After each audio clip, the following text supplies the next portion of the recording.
Now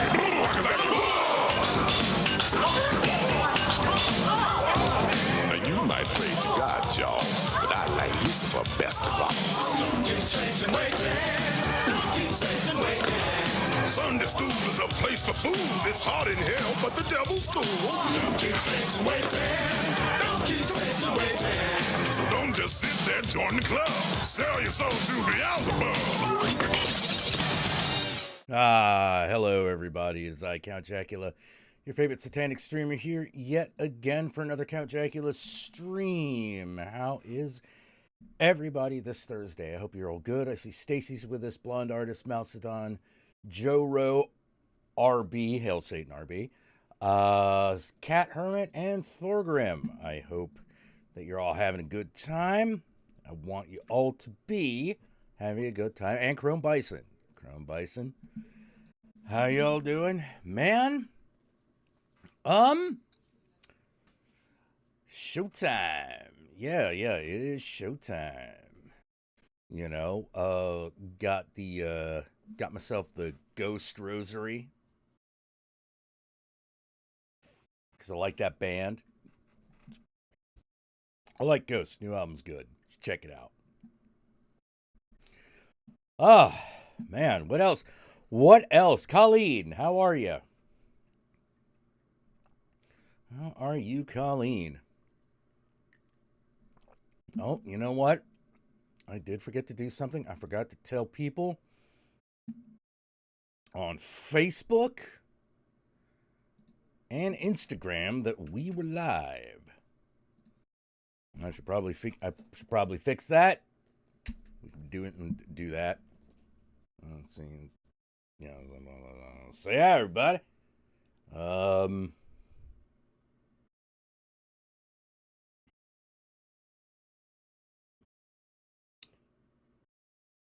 Get that story up there. Camera. I really ought to get a selfie stick or some shit.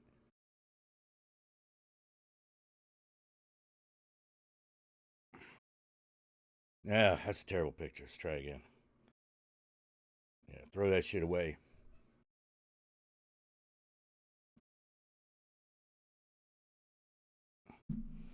That's also a terrible picture.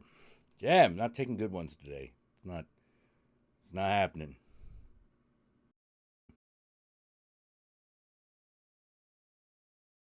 All right, that's acceptable, I think. Hi, Cat.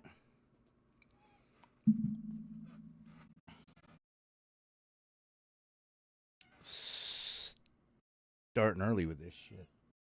Meow. Meow.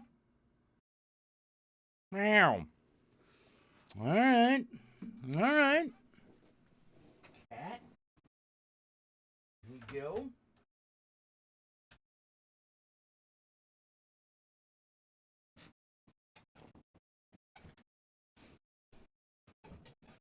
Oh, boy. Yeah, joys of cat ownership. Joys of cat ownership. Let me tell you. Got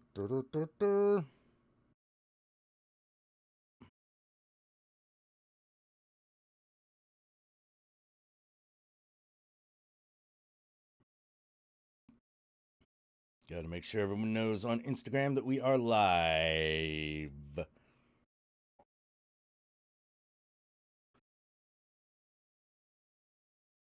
Put a Satan in there.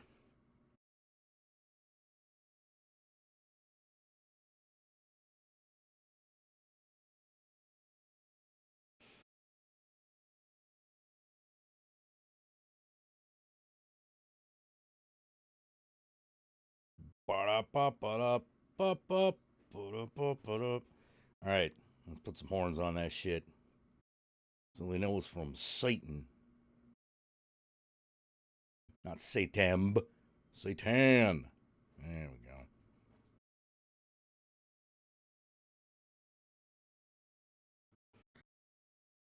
Post that to my story. There we go. That's all dealt with. And yeah, I know. Kitty started with his bullshit early. Cat's like, time for some bullshit. So, away he fucking went. He's like, was this my opportunity for some meowing bullshit? Gotta make sure that happens.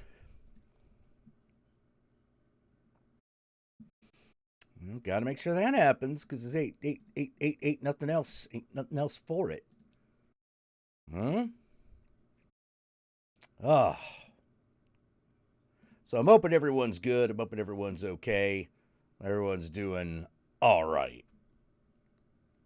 Because it is, man, it's been a slow one. It's been a slow week. Not a lot's been going on. Nothing too much. I mean, I've been doing a lot of work, but like, you know, everything's been going pretty much as expected. You know, you're playing Arkham Asylum PS5, and I originally got on YouTube to watch a walkthrough of the game. Oh, you're trying to solve them Riddler's challenges. Oh yeah, them's a bitch. Them Riddler challenges are a bitch, man. Yeah, not. Nope.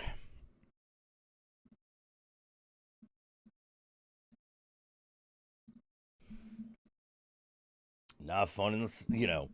I hated those things. All right, so like Mousedon's tired, but doing well. You know. Hey, Zevon Price, how you doing? Hoping everything's good. You know. I'm kind of amazed that the world is like kind of good at the moment. YMS can't tell me how to watch a film.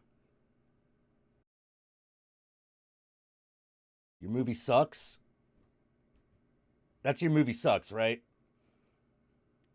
I gotta be honest. I haven't finished an entire. I've never finished an entire episode of that show. I of your movie sucks. I'm just like, I don't. I know if a movie sucks. I watched it. You know. I watched a movie. I know if it sucked. You know, if I didn't watch the movie, then I didn't want to know. I didn't give a shit. I was like, hey, does that movie suck? I don't know. Watch it.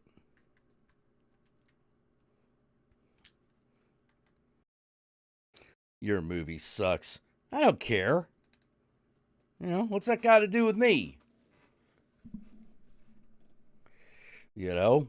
But then again, that's me being opinionated. You know, that's me being opinionated. There are some.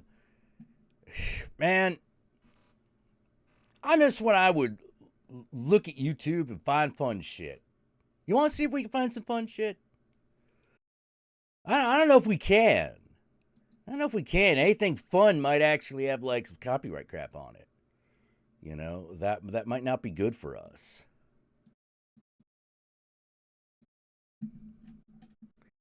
You know?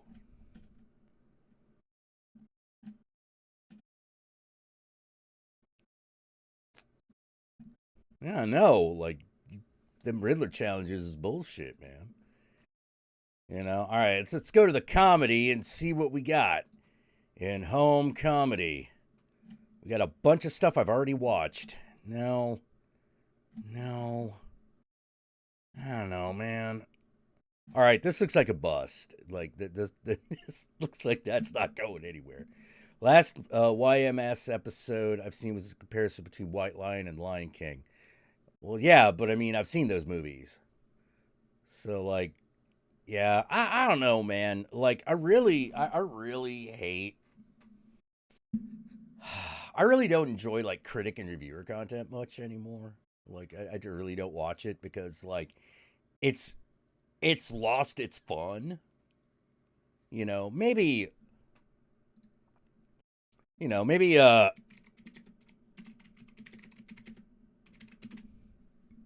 if we go back to like angry video game nerd, maybe we'll get some entertainment right there.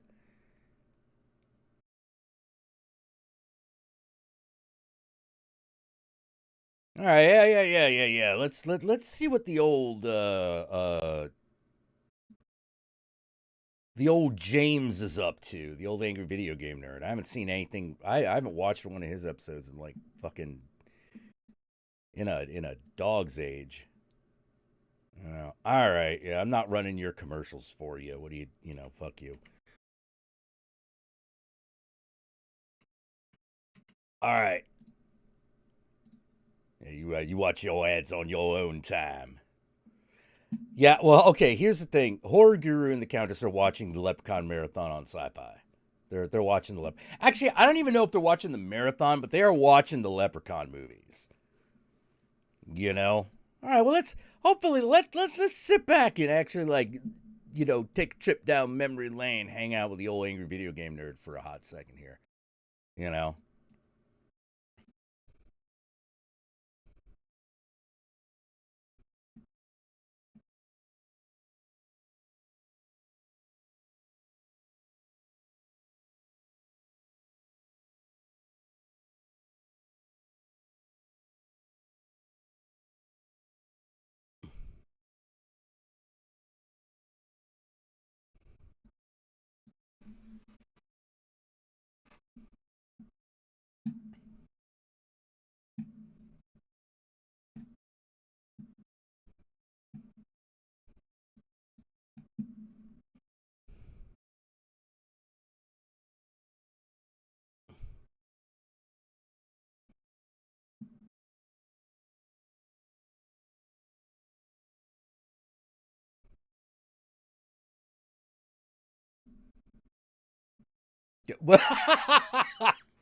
Oh yeah, quality. That's quality, baby.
Kids who like ninjas, dinosaurs, robots, and G.I. Joe. Do you think any of these kids knew Laurel and fucking Hardy? Anyway, let's get on this boat. I knew God Laurel and damn. Heidi. Get on there. Fuck. Get on there. This is completely useless. I have no chance of getting on there. How did this happen? Ah! Fuck!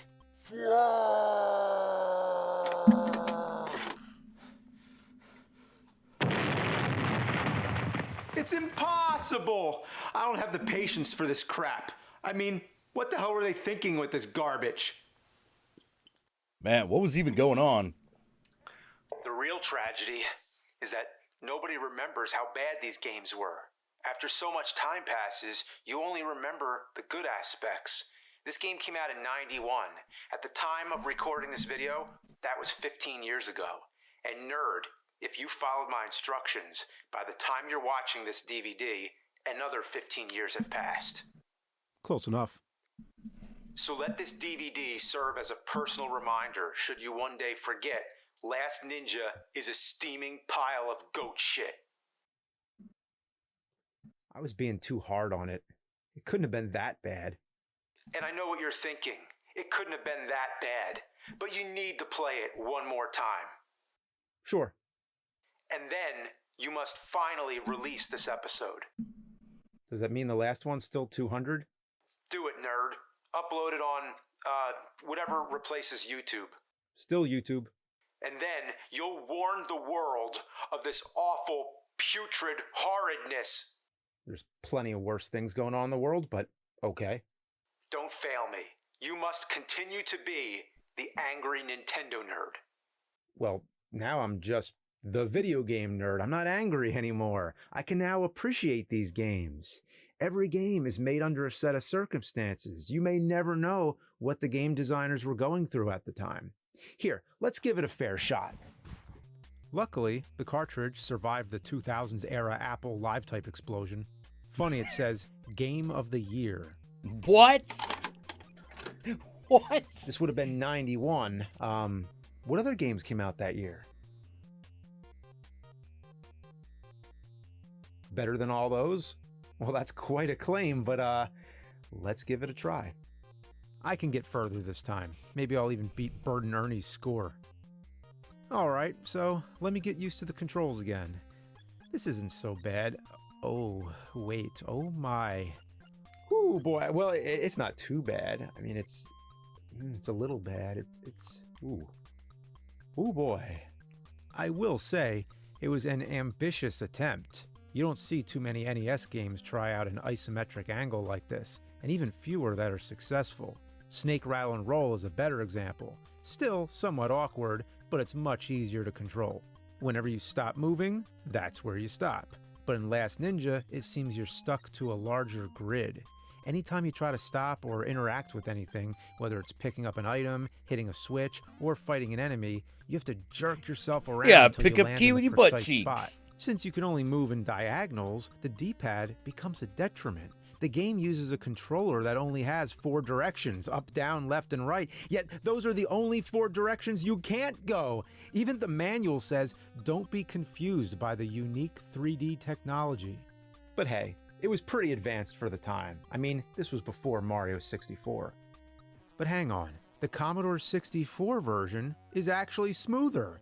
Yeah, it helps using a joystick, but seems the movements are much more fluid. Except I can't stop moonwalking for some reason.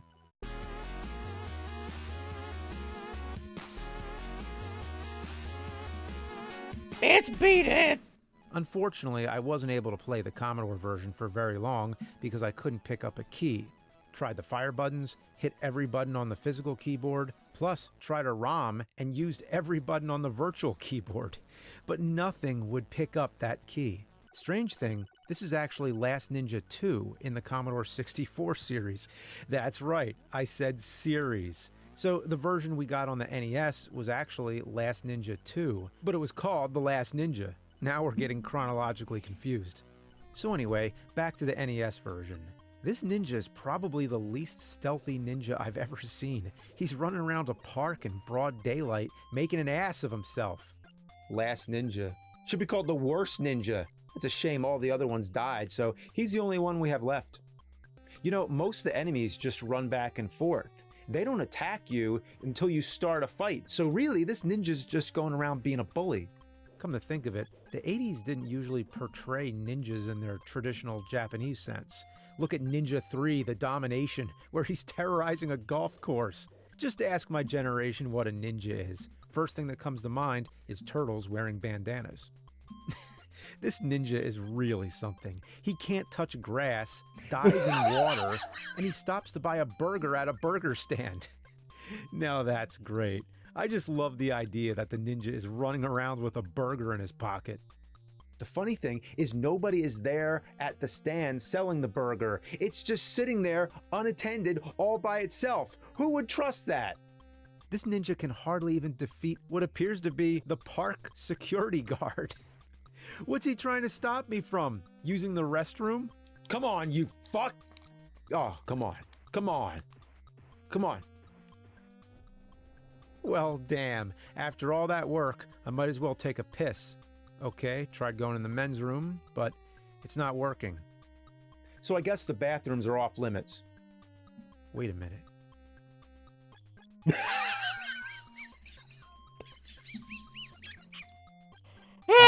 the ladies' room. He doesn't open the door, he passes through the door. So my assumption would be this is a glitch. But no, there's a second ladies' room on the other side of the level that you can also go in. So it's intentional. The game makes you enter the ladies' room. Yeah, on top of being a bully, this ninja's a creep. The game makes you into a ninja pervert. To select the weapons, you'd think hitting select would be sufficient, but no. You have to hold select and hit B. Few games pull that shit. The only other one that comes to mind is Dick Tracy with the first aid. Now that you have the weapon, it hardly does anything. I mean, scratch that. It does nothing. Look, passes right through him, like a ghost. There's another game where you try to beat people with a stick and it doesn't work. You know what I'm talking about. Jekyll and Hyde. But there's one major difference. In Jekyll and Hyde, you can kill the bees. But in this game, not even the bees. Not even the fucking bees. I'm beginning to think this game might genuinely suck. Now that dreaded boat. Let's give it a try. A real try. A real, heartfelt, honest-to-God, ball-busting motherfucking try. Fuck.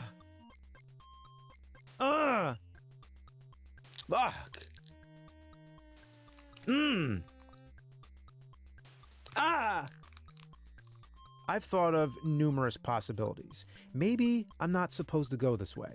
Maybe there's another way to get through the water. Maybe there's an item I missed.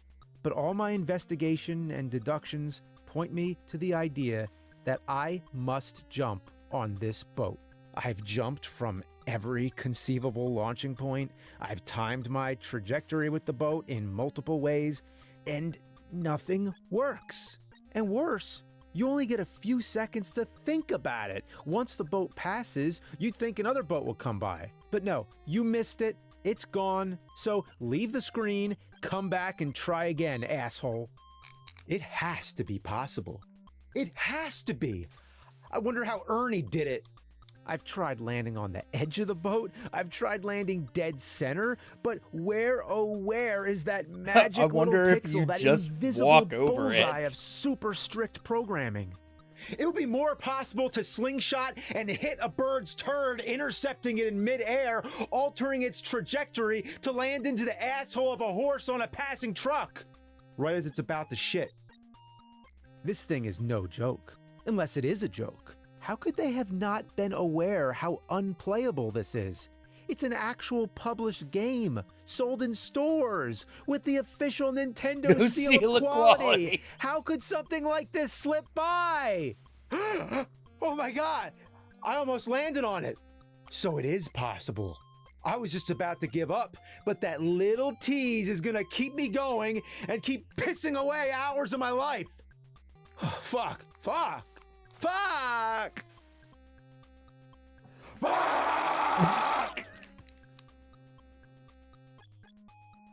What? I made it! I made it! All right. Yes! Come on, just all right on the edge here. Oh my God.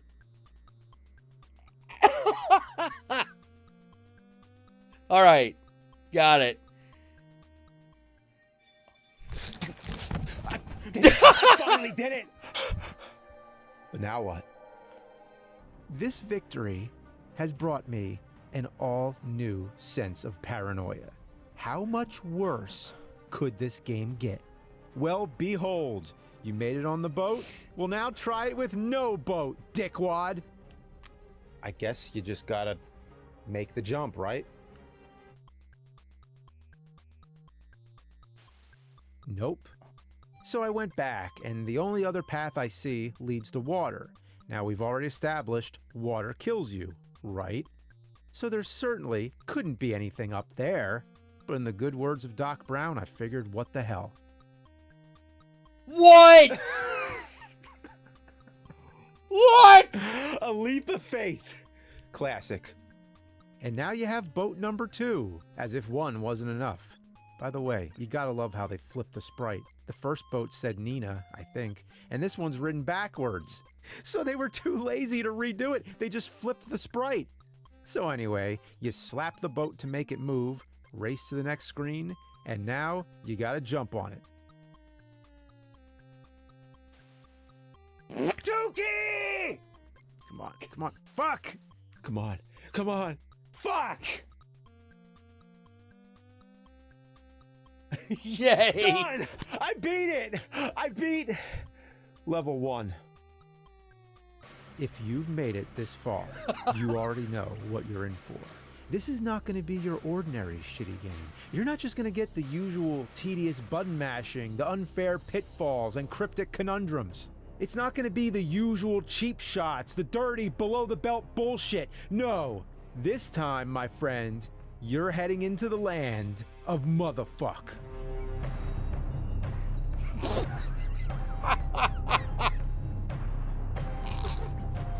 Oh my god.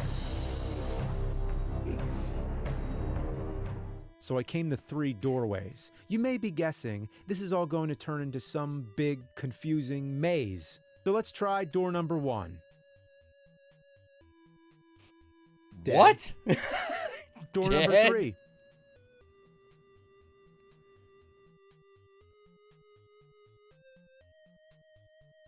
Dead. What killed me? At least have the courtesy to show what was in the door, because now it's driving me nuts. Was there a pit of venomous snakes back there? A maniac with a chainsaw? Or Kevin McAllister with a bunch of paint cans? What the fuck killed me? And what kind of game am I playing? There's no skill here. It's just luck. It's like saying pick a hand. That's not a game. That's the lowest, most basic caveman version of a game. So you go in the middle door. And what comes next? Another set of doors. Oh my god. Oh, damn. Oh, you see what I have to deal with here? So now it's all about trial and error, memorizing the path. I can't even compare this to any shit that I know. It would be sort of like playing Dragon's Lair if it were crunched up and stuffed inside Deadly Towers. This is like the ultimate amalgamation of all the fiendish, barbaric games I've ever dealt with. Sometimes you're supposed to go through the ground, like these sewer drains. How are you supposed to know that? Most of the time you just walk by thinking it's part of the graphics. And to open them, you gotta stand on the precise spot. Come on! Same thing with the sewer lid. You just gotta fuck about till it opens. Not to mention, Oh my god. why the sewers? What is it about Nintendo games and sewers? What is it about ninja games? What is it about ninjas and sewers? The only thing more cliche would be if there were alligators in the sewers. There's Hell alligators in the yeah. sewers. Hell yeah. The alligator can't be defeated using any ordinary means. So check this out. Here's what they make you do. You have to take a bottle that you found on the level before and use it on this torch in the previous room so you can ignite it and throw it in the fucking gator's face. What psycho thought to program this? And who just leaves a Molotov cocktail in the middle of a sidewalk? Have you ever come across one in your daily routine? You know, just a fucking bottle of gasoline and a rag sitting on a sidewalk as you're strolling by to the coffee shop? Who fucking throws Molotov cocktails at gators? There's no other way a ninja could get past a gator other than fucking incinerating it? I mean, there's the gator just burning alive. Who does that? The next level starts, and I pick up something on the ground. Oh. What's this supposed to be? A MasterCard? Oh, kick fucking ass. I got a MasterCard.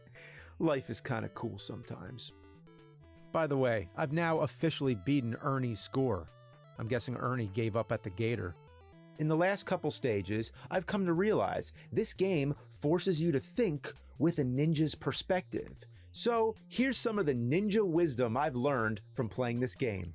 One may see food as nourishment and survival, but one who puts a chicken drumstick in a box, turns it poisonous green, and feeds it to a panther will ensure one's survival in the road ahead. An open mind leads to open doors. An open mind to think of pushing against the desk.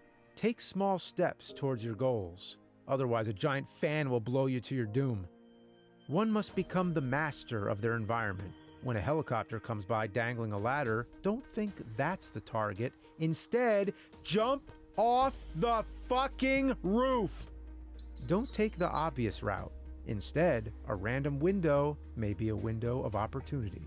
The path less traveled is less traveled because a rack of wine bottles are deadly to the touch. See things with your own mind. Is the picture a vase with roses or the Grateful Dead skeleton? Be formless, shapeless, like piss. Piss into a toilet bowl, it becomes the toilet bowl. It pervades the air, consumes all matter around it. It can spray or drip or splash. Be piss, my friend. But everything in this game was just a warm-up. Because what's up next is one of the most infuriating boss fights ever. You come to a room with a pentagram, you enter a code to open a safe, you pick an orb, spawning a ghost ninja who strikes you immediately. I found no way to avoid the first blow. He will hit you and drain your health no matter what. So this ghost ninja can't be killed conventionally. If you knock him down, he'll get back up. What you need to do is drop his ass in the middle of the pentagram. But that's not all. The 5 candles all need to be lit. But that's easier said than done. You can't knock him down first and then start lighting the candles because he gets back up too soon. And anytime he gets back up, all the candles get reset. So you try lighting the candles first, right? But how are you going to do that with this guy all over you? He drains all your health in 3 hits. Not to mention the wicked controls. Trying to stop on the exact pixel to light the candles is a task in itself. You have to be perfect with the controls and somehow miraculously light the candles while avoiding this guy at the same time. You gotta at least light a couple candles before knocking him down. Then you just might have enough time to light the remaining 3. Got him down. Oh no, he's not fully inside the pentagram.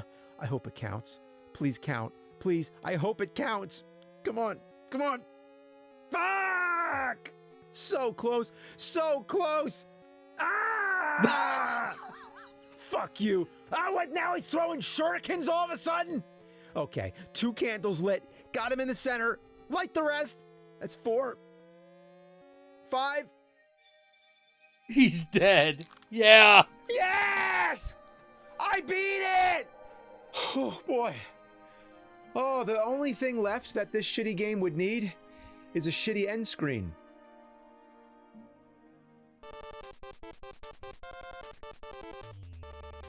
Wait a minute. Why are the words ninja and relax flashing colors? Is that a subliminal message? Is it trying to tell us something? But I still don't see any typos. It needs 1. Just 1. We hope you've enjoyed battling the roughest, toughest, meanest, hardest ninja bad guys in the West and would like thank you for playing our game. Would like thank you?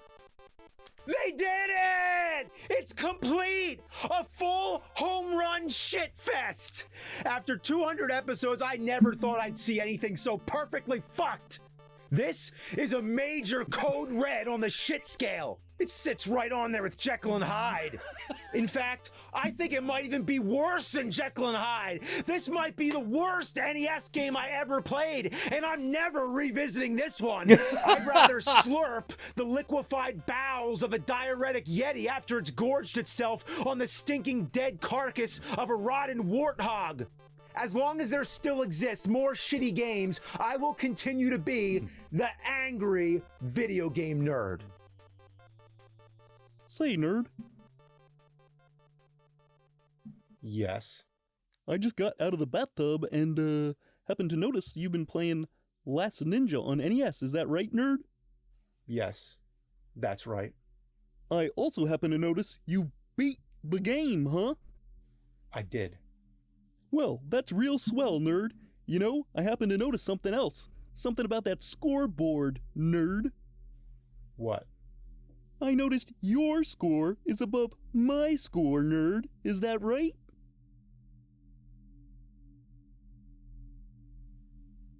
It is. Because I just wanted to check, nerd, and make sure my eyes are seeing correctly. Your name is on the top. Correct. So, that means you beat my high score, huh? Yeah? That okay with you? Absolutely, nerd. I think it's great you beat my score. I do. I really do. I bet that makes you feel real great about yourself. That you beat good old Ernie's score. Congratulations to you, nerd. Thanks. You know what I really like? How you beat my score twice. And the first time, you know what you wrote? Say it, nerd. What does that spell? It says ass. Ass. Is that what it says, nerd? Can you repeat that for me one more time? Ass! So if ass is higher than my name, nerd, that means I'm below ass, meaning I'm less than shit? Is that how I'm supposed to feel, nerd? You know, Bert's score's higher than yours. Fuck Bert, I already took care of him. You don't have to worry about that. Look, just get out of here. Oh, that's how it is, nerd? You just want to beat my high score and tell me to get the fuck out? Fuck you, you fucking piece of shit! Take that, bitch! Fuck you, motherfucker, you fucking piece of shit! I'll fucking kill you! You wanna beat my score? Well, beat this, motherfucker! You feel real good about yourself, huh? Well, how's this feel? No!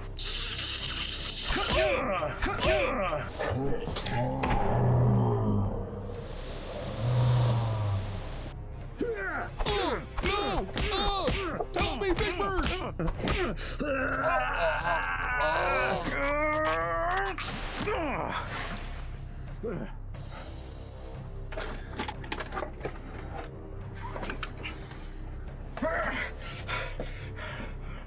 Oh! You're one sick fuck, nerd!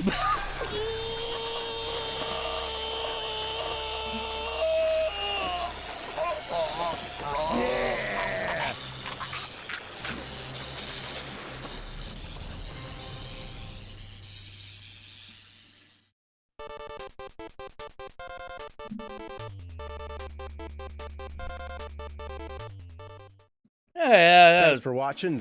all right, that was worth a chuckle. You know, that was kind of fun. You know. Whoops. Ba-doo. Doo. There we go. Man. Yeah. Just take a little bit of walk down memory lane a little bit. Just going like, man, like, what happened to all the shit that we used to like, dude? You know? Remember that stuff? You know, angry video game I never hated, so, like, that's good.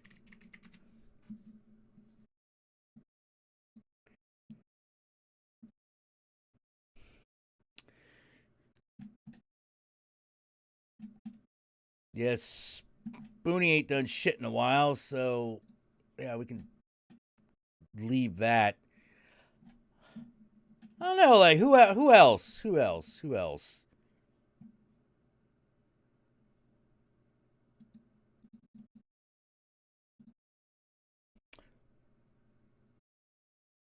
The Angel Puppet episode? Oh, yes, the Angel Puppet episode. Yeah, VGN's still around. He put that apparently came out earlier today. Yeah.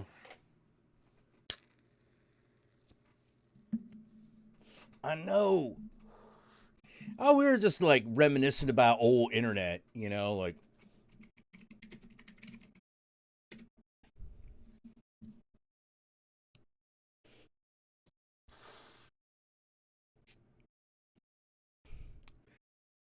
Like, Let's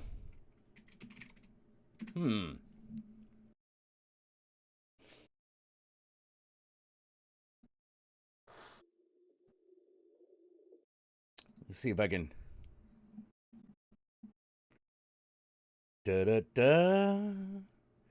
Da da da.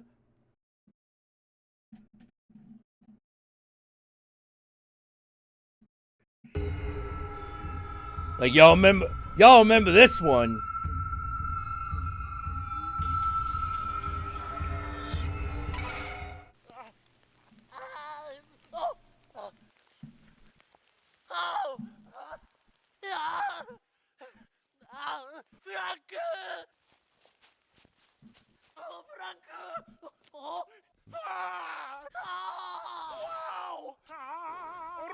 が大好きなんだ。レジェンド。わおわお、やっとピグガイが帰ってきたんだ。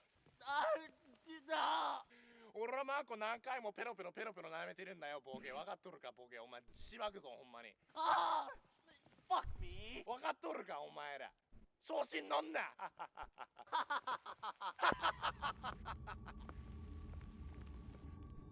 は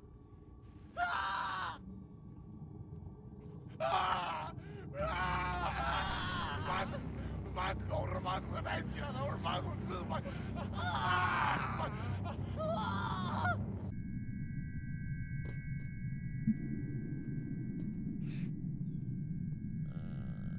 Give me some pussy. 俺はおちんちんが大好きなんだよ。いや、俺はおちんちんが大好きなんだよ。アーベマリア。俺はおちんちんが大好きなんだよ。俺はおちんちんが大好きなんだよ。俺は Time to send that motherfucker to the shadow realm. Yeah, I'm a good gold dick in my ass. Oh, there's nothing like a good gold. 俺はおちんちんが大好きなんだよ。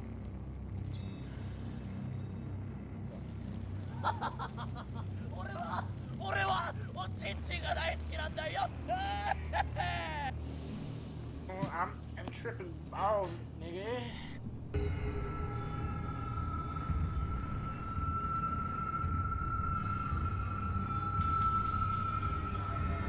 Come to the darkness. Everything is easier here. We don't die. We only get condemned. My child. Come, my sweet, sweet pink child. Be dead with us. There is no death. There is only the condemned. Francis of the Filth died millions of years ago. There is no real Francis, and he will never bring you back. Stay, stay, stay, stay. Why live on the other side when your master is gone?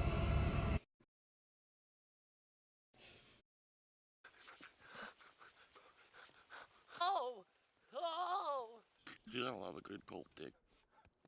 俺はおちんちんが大好きなんだよ。 You're gay. おちんちん Chin Chin is a stupid cunt. おちんちん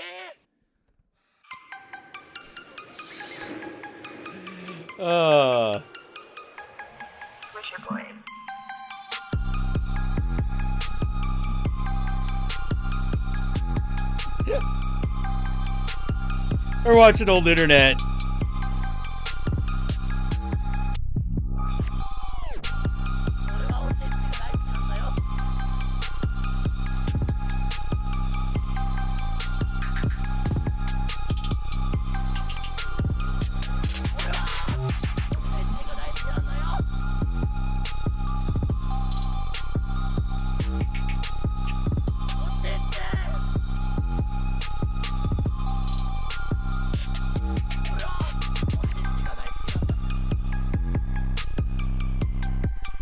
Welcome to the rice fields, motherfucker!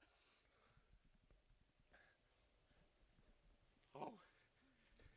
Well, it's a little embarrassing. おちんちんが大好きなんだよ。 Why are you looking so scared? Why you look so shook, my man? 俺はおちんちんが大好き。 I know the truth.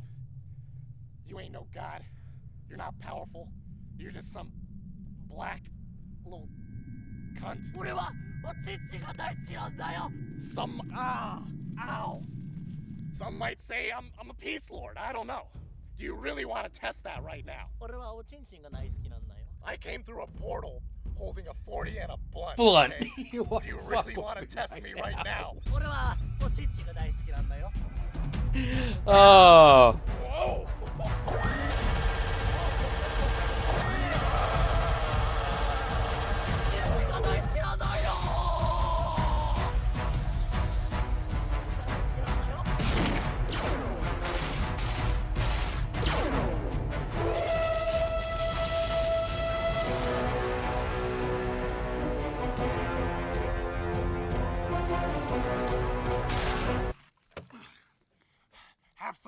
fake, bitch. I'm just saying you could do better. Tell me, have you heard that lately?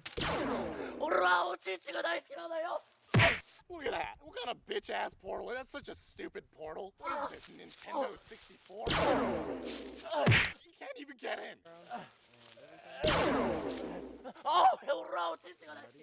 Yeah, you better run, little bitch boy. Black piece of shit. That's racist. Pink guy. Pink guy.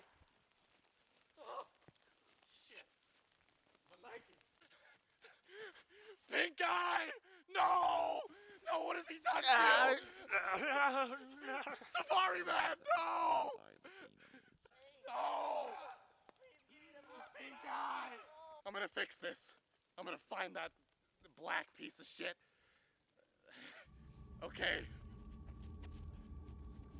Meanwhile, fake Francis, upon hearing the news, set out on a journey to kill the real Frank. Yeah, this motherfucker's going down.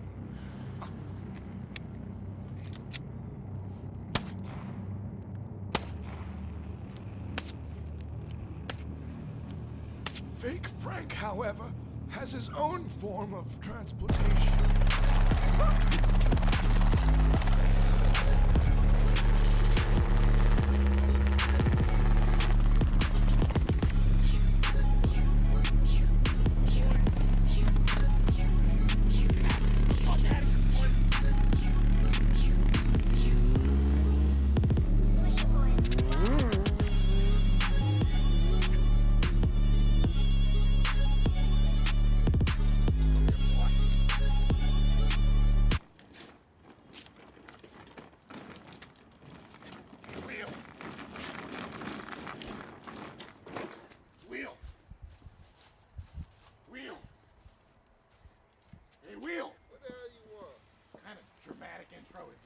Listen, Wheels, we need to talk.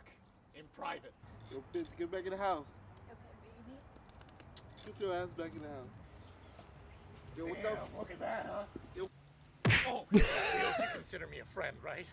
Hell no! Listen, I need your help. There's a war coming. Okay, I'm all alone, and there's this whole war going on, and I got no one on my side. First of all, calm down. Second of all, get the fuck off your knees, man. You're not sucking my dick. I can do that if you want me to. No. Oh, I'll do it so good. I swear I'll do it. Fuck off me, man. There's an imposter, and he's back. They call him the real Frank. I'll help you under one condition. Okay, I'll do anything. You beat me in a game of basketball right now. You and me. Me versus you in basketball. Yeah, motherfucker. I'm just warning you. They call me Stephen Curry. You think you can handle me? Whoa, hold up. Whoa. Where'd that go? Hey, what the fuck? Wish your boys. Yeah.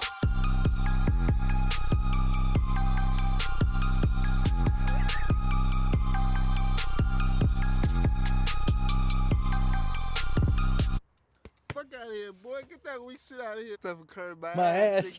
Fuck out of here, man. Your legs ain't do shit, man. At least I don't look like Bambi when he was born. You got fucking rats in your fucking pocket.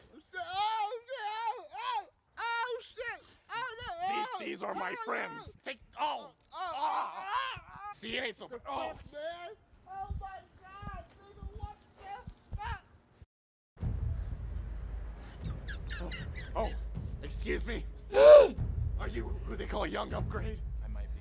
You ain't got nothing to say because you ain't standing, boy. What the fuck you saying? You're Negi Generation 3000. Listen, there's a war right now, and I can't do this without you. I need you to start roasting again. You don't understand. I like being human. I like blending in. Please. You understand, once I roast, it starts.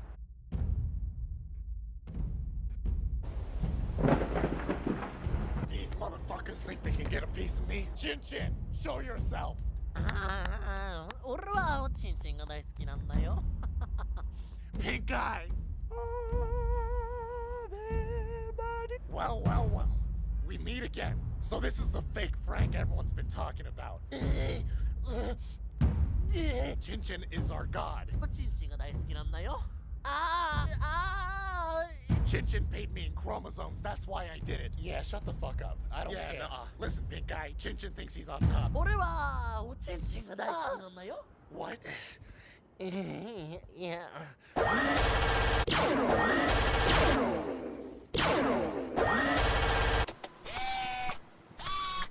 It's the Tap Brothers. Oh no. Chin Chin brought one of the Tap Brothers. They're notoriously wanted in the Omniverses. I don't know if I can take him alone.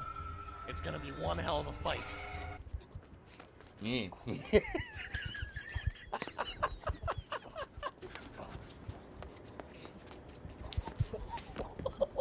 おちんちんが大好きなんだよ。 Ah, but you see, Chin Chin, this is where you're wrong. I brought a personal army of my own. It's about to get...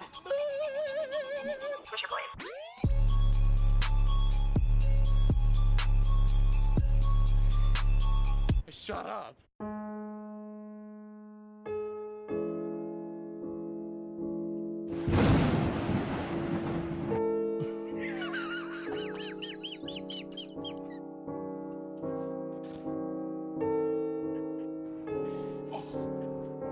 Fuck out of here, boy. Get that weak shit out of here. Stuff occurred in my ass. How could you? Stuff occurred in my ass. Oh man, Percy, come back.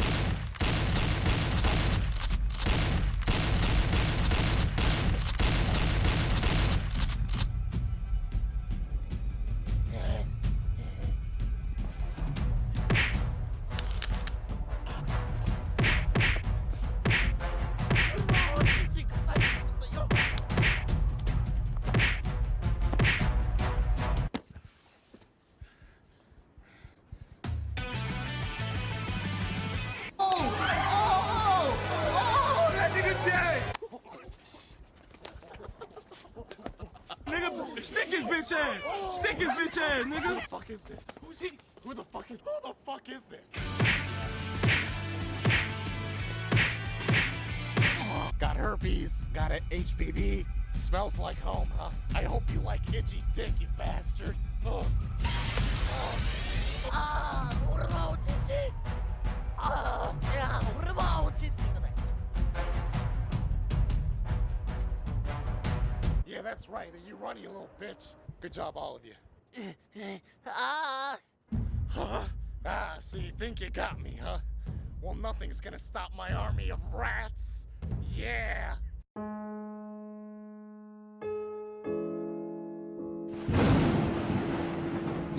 Stuff occurred in my ass. Good job, guys. You still doing Oh, Chauncey, I never thought you would come back. I miss you, pal.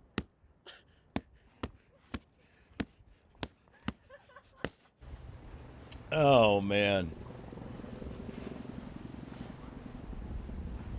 Well, Rondell, we did it.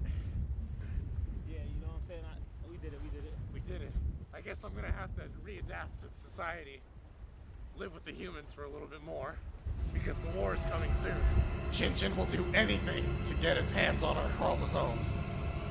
He may not be a god, but he knows candidates. Very powerful candidates. It's Filthy Frank, motherfucker. It's Filthy Let's get some pussy tonight. Here we Oh man. Ah, good shit, good shit, good shit. I miss that stuff. Like I know they did land his channel 3 times. Too much. It was too much. Couldn't take it. Couldn't handle it. Oh my god. No, that guy's a legend. Hey, he was kind of the South Park of YouTube. Yeah, that's not exactly wrong. You know, I fucking... I discovered Filthy Frank from, like, his video on The Con Show.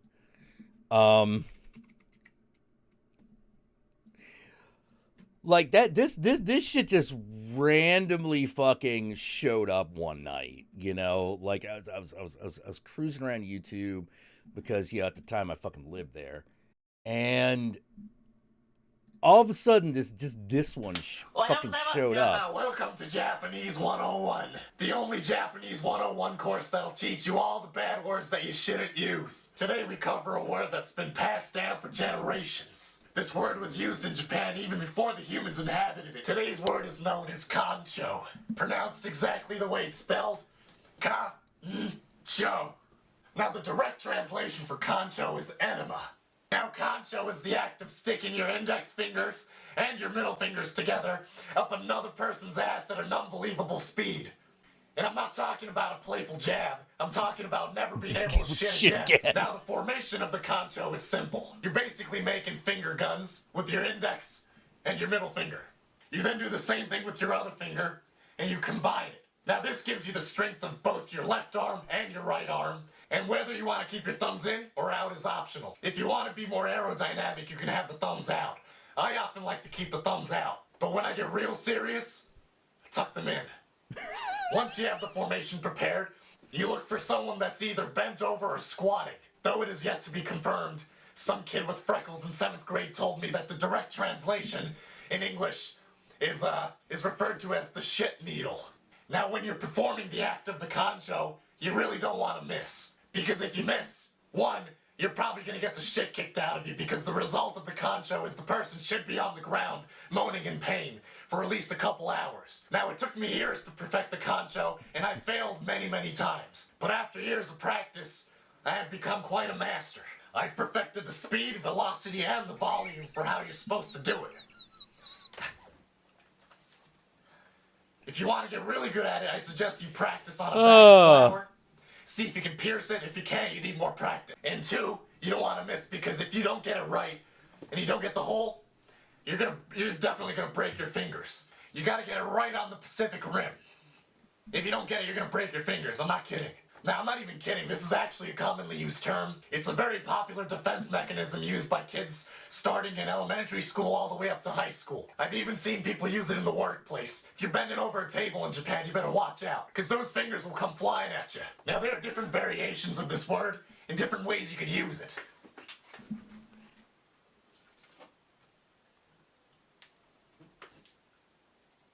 For example, this is written in katakana. It's a little bit different. Now, you're only going to want to use this version when you're yelling it in a bloodthirsty cry, because everybody needs a war cry. So at the top here, it would be pronounced ka-n-cho, kancho. But down here, it's a little different. It would be ka-n-cho. You see? Ka-n-cho. You see that? That's the cho. So all together now you would say, kancho! When you're sticking it up really fast. So there you have it, folks. A real Japanese education. Now don't be shy, and you can come back and learn some more words. I'll be here. Matara. So yeah, that was my first encounter with Filthy Frank. That was even before Harlem Shake. Like I didn't know what the fuck was going on. I was like, man, that was pretty good. You know, like, this is pretty funny. Oh, man, I miss them days.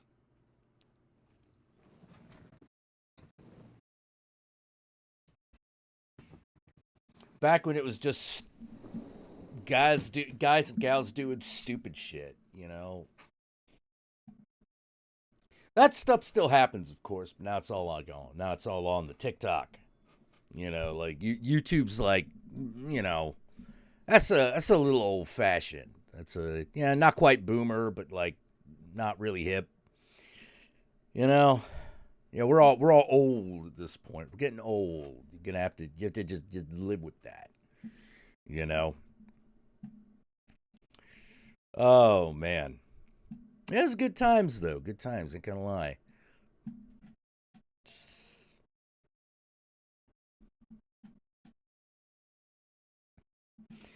Yeah.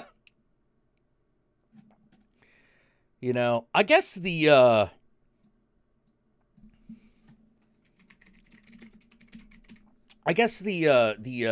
fucking the guy who kind of took his place is Stephen He. You know, I'm pretty sure here you'll know this one.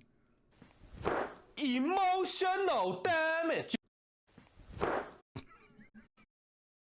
You know, that guy. You know, that guy and Uncle Roger. You know. Well, it was like, okay, Harlem Shake Days, that was like right before. Like the Harlem Shake Days was like right fucking before Gamergate hit. That's when the internet fucked up for most of us. For like all millennials and Gen Xers, that's when the internet went to shit, was Gamergate. You know? That's when that all fucking fell apart. You know, and everything got serious. Because right after that Gamergate, there was the rise of the alt-right, there was fucking the Trump presidency, all that shit. You know, holy crap. I mean, ugh. You know, it's just a world of nastiness. And by the time everyone was done with that, you know, I mean, we're still dealing with the effects of it now, but like, I think a lot of people just fucking lost their sense of fun. I know I did. You know, I know I did, because you're just like, oh man, come on. Like we were supposed to be fucking, yeah. So when you return to the, license plate, you're actually onto something right there. So when you return to the Living Dead vid, when you said the 80s was great because you thought you'd die any minute, do you feel it's the same now? Yes! Yes, it is. But like the thing that yes, it is exactly the same again. And I didn't want that. You know, I didn't want that. To me, it's not necessary to get those good times while thinking that you could fucking die in a nuclear holocaust any minute. You know, like I lived through times when that was also the case. It's not necessary. It doesn't have to happen. But I was afraid it was gonna. You know, and even though I like had a lot of nostalgia for the 80s, that's why I end that video with like, hey, you know, I'd rather fucking be here for the future than live the worst parts of the 80s with the best, you know? Like, but no, lo and be fucking hold on. None of us got a choice. We didn't get the choice, people. You know, we didn't get the choice. It all came back. You know, and I can't even believe it. I'm just sitting here going like, are you fucking insane? Are you fucking insane? Like, that fucking Trump is talking about fucking MI6. What the fuck are you talking about? You know, and there are all these old boomers going like, oh yeah, MI6 is coming to get us. But MI6 doesn't exist anymore. You might as well be worried about the fucking Galactic Empire. You know, like, holy shit. Couldn't believe that got any traction. I'm like, what? Yeah, I forgot the solid rule. Scare the shit out of old people and, man, all kinds of things fuck up. Yeah, but Jack, if it leads to more orgies, we're scared we might die a second. Yeah. Oh, I know. Like, no, let me take it. I'll take it as a consolation prize. I'll take it as a consolation prize, but I'm gonna fucking tell you, like after that whole threat felt like a distant fucking memory, that's when the most action of my life happened in that regard. You know? You know, you just get new wave back. Well, retro wave is kind of new wave, you know? Like, so, yeah, you kind of can. Yeah, it's the insidious part of nostalgia makes you forget the shitty parts. I never forgot the shitty parts.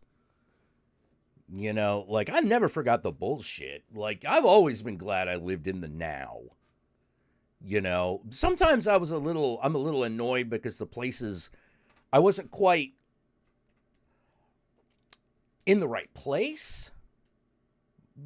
And sometimes I felt like I wasn't in the right time, but like, you know, like, whatever. Like, you know, I can't change that, so fuck it. What's the difference? You know, I was born in the 80s, grew up in the 90s, and I was born in the 70s, grew up in the 80s and 90s, and then tried to be an adult in 2000s, and that clearly didn't work. And now we're back with the threat of World War III. We're closer than we've ever been. I couldn't believe it. Like, I absolutely could not fucking believe it. Like, this is like Cuban Missile Crisis levels of shit. Yeah, heavy metal and punk, well, punk kind of went away. The attitude may have stayed around, but the subcultures clearly died, you know? I mean, it's coming back, but, like, the punk subculture clearly died. You know, metal hung in there. I was actually kind of surprised about that. I thought for sure metal was not going to hang in there. But it did. It hung in there. You know, man, rocked it like a champ. NBC's already tossing around World War III in their articles. I don't blame them. Like, that's some real shit. Russia will collapse in a year's time. Ooh, I don't know about that. I mean, it's not looking good, I'll tell you that. The bitch of it is what I have always, the kind of thing that I have always said.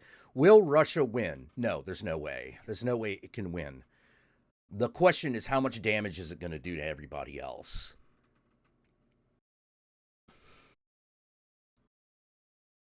You know, and itself, to be totally honest.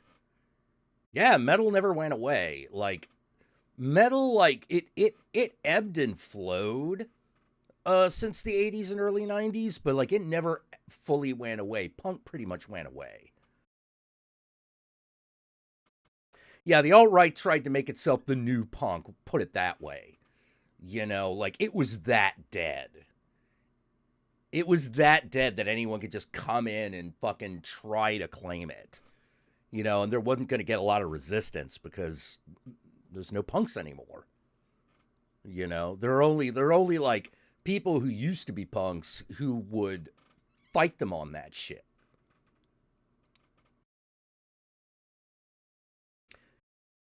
You know?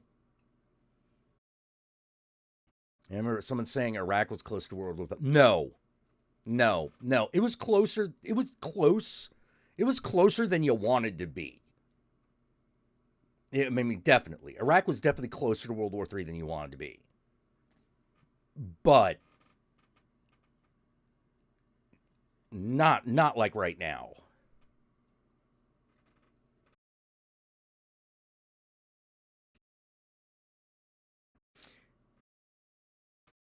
Oh, I think we got someone who's like still while we were watching the Angry Video Game Nerd stuff. Yeah. Looks like Gunhead.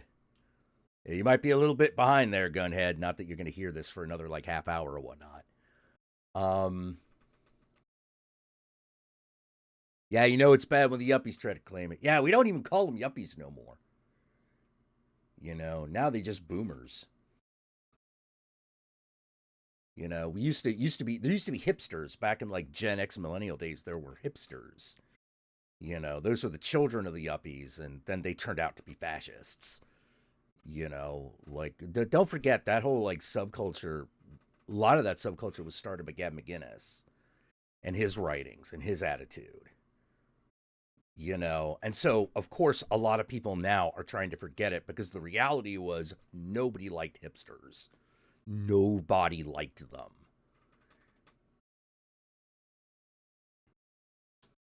Oh, grunge is coming back, really? Yeah. All right. Not a big grunge fan.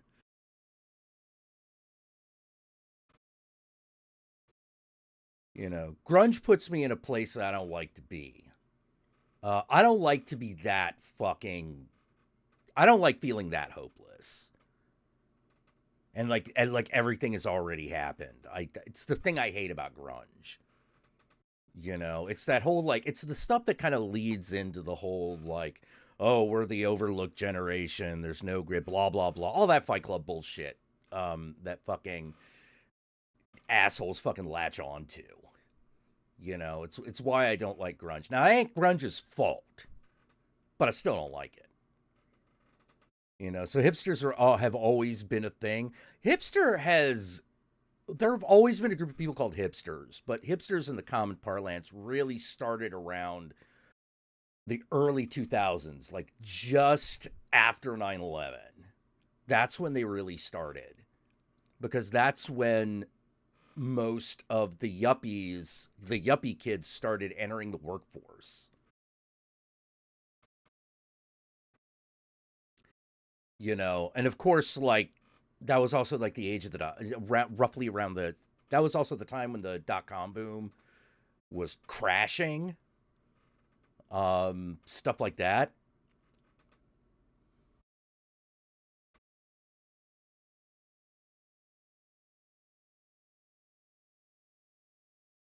Yeah, punk not being around is news to me. I hang around punk shows and been around shows. Well, I mean, what kind of shows you talking about?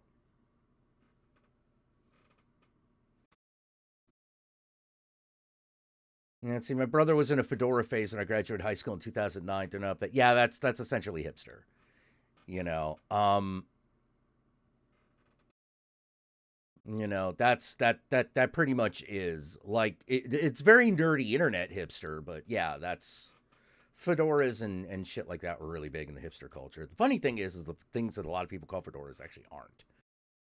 They're trilbies, which I think is, oh, when the furries started? Oh shit, man, that started in like late 80s, man. I mean, that shit's been around. That has been around. Furry has been around for a long ass time. You know.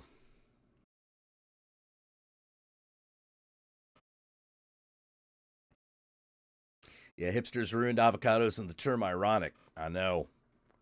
Oh, like local bands and such? Well, yeah. Like, I'm sure, let me put it this way. It's starting to gain steam again now. But like, it went away for a while. You know, it's only now starting to amp up again.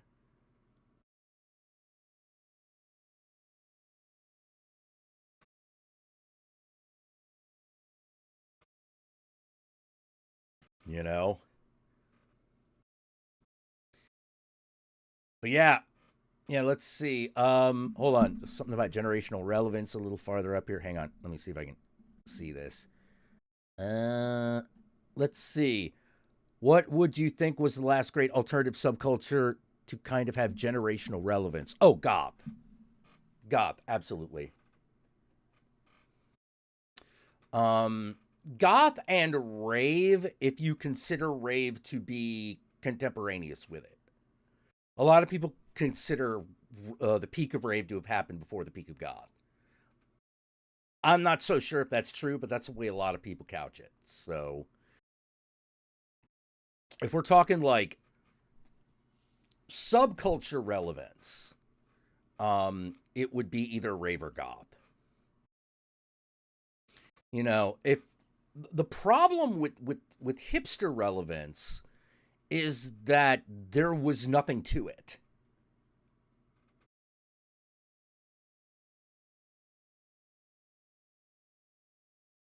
That's a problem. Like, what do hipsters do? Well, they just think they're better than you are while wearing trilbies and old people clothes. Okay?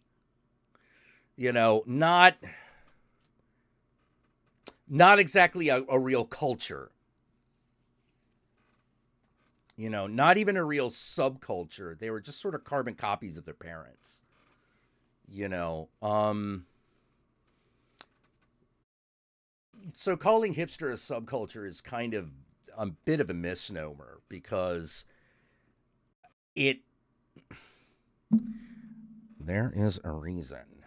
The rise of hipsterism also kind of coincides with the pop music taking over literally everything. Like, pop music had always been the most popular. It's called pop music. But in like the early 2000s, it took over everything. It was just all there was. You know, like 2000, between 2006 to like 2012, 13, you know, like fucking, it was pop music or nothing, essentially. You know, there was other music happening, but like the relevance of any other sound was dwarfed by pop music. Absolutely fucking dwarfed by it. Usually it's just the biggest player. Yeah, hipster is a term for people trying to be boomers. Oh yeah, totally. Like Steven Crowder, fucking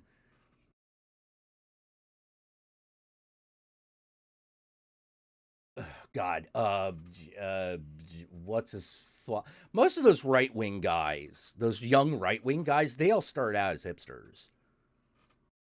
You know, like that's the subculture they all started out from.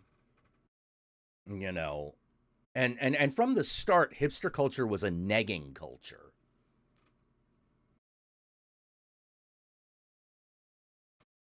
You know, it's not it wasn't about acceptance. It wasn't about having a place to be. It was all about who could just neg other people into fucking thinking they were popular, better than the other person. That was hipster. The internet has allowed different genres to thrive. Yes and no. Milo was definitely a hipster. Yeah, Milo Yiannopoulos. He definitely was. Yeah, the thing about the beatnik culture is that what makes it different from the hipster culture, the more recent hipster culture, is that the beatnik culture was actually a counterculture. Like, it was actually a counterculture. You know, goth was actually a counterculture. Rave was actually a counterculture.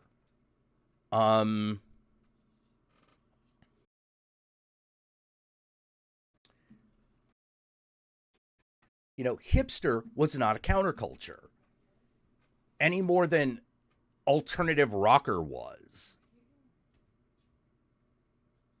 And if you're like, what the fuck is an alternative rocker? Thank you.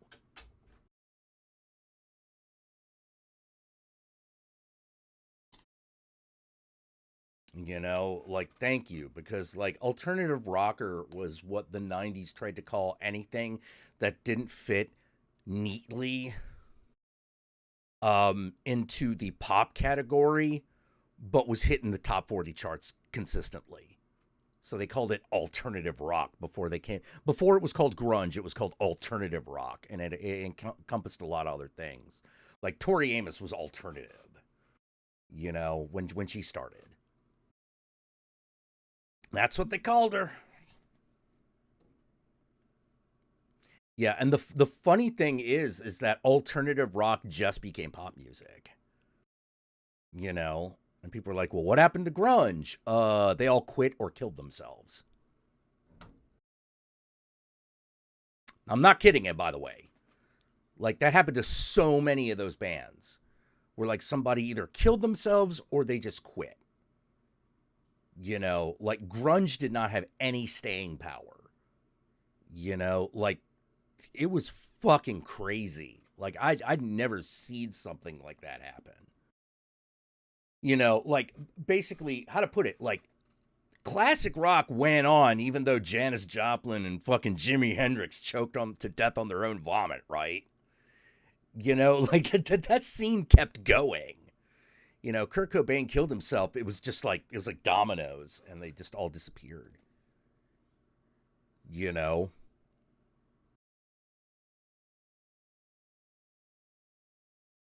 Do I think that those contact surveillance camera lenses, Batman, do you think they should make those real life? Good luck making them in real life. Like, I don't know where the power source is going to be. I don't know if you're going to want to have a power source that close to your eyes. You know, like, you know, I mean, we can safely say that that's basically science fiction. Goggles is one thing. Like, could you do that with goggles? Oh, yeah, totally. You could probably even do that with a pair of glasses. But contact lenses? Oh, no. No. Yeah, there's only so much heat your eyes can take, and the amount of computing power that would take, the amount of fucking electrical power it would take just to power those things, you wouldn't want that anywhere near your eye. You know, you fucking just burn your fucking eyeballs out. You know, So how far away do I think that is? I have no fucking clue. You know, like, let me put it this way. Like, imagine if you have one of those, like, wireless recharging phone units, you know, for like your phone, and you put your phone on it and you let it charge. Have you ever touched one of those things while the phone's charging? Like, after it's been going for a good, like, 10, 15 minutes. It's pretty warm. It's not going to burn your hand. But now imagine putting that on your eye.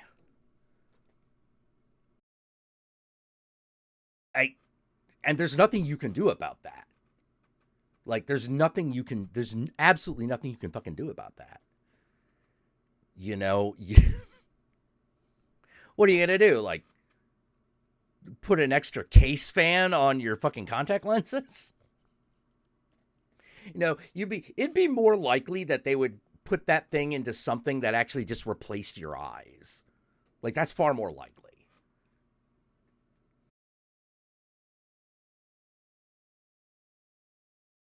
Yeah, Soundgarden broke up, came back, and then Chris Cornell killed himself. Yeah, exactly. That's what I'm talking about. You know? Yeah, you burned yourself with faulty chargers. Now you're going to put that in your eye? I don't think so. You know, having that on goggles is going to be bad enough. You're just going to be like, fuck. You know? Yours doesn't really get warm, though?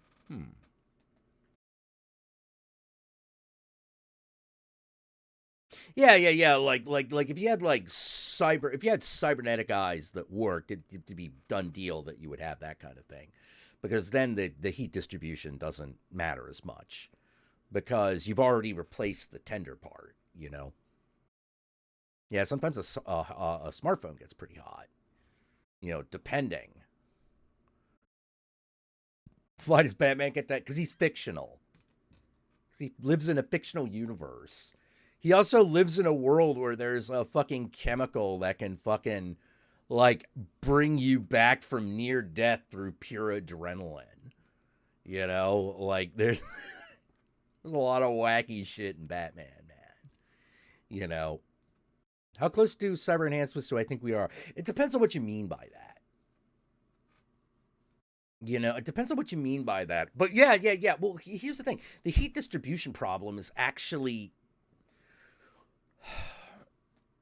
one of the reasons that they're like, okay, direct neural interface isn't going to work. You know, like, they figured that out a long ass time ago, which is no. You have to do something about the distribution of heat.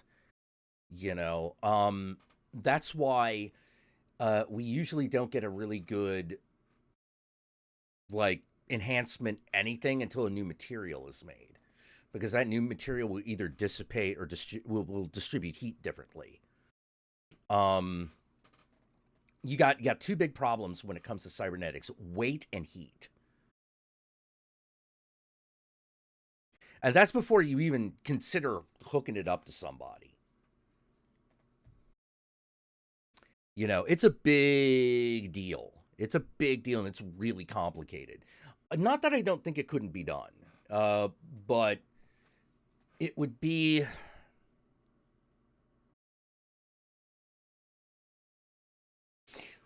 What's way more likely is this. Is that you'll have a cybernetic... cybernetic prosthetics, i.e., like, legs and arms, like that kind of thing, that I think we're going to see fairly soon. Like, probably within my lifetime. I hope. You know, like, you know, if you're younger than me, you're probably going to see it in your lifetime, or at the very least, you're going to see its development. You're going to see it actually become a thing. Now, legs is not as big a problem. One leg is easy. 2 legs is hard.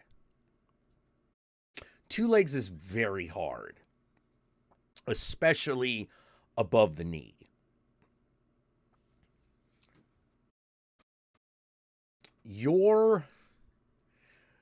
The biggest problem there, but the biggest problem that they've had, and they have continued to have, was known as feedback. Oh, thank you, Satan Claus. Thank you for the 666. Hail Satan.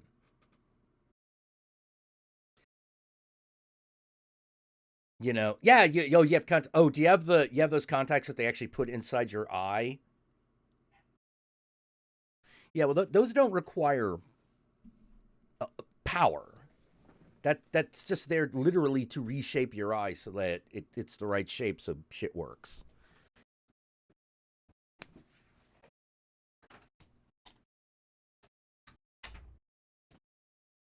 Yeah, those things just sit there. They just sit in your eye, and your eye moves the way that it always has. You know, but something like a hand, that is a little more difficult. Because I think what is going to end up being more likely is they will learn to clone tissue.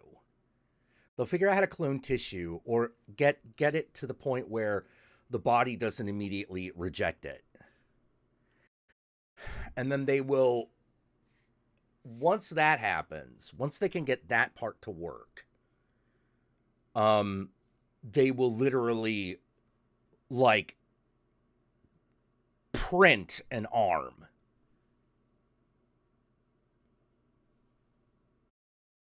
You know, now obviously it has to be within a specific, you have to be, the printing can only take so long. That's the other thing here. You know, because if it's like, well, actually, if you put on a limb that had frostbite is healable. It would suck, but it'd be better than not having the arm. And it might be able to do that. Yeah, but if you're thinking about like RoboCop levels of shit, or like Terminator shit like that, yeah, that's a long ways off. That is a long ways off.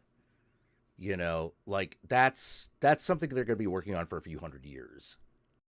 But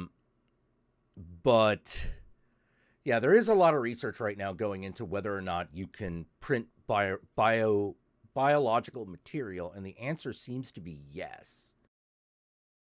You can print biological material. So now they have to figure out, for A, get that working, you know, and B, like, get it to the point where the human body will not reject it.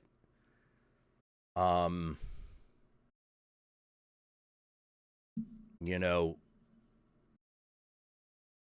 there's also a lot of research being done in other countries with stem cell research. You know, there are a lot of things that can be done. And there are a lot of things that are being tried out right now. But if you're talking about like metal arm that has like lasers in it, like that's not going to happen. That's not going to happen in your lifetime. You know, if you're talking about like plugging your head into a computer, that's not going to happen in your lifetime. You know, if ever. You know, the biggest problem they've got, the biggest problem that they have is the cybernetic feedback, would probably be the way to put it. I don't know what, I know it actually has a word, but I don't know what it is. But basically the machine telling your body, which then tells the machine again to do something based on what it feels. That's what makes hands so hard. In order to know how to properly grip and use something, your fingers have to actually be able to feel. That's why when your hand goes numb, you can't do anything with it. You ever notice that? It just kind of goes limp, and you can kind of move it, but you're not, but it's not doing what you want. That's why. It's because the fingers can't feel, the feedback loop doesn't work. And now it's like, that's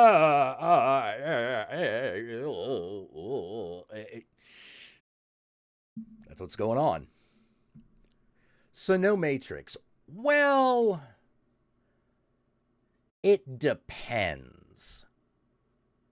It won't be the way that it was. It won't be like the way it is in cyberpunk movies. I'll tell you that.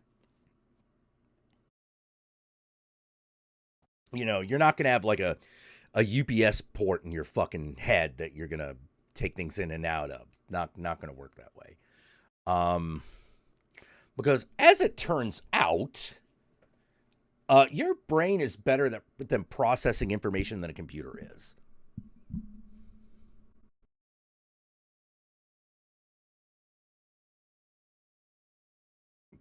Just period. They can get a computer to do math better than a person. But all that other stuff? No, not so much. It's because it's not digital. It's all analog. The human body is an analog device. That's put a big fucking crimp in cybernetics. If I had to pick any anime, movie, cyberpunk dystopia to live in, which would it be? Oh, dude. Probably Shadowrun.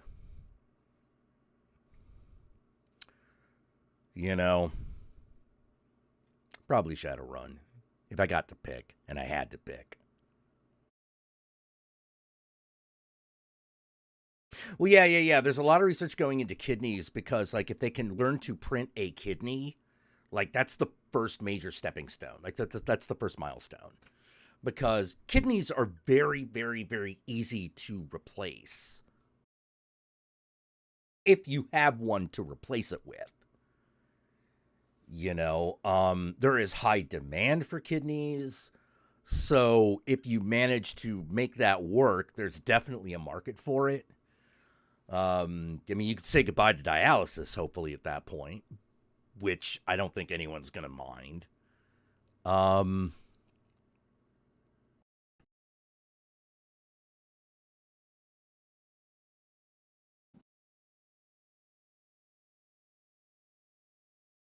Can machines think or not? Well, at the moment, no. Clearly, they can't. They can only. You can only use a machine. You can only get a machine to fool a person into thinking it might be thinking. That's about as far as we've gotten.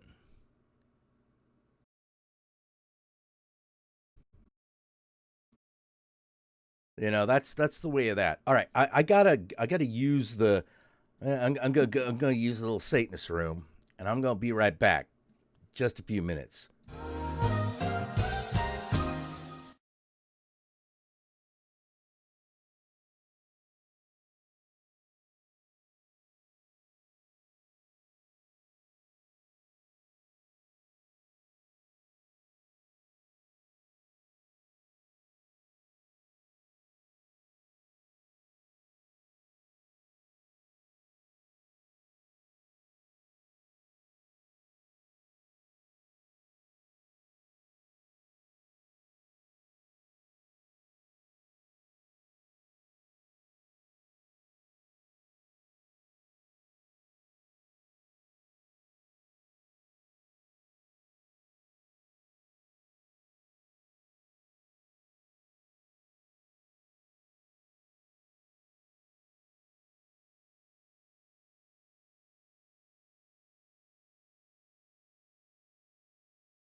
All right, we're back. We back. Ah, man. It has been strange times. Strange times sometimes. Ah.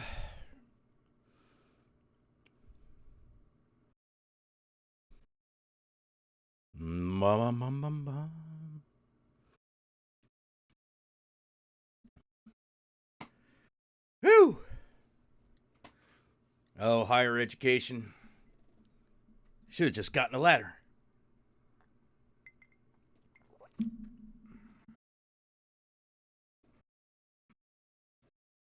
You know? Should have just gotten a ladder. You know. But no one listens to old Count Jackula. Who's back? I'm back. That's right. Who back? We back. We back. We back, bitches. Oh, yeah. You thought you could, Have I seen Turning Red? I have not.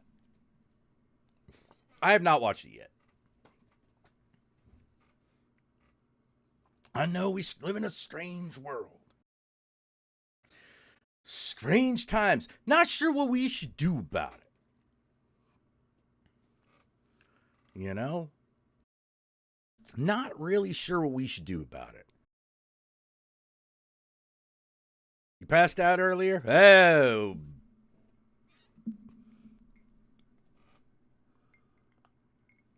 Jack, do I plan on streaming the Arkham games? No. I mean, those games are a little old, man. Like, the last one they made was like, what, 4 or 5 years ago?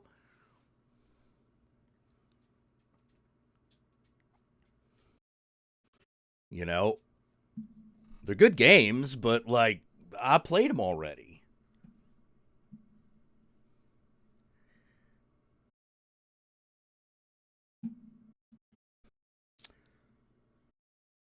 You know? Is partying out of the question? No, not at all. Not at all. Not at all. Life is Strange. I've seen that one. I've seen that one. I haven't played one of them.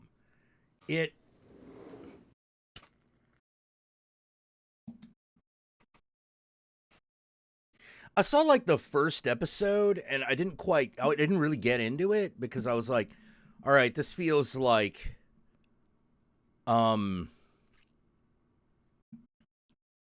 felt like Ghost World. You know, and I'm like, oh, alternative kids and their alternative kidness doing things in high school. And I was like, okay. All right. And there's a Donnie Darko-esque time travel thing going on here. I don't know, man. I don't know. But I saw some of the other shit that they do later on. And I was like, oh, actually, now you got my attention. You know, when it's about like this girl who's literally going through like the fucking mindscapes of other people, I was like, oh, damn, that's actually kind of cool. As opposed to what it was before, where it felt like it wasn't going anywhere. You know, like that's one of the problems I have with that's a potential problem you can have with a series game. Which I don't think they really do anymore. I think Life is Strange is like the last one that does that.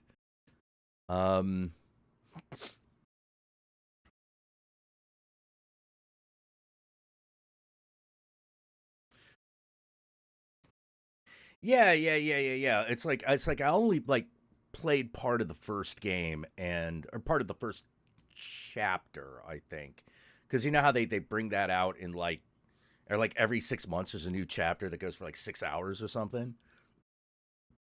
I mean, I think they're still doing it that way. Yeah. Part of it did look like 13 Reasons Why the game. But apparently that's not what happens. Apparently that it goes in a completely different fucking direction. I was I mean, like, it's probably not going to go like Yellow Jackets or something like that, unfortunately, which that would be kind of awesome. You know? That would be kind of awesome to be fucking, like, doing that shit like Yellow Jackets.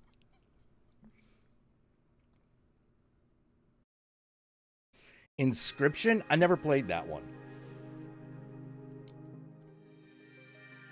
Yeah, Telltale had some problems. Like, apparently they're still going to put out The Wolf Among Us 2, but I have no idea what the fucking what the story is with that.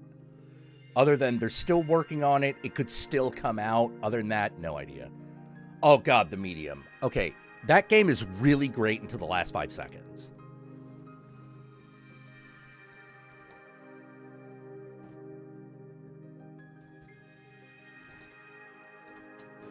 Like, if you enjoyed The Medium, I can only conclude you did not finish the game. All right, Wolfman, you take care, man. Excited for the Netflix Resident Evil series. I'm looking forward to it. I mean, I'm not like super excited, but like, I like it, you know? I'm looking forward to it. I like that movie they did.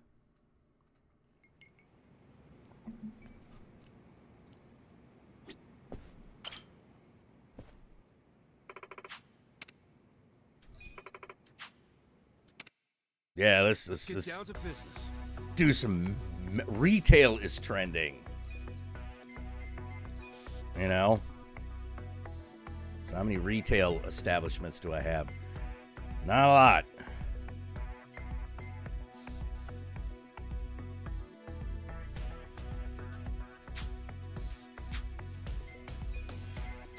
All right, we got to upgrade our employees.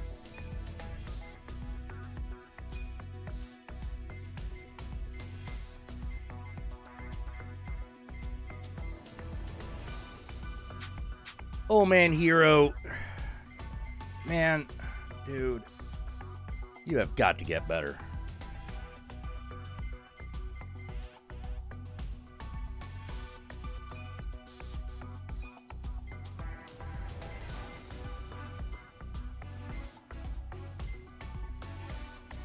I don't know if that's worth it. Yeah, it's definitely not worth it to pay for a level up. He's probably just gonna, he's probably on the cusp of. Projected results, prompting. Oh, people are getting a little burned out here. Better do something. Change things up. Get everybody fucking. The benefits package is really something.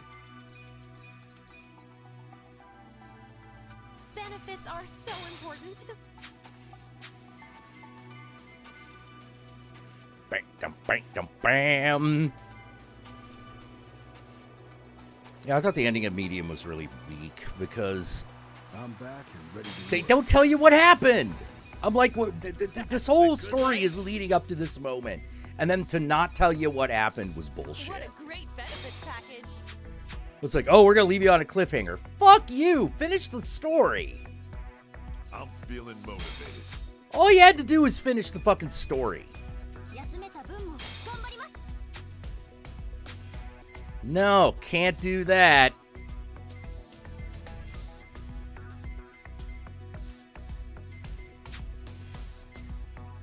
That's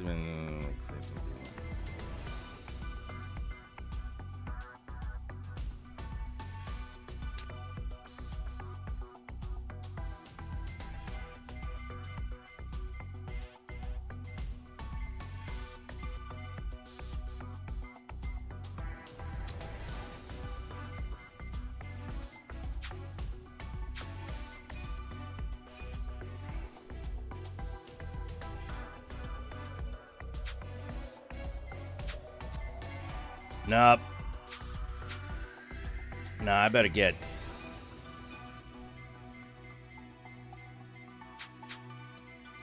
We got a job to do. Still got the chicken. Chicken's doing okay. Oh, jeez. Oh, my God. All right, employees, keep motivated. Let's make them down. Our luck's starting to turn. We sealed the deal. Favors the boy. That's what I'm talking about. Okay. Here's how the business did. These are incredible results. Nice. You guys did great out there. They're going up. All right, we go up. Probably just went up like a little bit. No change. All right. Oh, I haven't done the South Park RPGs. Maybe I should.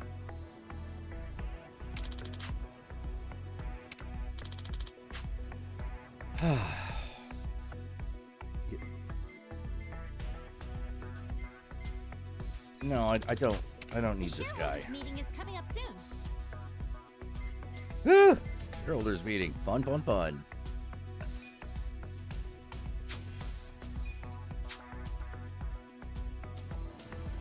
Contract deposit discount is going on.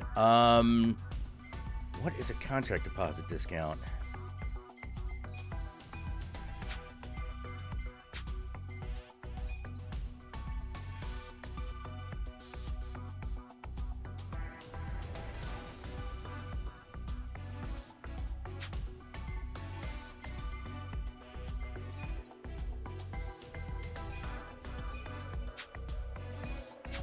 Cannot be sold.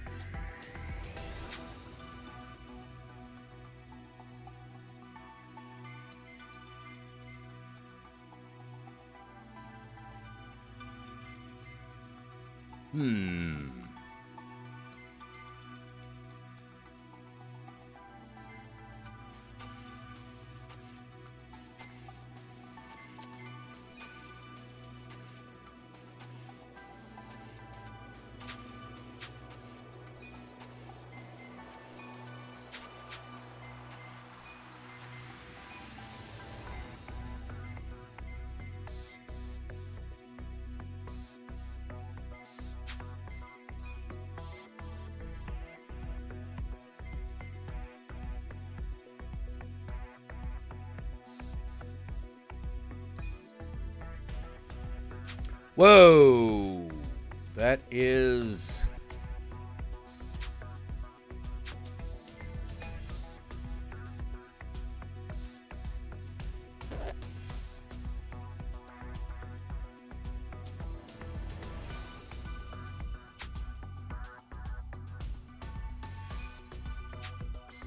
All right. No, I don't want to sell the company. I want to check people out.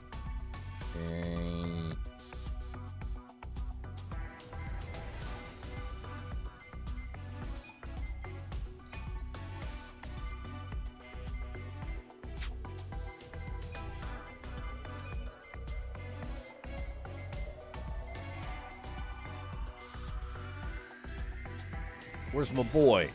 All right.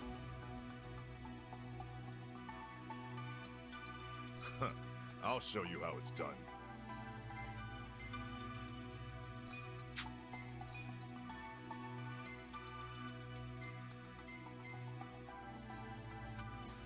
I got this.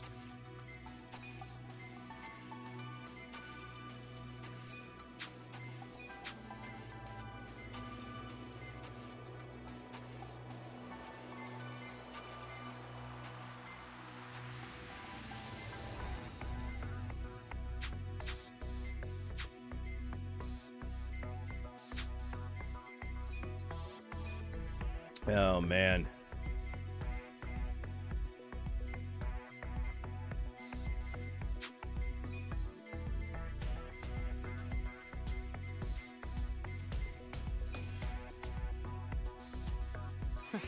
Hope this is worth my time. I hope so, too. I'm gonna...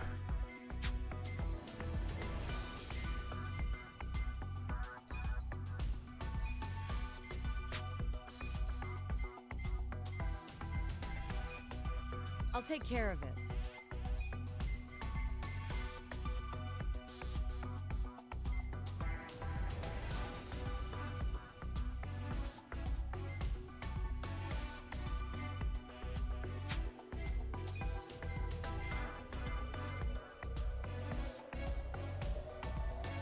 I'll handle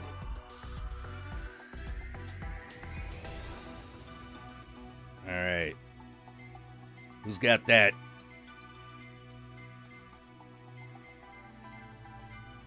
Who has got that? I can fucking motivate the shit out of everybody.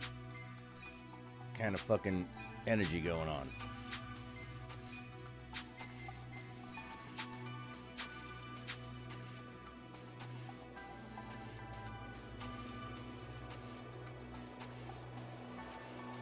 Well, maybe...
I'll give it my best.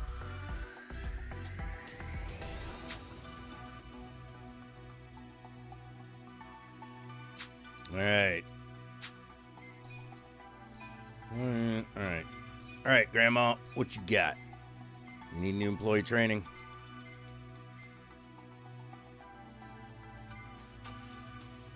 Woo! You need lots of shit.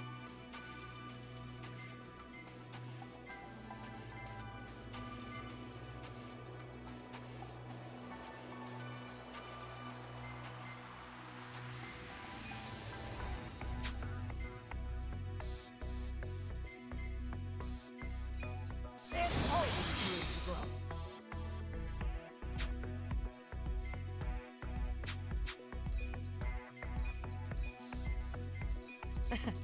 Back in the game. How refreshing.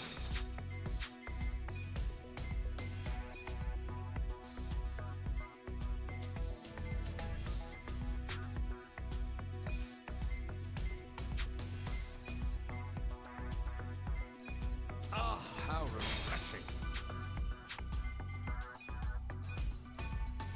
I feel so alive. Stress is bad for your health. Guys need vacation. Oh, anything? Yeah, we are just playing Yakuza and shooting the shit. You know, nothing real.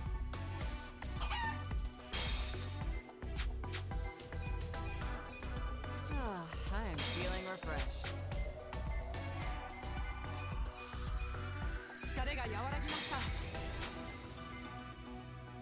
God damn. Old man hero. Like, I'm fucking kind of Taddeo, stupid ass. Look at that. That performance is miserable. And I could totally fire that guy. Fuck it, let's fire that guy.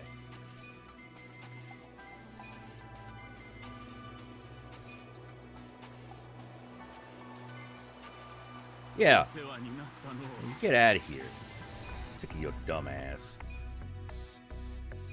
That's real, man.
Wait, why everybody all of a sudden unhappy again?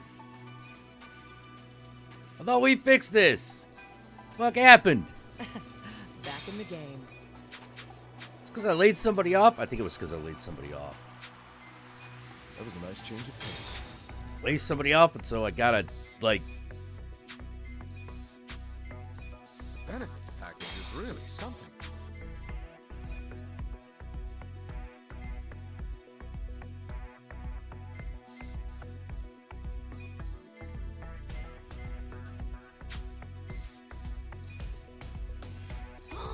Does that mean I get a raise?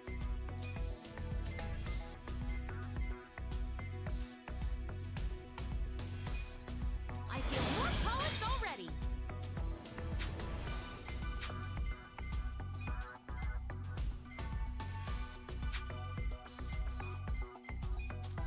So glad I can do all this shit at the same time. It's just a matter of money.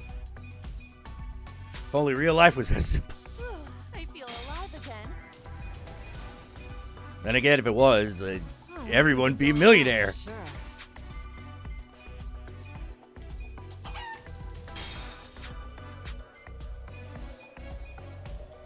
Feeling good.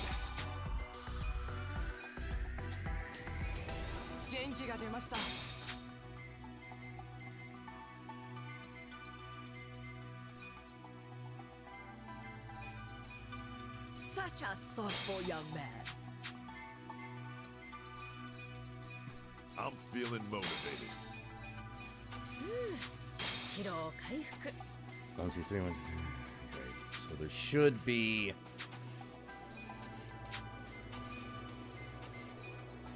I should... Whoa! The fuck is up with this? What is up with this?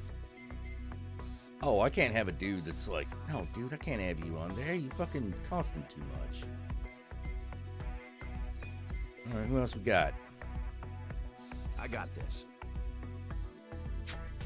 Yeah, that's better. Except, man, do we not need that?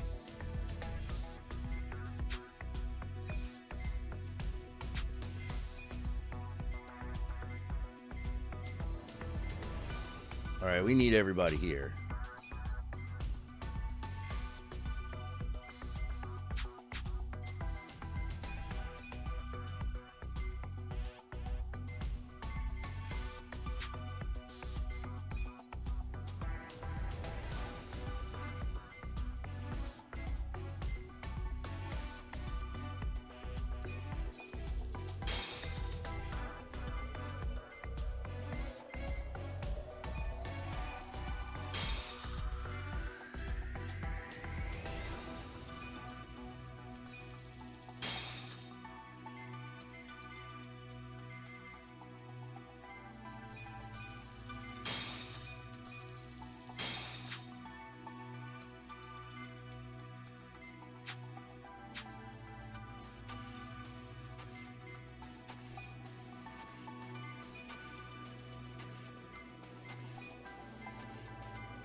Whew, okay. We got a job to do.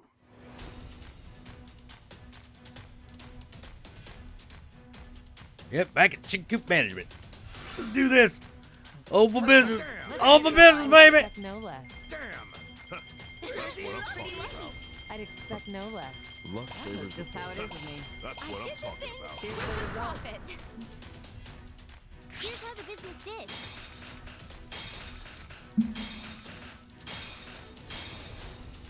These are incredible results. Nice. You guys did great out there. Sales are going up. That's the good shit.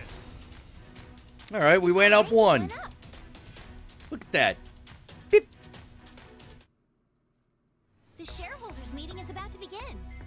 God, motherfucking shareholders motherfucking meeting. All right. Net worth is dismal. Fucking goddamn it. I knew I should have hung on to some shit.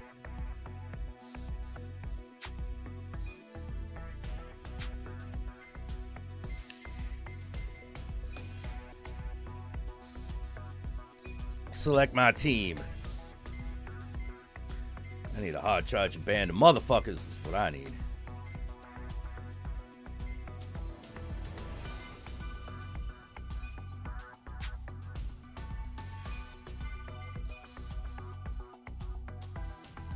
I'll show them a thing or two.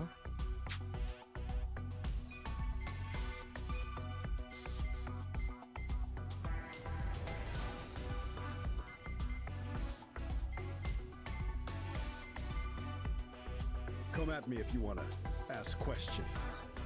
Let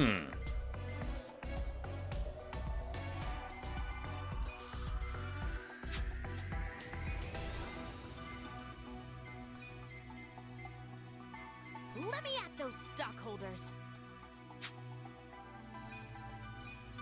Whoa, hey. Didn't I just...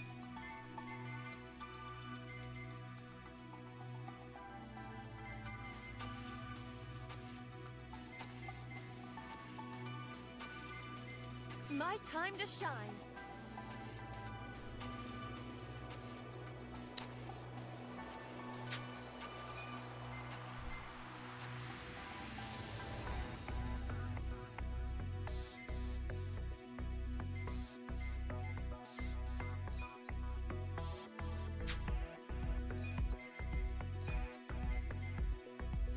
Let's get this done.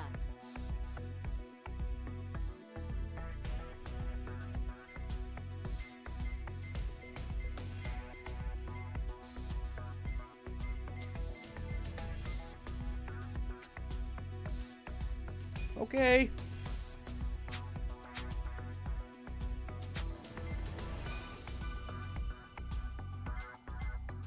Consider the shareholders. Whew. We'll start with the financial report. President Kasuga, if you would.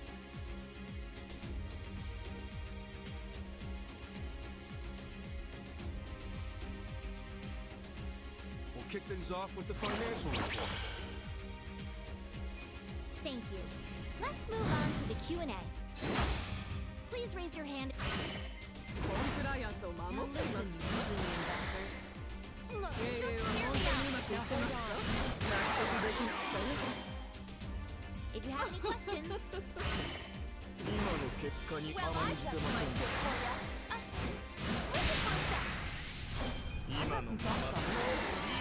What's the concept? Yeah. If you have any... I'll be correct. Now listen, silly investors. That concludes our periodic shareholders meeting. Well, everybody, this calls for meeting went great. All right, meeting went great. Shares are skyrocketing. All right, share price rose. That's what I'm talking about. All right, we went up. Oh, Ranking went up quite a bit. That's good. That's right. Ooh. That's right. I got a CEO bonus.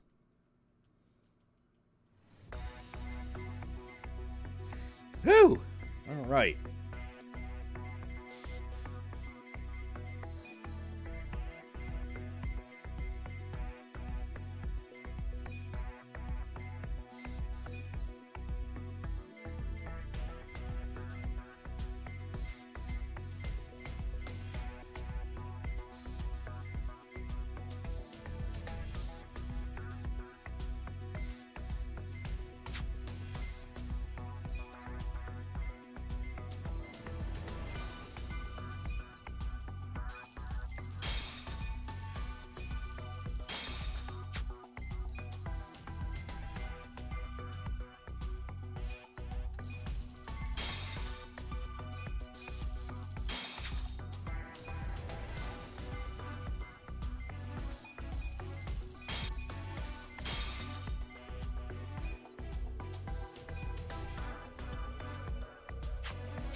Our Ichiban Confections is like maxed out.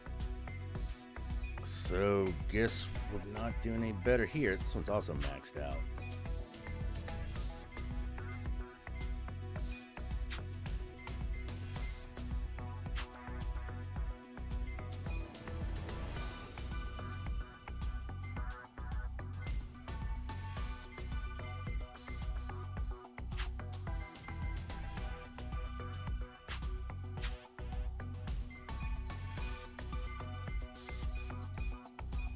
I'm feeling strong.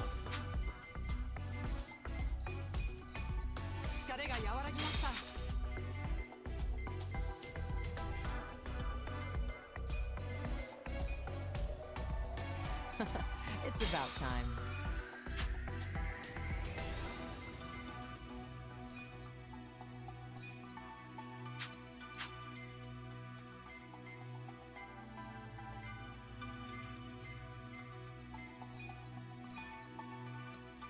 No, she's still at 10.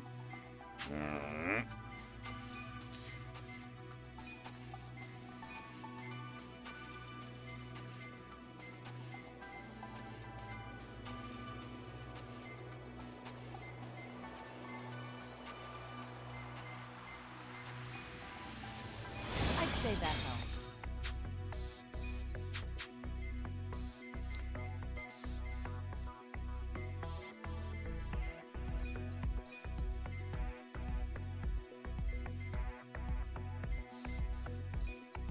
That taught me a lot.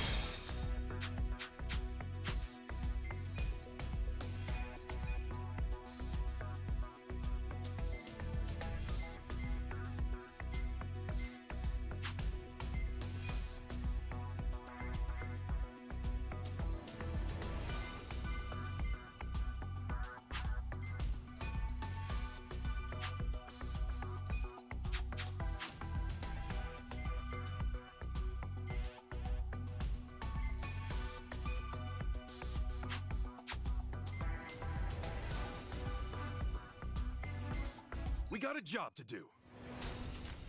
All right, so how we do this time.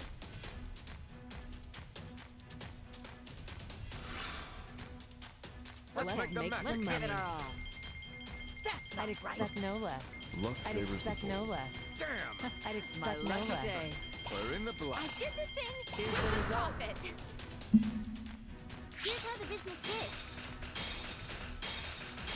These are incredible Nice. results. You guys did great out there. Shares are going up.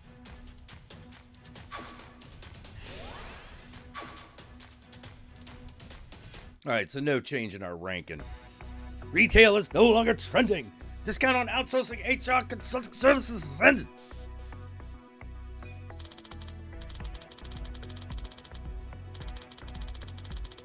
There's a commercial time slot available this period. A well thought out commercial could prove a huge boost to our sales.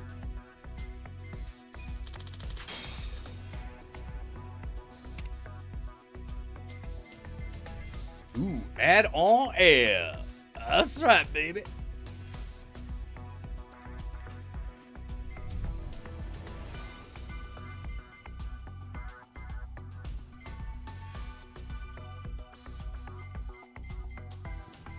We got ads on the air. Hey, do you like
Thank you.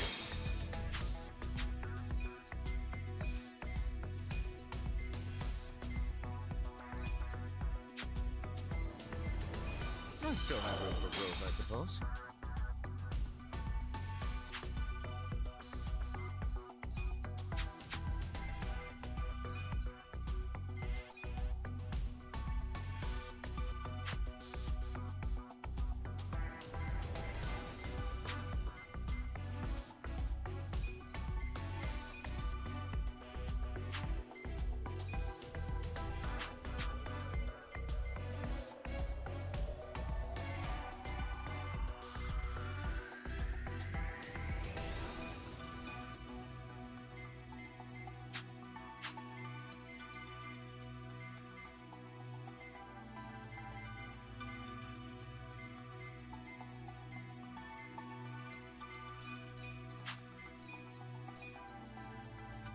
It's good to change things up.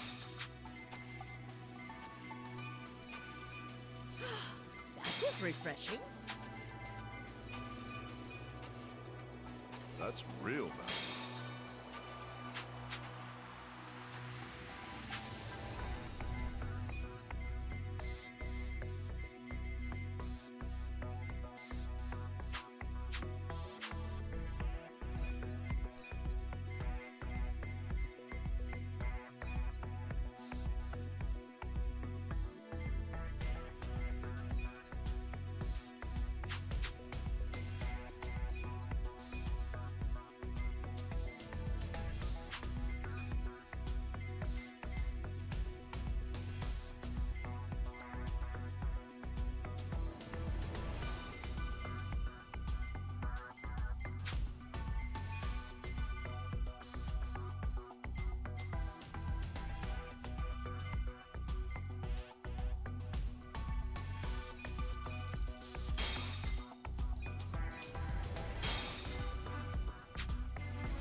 Huh.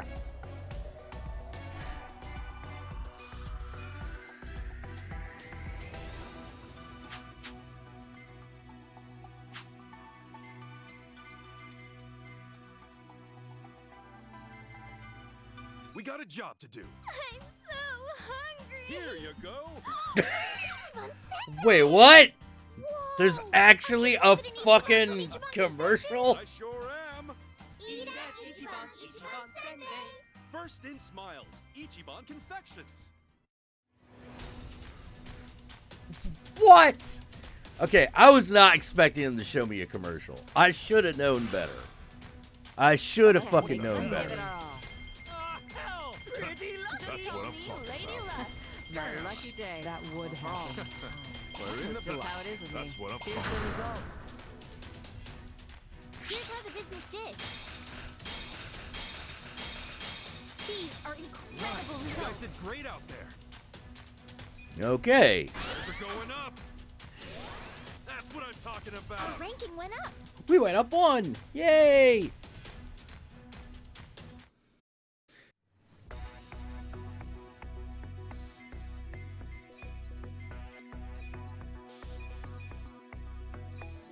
How refreshing.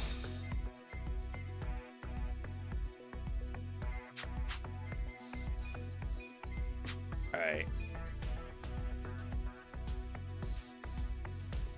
I'll be president if you want me to.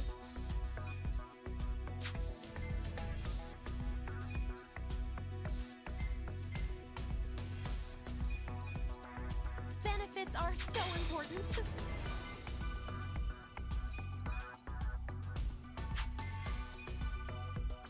Sweet! It's a sushi night for sure.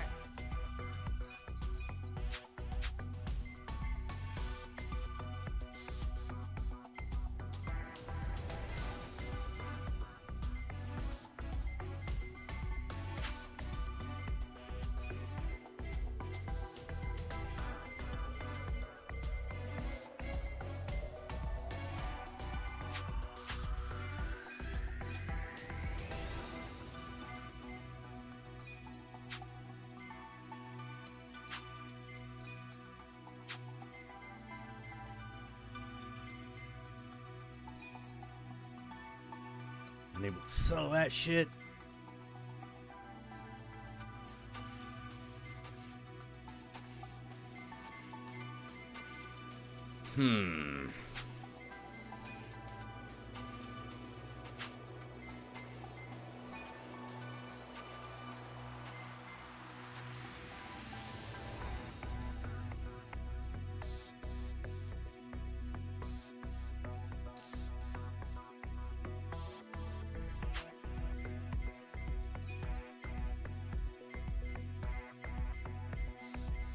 Okay, the profit potential of this, I think, has gone way down.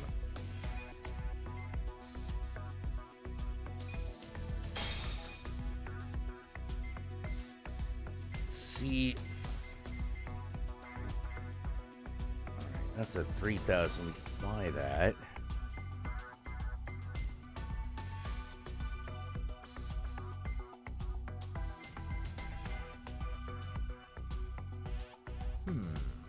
Bookstore.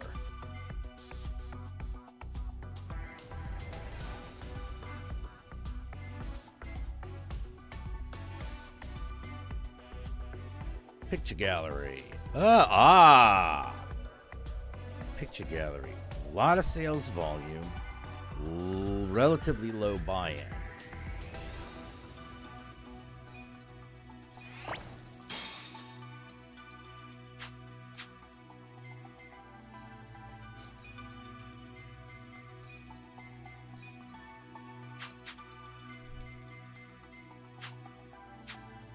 Yeah. Employees. Yes. I already have employees. You're the fucking you stupid motherfucker. All right.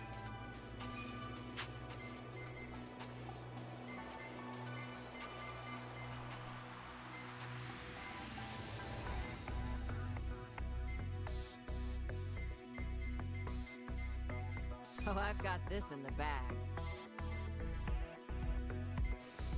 Whew. Okay.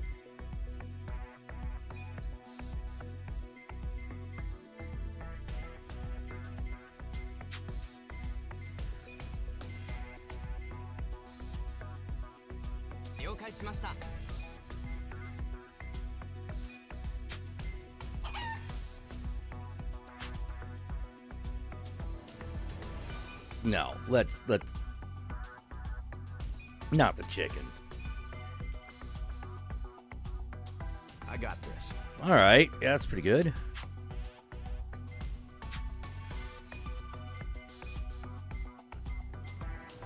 Upgrade notability.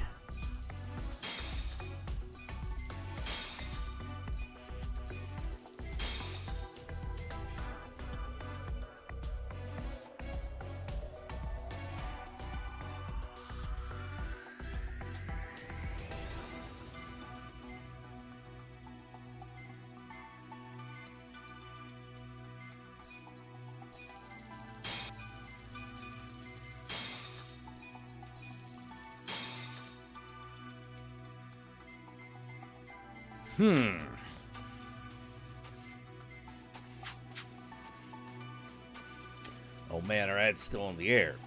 Shit. Expected profit is 8,000. 8 million. Put the results on. Alright, how much debt we got? Yeah, can't pay the full amount. That's fine.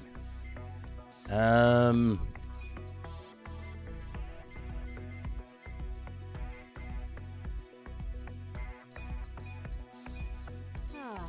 feeling refreshed.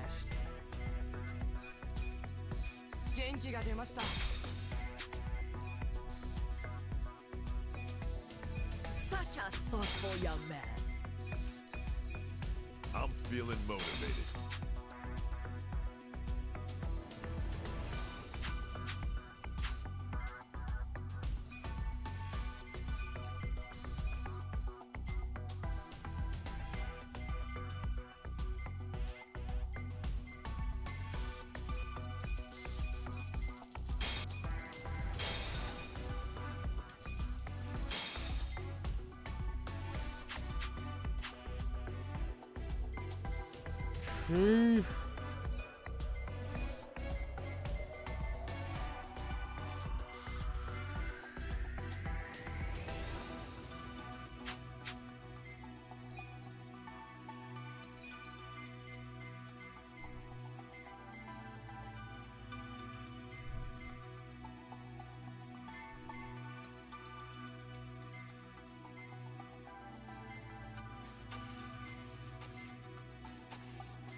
I'll work until I'm dead. Leave it to me. Leave it to me.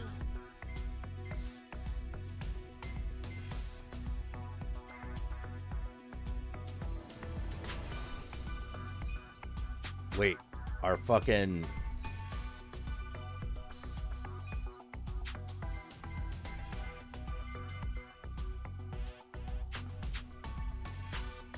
Son of a bitch. Alright. That was a bad idea. I got you. I'll get things moving. Leave it to me. Alright, much better.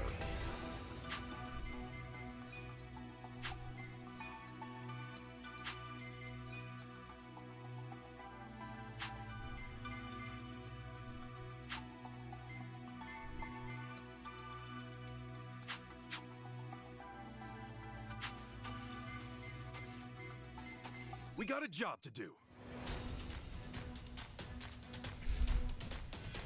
Oh, I see. Because we got that ad, we're driving. Let's get our Some lucky shit. Just call That's me not Lady Luck. I'd expect no less. Pretty lucky, huh? That would happen. We're in That's the just black. how it is with me. Here's the results. Here's how the business did. These You are guys did incredible great results. out there. Numbers are going up. Let's keep it up. Our ranking went up.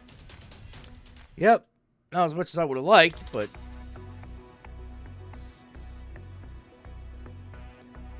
Huh.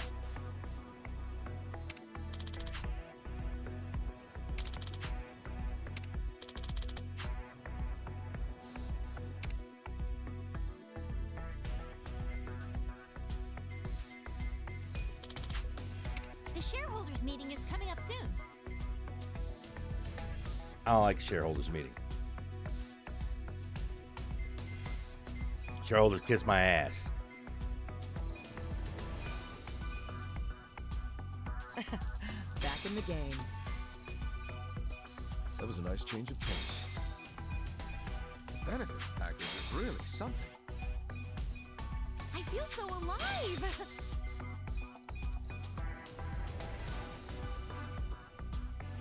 Oh, I can keep going now for sure.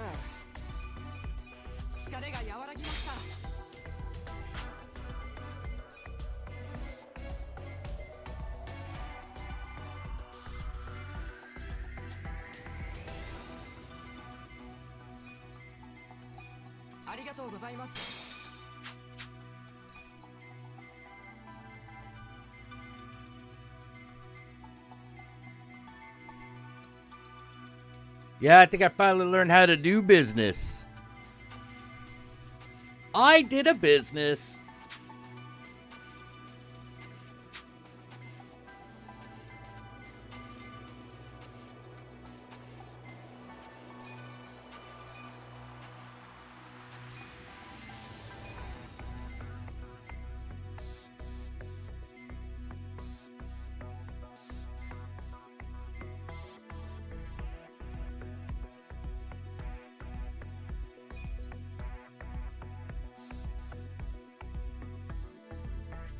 I'd say that helped.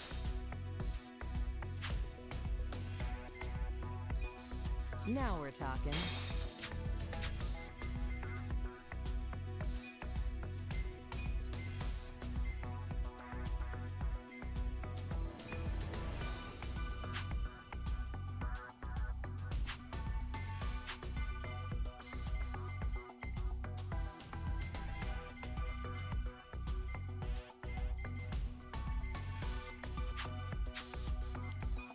All right.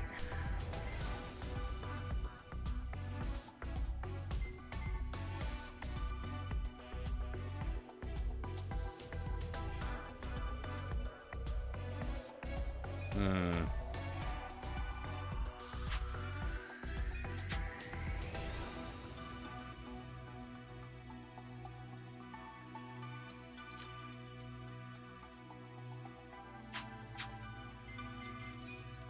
Let's see.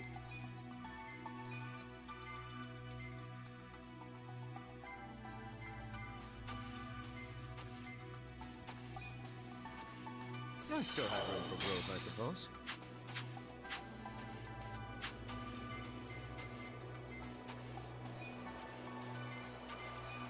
All right. Kanji workshop. All right. All right. The picture galleries where, like, clearly we gotta improve.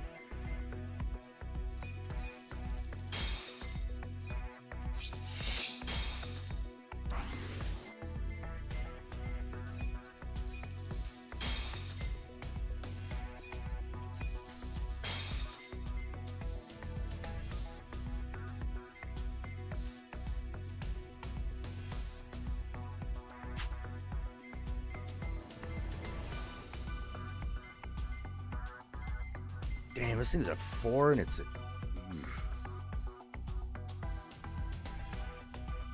And what else we got? Let's go to the market.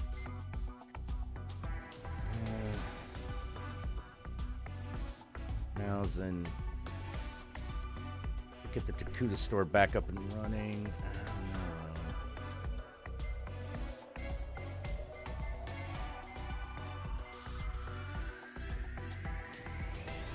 Bookstore's pretty good.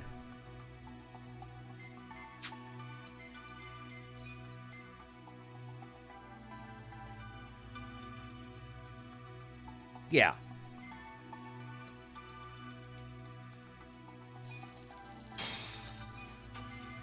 Yeah, let's get the bookstore. It's got more profit potential.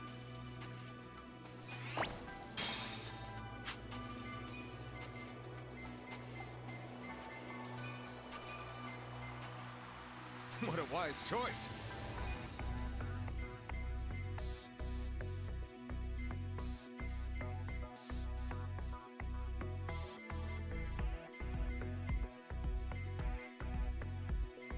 Oh, looking at the wrong thing.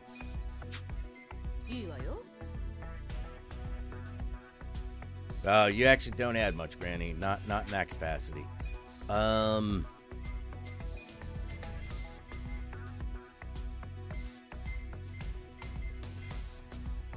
Hello? Hi, cat.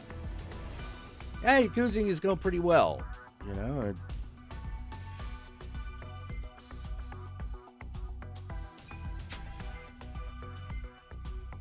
I can take care of this.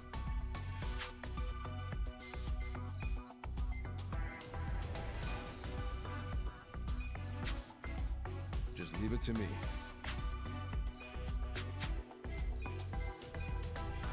All right, let's see if we can...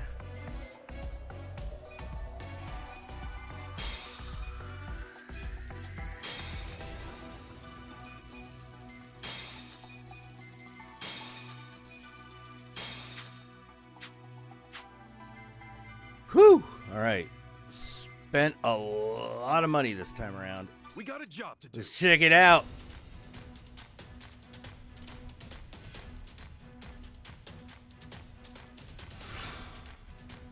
Let's make some money. That's what I'm I'd talking expect about. no less. That kind of Luck favors the bold. That's just how it is with me. What the hell? We're in the black. Here's the results. Here's how the business did. These are incredible results. Ooh. We did pretty well. I don't know how this fucking works, man. Like, let's see. That always seems to be something that...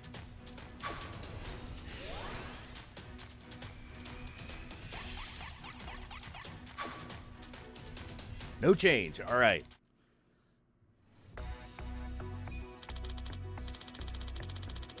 Ooh.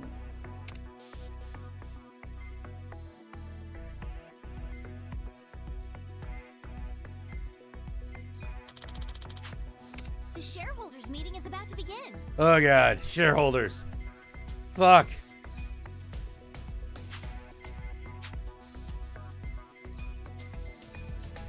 Okay. Okay. We got this. We can do this. I am feeling refreshed.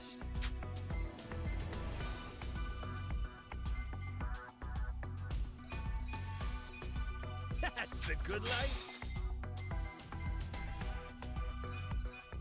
That was pretty refreshing. That's real nice.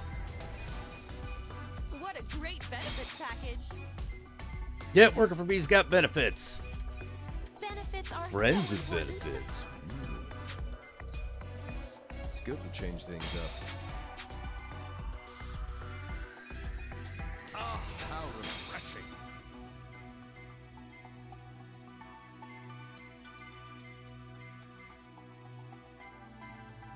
Hello, kitty.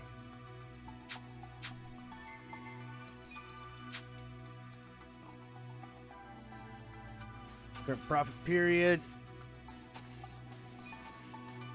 Consider the shareholders handled. All right. We'll start with the financial report. President Kasuga, if you would. Huh.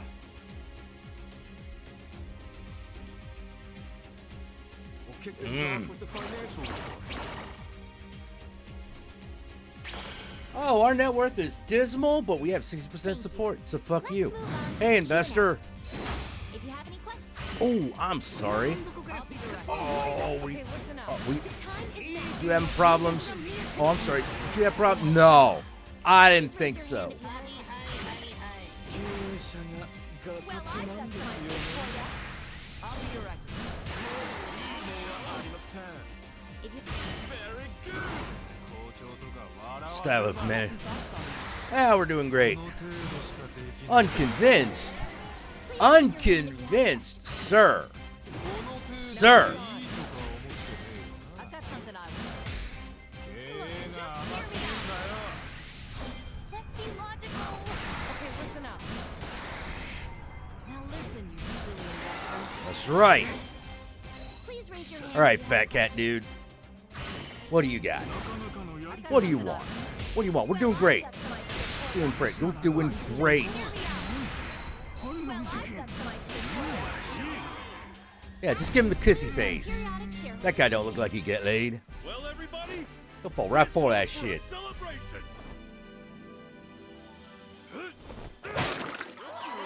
Everybody, thank you.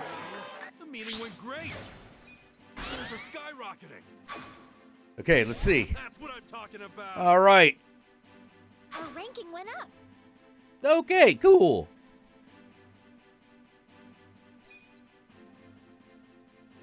Yeah, if only real meetings were that simple.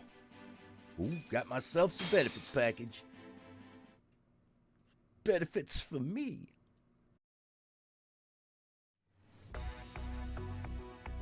Whew.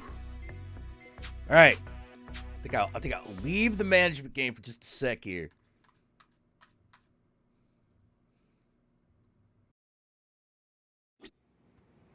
All right, chicken.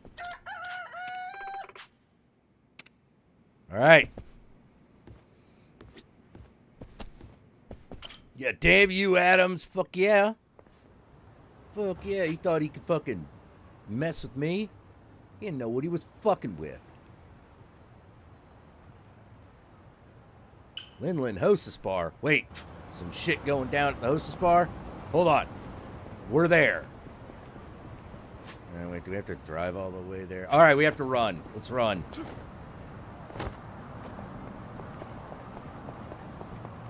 Out of the way, peasants. Got time for your shogi.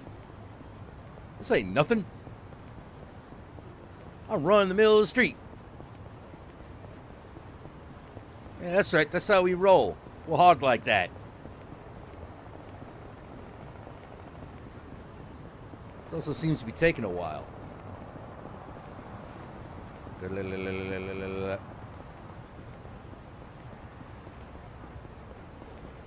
Oh, the chicken in every game is a food pun?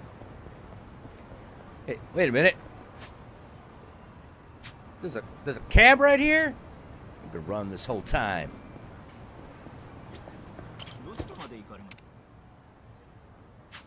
Alright. Hopefully you'll fucking show up. Hey, Revenge Books, I now own you. I really want some new clothes. Maybe I'll splurge and buy some. Oh, I like what you have on now, Sajan. That stuff not enough? Oh, I really like this outfit, but nothing makes you feel more refreshed than a new look, right? Don't you ever feel that way, Nanshan? Oh, sure. I get that. Whenever I want to change things up, I pick up some new cardboard and rebuild the house. Oh, yeah. That would be pretty refreshing. I mean, technically, yes, but no, not at all.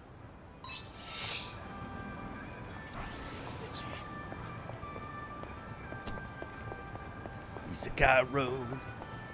Alright, what's this guy on the ground for?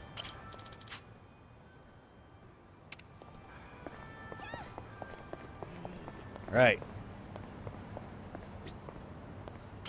Huh? Man, you gotta be shitting me. Who does that girl think she is with her stupid little pink hat? Messing up our whole scam. Oh! Oh! This is about the little girl.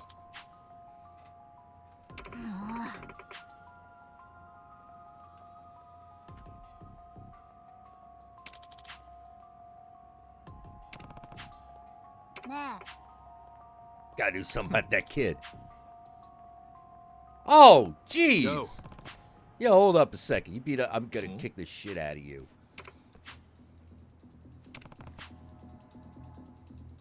These donations are more than just money. A lot more. That shit is people's hope. They're designed for be bigger than themselves by helping someone else. That's right. So you can help me out right now with equipment costs down there because I can't play no real business game in real life. No, I mean seriously, I'm really bad at it.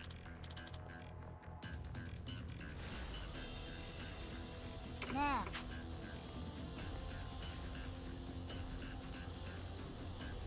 Oh, gotta teach Gramps a lesson. Oh shit. Eh?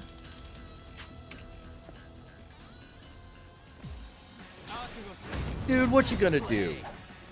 Dude, you got a knife. I got a guy with a fucking sword. A guy that's got like a billion guns and a chef. Get serious. You know what? No. Nah, I'm sorry. Don't start nothing. Won't be nothing. Nah, cap him. Just fucking cap that fool.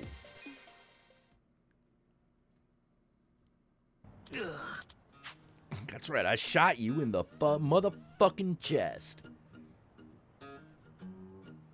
Yo.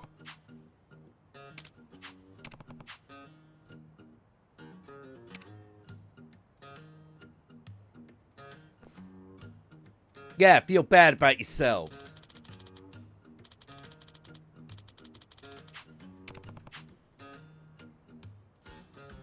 Hey.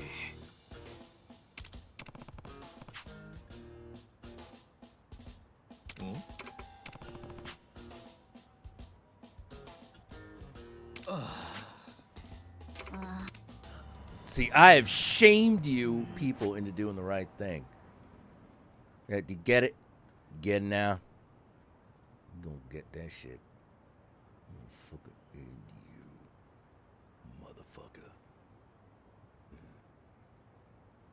Motherfucker. Alright. We got a call from Auntie Yankee. We're gonna go check that out. We're not gonna leave her hanging forever.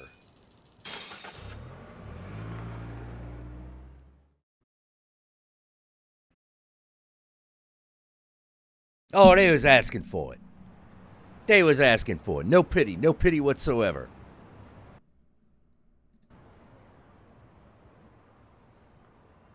No pity at all. Yeah, we got a guy with a zillion knives throwing guy throwing a zillion knives and a dude with a soup spoon. You fucked. You fucked. Guys like that rolling together, you know they got superpowers. I'm like, Jack, this is real life. No, I'm telling you, dude. The fuck is going on here?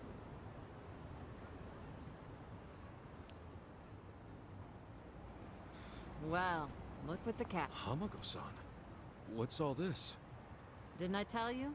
I'm decluttering. I lugged all this out here by myself. Oh, I'm beat. I was hoping you big, strong men might do the rest. You buying new futons or something? Business must be good. Well, it looks like the same shit. Wait, there's no one here. Where are the girls? They all quit. What? I'm closing up shop. Huh? Oh.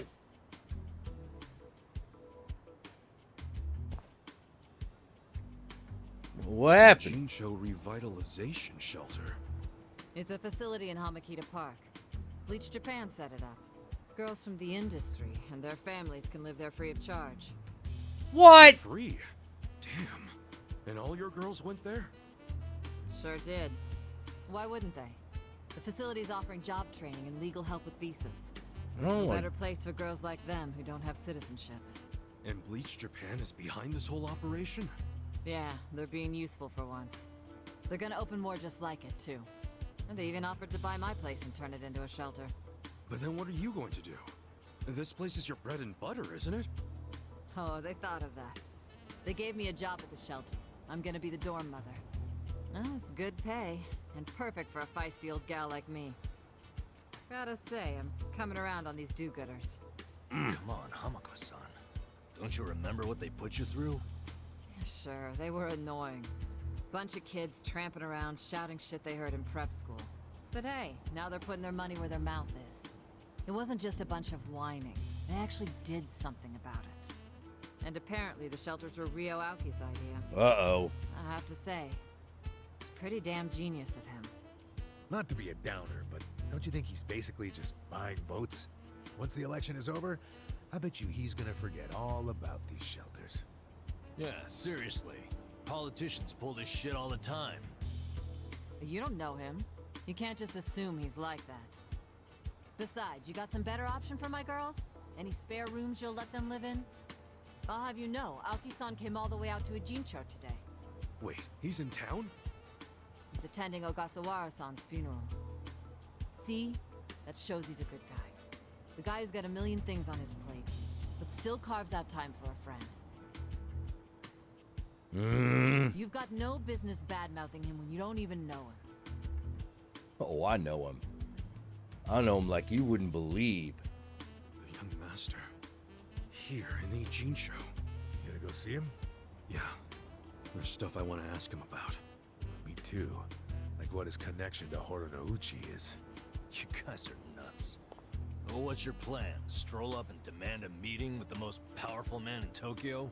Oh, funerals are easy to sneak into. Everyone's too polite to ask questions. Why are you supporting this lunacy? Sorry, Hamako-san. But do you mind if I get rid of your trash some other day? What's wrong with now? Yeah. There's just this thing I gotta take care of. Fine. Just don't leave me hanging, okay? Wouldn't dream of it. So does anyone know where this funeral is? If it's any Jincho, it's gotta be at the morgue on Central. That's where Nonomiya's funeral was. Oh, yeah. All right. Let's roll on over there. Autobots, roll out! Yakuza bots, roll out! Oh, it's like right over there? Okay, alright. That's a little closer than I was expecting.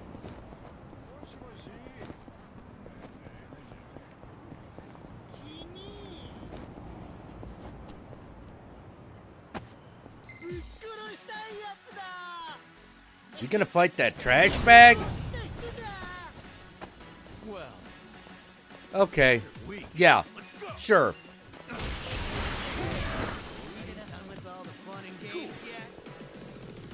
Ah! There's more than one of them. Let's do it.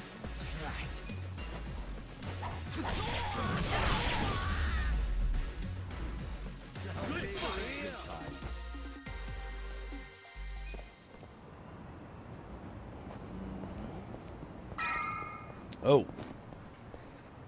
Ogasawara-kun, I remember the day we met like it was yesterday. Nice. There's still time. Hey, let us through. We're here to pay our respects. Hey, are you with Bleach Japan? No, but we knew Ogasawara. Not good enough. The ceremony's just for family and Bleach Japan members. Well, maybe they'll let us light some incense. They aren't even allowing journalists like me in. This monitor is all we get. Today, we celebrate Ogasawara-kun's memory. We do so here in Ijincho, the city of his heart and soul. Okay, so the old guy died? You, more than anyone, yearn to see this city reborn. It was only 6 months ago that you came here with your family. And I remember how eager you were to change this town for the better. It became your passion in life.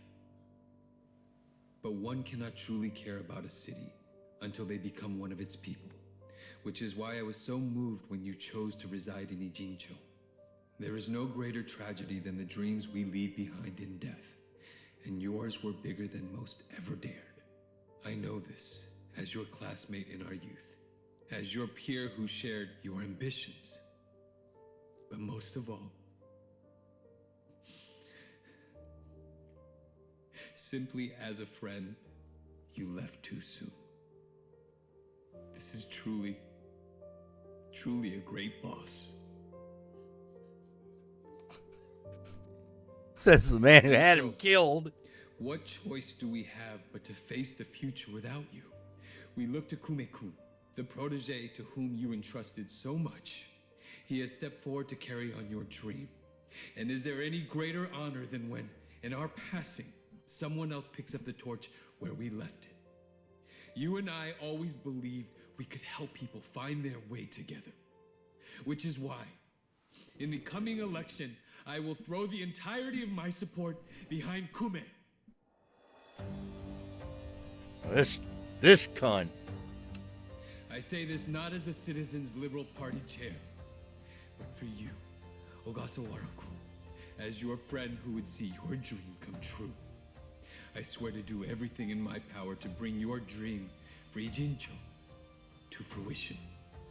That is the least I can do for you, my old friend. Rest now and smile down on us from heaven.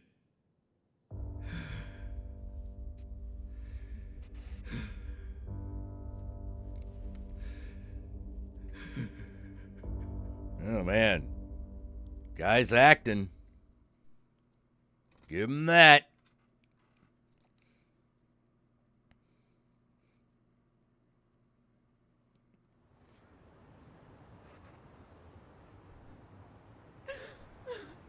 Ogasawara-san. We will continue your work for you. I know. Bleach Japan does sound like an Asian cosmetics company. Really cares. I know. He's in more grief than anyone here, and he still gave us. They specialize in skin whitening cream. Yeah, I know, Give a right? Strong eulogy. If Aoki really did order Ogasawara's death, well, then he's quite the actor. Bastard's grooming Kume for political office. What the hell is his plan? Hey, there he is.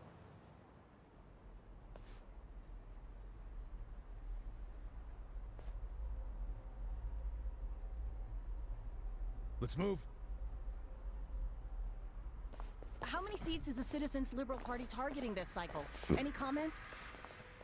Aoki-san, should we take your statement today as a campaign launch announcement? Any comment at all? Just a soundbite, Aoki-san. Clear the way. What's your motive for holding a new election? Hey, don't push. I said don't push! All right, folks, let him through. Let him through. Aoki. Hey, Governor Aoki. That's no good. Can't even get close. Let's head him off. It's not like the governor took a train here. He's got to have a car nearby. Sure, but how are you gonna find it? Check every parking spot in the neighborhood? You know, I once read in some tabloid that celebrities park underground to avoid the paparazzi. Aoki probably uses the same strategy, don't you think? Yeah, that's a thought. Any underground lots around here? Yeah, there's a big one. Its entrance is by the river. Great. Let's check it out. Dun-dun-dun-dun-dun. Oh, back where we was. We can take a car there.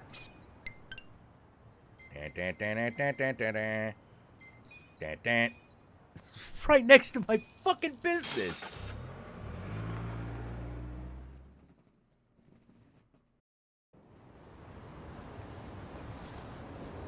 Right next to my fucking office. You gotta be fucking... well, whatever. Shit happens. What are you gonna do?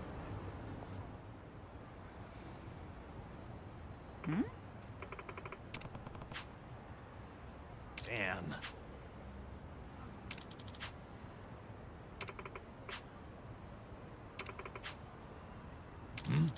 A hidden elevator. That's it. For real?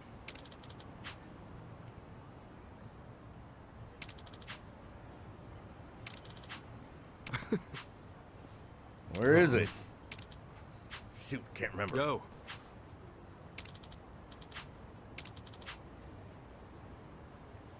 It's in a building with a bar. Building with a bar by the river. That narrows it down. Yeah. Dude, like, okay.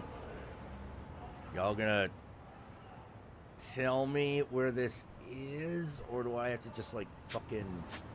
So itchy. Dun dun dun dun dun dun dun dun. Nope, can't get in there. That's Ichiban Confections, and now I got it. All right, so by the river. Now you just gotta run around.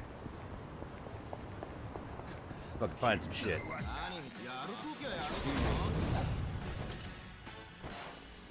Well, let's go. You think you can win? Who wants to fight you? Yeah, this is... Get right in the middle here.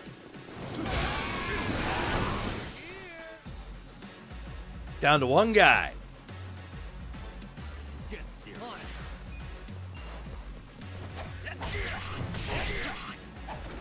Yeah.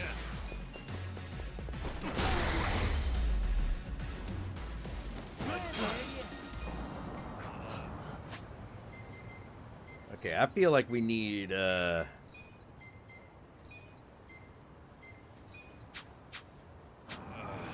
we need say in the party.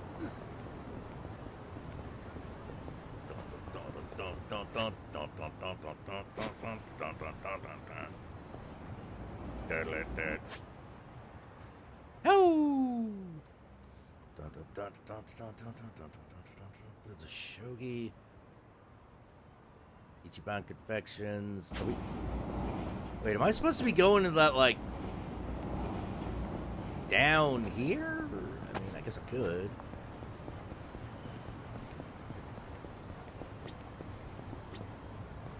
Oh, what's this? Treasure hunt! Half-eaten bento. Yeah, let's pick that shit up. Nah.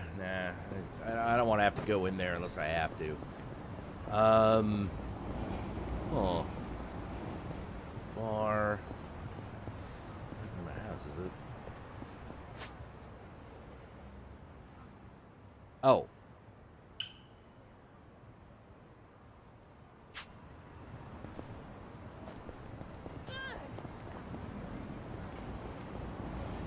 How big is this fucking parking lot? Ah! No!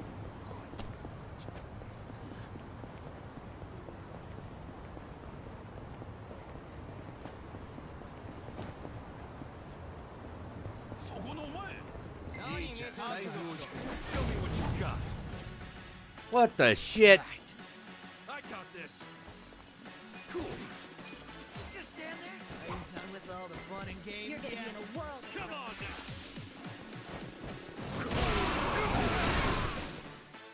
You can win. Here we go.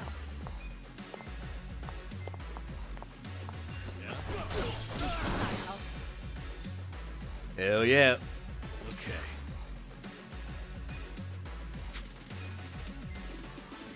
I got this. Take this. The enemy is defeated. Hell yeah. Nice. All right, guys, stop fucking around. You got shit to do.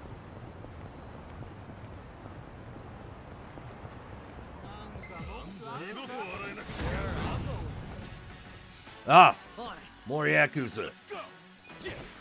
I generally want Ichi to go first, so I can do this shit.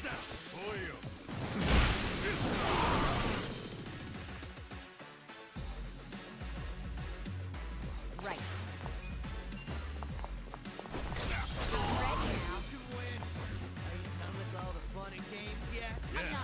I got this. Have fun with this. Hope this hurts. I'm serving up a dish of pain. Oh man, he's still up. Shit.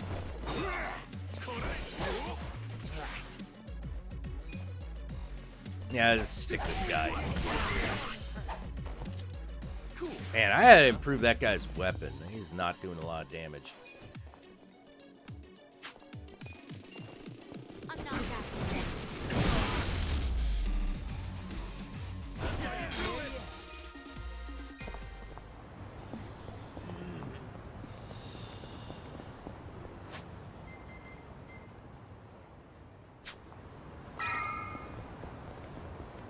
All right. I don't mind having this guy in the party, but I need a guy with a little more punch.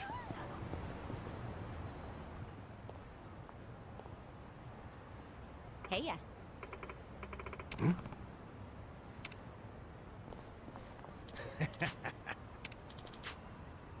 Okay.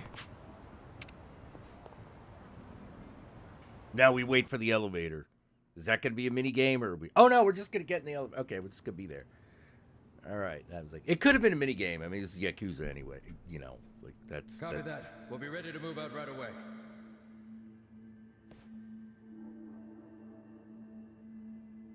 This has got to be a Start the car. gigantic Governor's en fucking route. parking structure, though. You were right on the money, Sachan.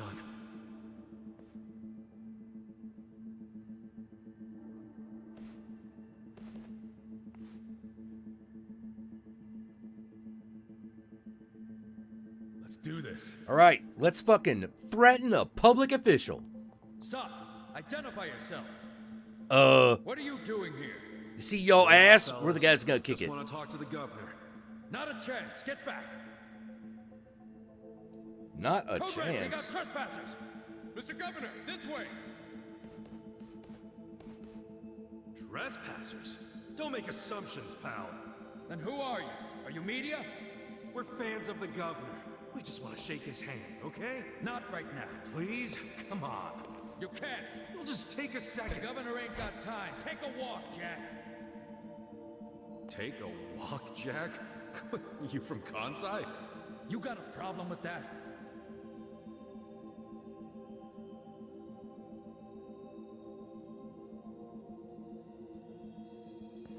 Well, it means you're Omi.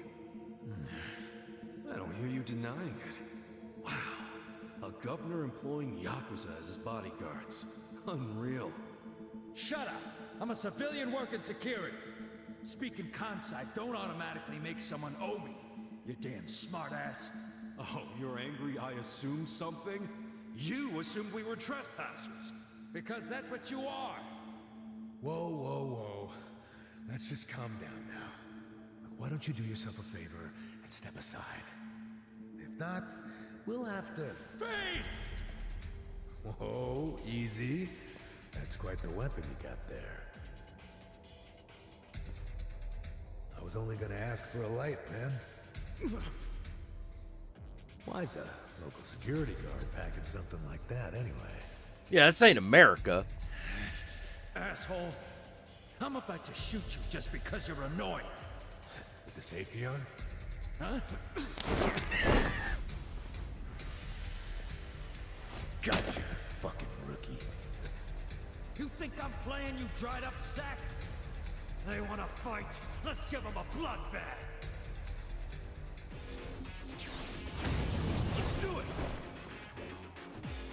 Well, I got this. I'm not backing down. Care for a magic trick?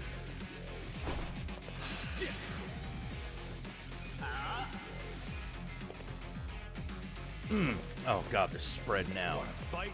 All right. Here we go. Watch close now. You're in. I love you guys. You're in it now. You're gonna get stoned. Oh my god, are they okay? Everybody but that guy. Bring it on. Let's go. I'm not backing down. Eyes on me. Have fun with this. Take this. Bring it on. Get serious. You're gonna be in a Into this.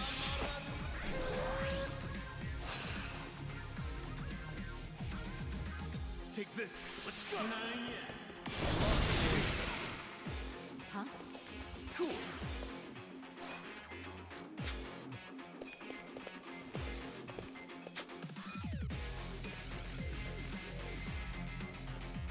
You're gonna get stoned.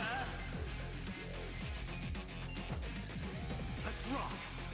You're in for it now. Right. You're in it now.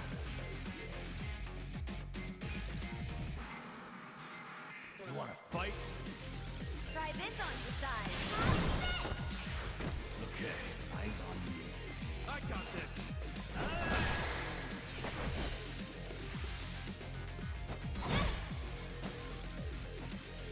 Seiko caught a cold. Somehow. I'm not backing down.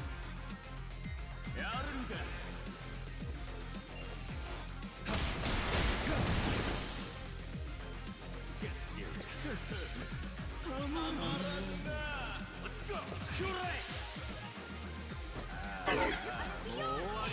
Someone's gonna bang.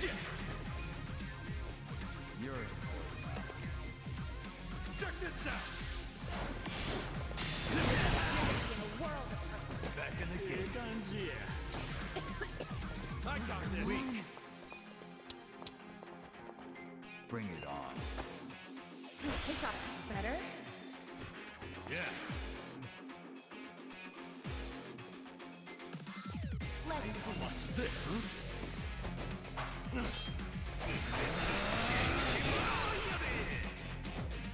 Well.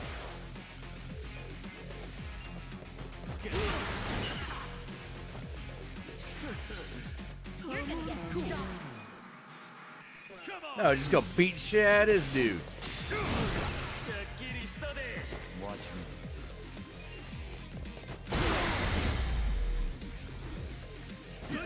Too easy, I'm afraid. Moving up in the world. Yeah. I did it. It's just a cool. Oh, not the clap. Oh. You fucking. Wait! Oh shit. You okay?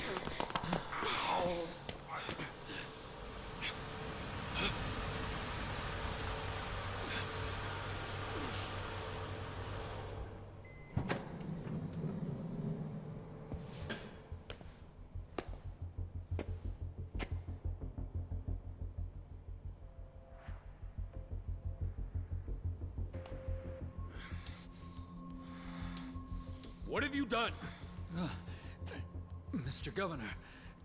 Can't you tell the difference between thugs and law-abiding citizens? What's wrong with you? I'm sorry, sir. We are terribly sorry about this. Do you need medical attention? I never thought I'd see the day when my own guards hurt a citizen. I ain't no I'm just citizen. glad I saw the scuffle in the rearview mirror. Please, let me help you up. Sir. Young master.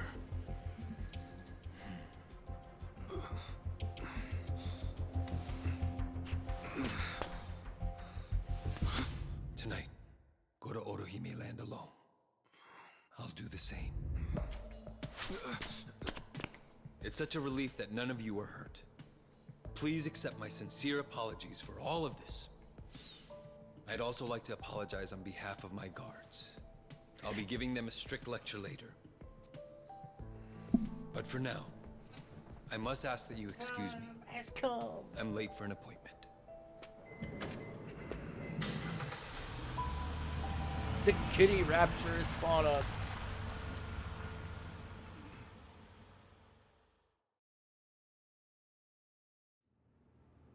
Listen.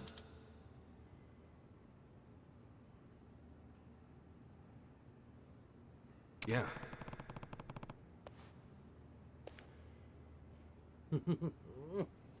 Okay. All right. Open this damn door. Go. Yeah. Get me heads.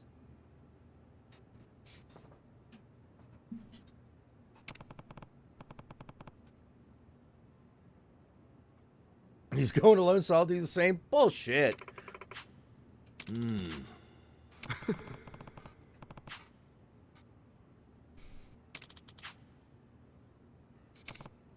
Hey. No.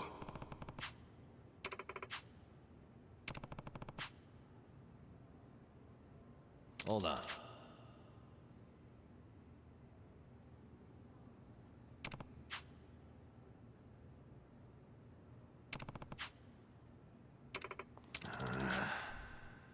Yo. Okay.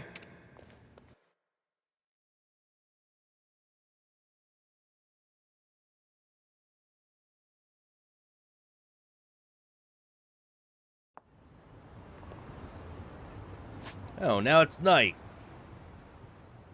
Wait, there's that thing I can do at night, which is like, look for the slasher killer.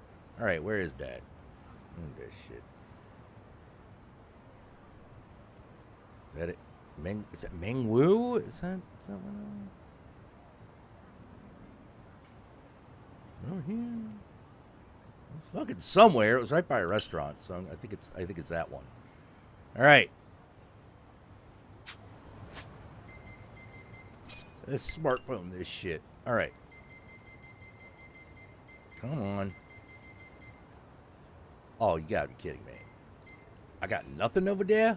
Damn.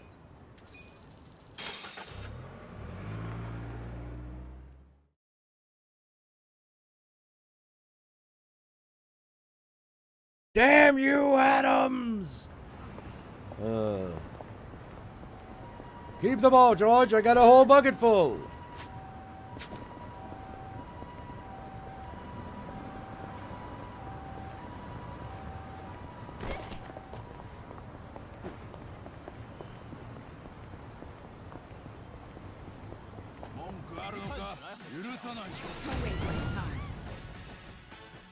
Whoa! Let's go. Whoa, moving up in the world, are we? Jesus. Care for a magic trick? Cool, 45? Check this out. You're gonna be in a world of hurt. Jesus. Weak. Right. Hold up that wheel.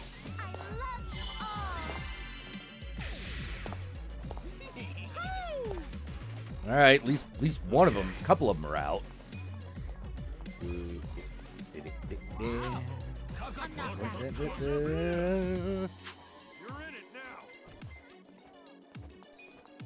Have fun with this.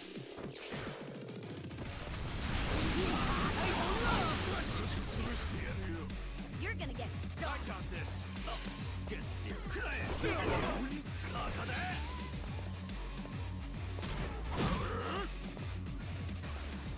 You're gonna be in a world of hurt.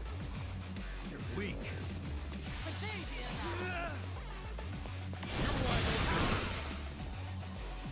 Whew, okay. Hold it together. Bring You're it gonna on. get stuck.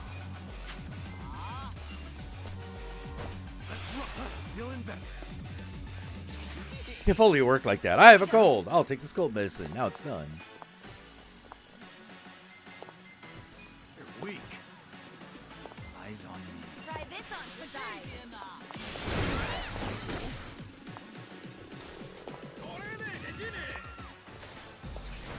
Wanna fight? You're gonna be in a world of hurt. Come on. You're in. Watch this. Hope this hurts. You're gonna get stomped. Watch me. Take this. You're in it now.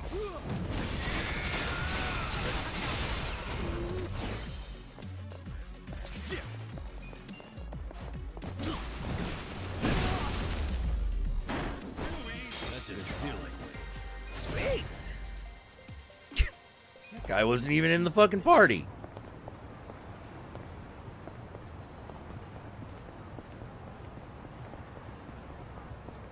All right, let's see. Might have to wait. Ah. Go around. Dun, dun, dun, dun, dun, dun, dun. Da, da, da, da, da. Am I going up? Moving up in the world. Oh.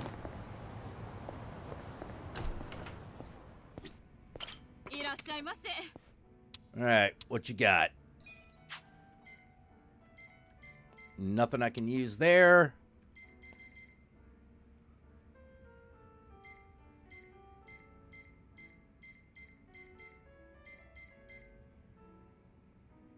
Ooh, however, I can get a fancy all-purpose spatula.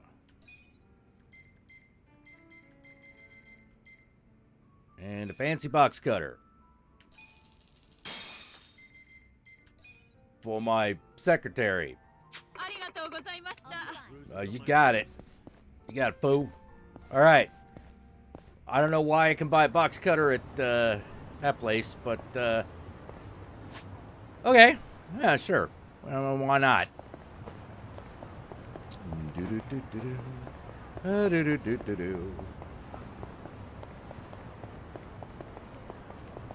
Closed pharmacy, but there's a fucking suitcase over there. Got that shit. Can't go down there. Come on. Where's my... Alright, you gotta be kidding me.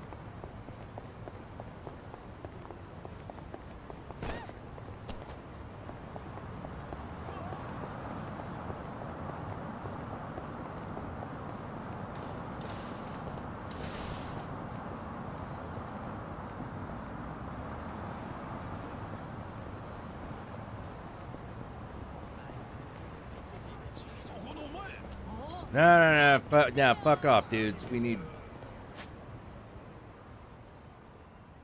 Oh, shit. No, the way place we got food. Place we got food. Let's go get food there.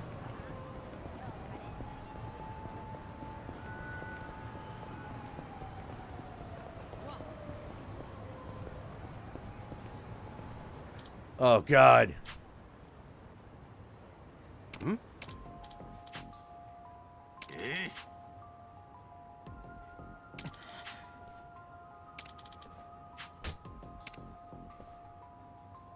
Hold on.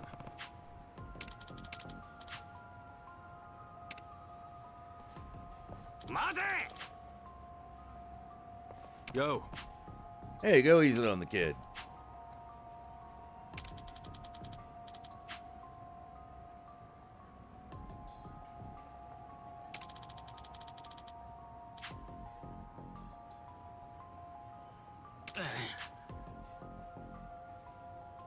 No.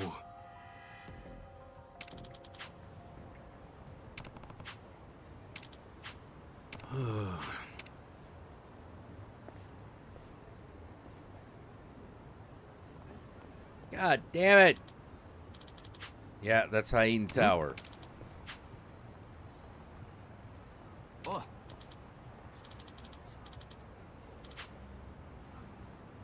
Sumimasen.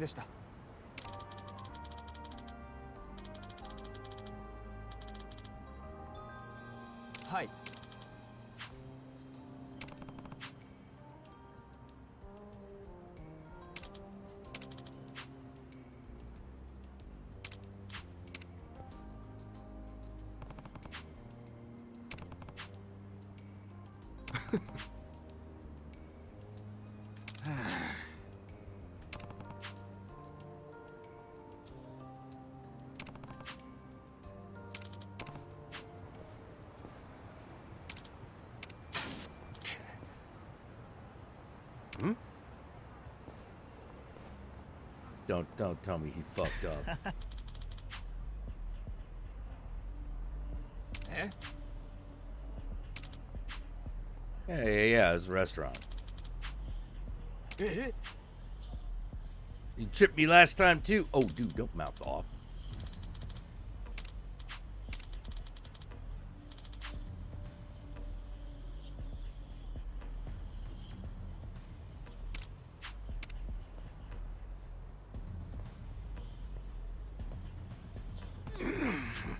Mate!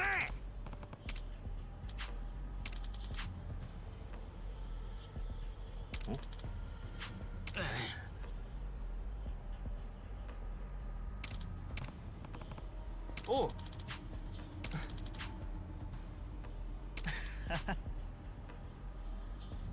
Yo. Eh?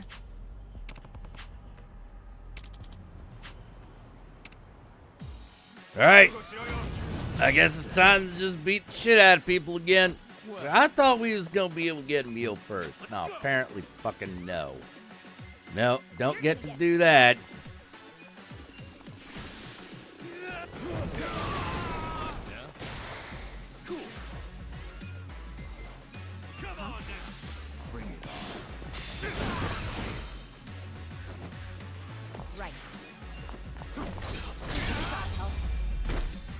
Ah, the girl with the dessert cart fucked you up, chef. Thought I was a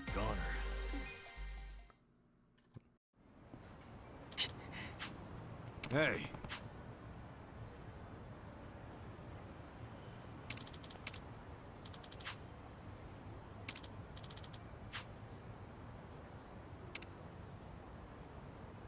Whoa, those people just disappeared. They fucking freaked out so bad they fucking fell into the shadow zone.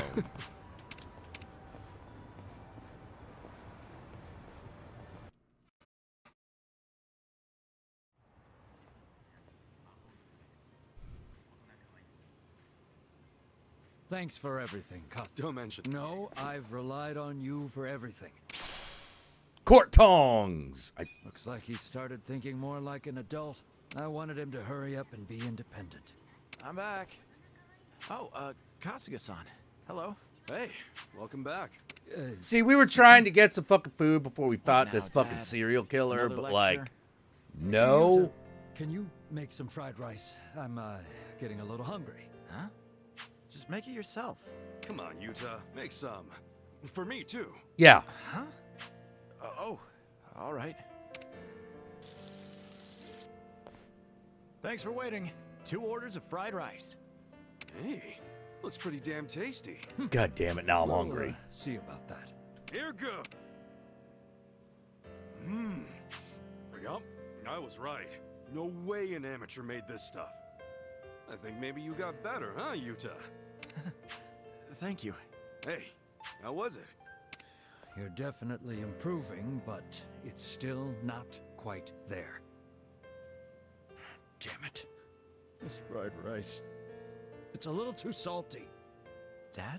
So much for honesty.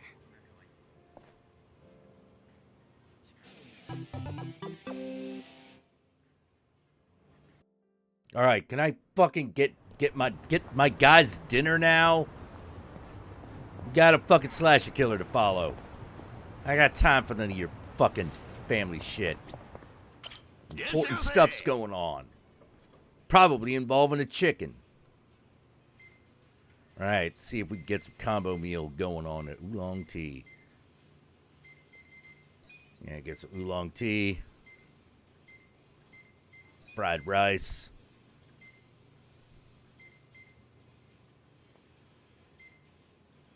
Oh. Oh. Saw pork, shrimp and chili sauce. Shrimp chili sauce. Why not? Get one of those. All right. Who's hungry? Me.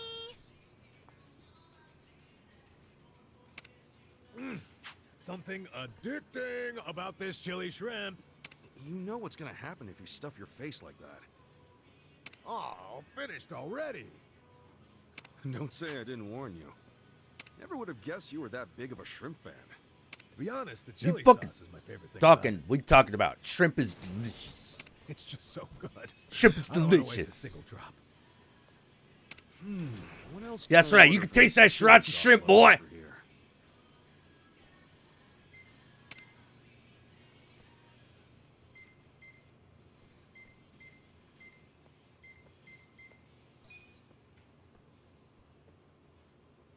Huh? Is this chili bean paste?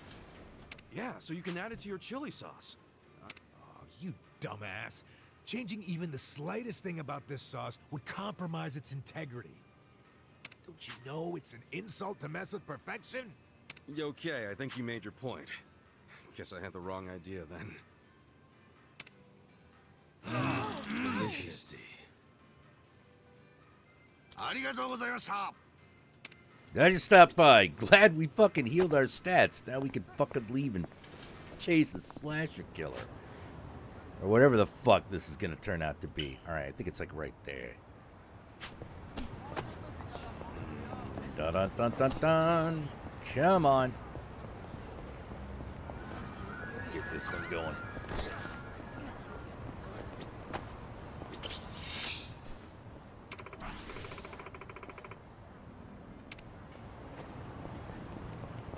Soft serve tofu. I mean, shit's alright, I guess, but the hell is this? Oh, wait, this is like a Chinese herbalist shop? Oh, this ain't no American one either. This is actually... Oh, shit.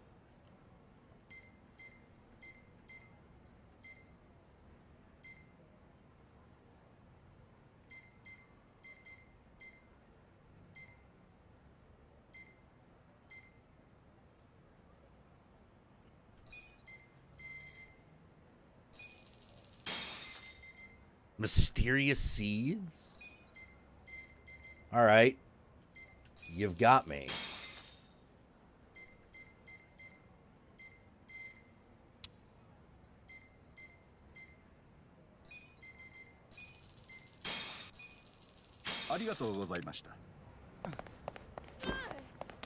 Whoa. Hold on. My deer head is up there. Huh. Dad, is that you?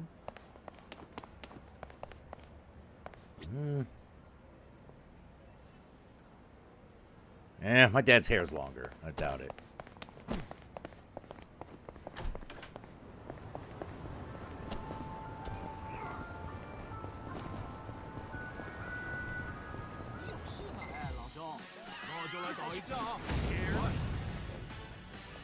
Some guy's trying to test out the kung fu on us. I'm not backing down. Oh, I'm sorry. Were you weak over there? Weak against bullets.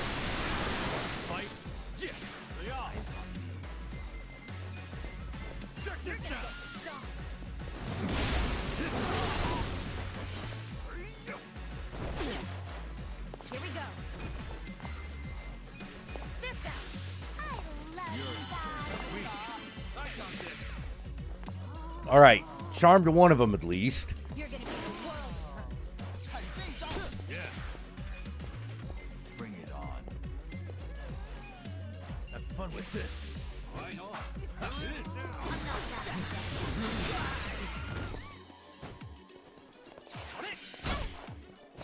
You wanna fight? Well, You're gonna get stuck. let's go. Get serious. It ends here. Cool. Eyes on me.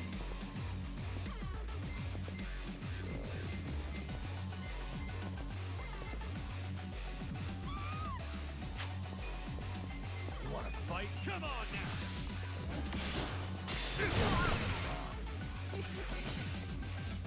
You're gonna be the world hurt. I got this. Right. Ready now. Get serious. You're in for it now. Aren't all humans weak against bullets?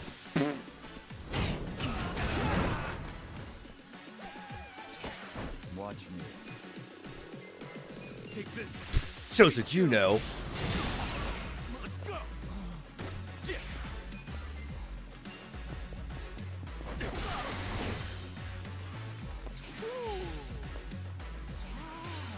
Oh shit, dude got knocked out. You're in it now. All right, let's see if I can brainwash this dude. Missed. No. Cheap shot this guy.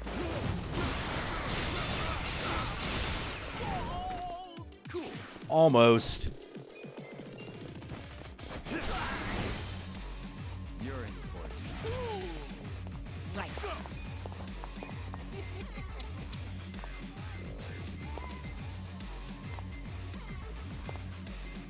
Come on.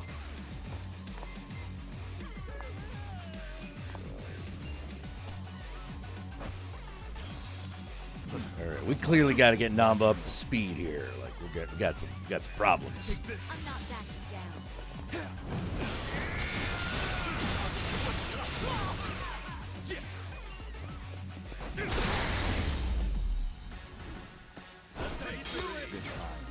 Excellent. Hell yeah. Okay. Oh, jeez. Might not be cool enough to do this. Oh, what's this? Yeah, I'll try some chestnuts. What the fuck? Yeah, I'll buy some roasted fucking chestnuts. This is a nice thing, man. Come back again. Okay, yeah, sure, whatever. Actually, roasted chestnuts actually are pretty good. Trouble going down at the Sega building.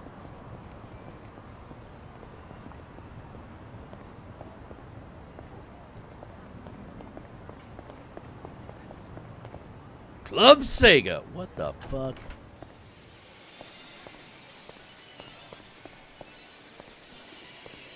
Oh, it's an arcade. Wait, don't I have to get cats for something? Here we go. Yeah, we're going to insert money. Move on to the left. There we go. Come on, cat. Yeah.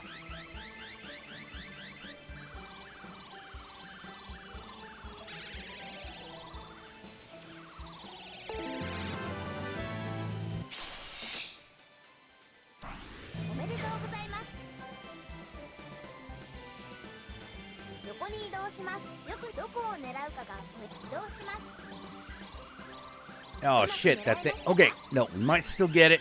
Might still get it. Yeah.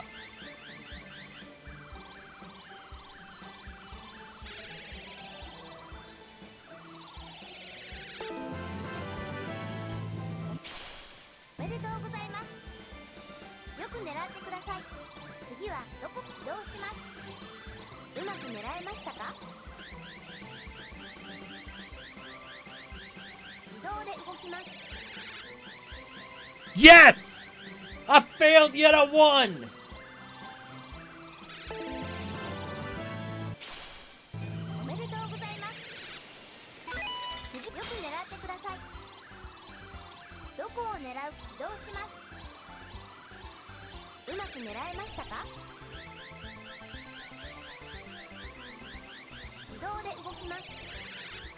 Oh!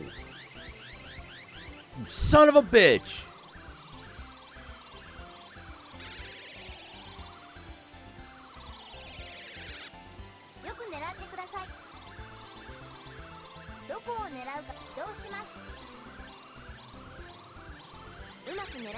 Come on, bring it.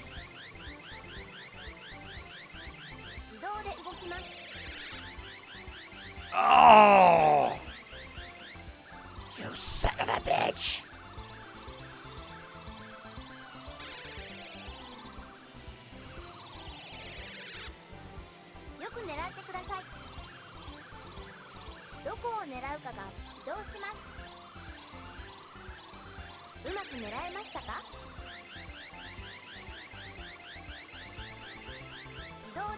Come on! Get it! Oh!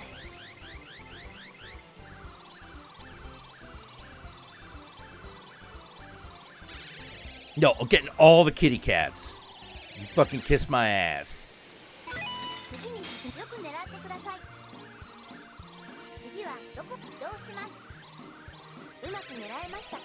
No way, I am not getting the tiger kitty cat. There is no way I'm not getting this. This gonna be a long night. If I don't get this soon, this is gonna be a long night.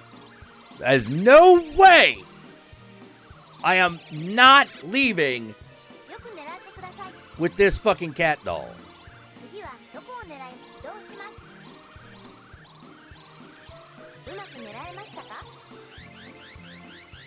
Yeah, we on a pussy hunt now.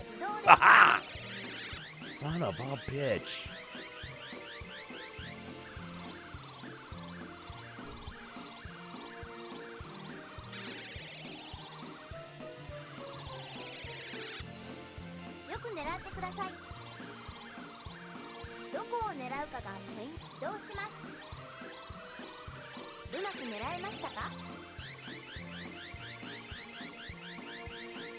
Oh yeah, you saw the blood splatter. Oh, don't.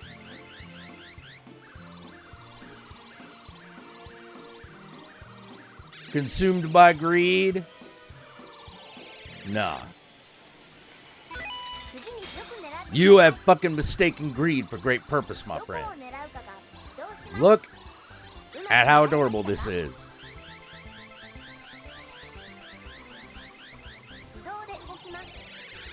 Oh! Okay, alright, look. I'm getting there. Okay?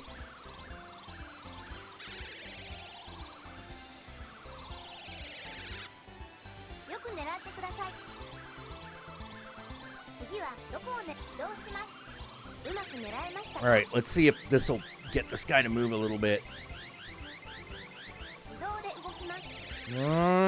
Alright, I nudged him. I nudged it.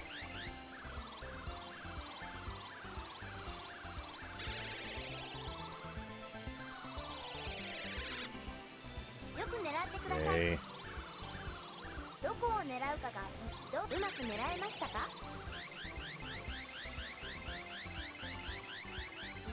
Yeah, come on. Oh, fucking dog.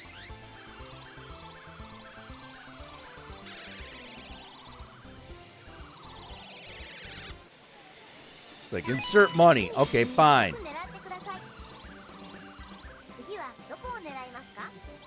Oh no.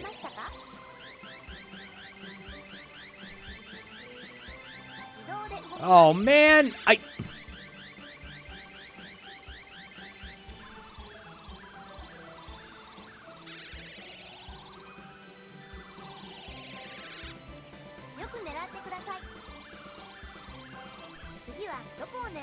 Oh no. Oh man, there's no. Come on. Come on. Come on. Oh, fuck.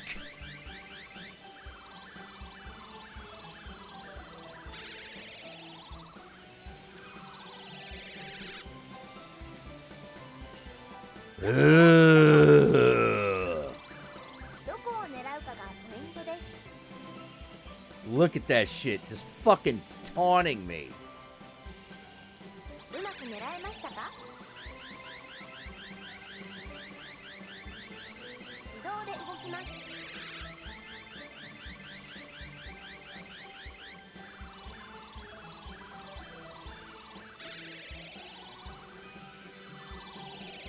All right, yep. All right, now I gotta cancel.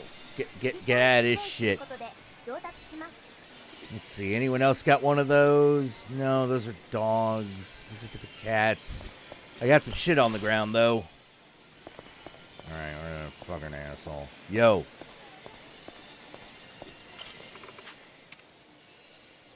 We set the UFO catchers.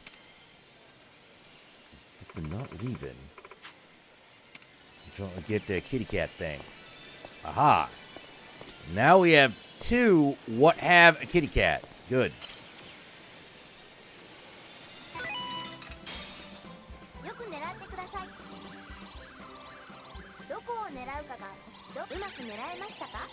Fucking come on.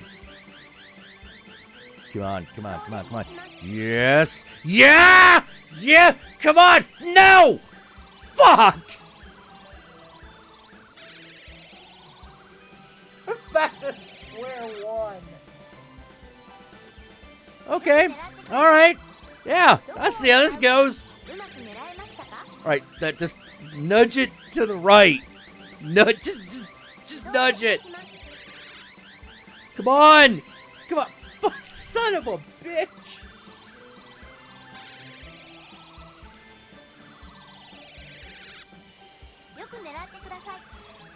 I'm gonna at least use all my claw. I already put money in the goddamn thing. Come on. Oh my god! What the shit?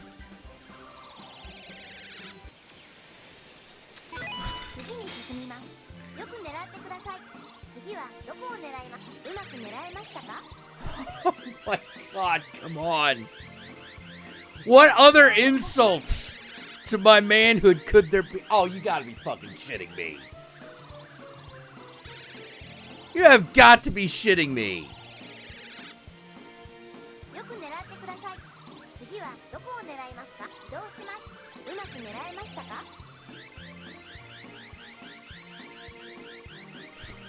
Come on. Come on! But yes! Yes, fucking finally. All right. I've reached the promised land. Now let's get this devil cat back here. That looks pretty cool. See if we can get this. Come on, get all kitty cat. What?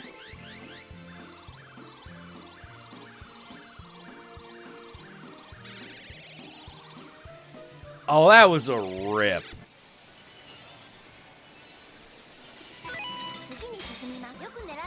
All right, I don't need to get this one as bad as the others, but like that was a rip. We're going in again. I got one. Not the one I was looking for, but that's okay.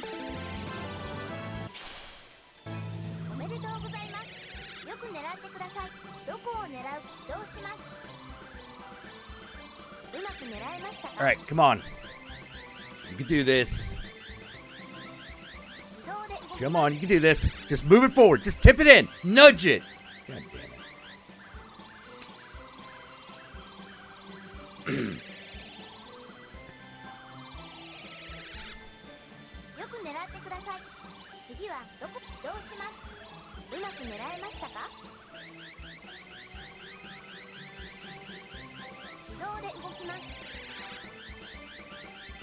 Wouldn't it be fucked up if there was a random thief NPC that snatched your Dude, do not fucking joke. There are NPCs that do that.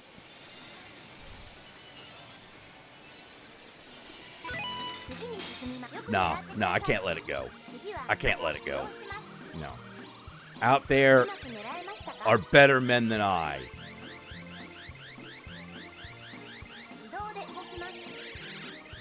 Come on.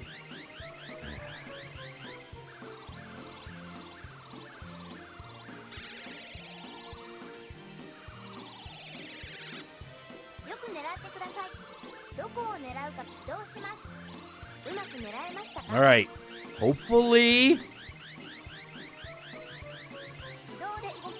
Come on. Do it. Do it. Son of a bitch.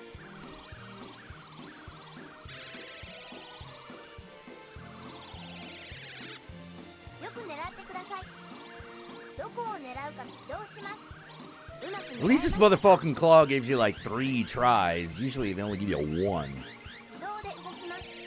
Come on. Come on. God damn it.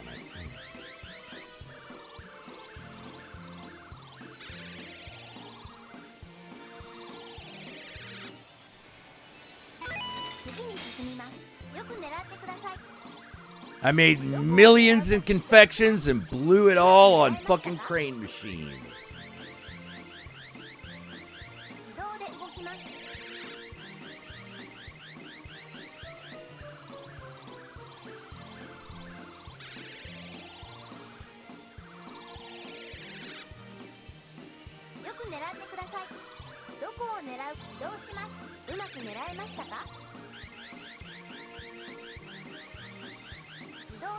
Come on. Come on. Please. Please. Come on. Yes.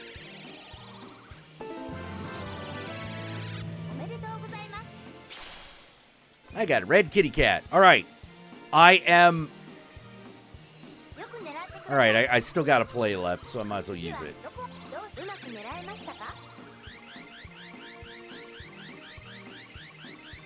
Dun, dun, dun, dun, dun, dun. Come on. I can't win them all.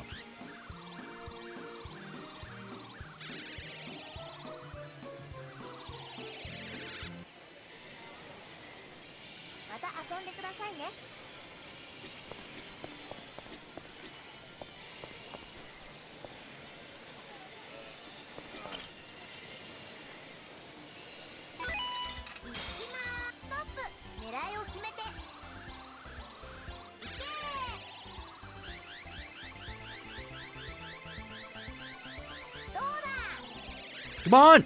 Nudge it! No, oh. Dude. Dude, check that out. Alright, let's...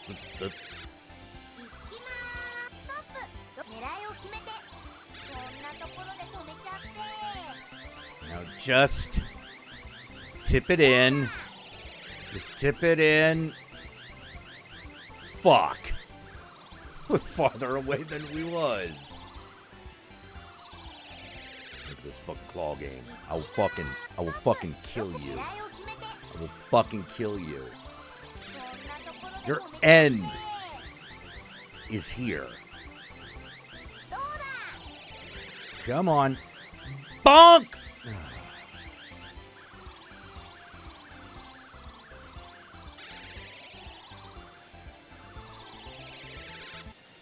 I'm not very good at getting burbs. All right, let's see. Was that part-time hero shit? Support. I want cat. Okay, I got the cat one. Got the vegetable one. Still got to go find corned beef somewhere. Mizaki's corned beef. Wait, didn't I just see that someplace? Smoke bomb, hard bomb, pocket tissues, pictures, Kappa statues.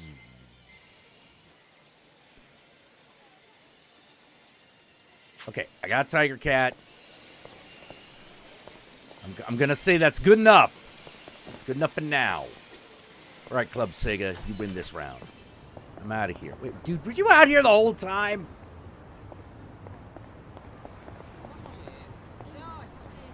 Do-do-do-do-do-do-do-do. Do-do-do-do-do. No. Is there anyone to talk to here? Doesn't look like it. Oh. Oh, God. It's her. No. Fucking no. Oh, no. I refuse. Actually, oh, fuck it. Let's get this shit over with. Let's get this shit over with.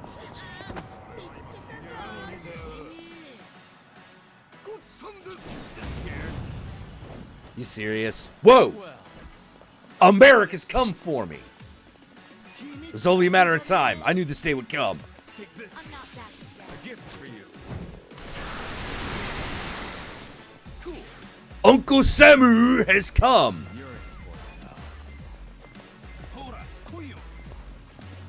Check this out. You're gonna get stomped. Here we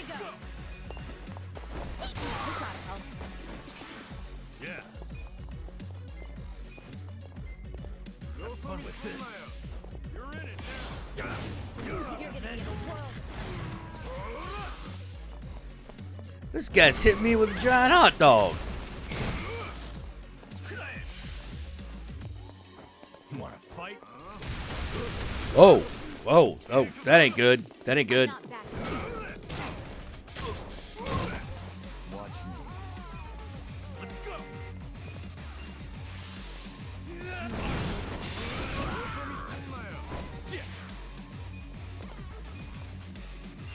Take a swing, come on. Oh, I keep missing that one. Okay. Watch this. Take this. I got this. You wanna fight? You're in. Uh-oh. Whoa!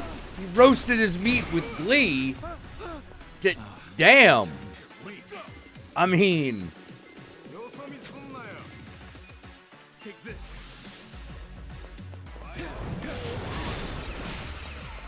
I got this.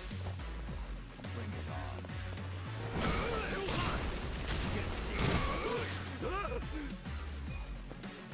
on. Okay. Check this out. Yeah. This could be better. Kick this guy in the fucking head. Die! Jesus. Okay, good. Oh boy. Whoa, he wagged his meat at me. I don't know what that means. I'm not comfortable with that. Bad touch. Come on now. Let's do it.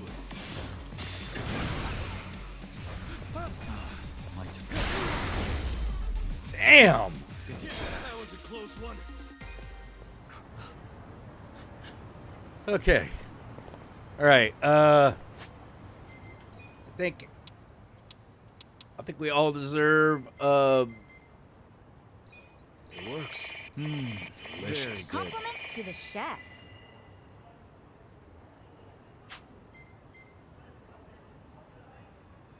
yeah, okay. Pretty good. So good. You know, I'm gonna, man, seeing all that food, I gotta get myself some more. I'll be right back.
All right, let's get this shit over with.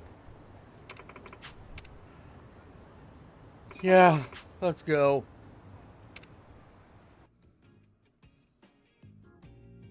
The sooner this fucking plot line ends, the sooner I don't have to think about it anymore. All right, now we take it to Chinatown.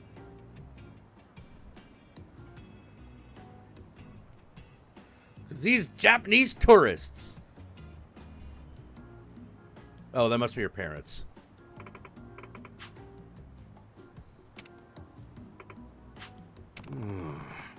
Oh, we're up to a great start.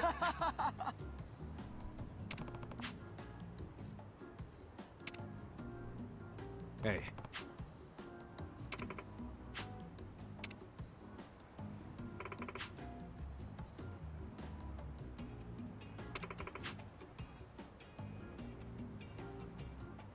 Katsudan?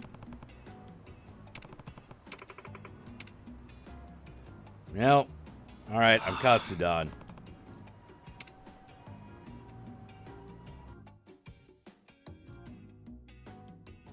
Yeah, I might need to go to vocational school to get my confidence up so I can learn how to rock.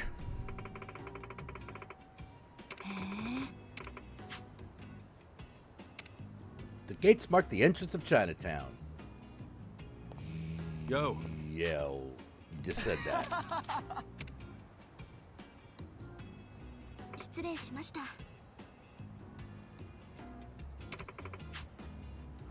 It's a red dragon.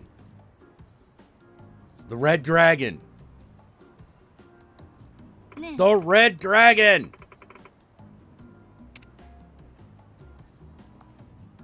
Red dragon. Red dragon. Oh, all right. Yeah.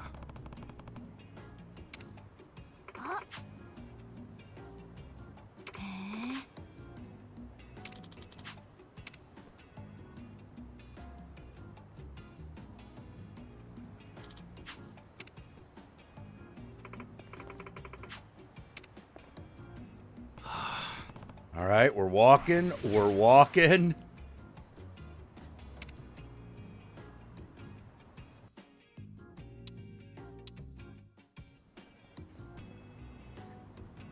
Oh, God, this is cringe, man. This is...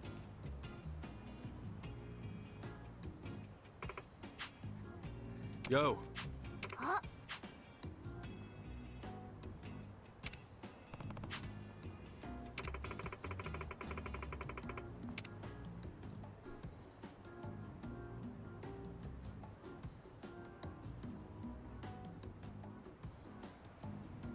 Yeah, those are all Chinese words.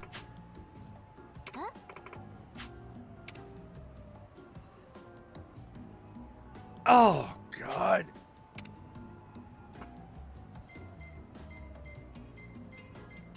Yeah. Pink sign.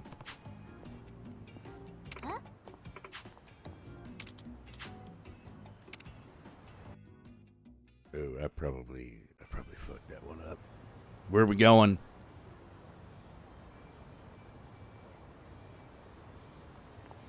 God damn it!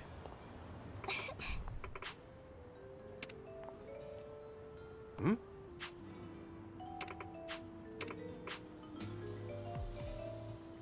For real? Ugh.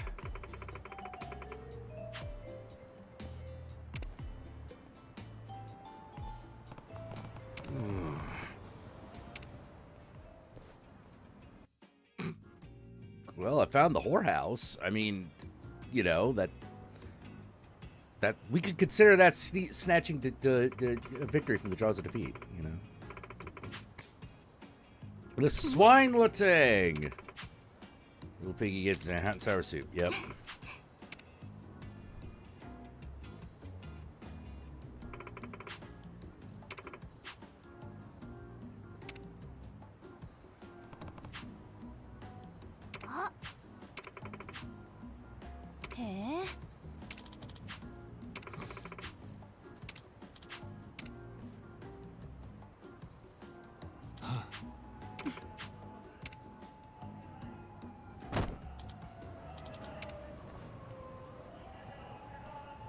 right.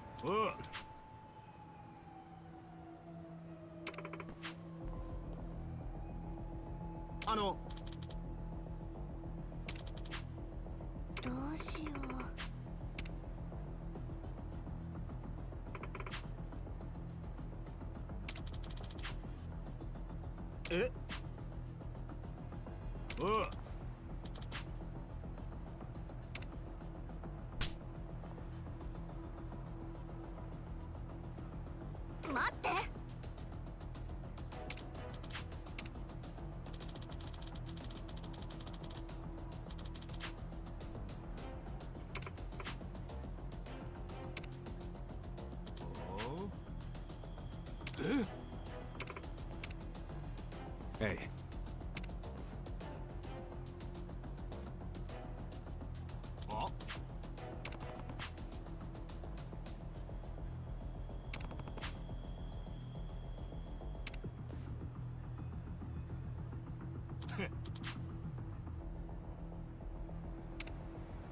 Oh, he wants to punch me. He wants to punch me. Dude, there are like 4 of us. You know what? I'll let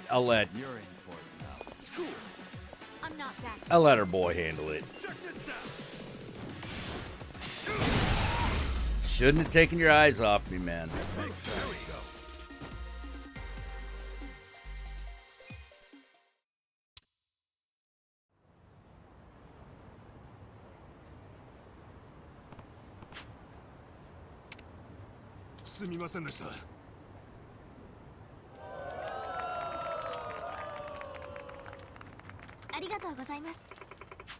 No.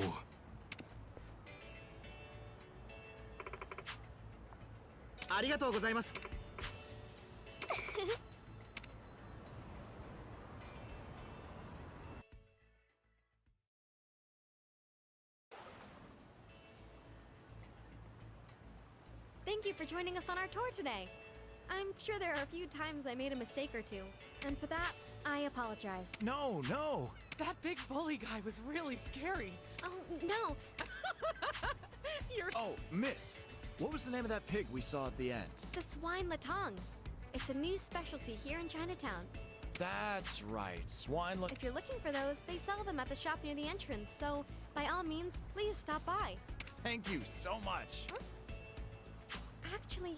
Hey, that's great. Thank you, everyone. That's it for the tour. Thank you. Bye-bye.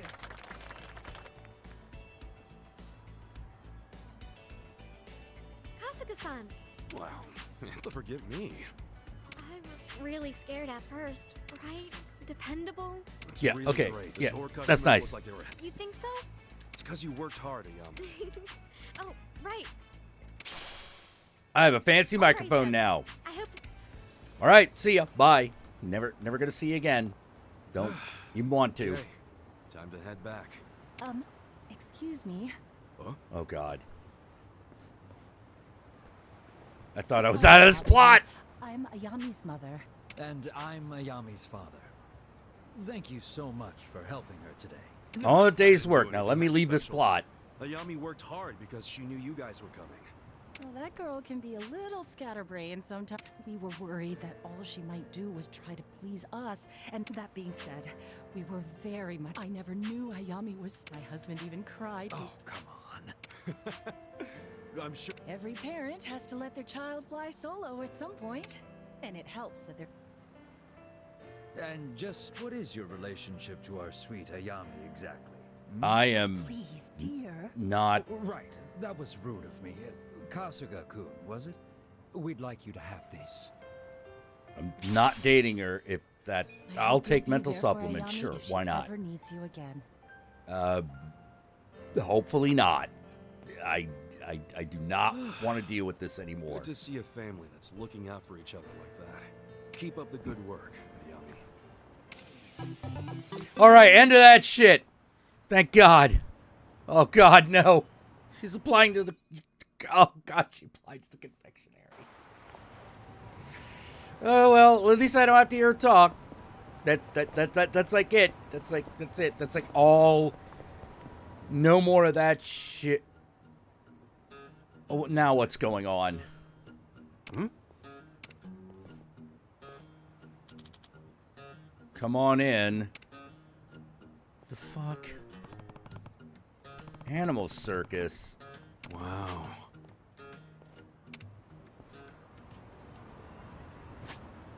Some animal shit happening. You know, I thought I was looking for a slasher.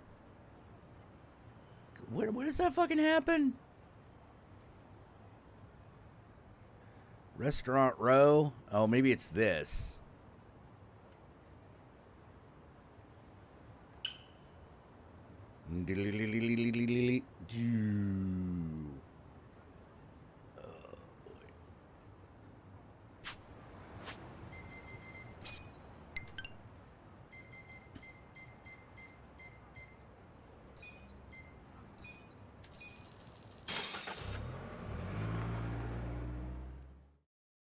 No, do not tell me that I have to. No. No. God, no. Hmm? Hmm? All right, now that I'm done picking up trash, let's run over here. Wait, did I just die? No.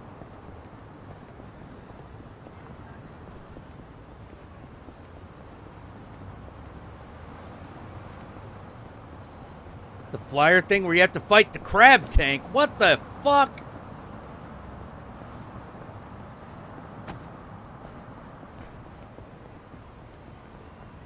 Look, I'm pretty...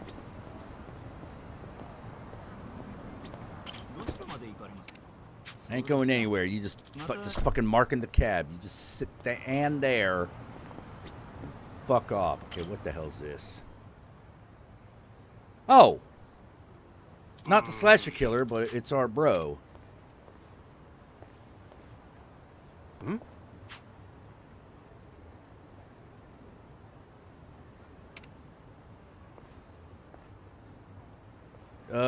What happened, dude?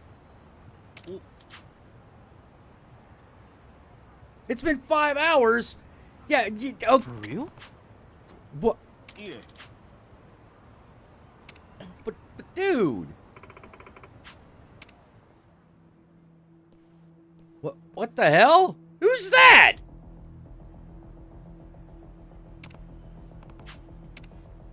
Well, now what the fuck's going on? Oh. Oh, she's got a man. Trying to rip away my key. Whoa.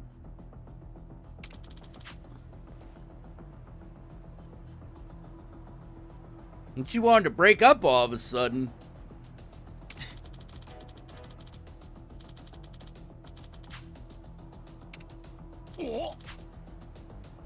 Oh. Oh. Yeah, what of it? Bastard. Yeah, kick him in the nuts. Yeah. Yeah.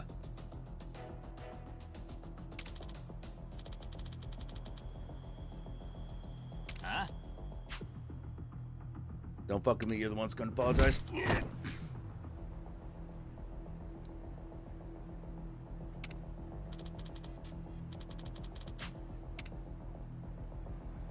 Whoa! Whoa! Just gonna escalate this shit? Alright, that's it. That's it. That's it. Now we're stepping in.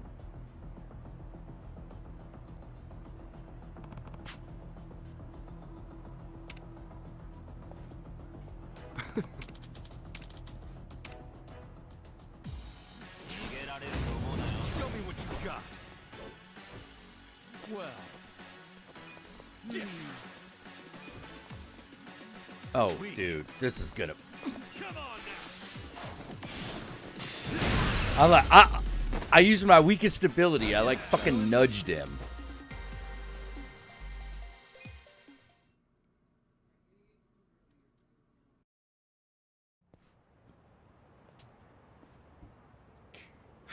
You okay, Kuroi? Kuroi-san, are you hurt? I'm so sorry.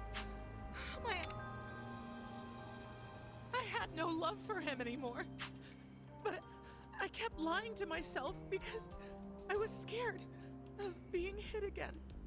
But when I saw Kuroi-san working so hard to change his in the end, It's not your fault, Shirakawa-san. Anyway, are you okay? Yeah, I'm fine. Forgive me. I should have noticed sooner. Honestly, this whole experience has been rather eye-opening. I've realized I still can't do anything by myself. There's something I have to tell you, Shirakawa-san. All right, what are you gonna tell her? About what? I've still got a lot to learn, and I'm not exactly strong enough to protect you just yet. But I'll change. My entire life, I've always given up whenever things get tough. I was so afraid of failure. But I'm not gonna give up on myself anymore. I'm gonna change. I'm going to get a proper job and become a So, sorry. I know it sounds like a lot. Unlike me. Yes. Well, in that future, I'll wait for you. Okay, So when she'll wait. Okay. Of course. All right, cool. Looks like those two may just work out after all. Good luck, Kuroi. Yeah, you guys, good luck. And if you need me to kill that dude, just call. Wait. I thought she was going to show up as an employee. She's a pound mate? Okay.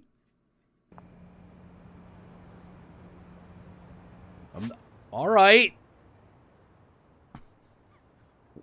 Whatever, boss. All right, so clearly that was not the slasher killer guy. Where the fuck is that?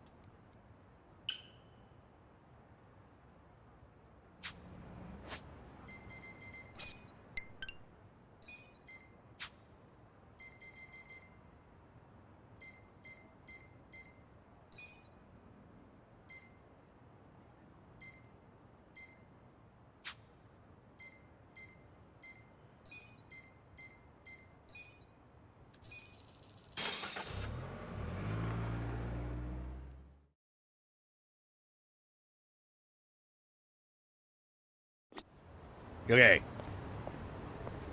We gonna find this shit. It's gonna happen. Gonna do this. Guys. I'm just... Okay, that's... Alright. Alright. Yeah. Alright. Yeah. Alright. Let's go do this. Alright, Mask Rider.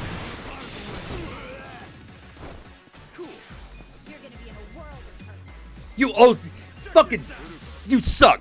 Ultraman's the true way. Fucking. Here we go. Yo fucking ass is still down. Still down.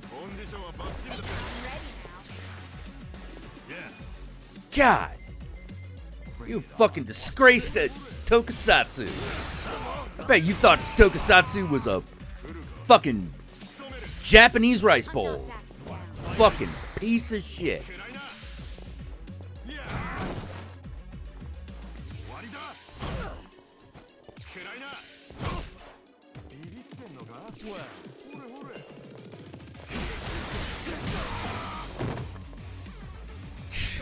Dude, the Masked Rider got beaten up by the guy who looks like Masked Rider out of his costume. I mean... Alright, Head Guardian. We're just gonna take you out. That's...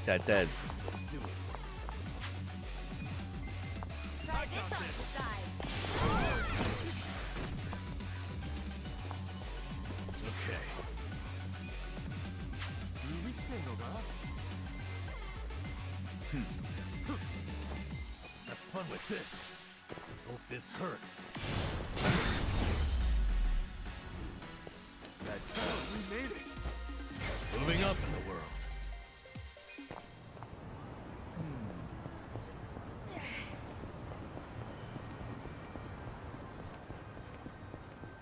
Okay. Do we need more food? Yes. Is that Korean place? We keep finding ourselves... It is! Why do we keep finding ourselves eating at the same Korean place even though we don't fucking plan on it?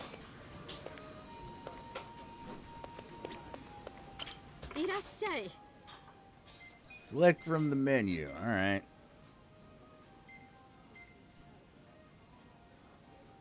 An invigorating taste.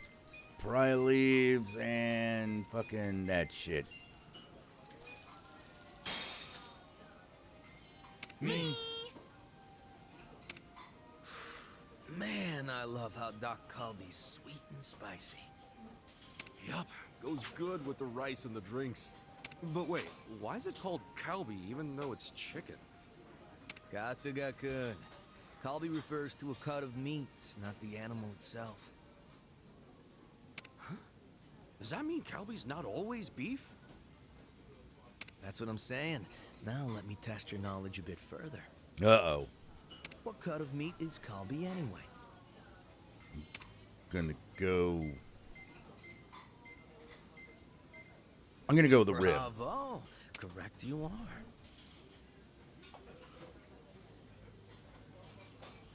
All right. Kalbi refers to rib meat. Dak just means it's chicken.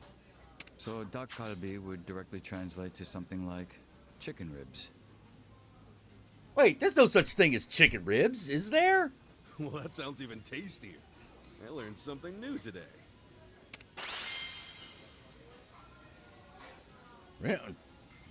My attack was slightly boosted. All right. Delicious. I mean, I know chickens have ribs, but I didn't...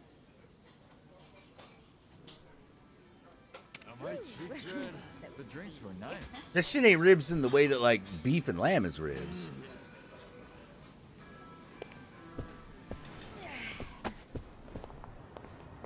Hold on, now we gotta look this shit up. Hold on. This is bugging me. This is bugging the shit out of me. Chicken ribs. Chicken ribs. All the flavor without the fat. What? Grilled ribs and chicken. Barbecue chicken spare ribs. Yeah, but that's just using the wings, man.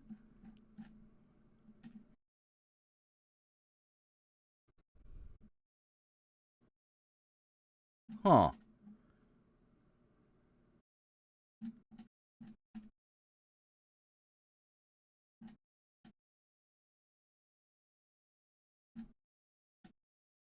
Huh. Well, yeah, that's what I was thinking. Like, usually in America, we usually just have the breast.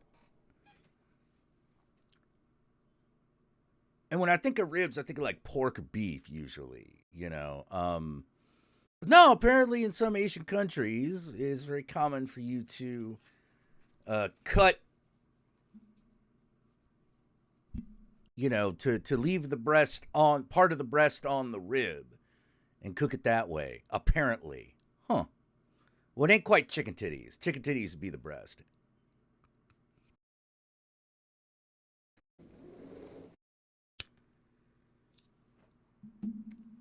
I think it's one of those things where it's not the way America usually cuts up the meat.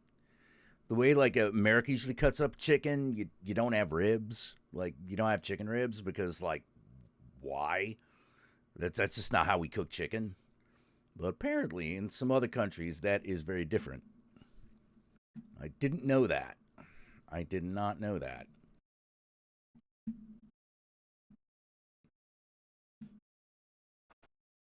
Yeah, because, like, the kind of chicken you usually get when you're at a rib house is the wings. You know, like... So if you go to a rib house and you order chicken, you're probably going to get wings. You're probably not going to get chicken ribs.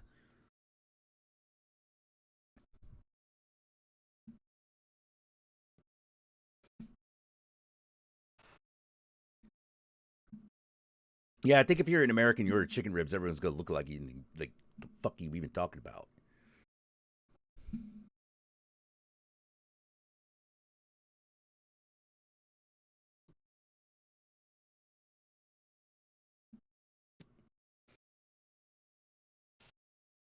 Oh yeah, well, duck, that is a completely different situation. Like that shit don't tend to stay on the bone. That shit just tends to come right off. So it's like, you know, especially with the Peking duck, that's how you prepare it. It just comes right the fuck off. And so like, unless you order like the whole duck, you know, skin and all, it's probably gonna be like sliced up for you.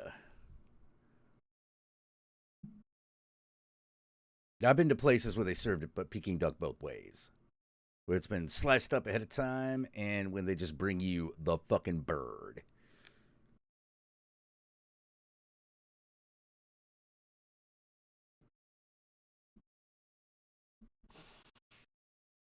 Gobble chicken is the bone-in section of chicken breast. It's the, oh, I see. Okay.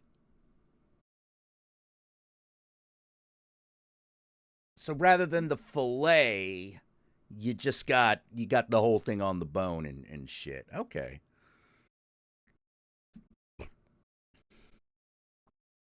Oh my god. Rotisserie chicken stalls all night. Oh my god. Dude. It's like Taiwan with them boba tea stands, man. You just... Boba tea? Yeah, boba tea. Yeah, let's go.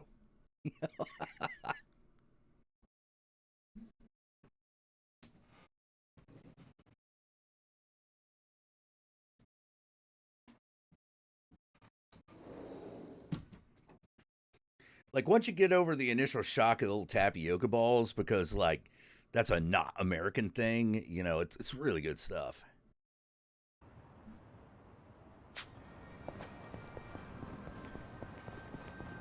Okay, please be the slasher killer. I'm so tired of looking for this plot and not finding it. It's supposed to be... Yes! Here we go! He's here! Hell yeah!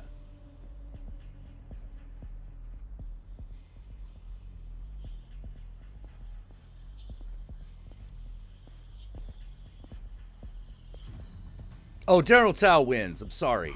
Colonel said... No way. So he's real after all.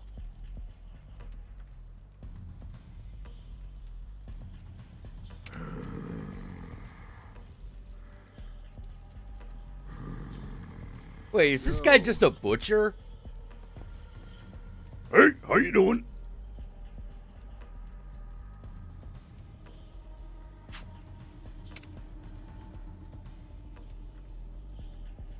Who are you?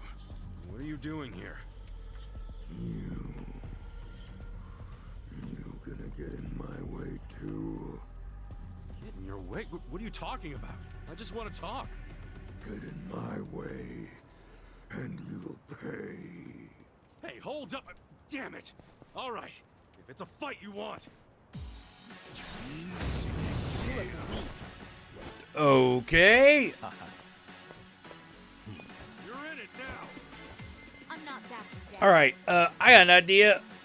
Let's just shoot the fool. A gift for you. Oh man, guns, my one weakness. That's picking time. Do it.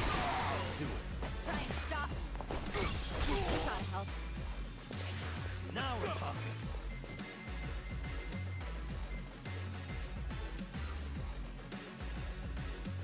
Falling out of pampered mills. This crash. Watch this. Take this.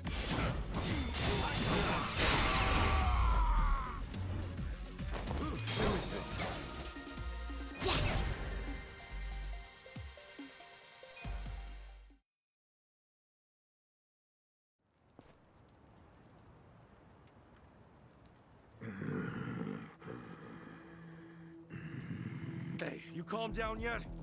Jeez, you can't just be flinging blood around like that. Blood is fine. But I need more practice. Damn, this guy's a freak. He's not even satisfied with his kill streak. I should call Saito.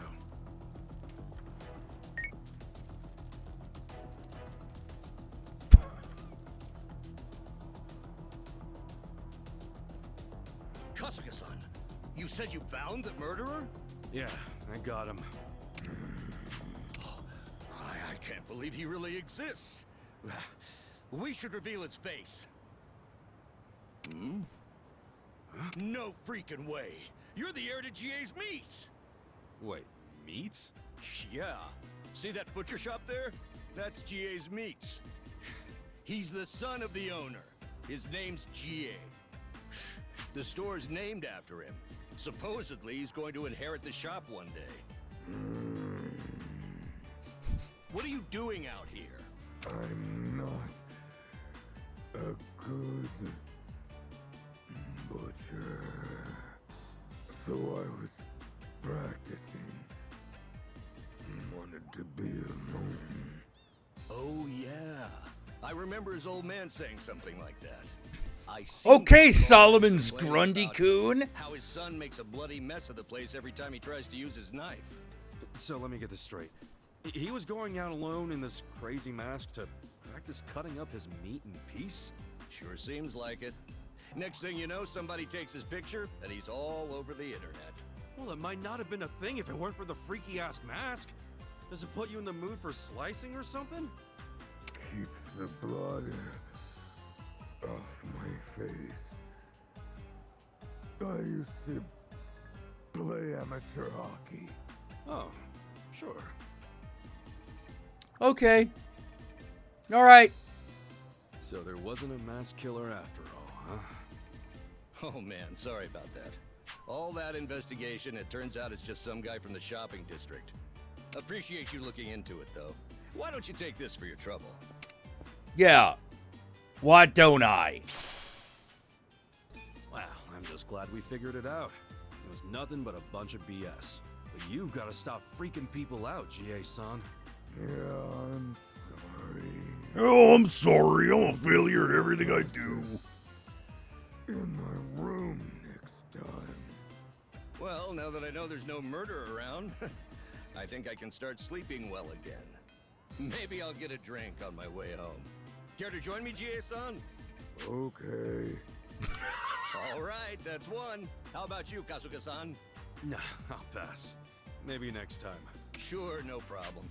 Okay, let's go, GA. Well, that was an event. Case closed, I guess. I'm sure the rumors will work themselves out soon. Wait, if he's going to a bar still wearing that mask... It's the mask killer! Hey, wait! It's not what it looks like! He was just practicing his meat cutting! Oh, yeah, that... No! Someone help me! Well, maybe it'll take a little longer than soon.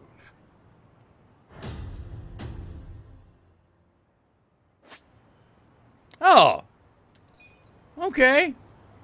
I got a mass slasher. Oh, alright. Yeah, Hey, you. Guys over here. I gotta try my new thing out. Watch me. Let's go. Yeah. Who do I call? You want to fight? Time to call a friend. I summon you.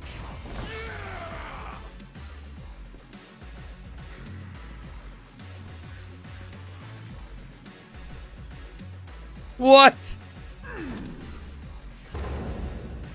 Mask meat murderer. Yes.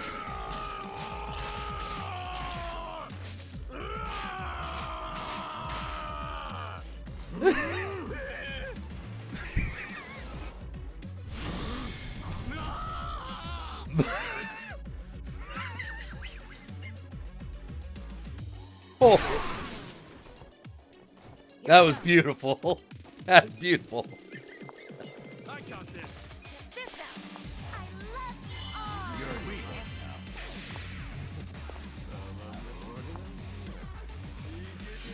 Let's go.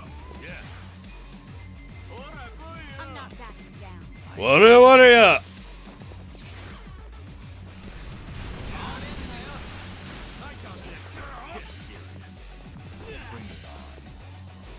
You're gonna be in a world.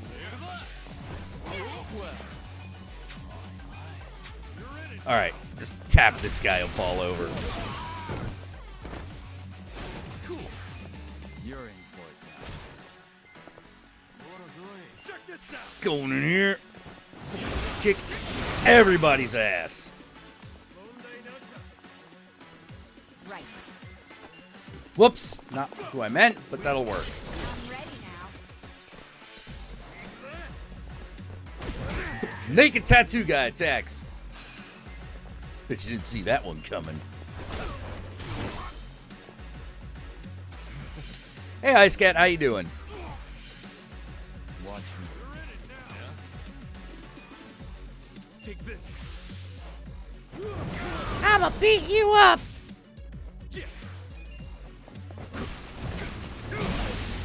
You may be filled with love, but I have only hate for you. I'm getting stronger. Strong. You guys didn't even fight. Fuck's up with that? I didn't choose the slasher life. The slasher life chose me.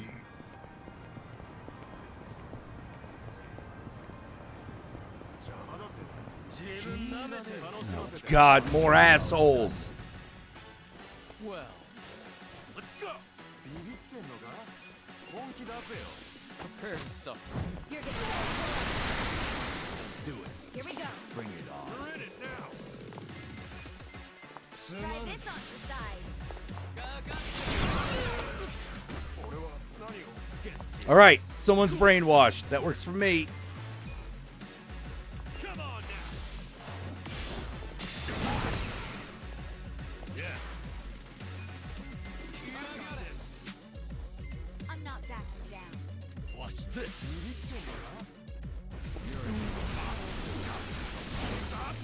You're in it now. You want to fight? You're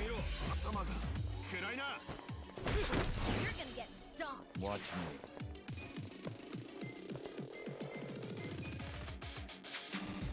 Let's go.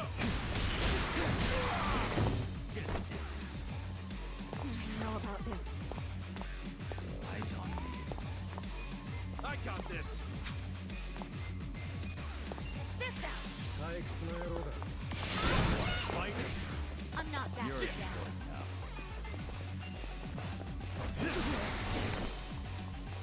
Okay. Eyes on me. Have fun with this.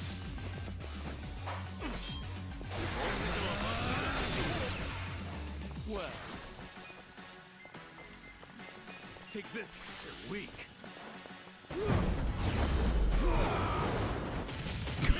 Too easy, I'm afraid. So itchy. Da da da da da da da da da. Oh, oh! Look, are we? Is that not food? Oh God damn it! It's like, hey, it looks like food. Hey, guess what? It ain't. Nah, fuck you.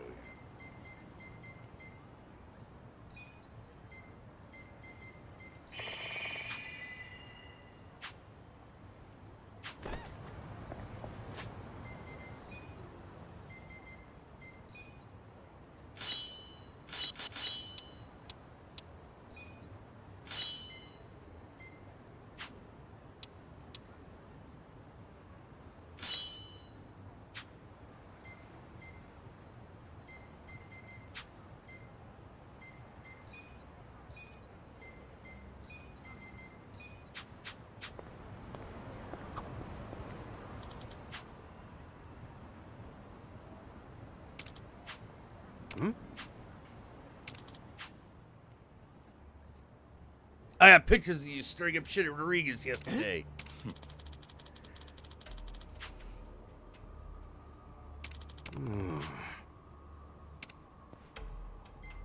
Yo. Oh. in the partner in crime. I love you. Blah, blah, blah, blah, blah, blah, blah.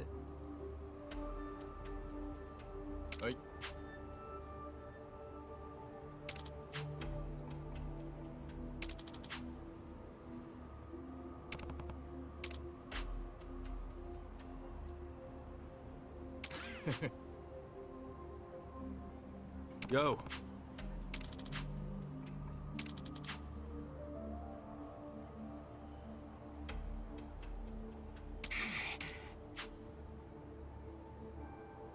I'll transfer you the picture. Transfer the picture? Motherfucker. You know how easy it is to make copies of that shit? Fuck that. I don't trust you. You fucking take my money and then release the pictures anyway. Hey.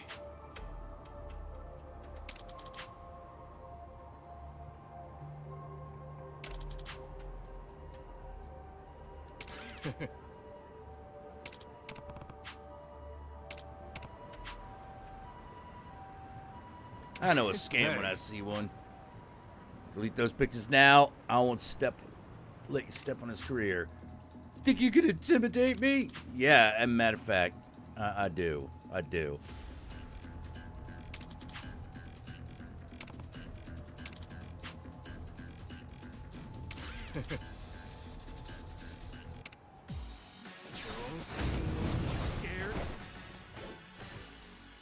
Dude, he's gonna write us up on fucking Yelp. You're gonna be in a world of hurt. Shadow Stitch. Alright, see what this does.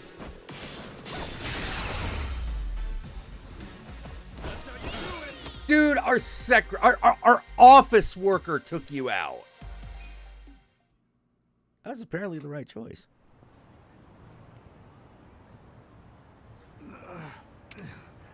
You fraud. I can't believe you decked your producer over a bad contract. A contract? Yeah. To my understanding, he wanted more money, so he went and socked the guy.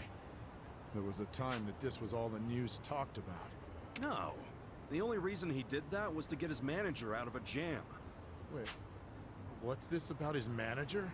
That producer you seem to love so much actually tried to force himself. So in the heat of the moment, he did what he could to protect her. And to make sure she wasn't dragged into the spotlight, Il-Yu-Jin kept quiet. That's why... That's enough, Kasuga-san. Only the people involved need to know. Yeah, but... Wait, if your manager was a lady... Actually, I do know that producer had a terrible rep as a womanizer. And come to think of it, the whole fighting over money spiel was penned directly by him. Could that mean you really did all that for your manager's sake? And you kept it a secret all this time? Suzuki-san, I will tell you this only once. Do not speak of this to anyone. I'm not gonna let some media clown track down my manager and ruin her life again. If something like that does happen, you will be the one who pays. You look at me like that, I can tell you're not bullshitting. You protected her all right. Looks like I'm the fraud here. Instead of doing proper research, I only swallowed up the hype. Some journalist I am.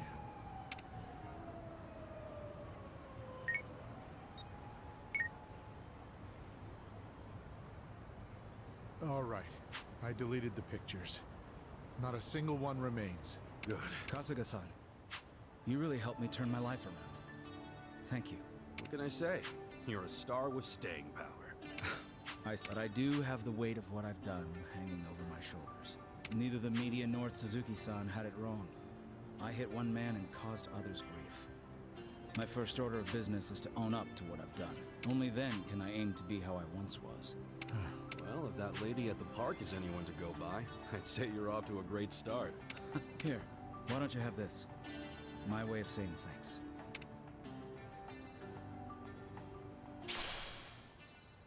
Bullet of memory.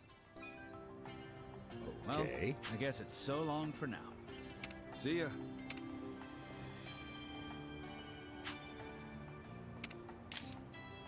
Huh? What was that just now? Oh, nothing to worry about.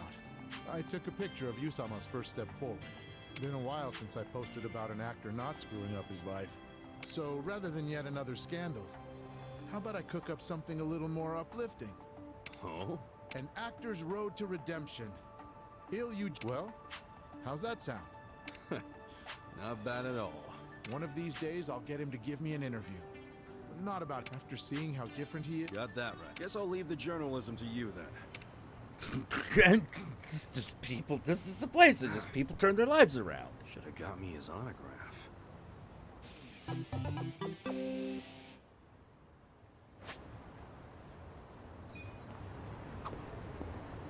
All right. All right. Another one over here. All right.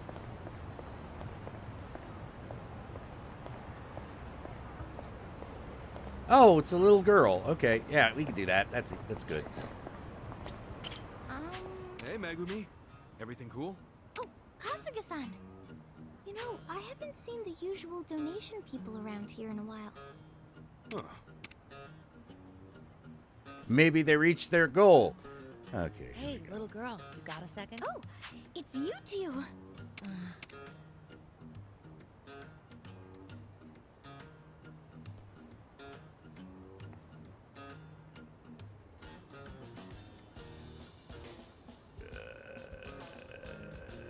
You want to get on with it?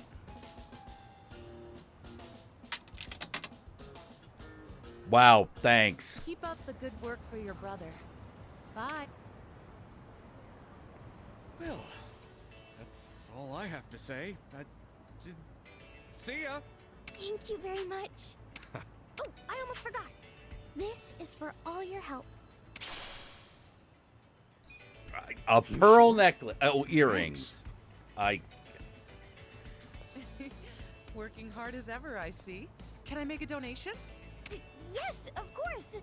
Thank you very much. Well, I'm gonna get going. Keep it up. I will.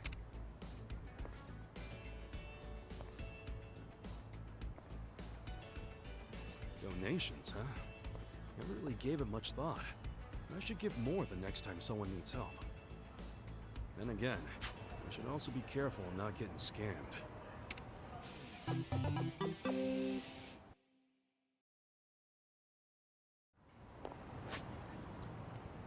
All right.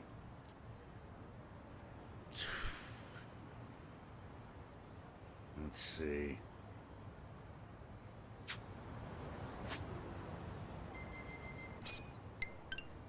All right, I think it's time to upgrade the apparatus.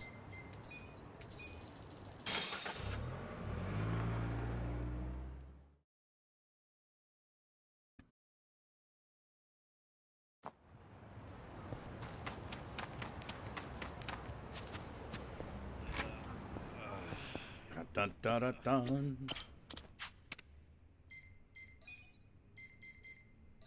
Fun sport. You need another 100,000. Thanks to your investment, I was able to get a ton of new equipment for the shop. Seriously, thank you so much. This means I can make a whole lot more stuff. Hey, no worries. Helping this place helps me out too, you know?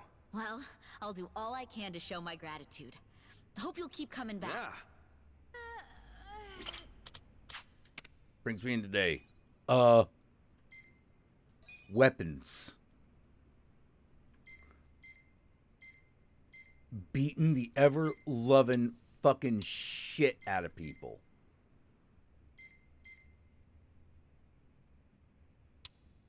Oh. Killer Whisk. Facility rank's still not high enough. You gotta fucking shit.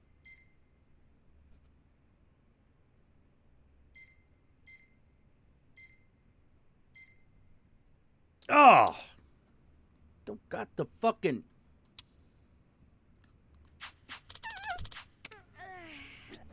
Gonna fucking kill you. I'm gonna fucking kill you. All right.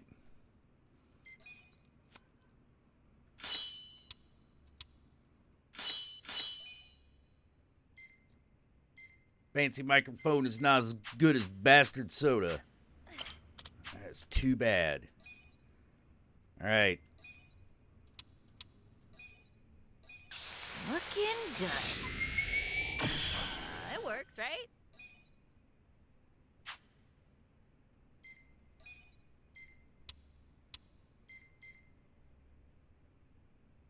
Saiba Homaru! Ay,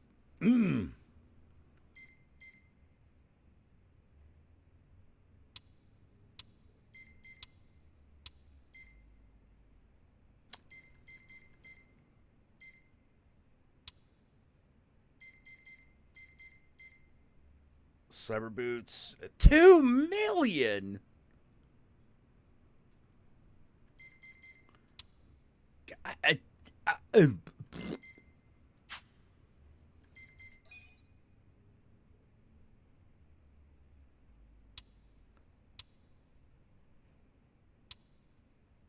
Alright, one flipper for 2.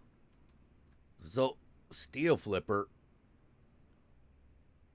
Well, I can afford that. Nice, nice. Wow.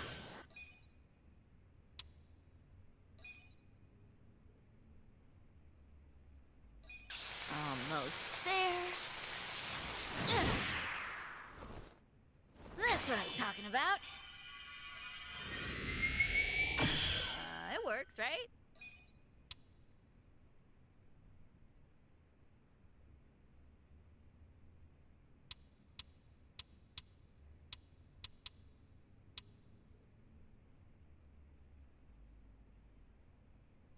Oh, I don't have all the stuff.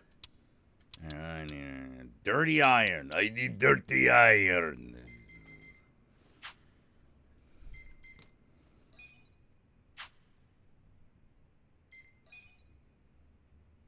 Oh, God. 2 million. I've got 2 million. I had 2 million, I'd be buying all this other crap. All right.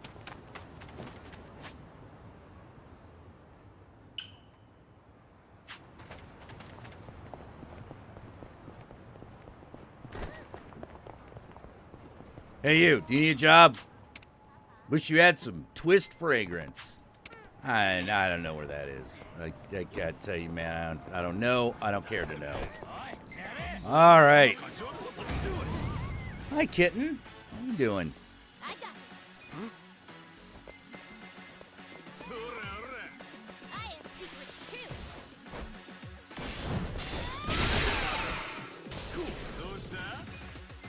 I wouldn't underestimate me. You're gonna get stung. Is some kind of joke?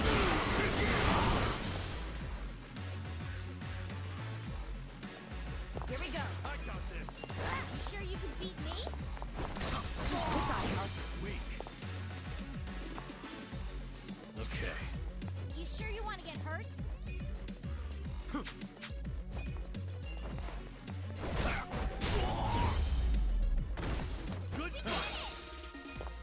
Yeah, I could use.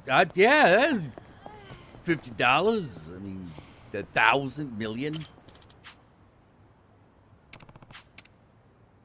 Time to clean up. I'm ready.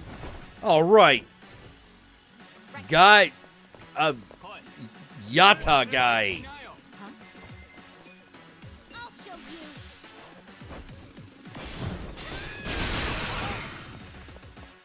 Yeah, you're weak.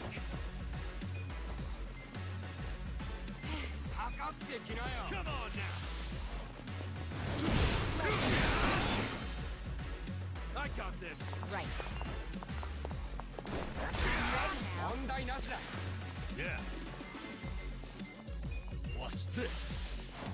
Take this.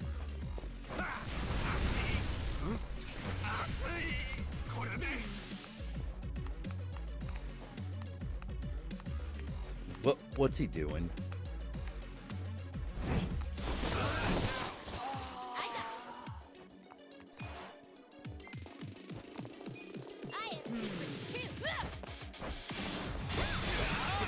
I got this. Cool. You sure you can beat me? Check this out. You serious right now? Here we go. Try this on your side. Okay. You're in it now.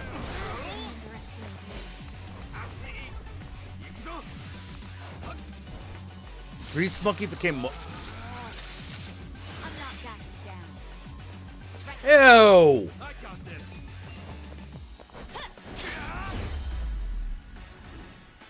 The enemy is defeated.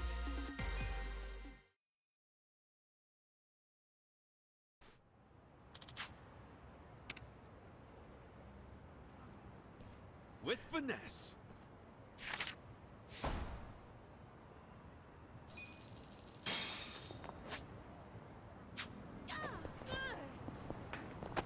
Ugh. Oh, can't go out that way.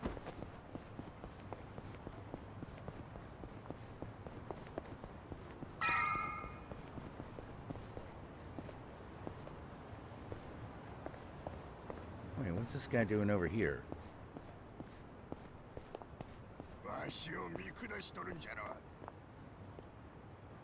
He just... I'm not taking bullying, but I got this. Whoa! Come on. Let's do it. Yeah. Hoyo. Yeah. Let me see. You want to get hurt? Right. This ought to help. Yeah.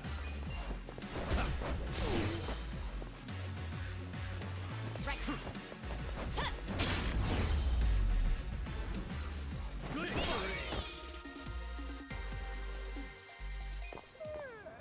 Have I unlocked her dominatrix gear? Oh, I haven't made her a Night Queen. No. I have not done that. Huh.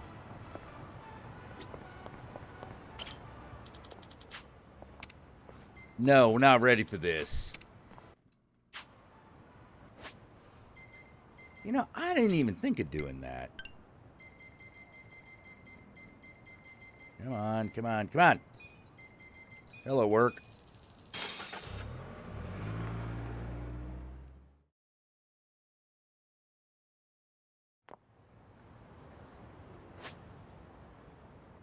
Let's see, what's a friend level here? I don't even know what the friend level needs to be. All I know about her is, oh, but in order to do that, I gotta do the fucking... Can I help you? Alright.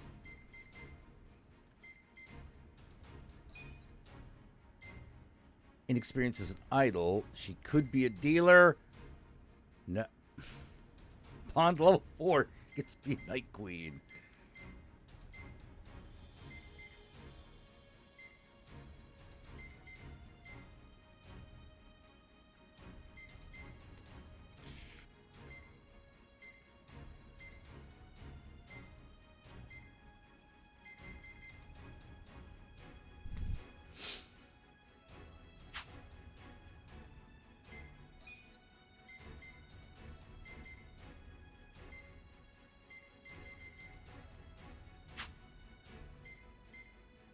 I'll be rooting for you. Oh, damn it. I was kind of hoping I could fucking do that shit already, but no. Yeah, can't do that apparently.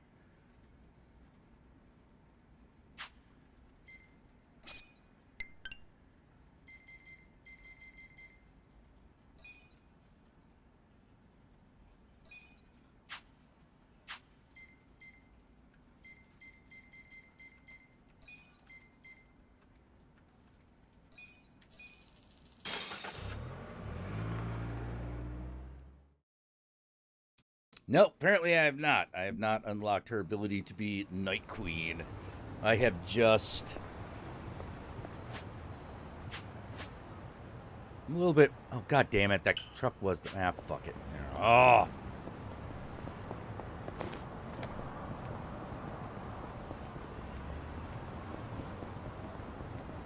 Out of my way!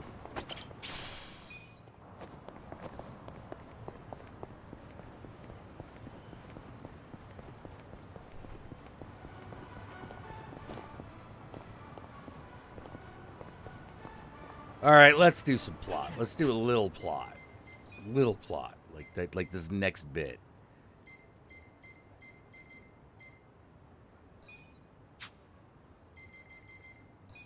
It works.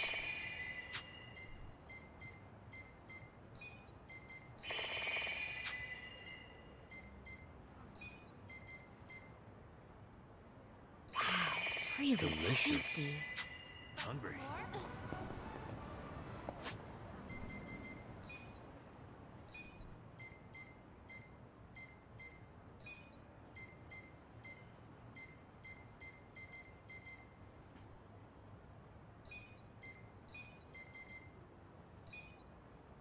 Nah, it's just stick dude boy.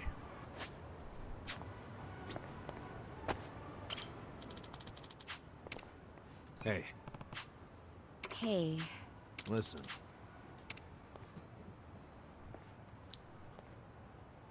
Okay, is this just gonna be me or is everyone gonna bust in?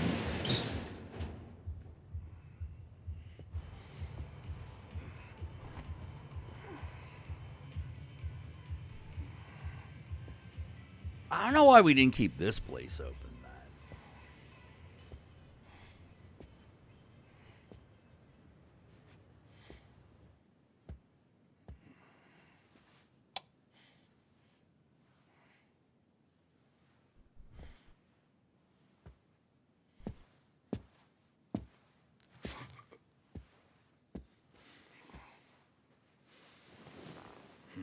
Young master.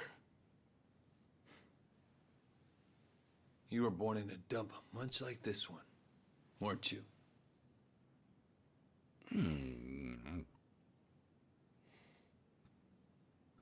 Don't like you calling it a dump, dude. It's been a while, young master. I figured you'd want to see me. I know what you want to ask. Why did I change my name? Why am I a politician? Why did I help destroy the Tojo clan? And are you curious about my lack of a wheelchair these days? Yeah, all that shit. You actually willing to explain any of it? I am. My condition was cured in America. I got a lung transplant. Did you know that if you drop a stack of cash into the right palm over there, you can buy an organ? Incredible. But even with deep pockets, nothing is simple for the son of a Yakuza boss. That why you changed your name? Yes. I did it because I was born the son of Masumi Arakawa, and because my condition robbed me of the youth everyone else got to have. I was happy to change my name and start a new life separate from all of that. And look at the results. I'm not only the governor, but also the chair of the ruling party. Well, I'm happy for you. Who gives a shit? What's wrong? You can't bring yourself to congratulate me? Not from the heart, no. Are you even happy as a politician? Politics is a good life. Unlike the Yakuza, you don't have to use violence to assert control. I can improve people's lives, and they're grateful to me for it. You think Ogasawara's grateful? You killed him. Oh, that was just a sensible precaution. Man, listen to yourself. Come on. After you kidnapped him, he ran his mouth about Bleach Japan, did he not? He was never much for discretion. He swore to me that he didn't tell you anything, of course. But I could see the truth in his eyes. That sealed his fate. So, you just killed people over an assumption? Without even bothering to check? I'm checking now. Did he tell you the secrets of Bleach Japan or not? Well, that's... I mean... See? Proper risk management is all about mitigating threats before they... But he was your buddy! He helped you start Bleach Japan! Being at the top means you have to know when people are no longer relevant. Like father, like son, right? My father looked after you for years. But when he had to, he cut you from the family. That's not how it went down. He asked me to go to prison to keep the whole Arakawa family safe. You think that's why? Captain Sawashiro killed some guy who reported directly to the Tojo clan. If we had let Sawashiro get arrested, the Arakawa family would have had to own up to it, since they were lower on the ladder. Oh, Kasuga. Whether you went to prison or not, Sawashiro wasn't going to be arrested. You don't know that. Oh, but I do. Because Sawashiro didn't kill that guy in the first place. What? As I recall, that night was the last time I saw you. Yeah, that club in Kamurocho we went to. On New Year's Eve. Yeah, it was your girlfriend's birthday. Right. I've certainly had better nights. What? Young master, how long have you been there?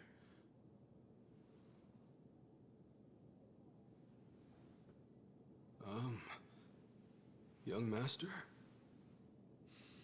So, did you finish your business?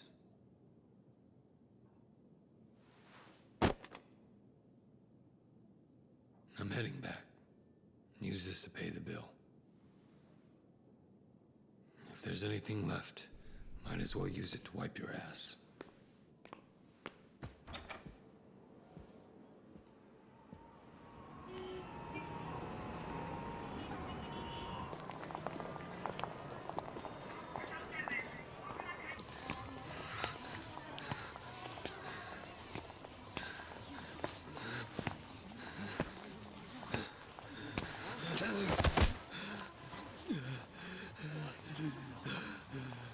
Are you okay, sir?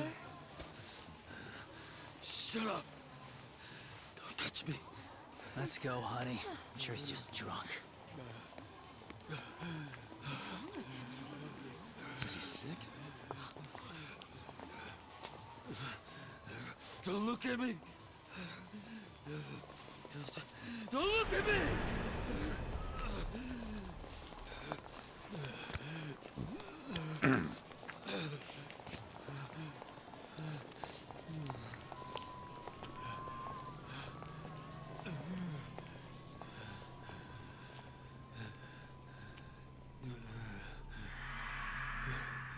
Illegal dumping is a crime.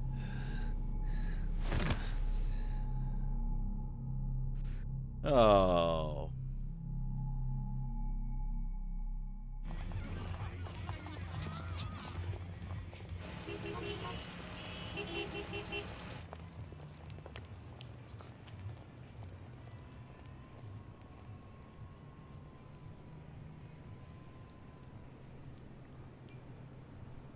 Hey, get up!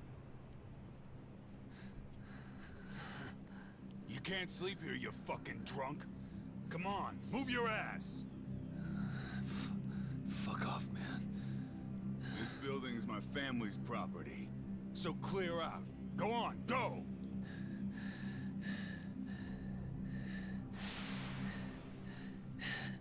You Yakuza? That means you're garbage. The fuck you say?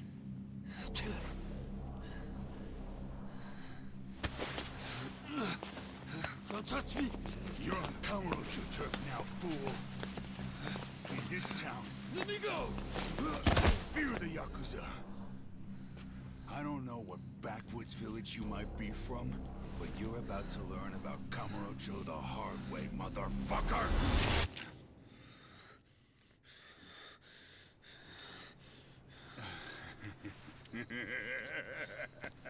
You think you're hot shit because you know how to hold a gun? Where'd you buy that thing, huh? Your local toy shop? Huh? You want me to pull the trigger, you son of a bitch? Do it if it's even a real gun. Go on. Do it!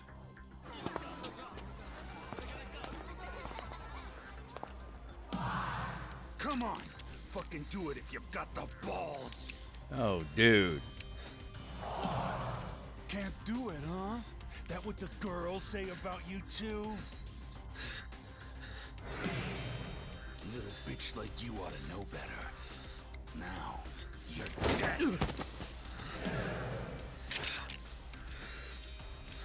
Dumbass. Do it if you're gonna.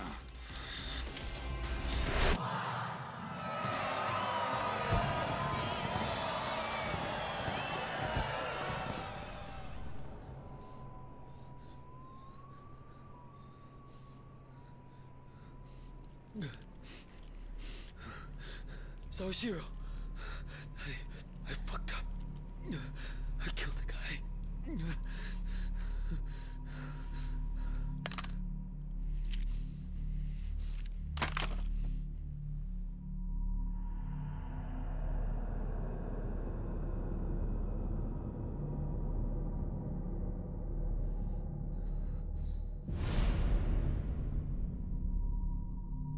Well, he's dead as shit.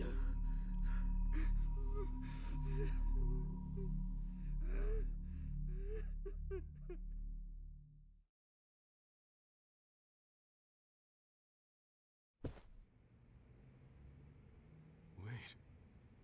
You were the one who killed Suzumori? Yes. I told Sawashiro what I did, then went home. Lucky for me, there were no witnesses. So I didn't go in Sawashiro's place. I went in your place. That's right. Dad sold you to the law to protect his only son. Obviously, he couldn't just tell you how it really happened. That's why you lied that you were taking the fall for Sawashiro. You swallowed the bait whole and happily marched yourself to the station. So tell me, do you still trust the old asshole? I can only imagine how you must feel. Doing 18 years of hard time would have been bad enough. But then there was the other event. After giving him such a huge portion of your life, you finally see him and... bang, right? Must feel horrible even now. I'm counting on you, Ichi.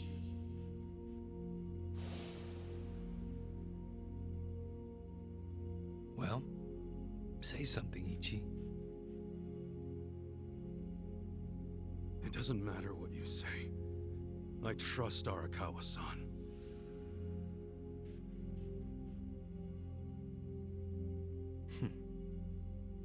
Then answer one question for me. Why are you in Ijincho? Couldn't tell you. Maybe because I'm Ichi Bad Kasuga. The guy who hits rock bottom but always crawls back up. I see. Even after all these years, somehow you've managed to stay just as dumb. It's kind of touching. Nostalgic, even. I can't even bring myself to be mad. What an honor. You know, I thought this meeting was gonna be a setup. But you came alone, like you promised. So I guess I'm touched too. What? You thought I'd have you killed? No. There's no sense in squishing an ant. I'll let you live. We do go way back after all. But I do have one condition. Don't ever come near me or Dad again. Understand?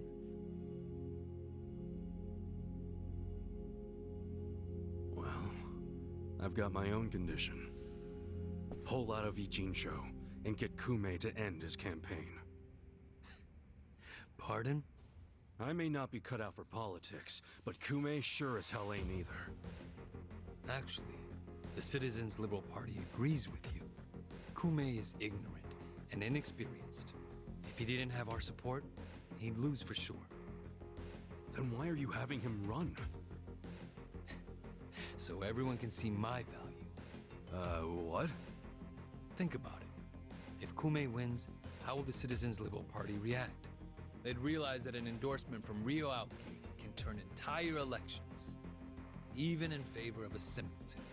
It will be crystal clear that I have the skill and influence to replace Ogikubo.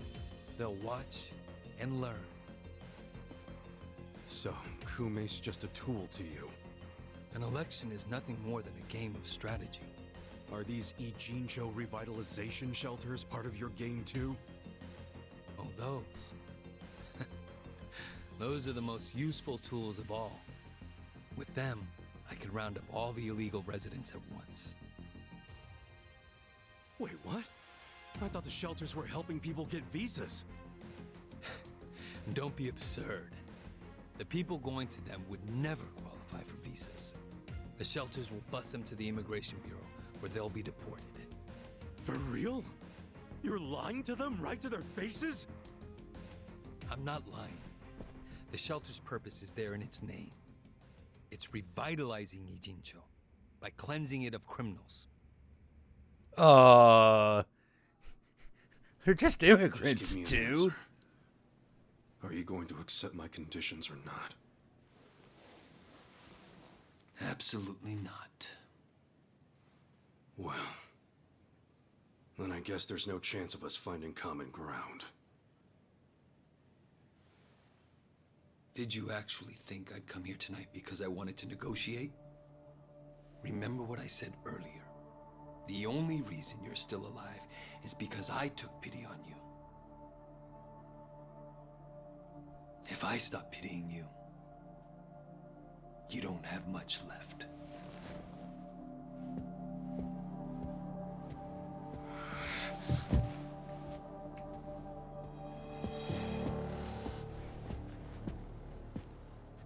What the hell is this? I thought the young master said he would come alone. That makes you a fool for believing him when he said it. And for rejecting his offer.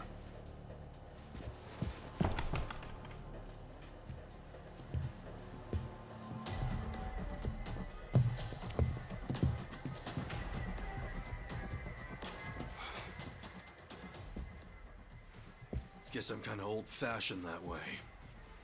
I tend to take people at their word. Alone means alone. This way, Ichiban! Go! Hey!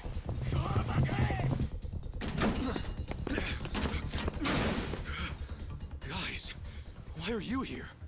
Just get out of the damn way!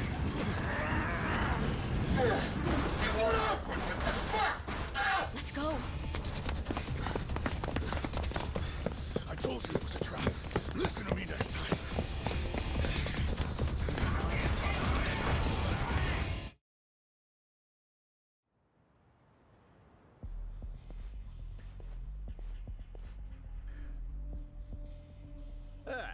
Just the infield missed a few grounders. Time to call up the reserves. Jesus Christ! Captain Sawashiro a show. Break through them. Right. You're going down. On it. Get alive. Go. You're gonna get stomped. How? Get cocky. I'm over here. You're gonna be in a world. Are you done with all the fun and games yet? Get alive. Hell yeah. You can win. Who wants to go? I'm ready now. Shoot it now. Let's go. You're gonna get stomped. I'm over here. Are you done with all the fun Paralysis games? prongs. Let's go for it. Right, we got one dude left. I'm not backing down. Out of my way. You can win. Check this out. You're gonna get stomped. Here we go. Oh, Jesus, this guy's taking a while. Try this on for size. You're in it now. Who wants to go? Oh, he's brainwashed. Cool.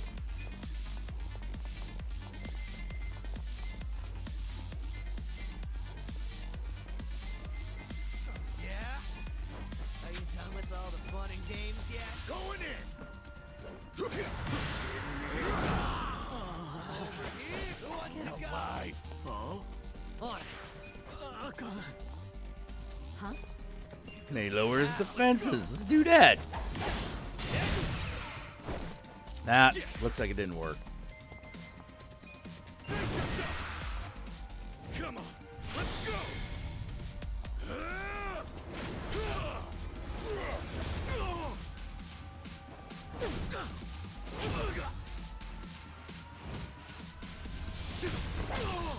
You're done now.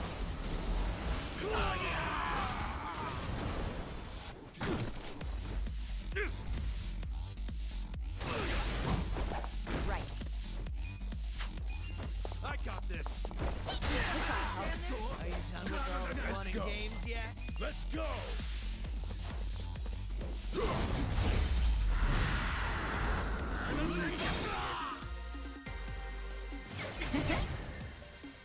Hell yeah. My chefiness has increased.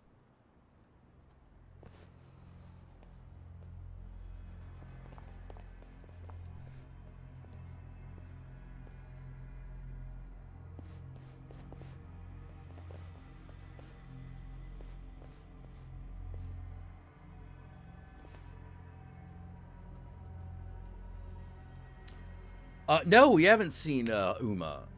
I don't think we have. Where's that playing? Isn't this all a little much just to take me out? Come on. Maybe it is. But then again, you did survive being shot. So taking precautions makes sense. So this here's the guy who took a bullet from the cap. Thought you'd have some meat on you, but you're kind of scrawny, ain't ya? Oh, you're the one to talk. Don't get cocky. Make sure he dies here. In that case, how about we draw and quarter him? No way he pulls out of that one, eh? Do what you must. Ever seen a tuna carving? Get ready for the human version. When I'm done, I'll put his head in a box and ship it to you tomorrow. Just do it right. You leaving? Scared? No. I just don't want any of your blood on my suit. So you're still the type to leave all the dirty work to your peons. Guess after all these years, you didn't learn shit from Arakawa-san. You never shut up about the boss. I've always hated that. Let him say what he wants, boss. Poor little shit only has a couple of minutes to live. No, that's enough talk. Kill him already.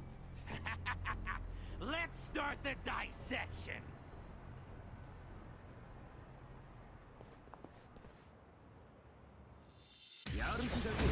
Come on. Cool. Oops. You can win. You're gonna be in a world of hurt.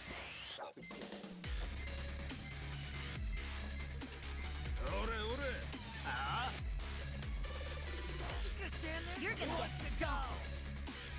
All right, let's see what happens when we summon the actor. Time to call a friend. I summon you.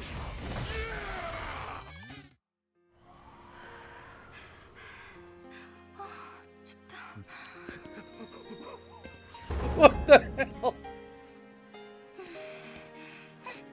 사랑해. 나도 사랑해.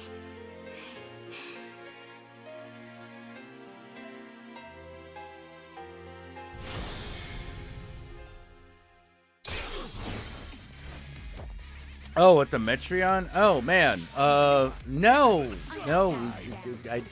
I have only been this many days old when I heard about it.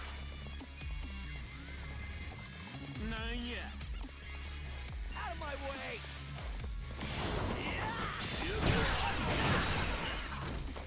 Here we go. I'm over here. With all the fun. Ready now. You're gonna get stomped. That guy's got a cold. He sucks. Oh, dude, he missed. He super sucks.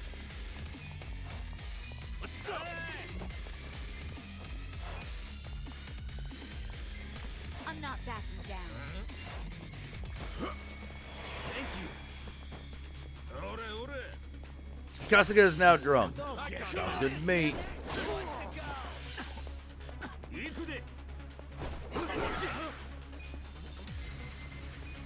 You're gonna be in a world of hurt. Over here. Come on. Done with all the fun.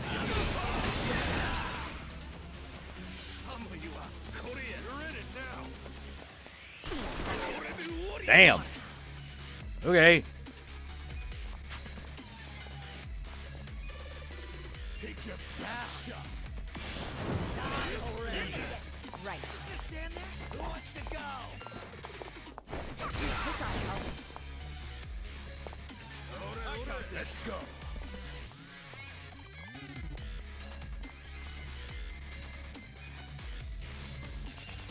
Going in. Come here. You're in it now.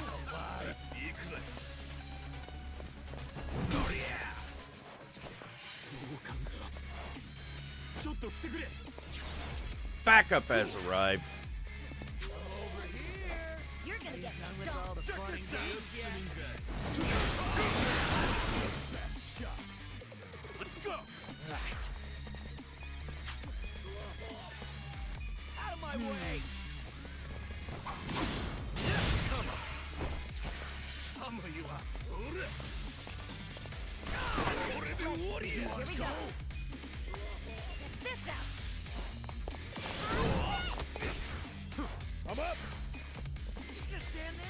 wants to go? Let's go!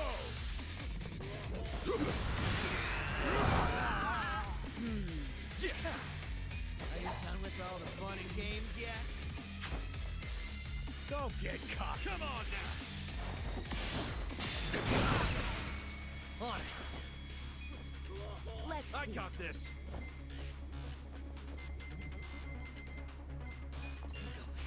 Oh yeah? Oh. Right. Who wants to go? Let's go. Let's go. Yeah, you're still shocked up. Cause I fucked you up. Feeling better. Take your best shot. Yeah? Who wants Check to this go? out.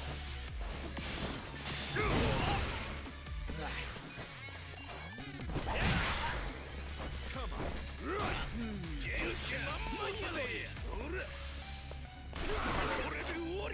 Here we go.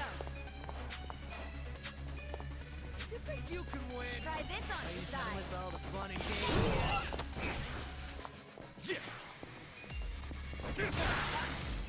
I'm up.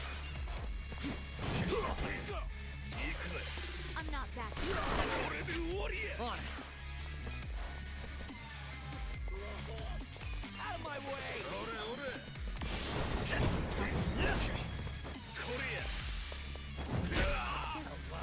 Right. I'm over here! Damn. You wanna go? You're gonna be in a world. Damn. Let's go. Let's go.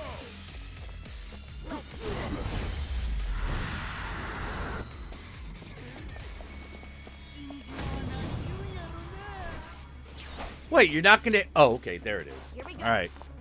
Yeah? Who wants to go? Bye. Check this out. I love you all. Fun and games yet?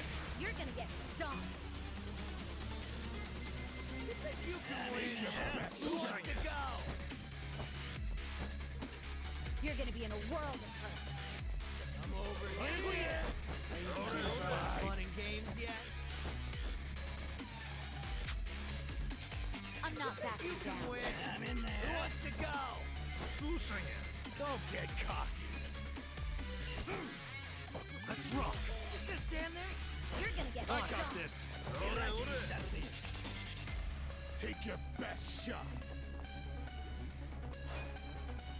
Out of my You're gonna be way! in a world of hurt.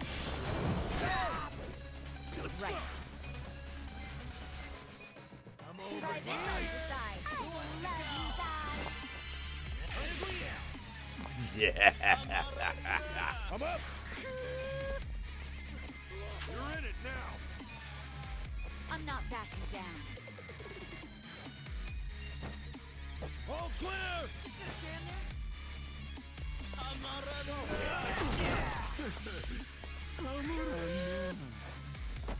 Cool. You're gonna get Come stomped. on now! You can Take win! your best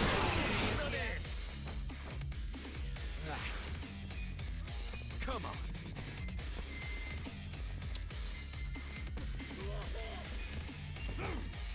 You're gonna be in a world of hurt.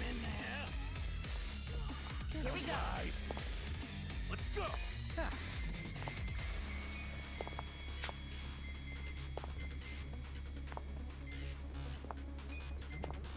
Check this out. You'll have a crush on me after this. Oh. Let's go. You're gonna get stomped.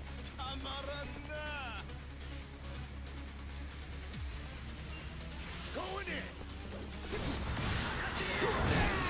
With all the fun and games yet? You're gonna be in a world of hurt.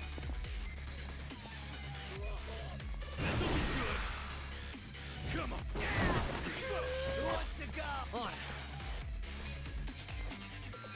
Take your best shot. I'm not backing down. Right.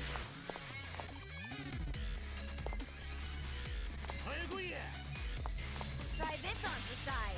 Your heart's gonna skip a beat. Are you done with all the fun and games? Yes! He's brainwashed. Yeah, go attack your boss. Don't attack us. Attack your boss. Check this out. I'm not backing down. I'm up. Come on. Right. You're gonna be gone.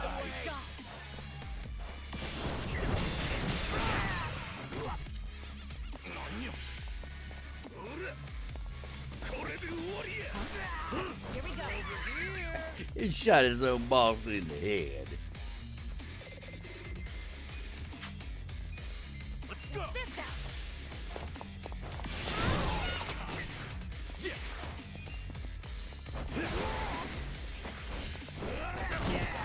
Let's go. Just stand there. Who wants to go? Let's go. I'm not backing down. On it. You going down. You want to go? You're in it now. Right. Ah, there's something beautiful about that. Fun and games yet? Try this on the side. Give it your all, everyone. I'm ready now. Thanks, yo. Cool. Oh yeah. Come on now. World Woo, that sucked. Right. Out of my way. I'm up. Over here. Oh, whoops. Oh, shit. I did not mean to do that. Come on. This out. You're gonna be Done gone. with all the fun and games.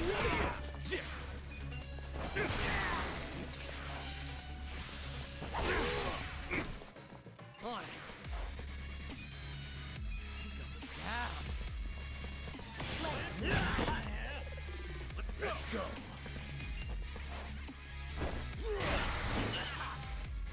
Yeah? Right. Who wants to go? Try this on the side. There we go. Now he is dead. I feel the stats going up. Yeah, shit, your boss is how to get ahead in this game. Look at me go. Yeah, he's fucked now. What the fuck is you this? saying you Like were gonna put my fucking head in a formal box and ship camo? it to What the the fuck you captain? wearing?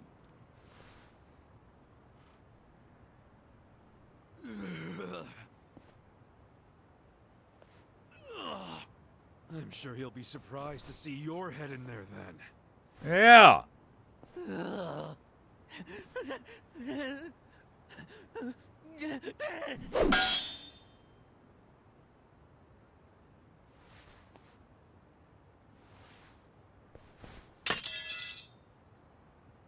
Oh no, we're taking that.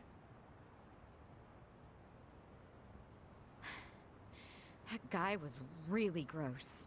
Are all Omi Alliance dudes like that? They're the biggest Yakuza group in the country. I'm sure they have even crazier guys. And that's what's flooding into Ijincho? Great. Ichiban! Hamako-san, something wrong? I was just at the shelter. The shelter? I was taking something to one of the girls. She forgot it at my place. But they were all gone. None of the staff would tell me where they went. I don't know what's going on. Calm down, Hamako-san. Please, help me find them. Hey, I'm really, really sorry. But they aren't in Japan anymore. What? The shelter was just a trap for mass deportations. No! Those girls, they don't have anyone to help them in the countries they came from. That's why they came to a Jincho in the first place. I just wanted to give them a chance. How did this happen? Oh no! No, no, no, no! Hamako-san. If only I hadn't told them to go to the shelter. Oh only I man. realized sooner. Oh hey, hey, It's not Super your Anime fault. Girl, how you doing? You did what you thought was best for them. He's right. Don't blame yourself. You were on their side until the end. I'm so sorry. God damn it.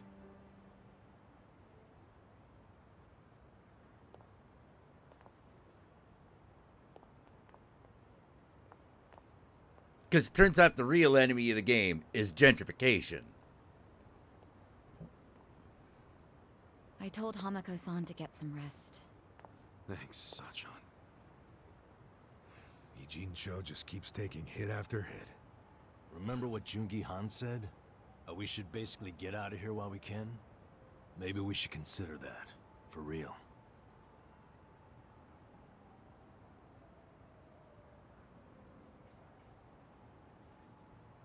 You want to run? I mean, isn't the situation kind of hopeless at this point? Hopeless, huh? Well, you got a place we can all go? Oh, not off the top of my head, no. How about you, Adachi-san? Nope. I don't even have family to stay with. My parents died a long time ago. Psycho? I mean, I could leave, but I would never abandon my sister or my father like that. Sounds like we've settled that then. Settled what? That none of us can run away from this. We're in the same boat as the Komijul and the Lyuma. So our only option is to fight, with or without hope. And personally, I say there is hope. How? How is there a chance of winning? It doesn't matter. A long time ago, Arakawa-san told me something. If you go into a fight thinking you got a chance to win, you're just being a bully. What the hell? Not gonna lie, that sounds kinda stupid. Hell no. A real fight's when you go up against someone so strong, you got no chance. Our enemies are the Omi Alliance and the Citizens Liberal Party. The crime lords from below are teaming up with the law from above. And I say bring it on. We're going up against all of Japan, basically. Too much for you, Adachi-san? Going soft on me? Don't be stupid. I couldn't ask for a better fight. Let's do it. But can we include Tokyo PD in that law part so I can kick their asses too? Hell yeah. Put them on the list. Good enough for me. You guys are ridiculous. You know that, right? Tell me about it. But... Admit it, you like that about us. yeah, what is my damage? Nanba, Sachan, join us, and... Yeah. You can skip the pep talk. That's why I keep you guys around. You sure, Namba? Your brother's okay now, and he's getting married. What skin do you have in the game? Yeah, I know I've been a bud. But if my friends are gonna fight, so will I. I'm all in now. Yeah, fuck the Besides, police. It'll make for a great speech at my brother's wedding. That settles it. Let's knock them on their asses.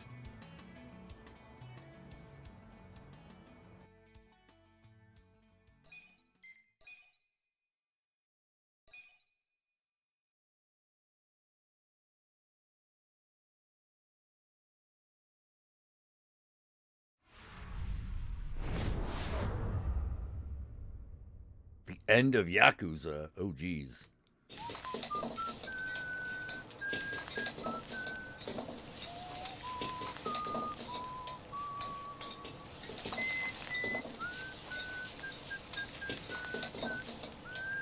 Dude's a chef? Okay. There you go. There's more?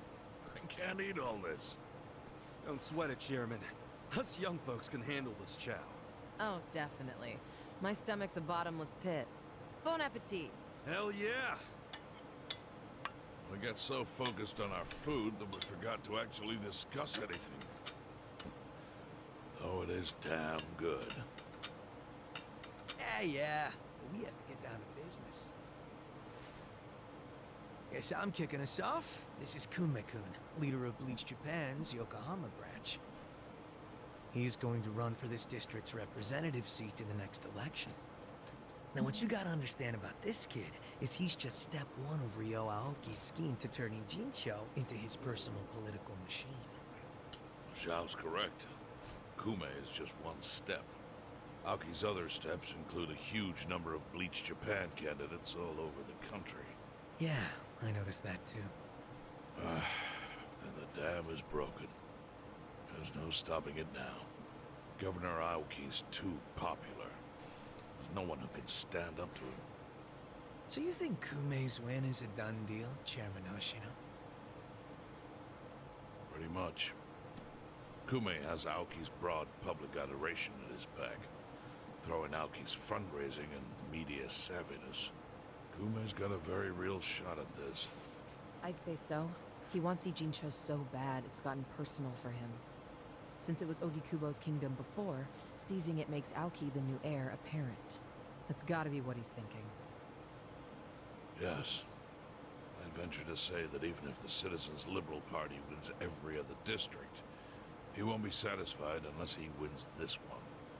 He's gonna throw everything he's got at this contest.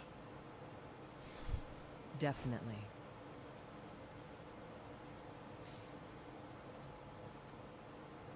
Well, I'm not gonna roll over and just take it. Anybody with me? With you on what? On taking this dude down a peg. I'm sick of getting our asses kicked. We all are, but... We can't just let him win. We need to do something. I mean, Bleach Japan is in bed with the Omi Alliance. Isn't that fucked up? It's, you know, hypocritical. They go around preaching about how gray zones need to go, acting like they're heroes or something.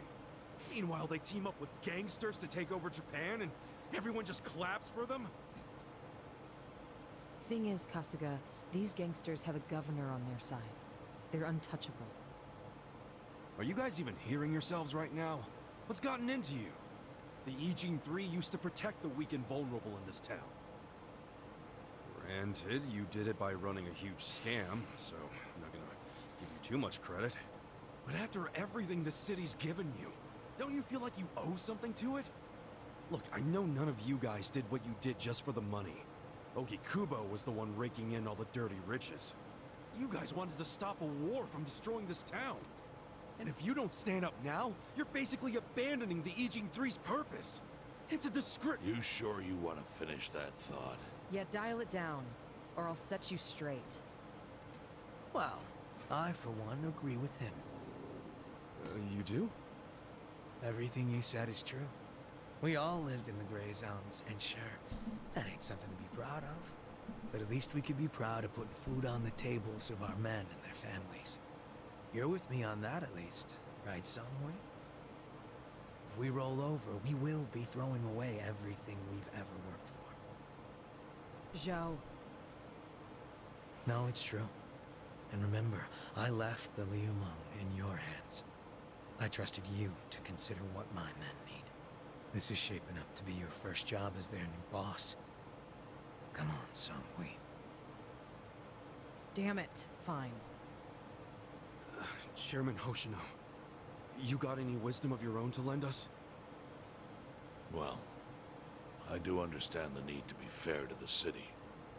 I'll help. And to think, I only came here for the food. Didn't expect to get roped into some noble last stand. You know what they say. There's no such thing as a free lunch.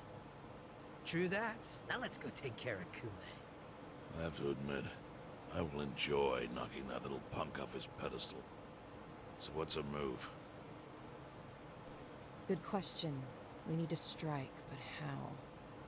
Don't you think it's obvious? No. What? We need to ruin the young master's reputation. Meaning? We gotta make sure Kume loses the election. How do you propose we do that? That part I hadn't really figured out. But once we do, it'll be like kicking Aoki right in the face. I don't see how it's feasible. I mean, we could maim him. If he's too injured, he'd have to pull out of the race and then... You want to kill him? Well, only if he resists. We can't do that. If he dies, they'll just replace him with some other tool. I'm sure they've got backup. Yeah, he's gotta lose. Hey, winning. That's how we do it. We just win it ourselves. Huh? We win the election with our own candidate. Put someone up who can get more votes than Kume. There's gotta be someone out there who can do it. Yes, probably. But how do we figure out who this someone is? We're not political consultants. Well, we should remember the votes for Kume aren't really for him in the first place. They're votes for Aoki. Good point. Can you think of anyone who fits the bill, Chairman Hoshino? Unfortunately, I can't say I do. Ogikubo was an incumbent here for many years, with no opponents who posed any real threat. The only people who ever ran against him just did so as a formality. Hey, you seem to know a lot about it. Why don't you run?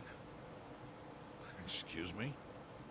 Yeah, people know who you are. You've got charisma.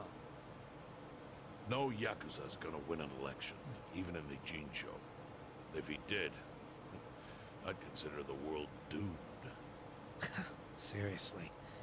But I could try to recruit someone who would have a chance in the race. That's a start. I hope you're not expecting me to shoulder this burden alone, though. What do you mean? Elections cost money. A lot of money. If I find a candidate, who's footing the bill for the campaign?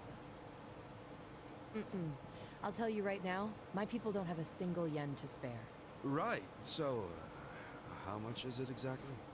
I'm willing to chip in some myself, but I'll need an additional 3 million yen cash just to register. Damn. 3 million? You need that much? At a minimum. If you can't scrape that amount together, this plan is dead in the water.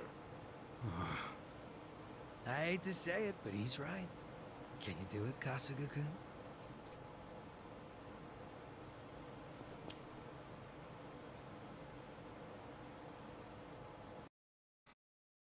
Well, gotta scrape up 3 million cash.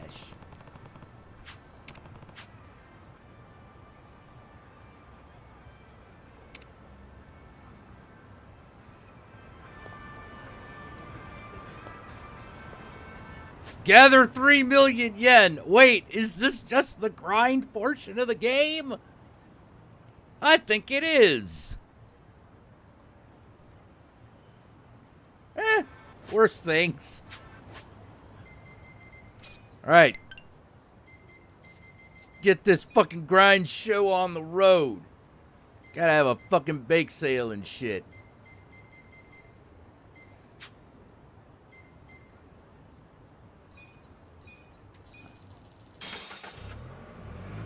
Oh, I did put time in that business minigame. After I fucking farm my street vegetables. That's where we're going.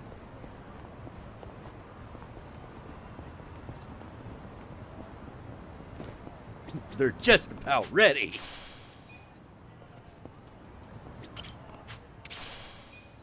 Hell yeah. Oh, what else can we put here? Pepper seeds. Maybe next time. I need to get some of that fertilizer.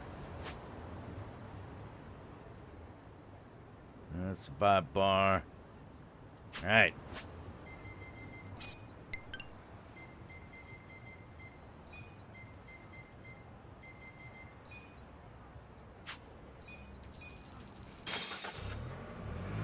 Ichiban Confections. Here we go.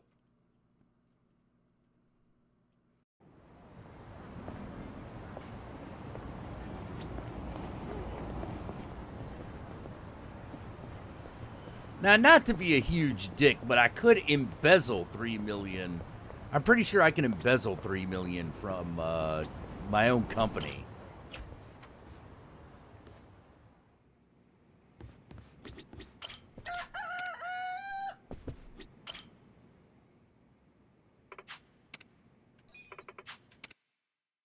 Let's get down to business. Yeah, see, I got 8 million operating funds. I just gotta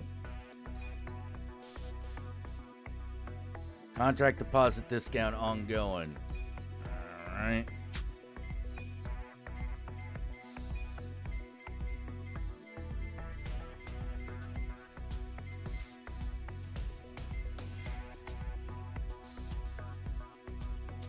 This game is getting a sequel. Good.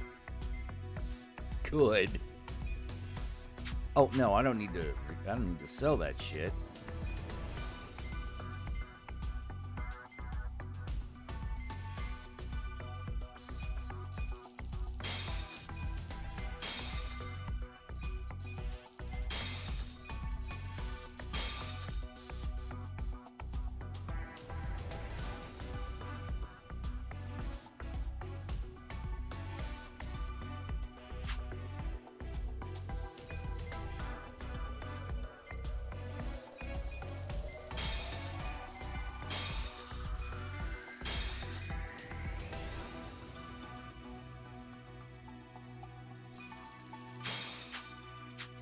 Okay.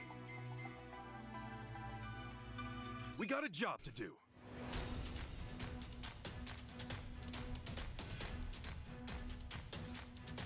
No, we do not have the big building. Let's make some We have not finished the storyline for business management. That's how it is with me. Luck favors the bold. Here's the results. All right, 10 million in sales. That's pretty good. These are incredible You guys results. did great out there.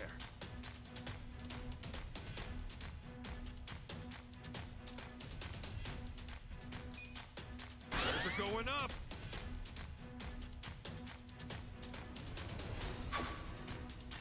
That's what I'm talking about. Our ranking went up. Whew, this is taking a while.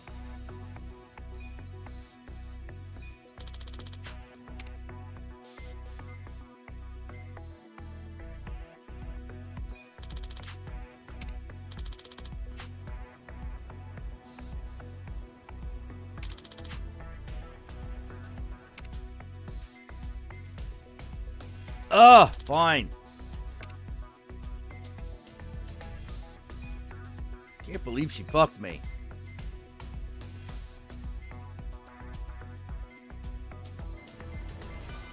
All right, looks like no one needs promotion. Oh, how refreshing. Stress is bad for your health.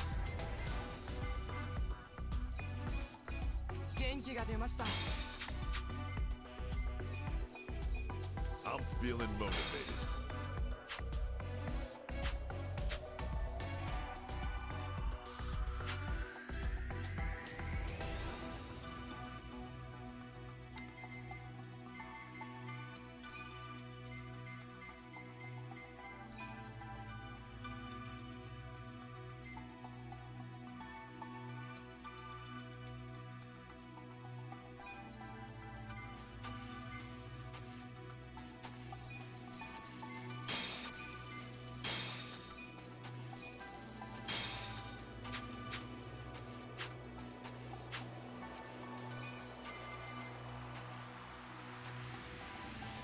We got a job to do.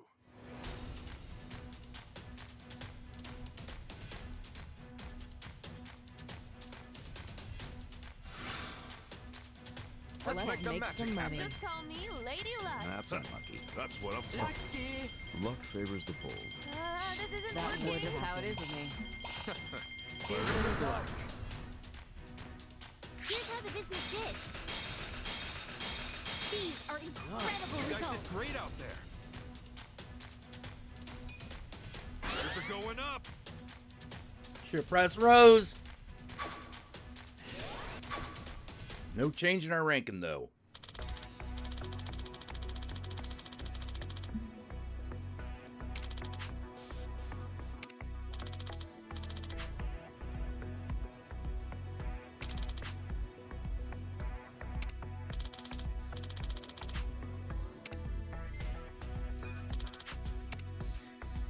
Retail is trending. Okay.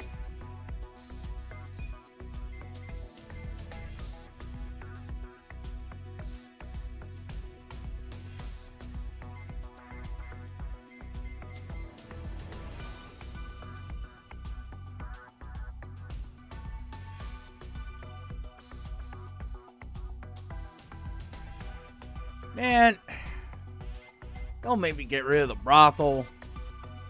Oh, man.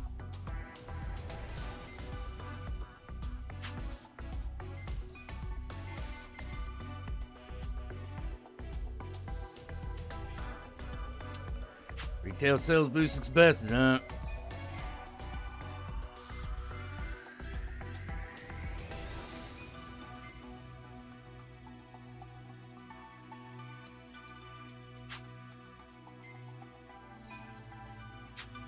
Well, lower profits and a higher resale value. Goodbye, brothel. Oh, that hurt my soul.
I'll make us some money.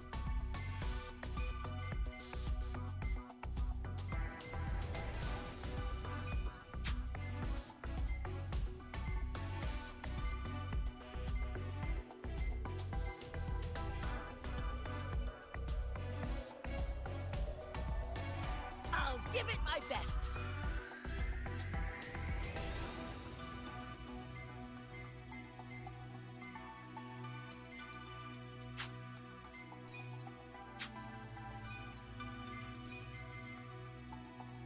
I got you. Leave it to me.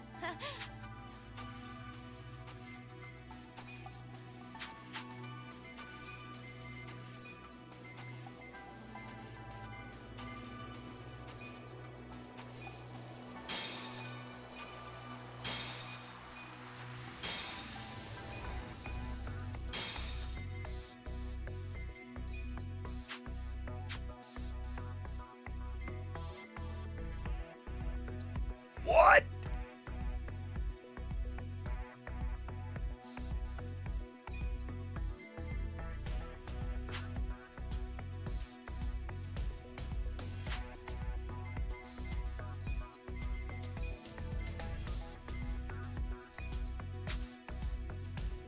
Oh my god, I thought this was gonna be way more profitable than that. Oh, this is gonna be bad. I should have fucking...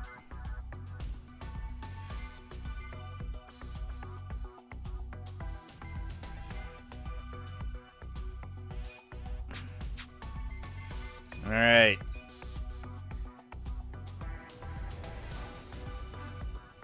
Okay.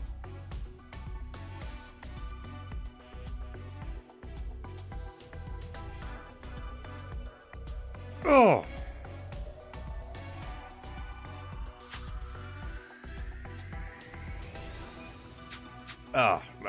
I can't bring myself to do it.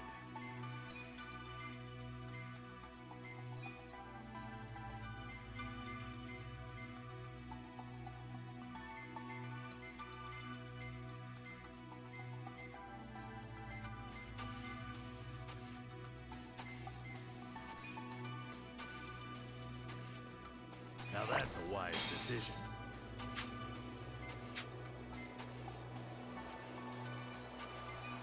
Oh, I better check to see how everyone's doing. How refreshing. Oh, I can keep going now for sure. The benefits package is really something. Benefits are so important. I feel alive again. I'm feeling good. That was a nice change of pace.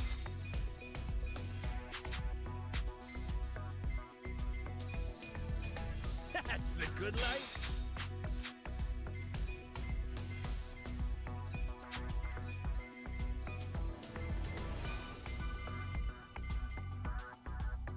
I'll handle it.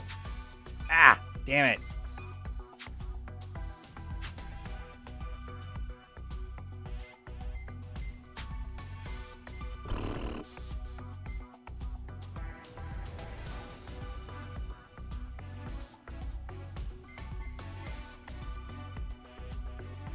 We got a Okay, job to do. let's hope for the best. We got 3 retail outlets. They're supposed to be doing very well during this period of time. Unless they don't, in which case, fuck your grandma. Oh, joy. I'd expect no less. That's what I'm talking about. Favors the bold. Here's the results. Here's how the business did. These are incredible You guys results. did great out there. Sales are going up. Yeah. That's the good shit. Our ranking went up. Little bit.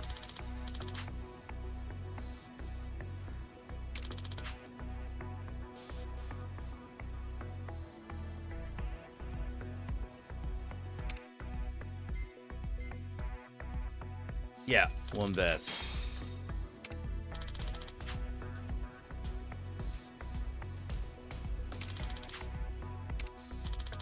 Ah! The fuck's up with that guy? Looks shady as fuck. The shareholders meeting is coming up soon.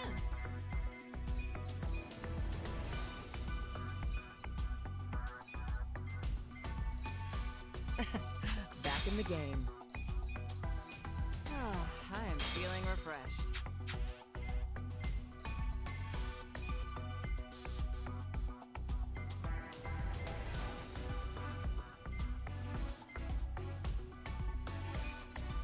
That costs a lot.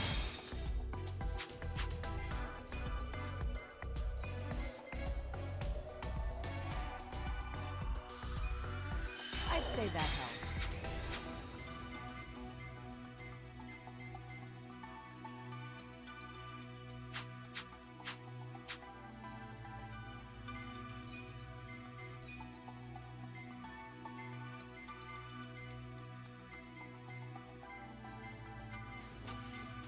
Okay. So, at Yon Bookstore, we got,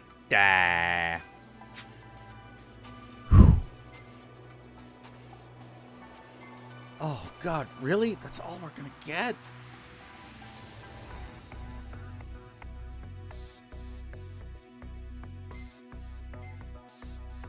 Is there nowhere to go with this?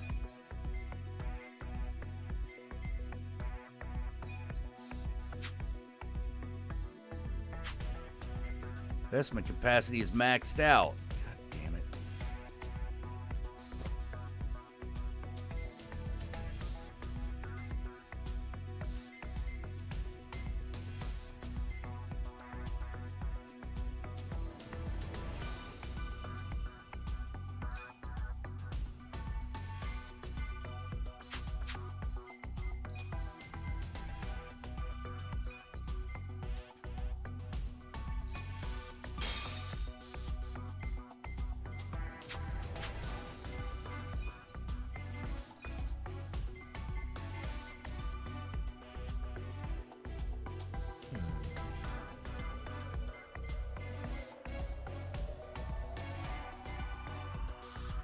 Oh, this is interesting.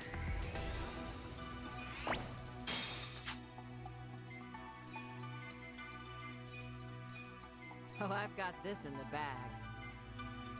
All right, now what we need service people. People good at service.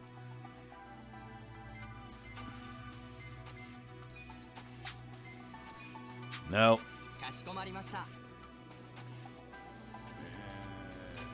I ain't too thrilled with that.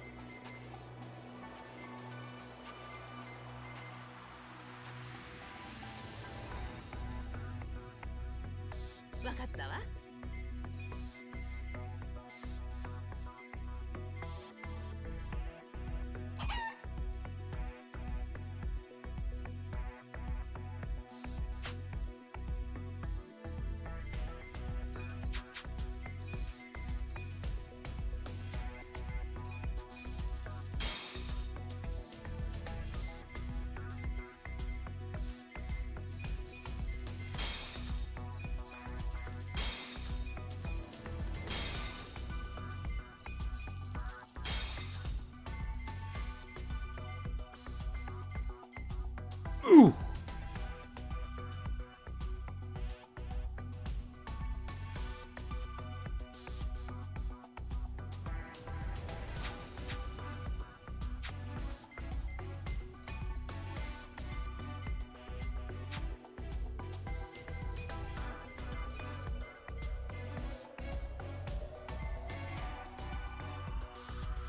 All right.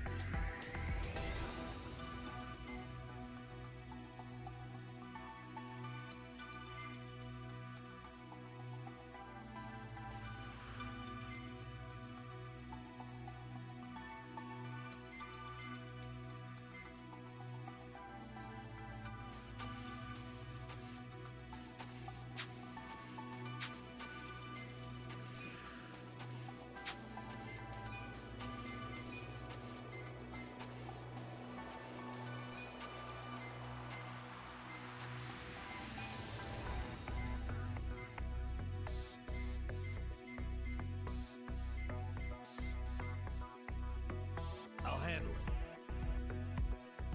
All right, but we still got a service problem.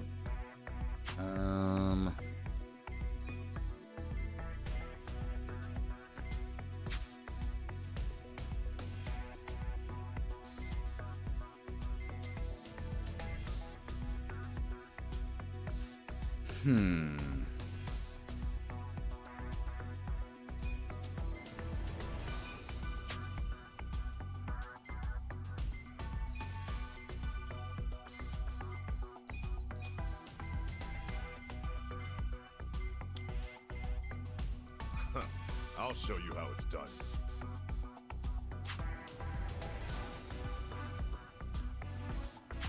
Okay.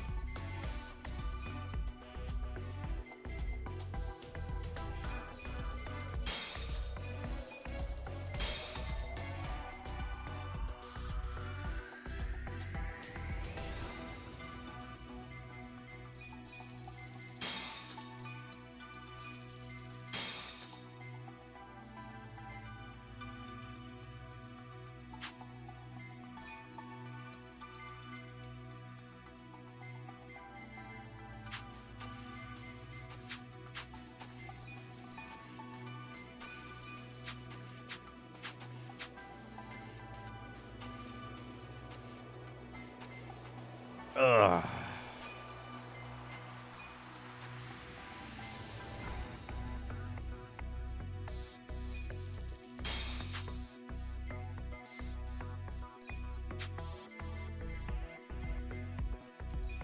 $1 million in employees.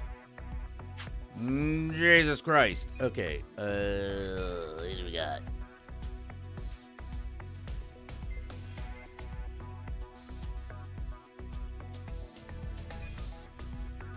All right, each bank infections. I'll give it my best. All right, this shit pretty much runs itself at its current level.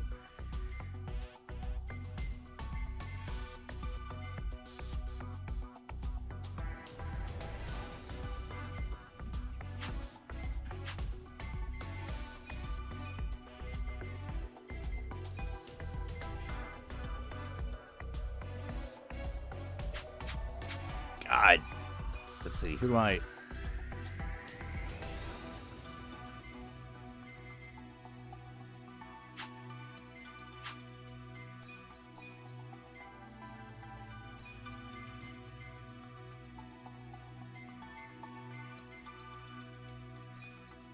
Oh. Oh. Can I kick her when she's down?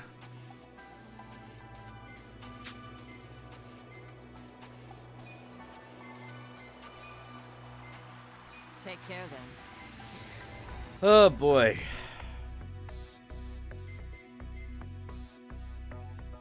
Can't fire these three, so...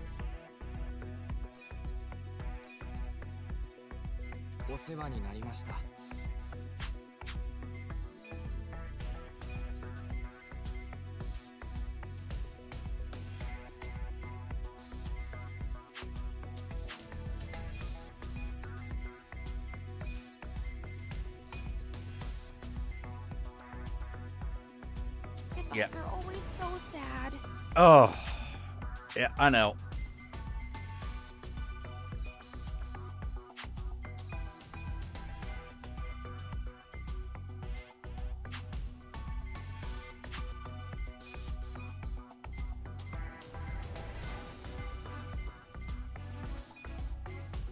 Wait, is he doing anything at the moment?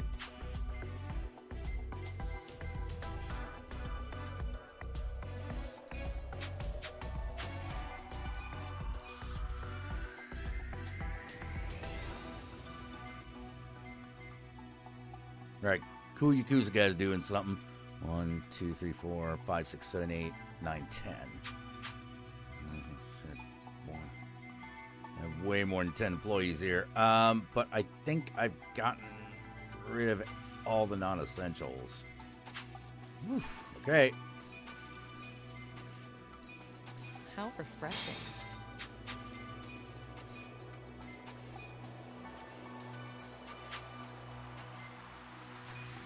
Oh, how refreshing.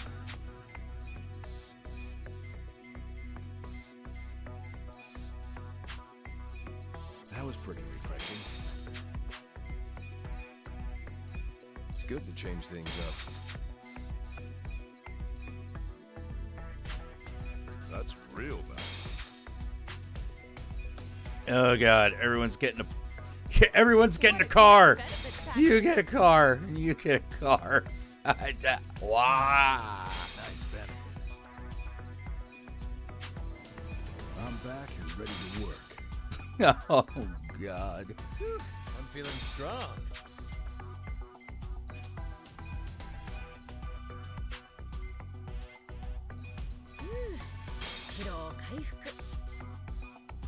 I can't believe I gotta give the chicken time off. Motherfucking chicken. Motherfucking chicken. He's a motherfucking chicken.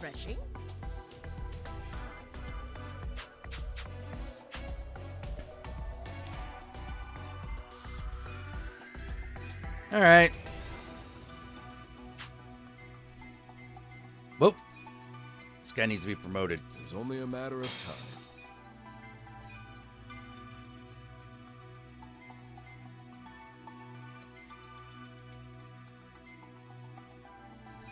That was educational.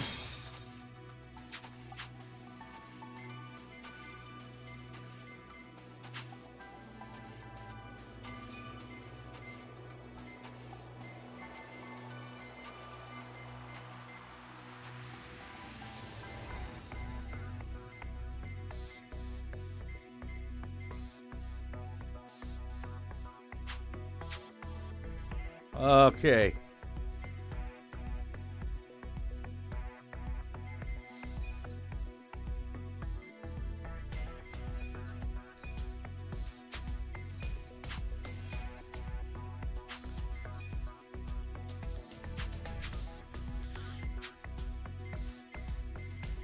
We got a job to do.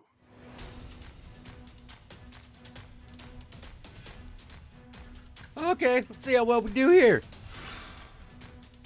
Let's make the match some make money. some green. How could I miss that? Just call me I'd expect no less. Good shit. I'd expect Luck no favors less. the bold. That's a tight spot. Here's the results. Here's how the business did. These are Nice. You guys did incredible great out results. there. Sales are going up.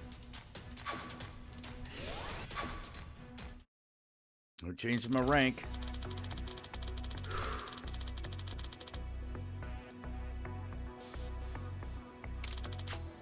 Unfortunately, it didn't perform. Oh well. The shareholders meeting is about to begin. I hate you. Oh, oh no.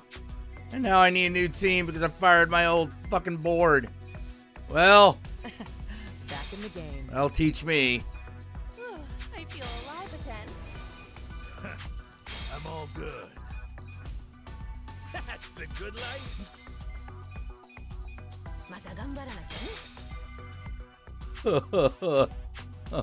Oh god. I'm gonna change the board here. I'll give it my best. Let's go fuck him up. I like his attitude. I like his attitude a lot. Consider the shareholders handled.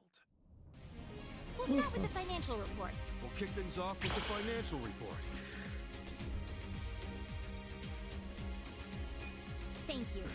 Let's move on to the Q&A. All right.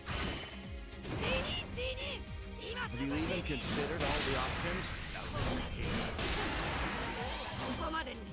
If you have any questions, this is the time.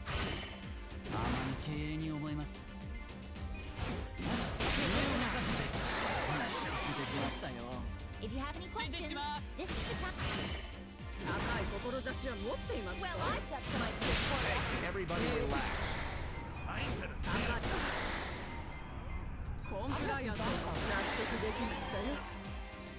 If you have any questions, These are just my thoughts, but Now hold on. Oh, he's unconvinced. if you have any questions, this is the time to ask. have you even considered all the options? Okay, listen up. Woo! Concludes our periodic shareholders meeting. Well, everybody, this calls for a celebration. Thanks, everybody. The meeting went great. Shares are skyrocketing. Okay. That's what I'm talking about. Oh, we're doing pretty good. 57. All right. We're gonna make it. I hope.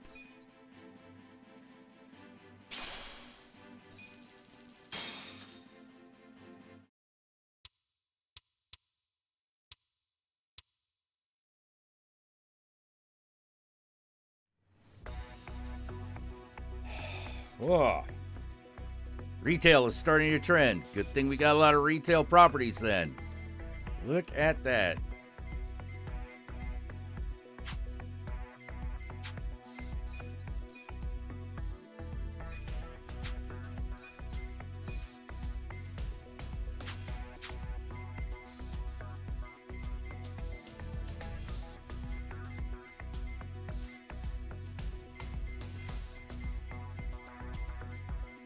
Okay, don't need to do no promotions just yet.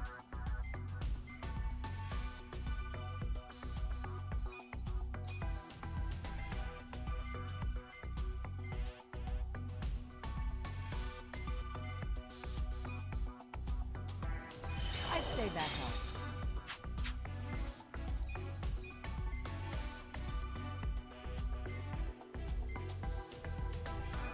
I still have room for growth, I suppose.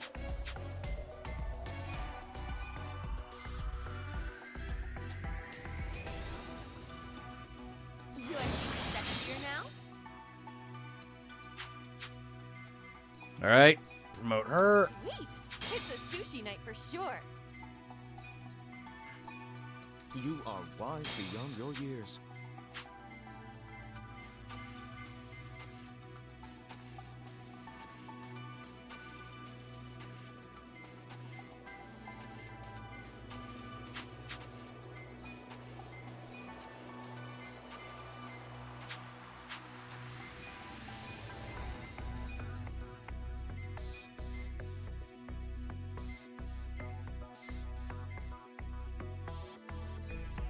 learning a real good thing.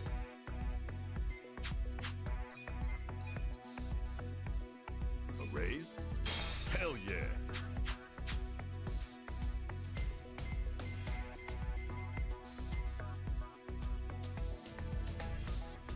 We got a job to do. Whew.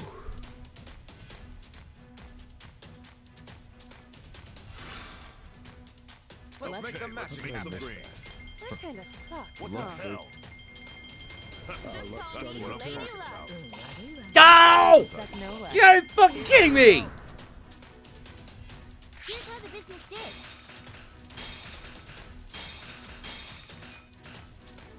I think we did We hit really target well. profits. Great Yeah, we job, did guys. well, but what the fuck? How'd you guys Going get... up. Alright, That's the good shit. okay, go up. Went up a little bit. Our ranking went up. Yeah, that's good. That's good. The real ranking up doesn't happen until the shareholders meeting. I get it. Retail's no longer trending. Alright.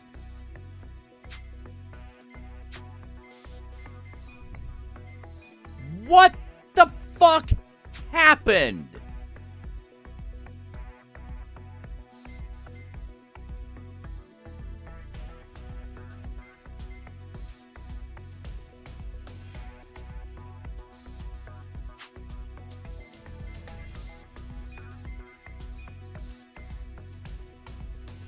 Yeah, I'm selling that shit off. The fuck was that?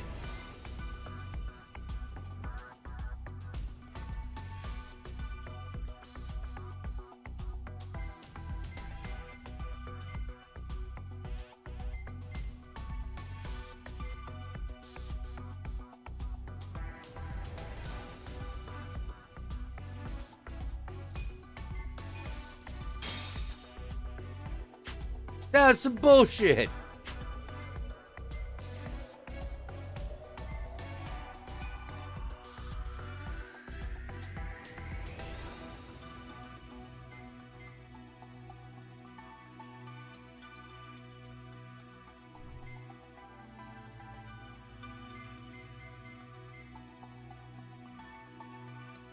Why does that store suck?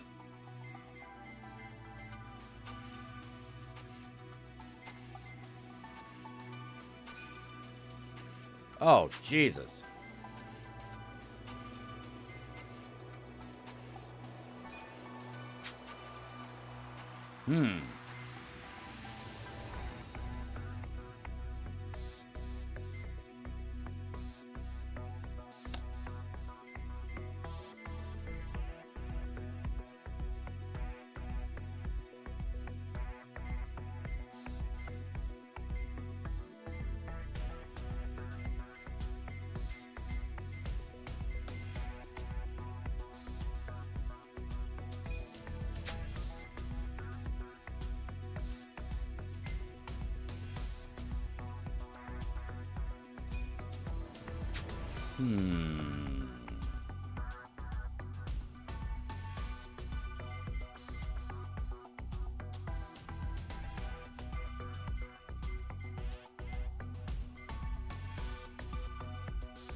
I'll show you how it's done.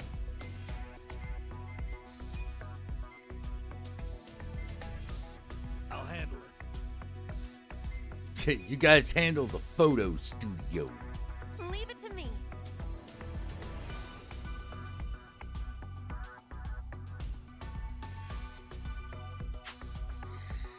Okay. I don't think they need you, to be totally honest. However, I'll make us some money.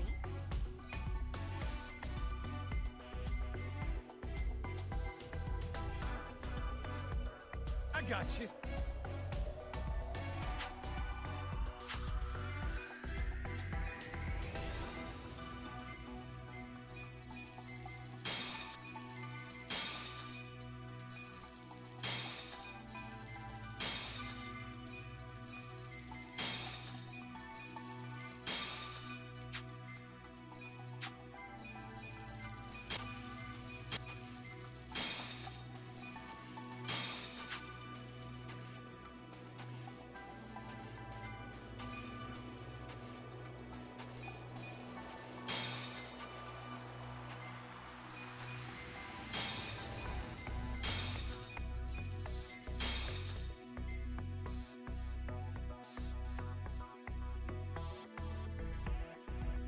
Six six six six six 666 $6,666,000 yen.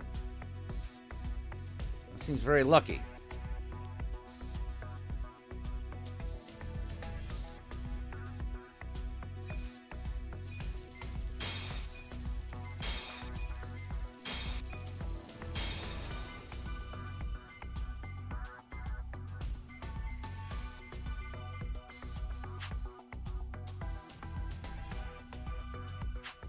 Oh my God.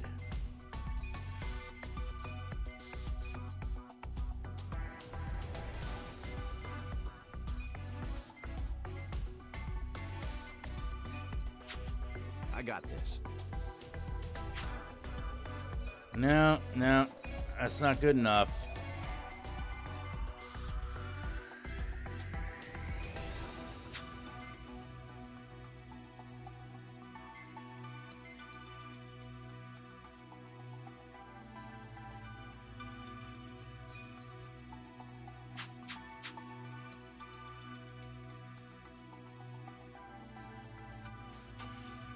Now we ain't gonna get that sales volume up. Employees cost too much. It's gonna fucking suck.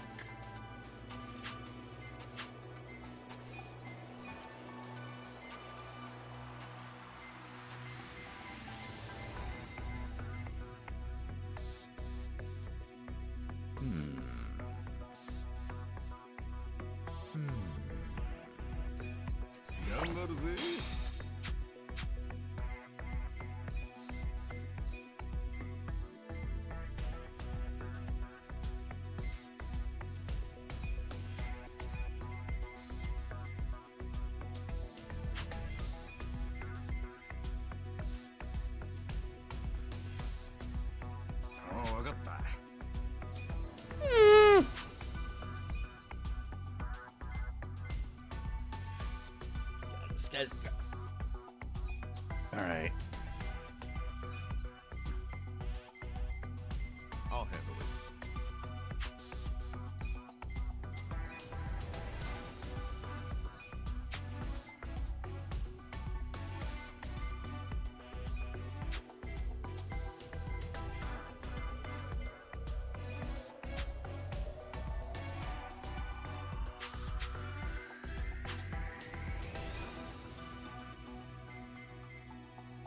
Oh boy.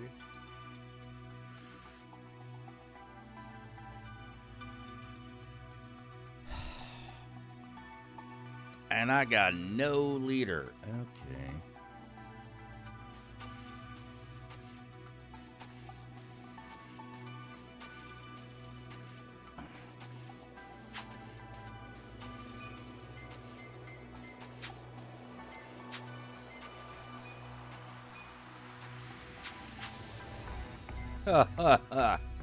Oh, Jesus.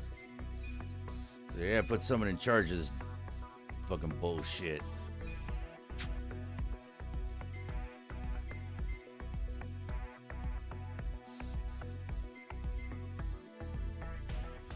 I'm on it.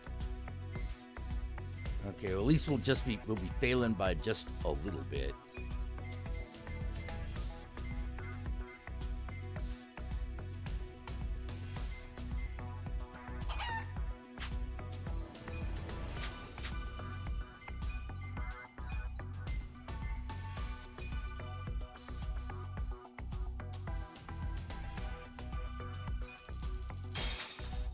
Oh my God.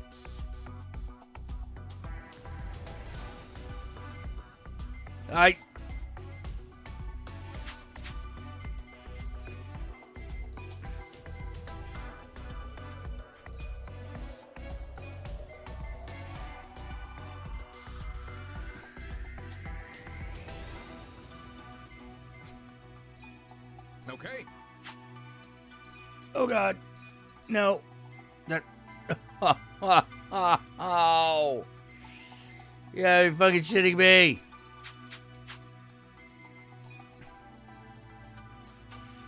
All right. What if I just start over? All right.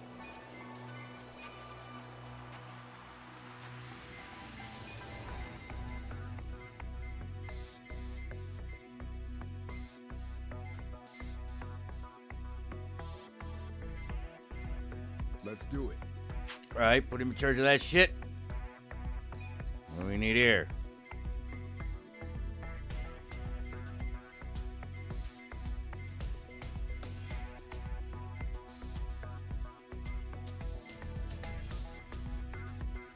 What a wise choice.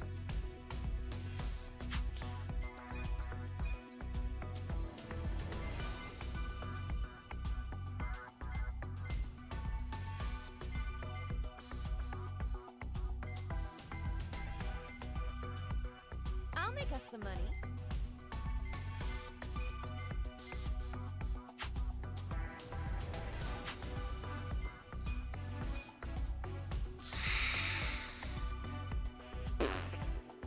I'll take care of it.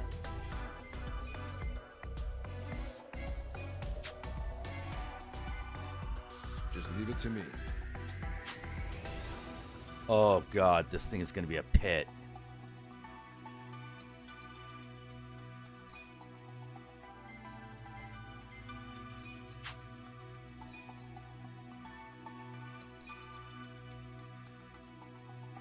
Oh, I should have scaled back. Okay.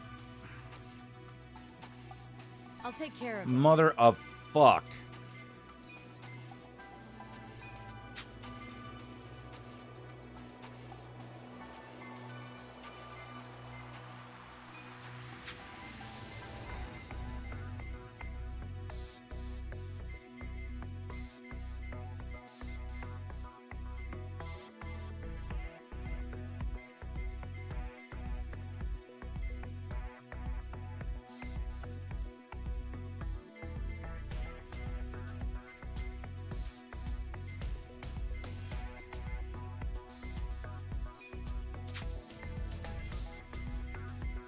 Just leave it to me.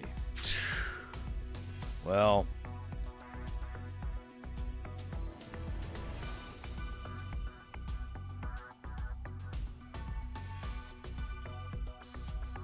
Labor costs 1 million. Fuck, this is not good.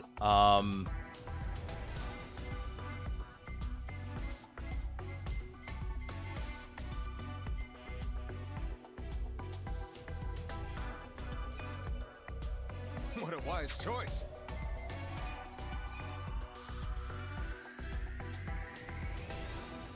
I'll take care of it. All right, let's go. I need custom service. I got you. Oh my God.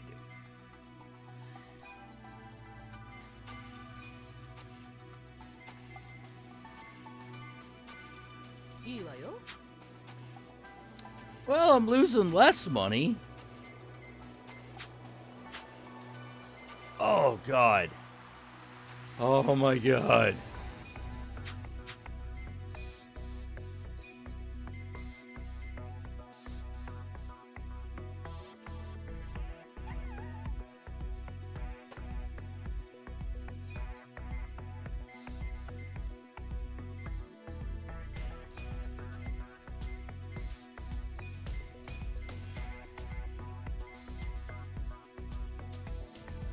I'll handle it, Sonny.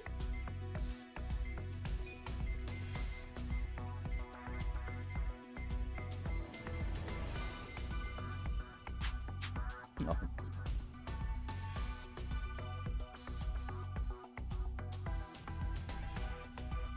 Well, positive's better than negative, I guess.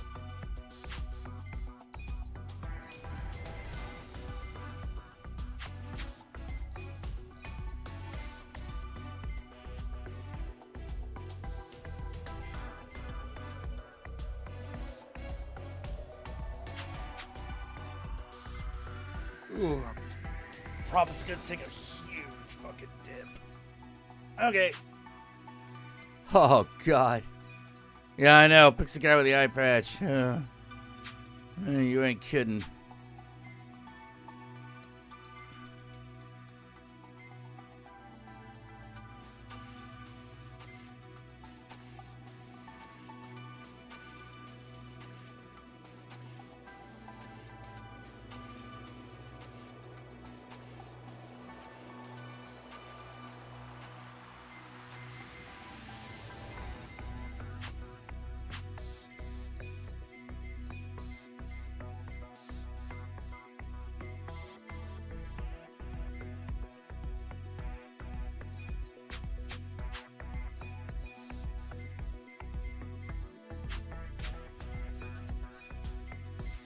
Alright. Gonna have to lay you off, man. You do know who I am, right? Yeah.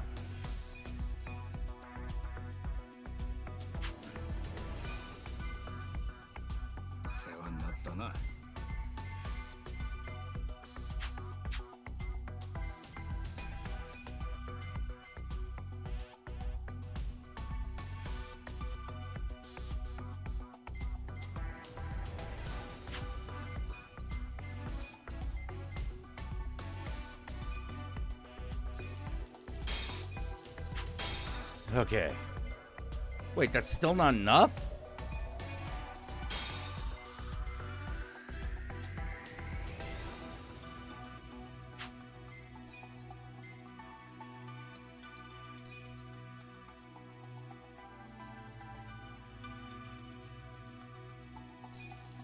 Oh, it's maxed out. I do not like that. I do not like that either.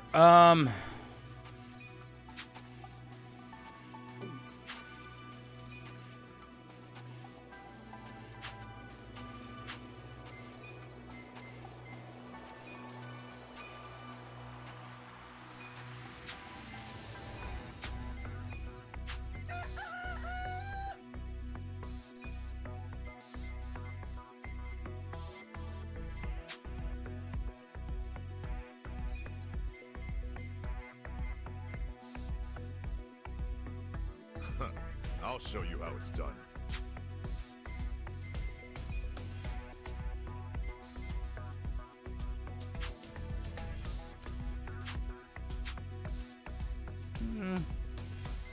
We're getting there.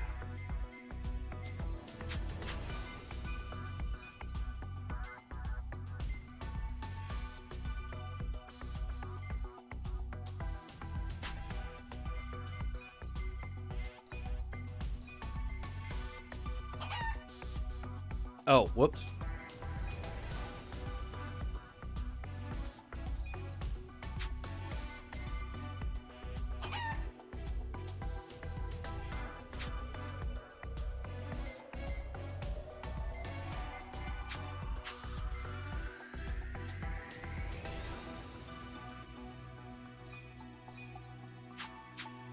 All right, let's see.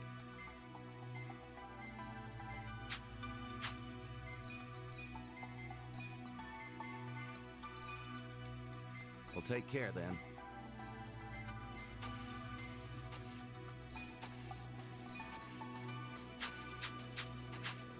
I'm pretty sure I don't have that guy assigned to anything.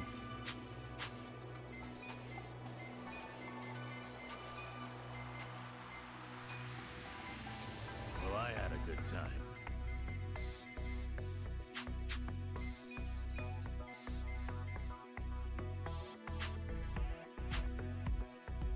I think that's everyone I can cut.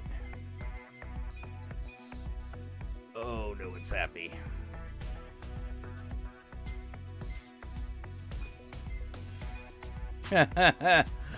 Bonuses for everybody.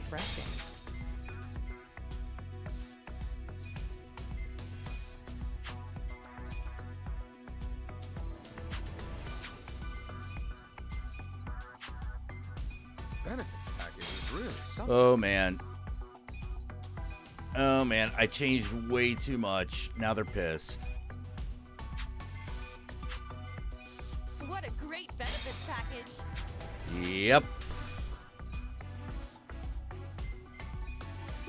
I'm feeling strong.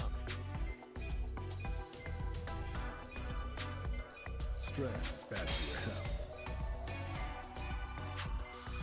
I'm feeling motivated. Oh god.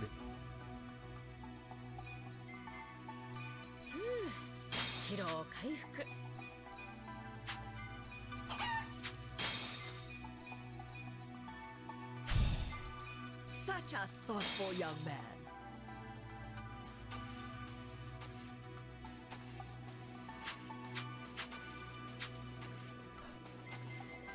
Okay. We got a job to do.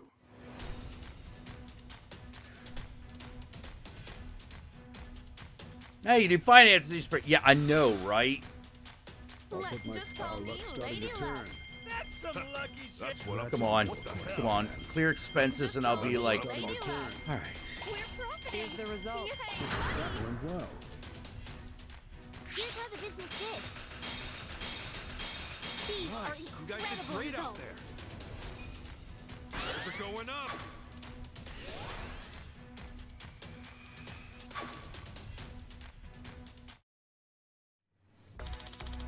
No.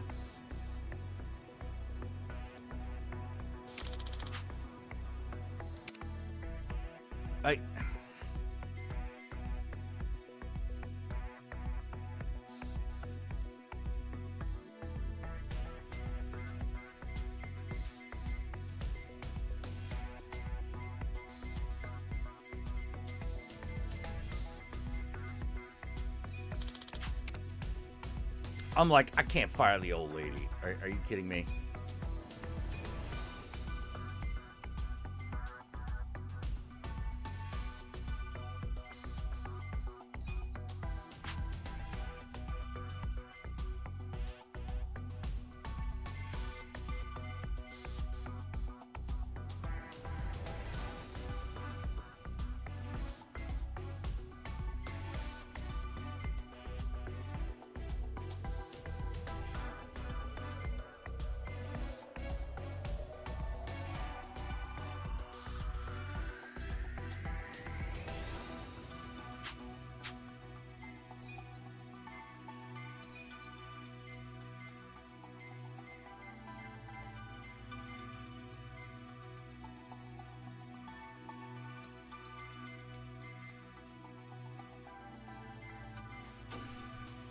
Hey.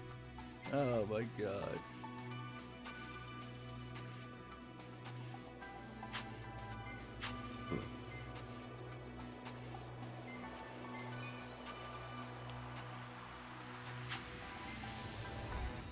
We got a job to do. All right. Fuck it. Just keep going. Oh, shit. That kind of sucked, huh? That kind of sucked, huh? Just That call would me happen. Lady Luck. Starting to turn. That's That would happen. Here's the results. That went well. Here's how the business did.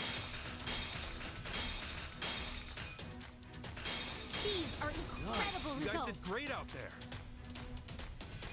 Oh, everyone's like maxed out? Oh, shit. Our ranking went up.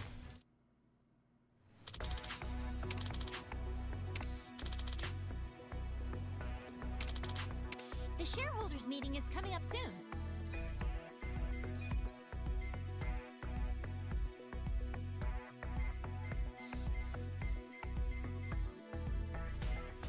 Wait, why does it look like...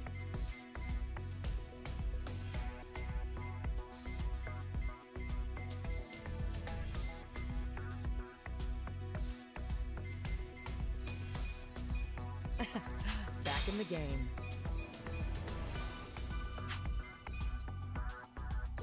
I feel alive again. That's the good life. I'm back and ready to work. That's real bad.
Can't believe I'm giving the chicken a raise.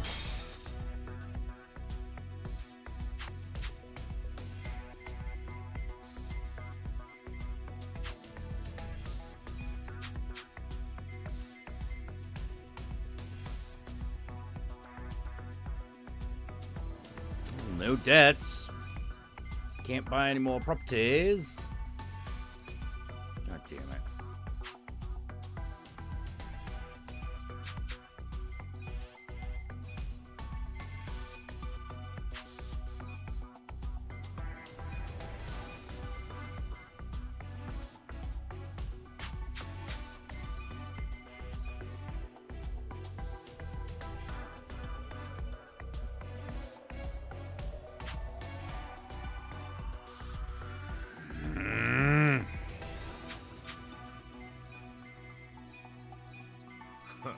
I'll show you how it's done.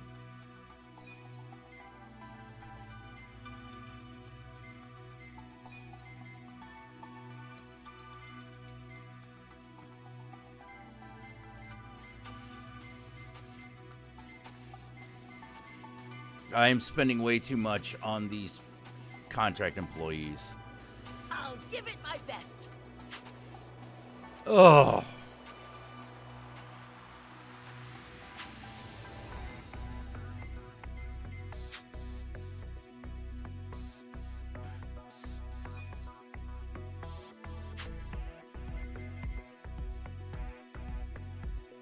We got a job to do. I know. Don't fuck with them chickens. Oh, God. Where's the remote? Good. Let's make some money. That's what I'm talking about. That's what I'm talking about. Please. Okay. That's a type. All right. Here's the results. That went well. Here's how the business did. These are incredible Nice. results. You guys did great out there. What?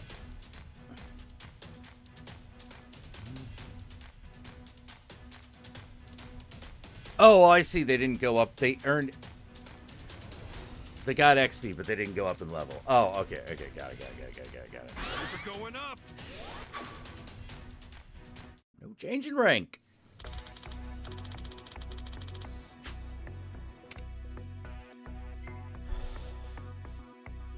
No, I have... The shareholders meeting is about to begin. I have absolutely... Oh, boy. Oh, boy. All right, you're full-time, buddy. Let me have a word with these pencil pushers.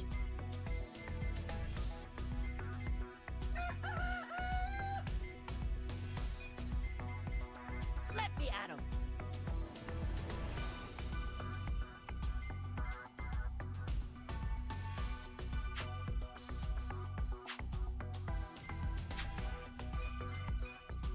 All right.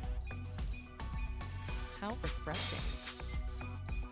I'm feeling motivated. Stress is bad for your health. I'm feeling strong.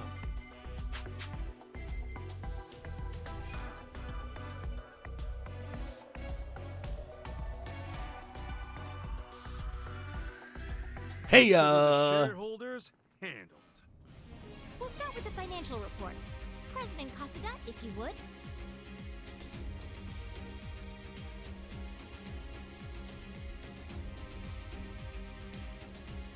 We'll kick things off with the financial report.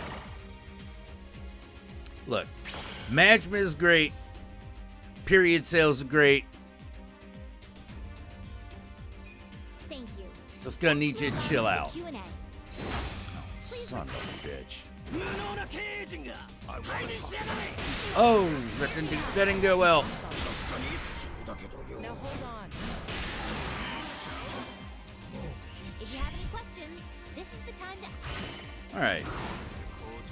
Well, I've got some ideas for ya. Now hold on. I've got some thoughts on this. If you have any questions, this is the time to ask. Hey, I've got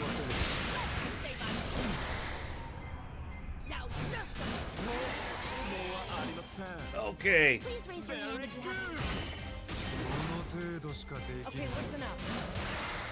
Now hold on. Okay, listen up. If you have any questions, this is the time to ask.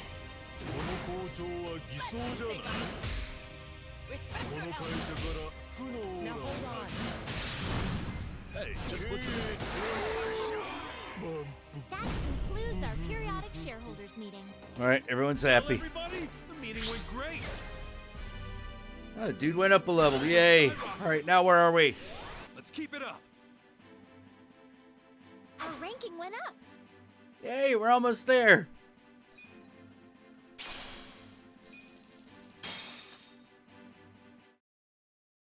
Ah.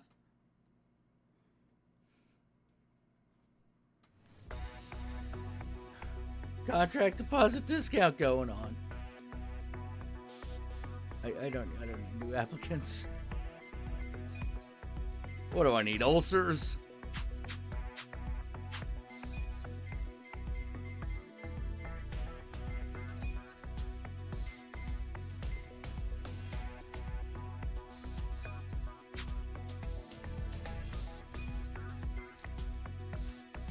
Oh, really?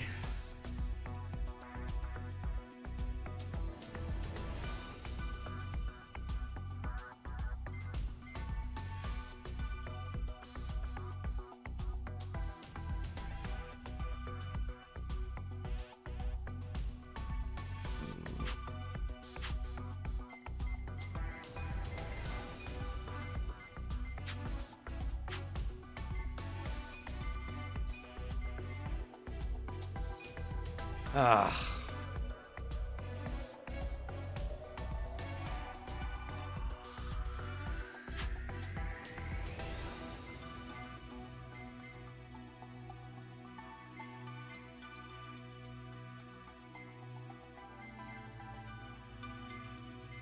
I should have kept that brothel.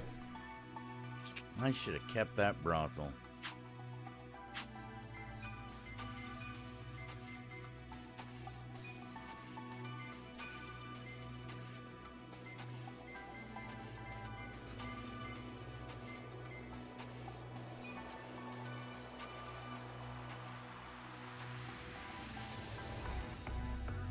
Learn real good thing.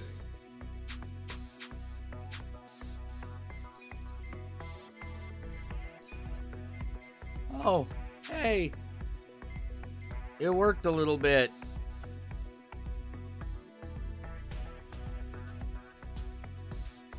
Dude. It's fucking...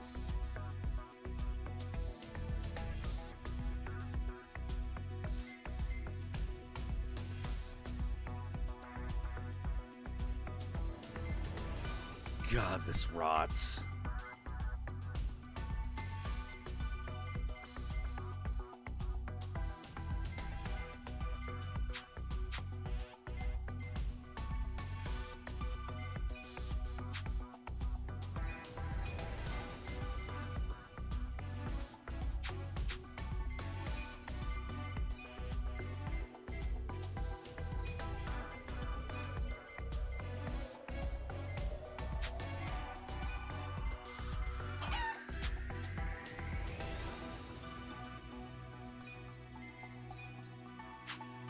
I can't believe that does better. Oh.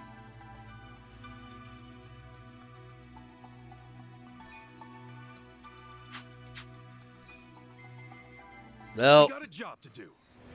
Ah.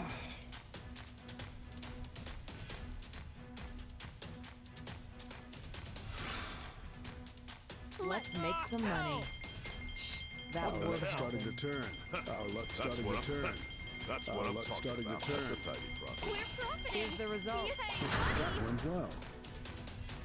Here's how the business did. These are incredible You guys results. did great out there.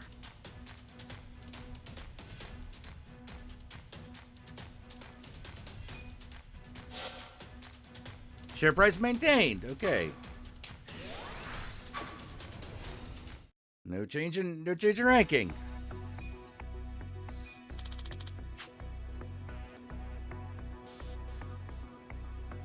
Commercial time slot is available. Yes. Yes.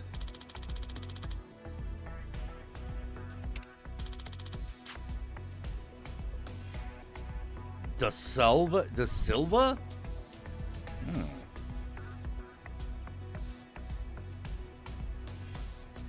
Hmm.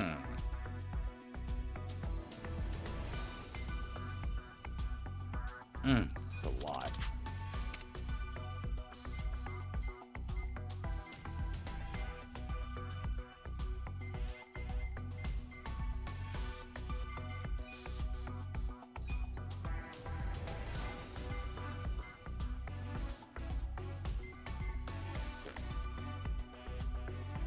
It's funny, our notability went down, but the profits went up.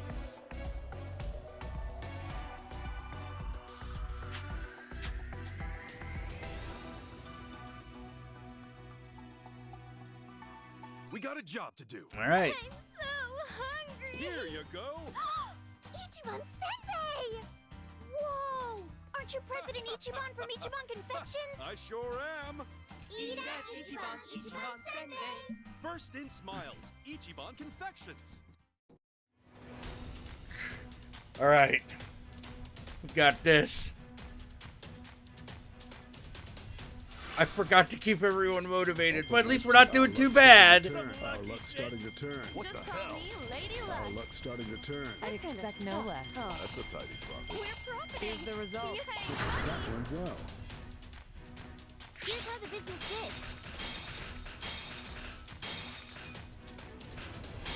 These are incredible results. Nice. You guys did great out there. Cool. Share price maintained. All right. We are maintaining people.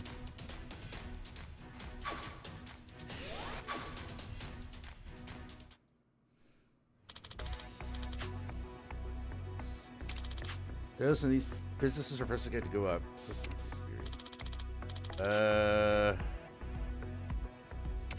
Look, I don't need to do this. Entertainment is trending. All right, we got entertainment.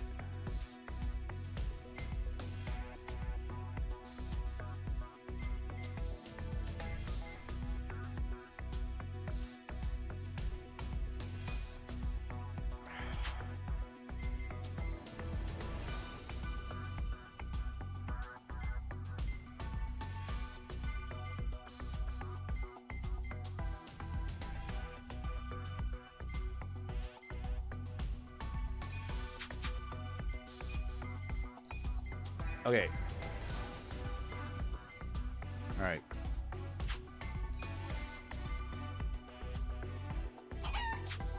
All right, chicken. You've earned your place back in this company.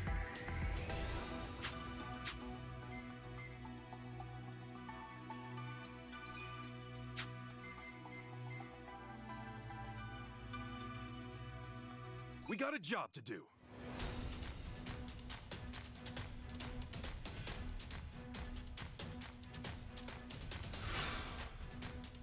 Let's make Oh, some crap. money. Lady Luck.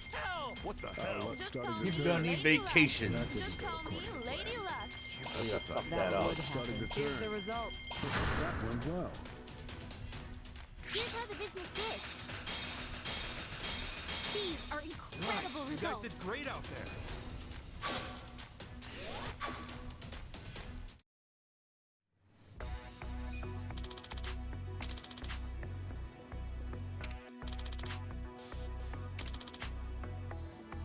The shareholders meeting is coming up soon.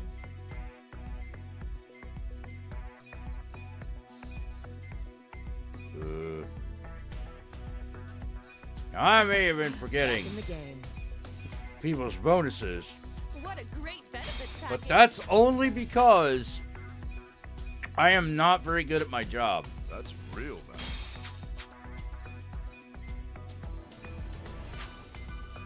I'm back and ready to work. That's the good life.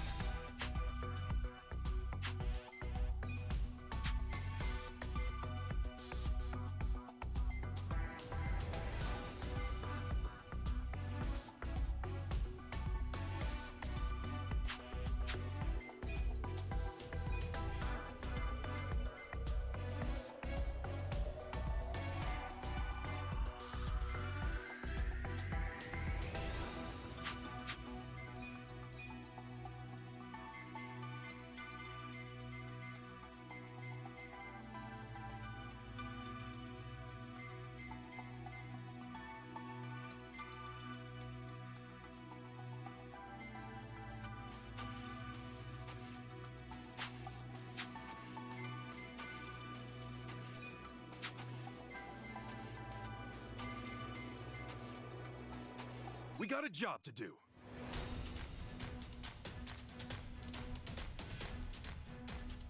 All right, everybody's motivated. Y'all good? Everyone good? Let's go. Let's make some money. Call me Lady Luck. What kind I'd of expect no less. Just call me Lady That's what Luck. I'm talking about. That's a tidy profit. We're profiting. Here's the results. Yay. That went well. Here's how the business did. These are incredible results. Nice. You guys did great out there.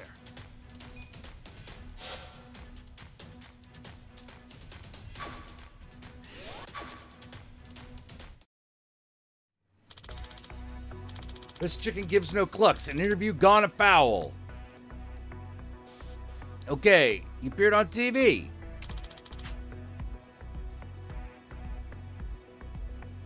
She must have a great agent.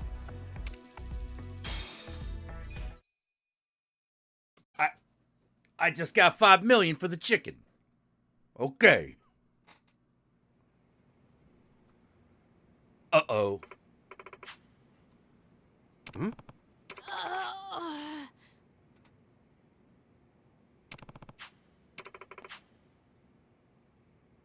The shareholder saboteur.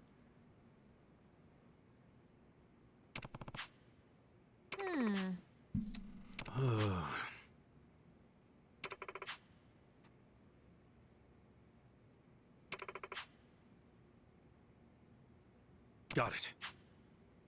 Better batten down the hatches then. All right. How's the Photoshop Nick Muckin? Internet? Cell phones?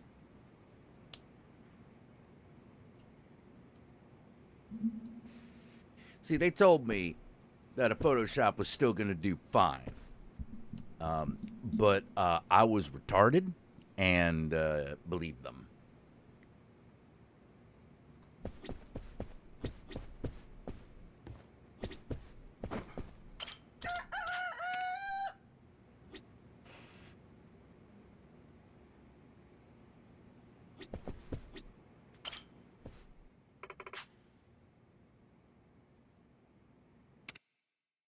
Let's get down to business.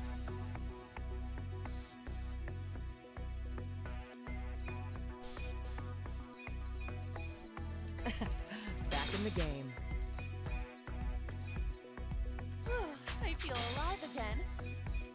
I'm feeling motivated.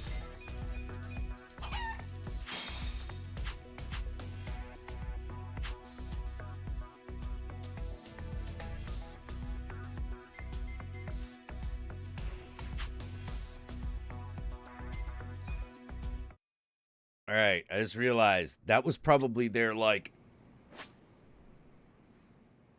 save the fucking game.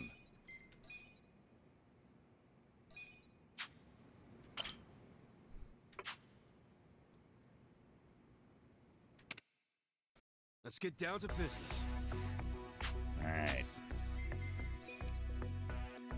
Oh. Our net worth is normal. Select our team. Our team's pretty good.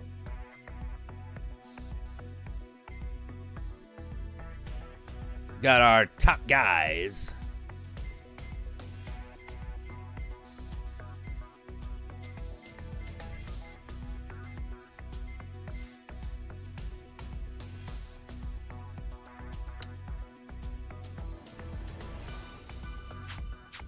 All right.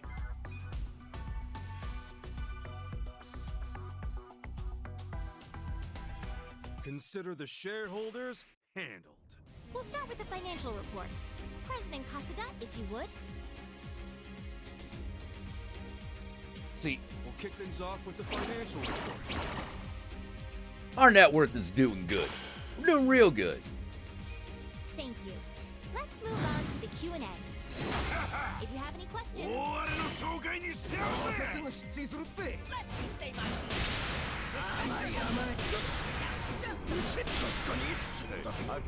Oh shit, that was bad. Please raise your hand if you have a question. Okay, listen up. I've got some thoughts on that. If you have any questions, this is the time. Just hear me out. Okay, listen up. I've got some thoughts on that. Now hold on. Okay, listen up. Yes! That concludes our periodic shareholders meeting. Well, everybody, the meeting went great. All right, someone even leveled up. Shares are skyrocketing. Let's keep it up. Our ranking All went up. right.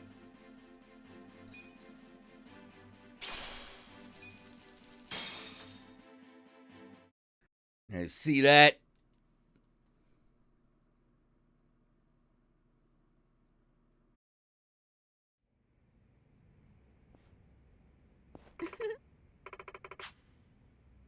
Okay.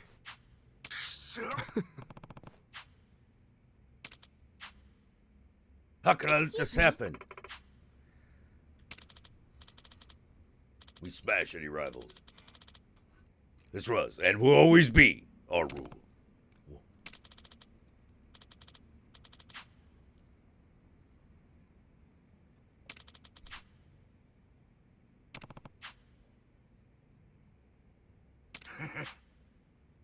Take the other races out of the race, you won't even have to run.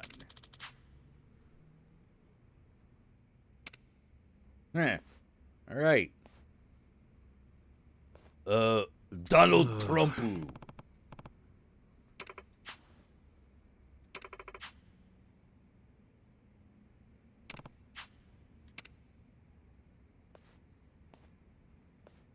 Hey, good morning, Lauren. How you doing?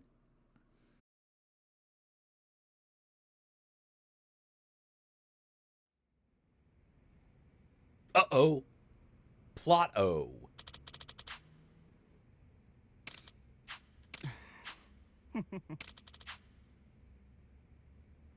Hi.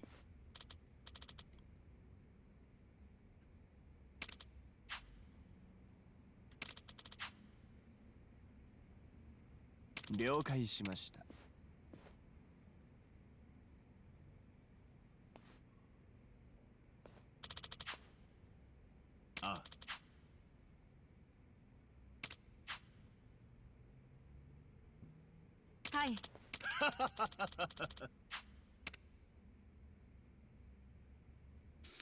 Okay.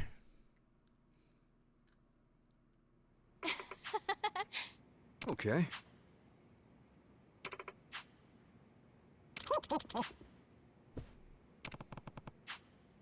Yes. All right, we'll call Nick.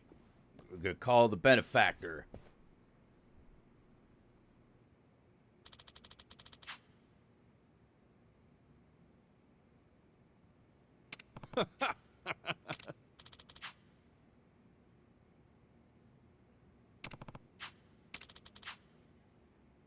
No time limit for this one. Get to the top 20 of the share price ranking.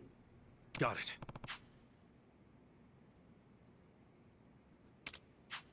Don't get ahead of yourself. Well, there's no time limit for this one. I do have another condition. Move your headquarters.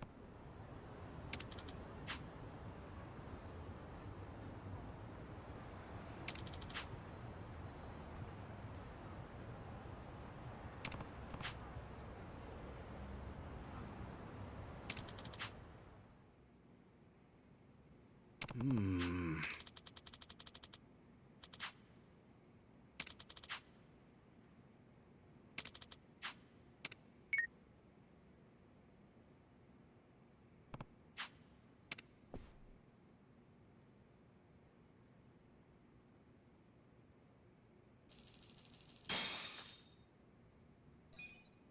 $100 million yen that I can't embezzle because the game won't let me. Oh? What's wrong, Kasuga-san? You don't look too happy. Yeah, you okay?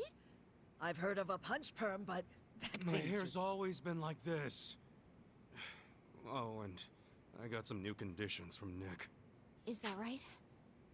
So, what are they? Top 20 in the share price ranking. And he wants us to move the HQ.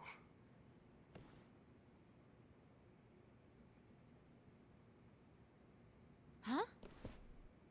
What? Move? So, that would mean we have to take all our stuff to some fancy new building? That about sums it up, yeah. I'm sorry. I'm sure you don't wanna. I kinda just agreed. Didn't even think about how you two felt. And there's no point in making our company bigger than it needs to be. What's important is to keep Ichiban Confections the way it is. Making you guys move was selfish of me. Sorry, I should have asked. I'll go talk with Nick. We won't be needing any more investments. Ichiban Confections gonna stay right here. We'll focus on protecting the original... Yeah! Whoa! Huh? Moving is gonna be amazing! Finally! A clean, newly built building is just what we need! Ah! This is great! And it just so happens there's a property I've secretly had my eyes on. It's a high-rise office building near the station. How about we try there? Did they suddenly turn Chinese? Hey, hold up a sec. You sure about this? You really want to move? Of course we do. We were a pretty big company before we got duped and had everything taken from us. This move is the first step to making our glorious return. Okay then, I guess that settles it. Let's check out this high-rise. That's right. And while we're at it, why don't we change the company name too? The name? Okay. We're doing a lot more than just sweets now. If we stay Ichiban Confections, it might make us sound like we're neglecting our other businesses. True. If we're known as nothing but a confectionery, who knows what opportunities we might miss out on? Yeah, good point. Companies that deal in more than one line of business often refer to Ichiban Holdings, huh? That's fine by me. I'm a sucker for capitalism. I swear they're turning Chinese. Cool then, that's that. We're moving on up and changing the name to Ichiban Holdings. Great. Ichiban Holdings. Yes. Okay, that just leaves finding a new place. Oh, we'll handle that. Just leave it. Huh? Are you sure? Definitely. You haven't been in town all that long, Kasuga-san. And I'd like to think that we know this place a little bit better than you. Just leave it to us. Wait, really? Yes, seriously, leave it to us. Okay, chicken. Okay.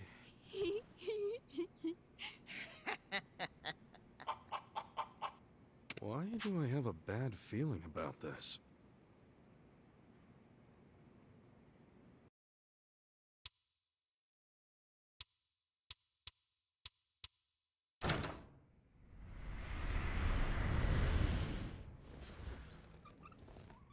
Welcome to Ichiban Holdings. Okay, we got the new digs.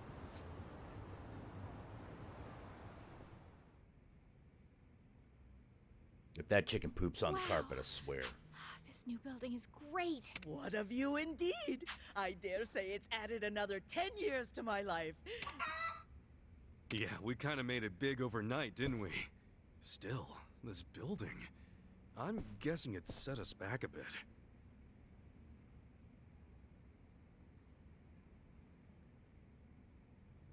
Come on, quit hiding behind those smiles. How much was it? It was expensive, wasn't it?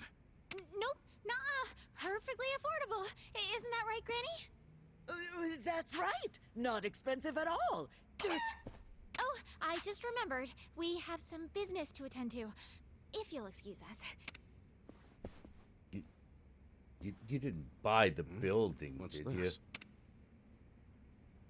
10 billion? The dig is up. You two, I thought we were going for cost effective. That's what you said, right? Right? Well, we, you know, I'm real sorry. That was the original plan, but we got kind of greedy. Still, everybody's got their... There were a lot of add-ons that we thought were necessary, and we ended up at the 10 billion mark. What? Ended up at... You gotta be kidding me! Man, we still have to get into the top 20, too. This is gonna be rough. Well, that's okay. We're bound to open ourselves up to doing more business, thanks to our move and all these big upgrades. We'll be fine. We can make it all back in no time. That's right. It's just an upfront investment. What's done is... What do you mean upfront investment? Yeah, right. Oh well. We're gonna rake it in and make this company so damn big, even this building won't be enough. See? That's the right attitude. Happy to hear it. Where smiles are number one. To Ichiban Holdings. Hey, kitty. Property management limit increased from 4 to 5.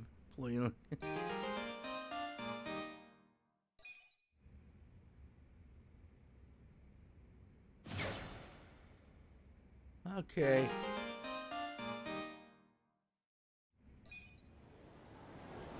Yeah. I just, that's my 10 billion, huh? So, what's that look like from, hey Gomez, how you doing? How you doing, buddy? All right. So, how's that look like from over here?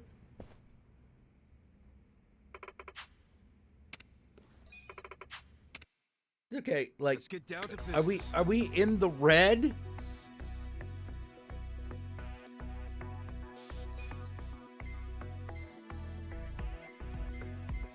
Okay, no, we don't appear to be in the red.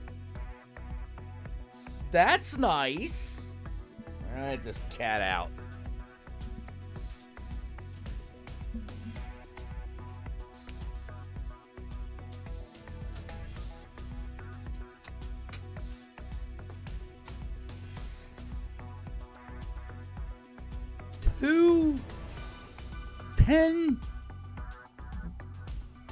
Was it 10 billion?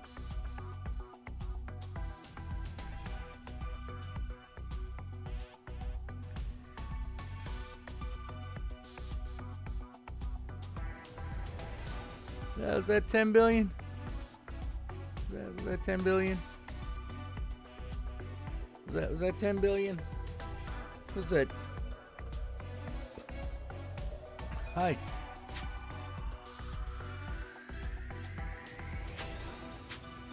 Okay. Fine. 10 billion.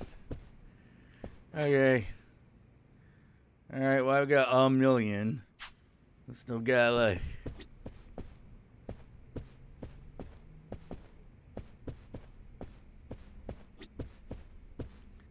Oh, we gotta get 10 billion. We'll pay for the building. For the building. For the building.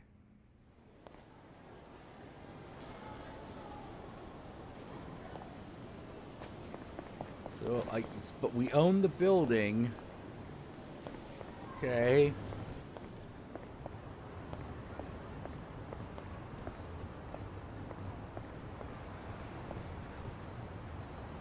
Oh, God.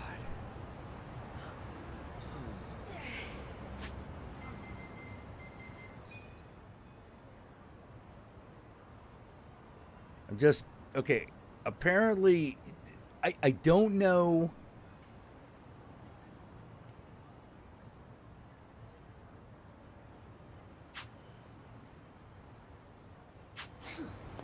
Clearly, 10 billion yen. I have 1 billion for myself. 1 million for myself now.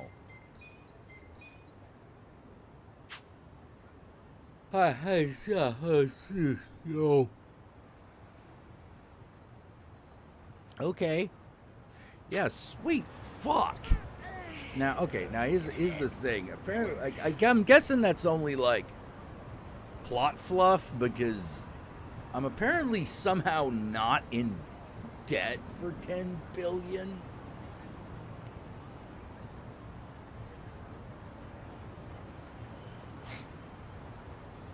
You know, somehow.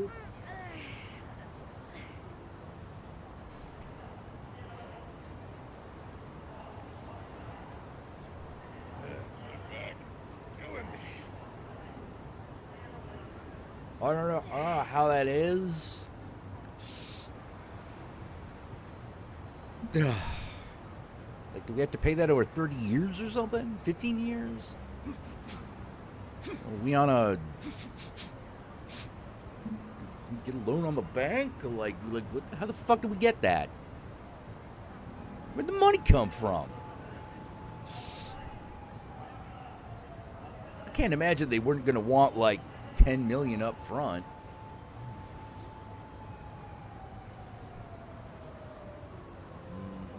We got a shit ton of support money, but apparently I have it all. I got like 100 million.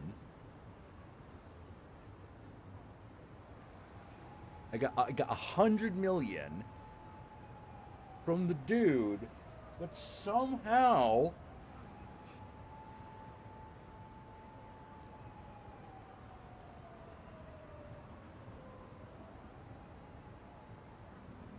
there's the balls to rip off the Yakuza. I don't know. Somebody, apparently.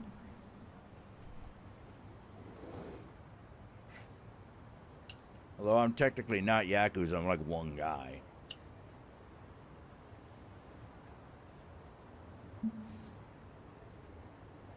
Yeah, I have no idea what that's supposed to be like. I mean, like, is it one of those like, hey, by the way, you gotta make like, here's your minimum. Your minimum's just all went up because you owe the bank some shit.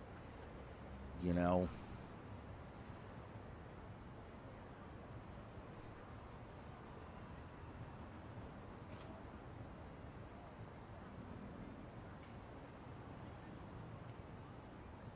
I'm like, am I gonna have to fucking deal with that shit?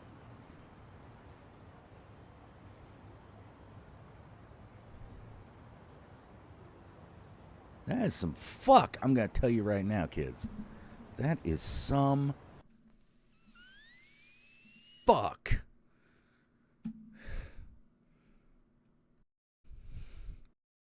Granny and number one granddaughter fucking me. They fucked us. All right. I still gotta somehow come up with another 2 million to continue the plot.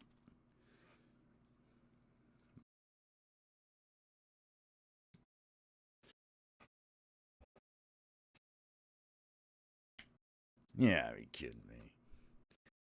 You gotta be motherfucking. Ain't of all the motherfucking things, that is the motherfuckest.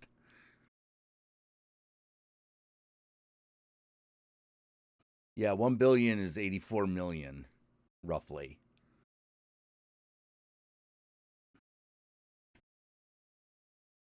So it's not as bad as a billion American dollars, but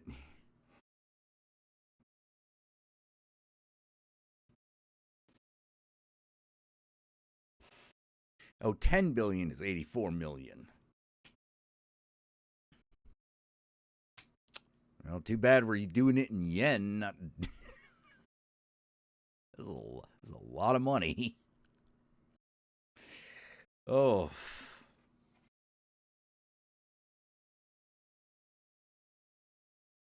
It's funny because like didn't like fucking Microsoft just buy yeah, Microsoft just bought like I think a Blizzard Activision for like 72 billion. 70 billion.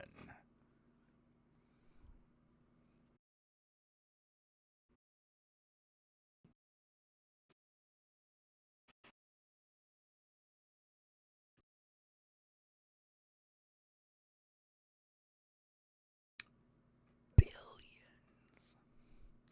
72 billions. I couldn't believe that shit.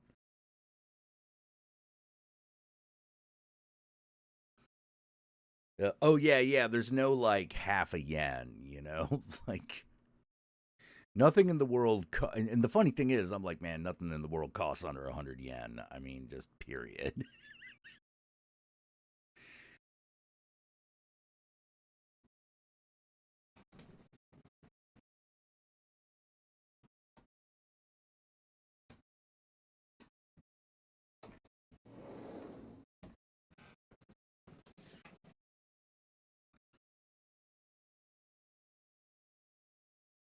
Microsoft pretty much had to if you still wanted a Blizzard to exist. Not necessarily, actually. Not necessarily, actually. The reason. Okay, it's really clear that all of this big spending has to do with the metaverse. Like, that's what that was all about. It's what it is all about. It's what it's gonna be all about. Remember the whole VR thing a little while ago? You know, because that was so amazingly successful. Yeah, the metaverse is where they're thinking all the money's going to be now. So, I don't know how. Like, I do not know how the metaverse is going to fucking pay off those kind of dividends. I have no fucking clue how that's even going to be possible. You know, like we're now dealing in like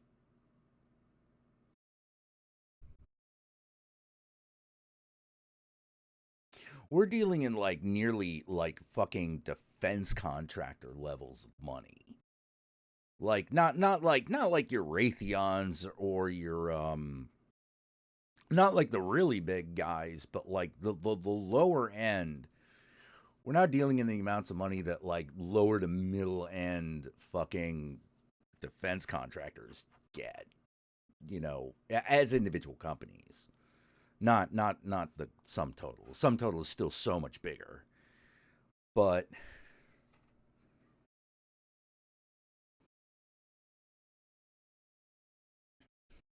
feel like the guy with the noose after going through Second Life first time. Yeah.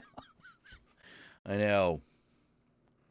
I'm just yeah, I was just trying to I don't know how the metaverse is going to fucking like the amount of money they put in VR is nothing compared to the amount of money that's going into this metaverse concept. And I'm just sort of sitting here going, how? How?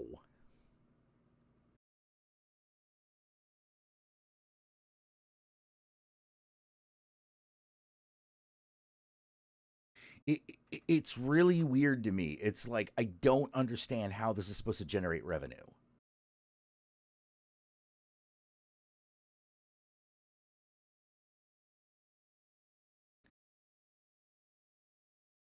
Yeah, they're trying to create virtual real estate in the metaverse. Who cares?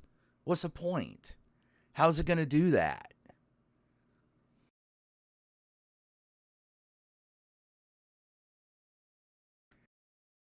You know, well, it's like, it's not like color TVs. Like, I could see people wanting color TVs. But like, oh great, it's the metaverse. Okay, great. What can you do in it? You can hold business meetings. Motherfucker, I can do that with Zoom now. How's that gonna work? Now, here's the thing. I know that everyone else is getting into the game just because fucking Facebook did. That's exactly why. Because basically you got two things. You basically got a couple things going on. One, if Facebook is right, then you want to know how. Two, buying up Activision Blizzard means that Facebook can't buy it.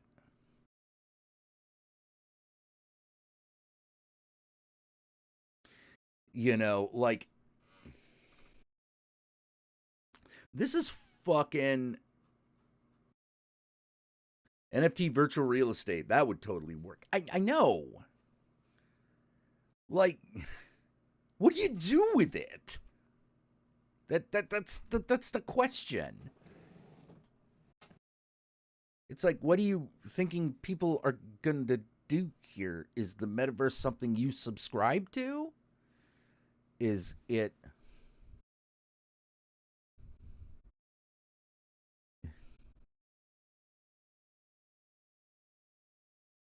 How is this not shittier Facebook?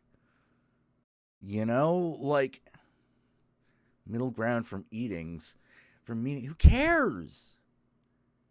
Who cares? Like, what? Well, Sony bought Bungie. Well, there's a reason Sony bought Bungie. You know, like, Bungie makes something that people buy.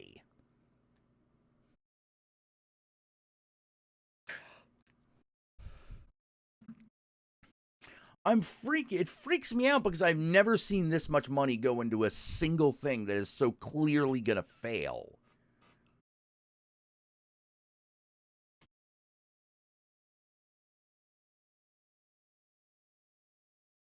That's what boggles me. Yeah, augmented reality billboards in my backyard. What the fuck? I mean,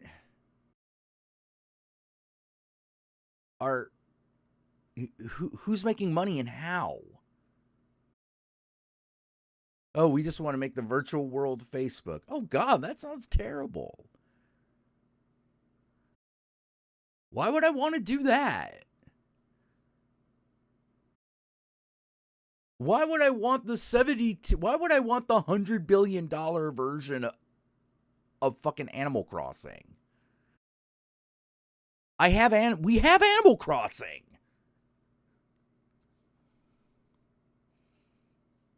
You know, like, I look at Metaverse, that's all I think about. I'm like, this is like Animal Crossing without all that game.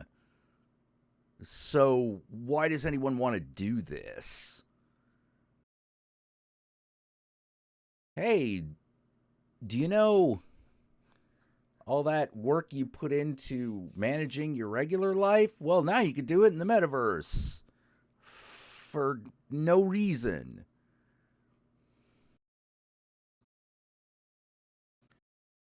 Is this supposed to make something faster? Is this going to be like, well, we own the metaverse, so we own the entire financial system behind it? That's got to be it, right? That has to be it.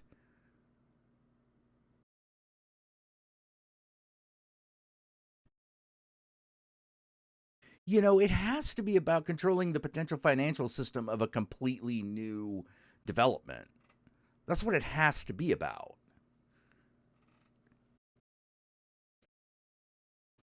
Because why else would everyone put fucking money in something so fucking stupid?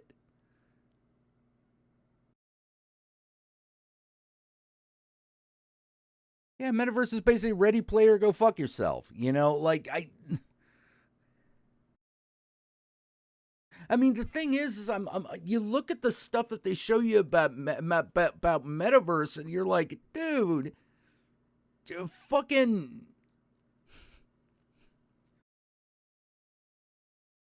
Second Life wants its fucking 2004 programming back. You know, like, what the hell are you doing? You know, like, hey, look at all the stuff you can do in the Metaverse. Who? How? Explain. And why do you need it? Like if it's one of those things where it's only going to benefit the businesses, but they know how it's going to work, then why fucking advertise to us? Why make such a big show of it? We created a new banking system. Okay. What?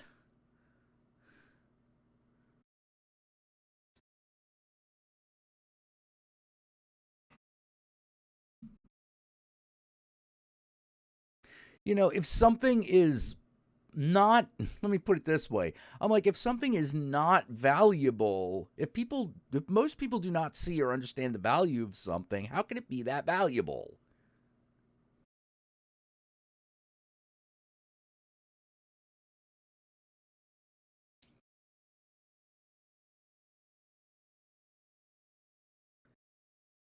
Yeah. I'm like, what do you want people to do there? Like, but that's my big question. I was like, what do you want people to do in this metaverse? How is this not just shitty Second Life with Facebook attached? I mean, why?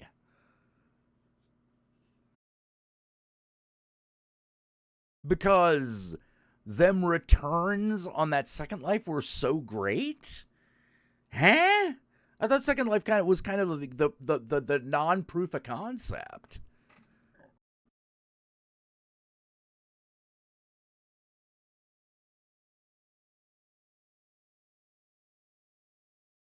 You know, hey Yogi, how you doing? I would like to talk to you because I haven't talked to you in a long time. And I miss you. And we're talking about how their metaverse and all the what the fuck about it.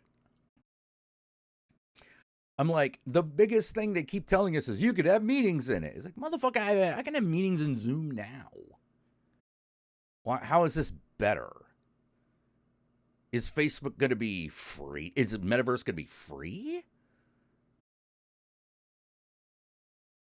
And if so, how?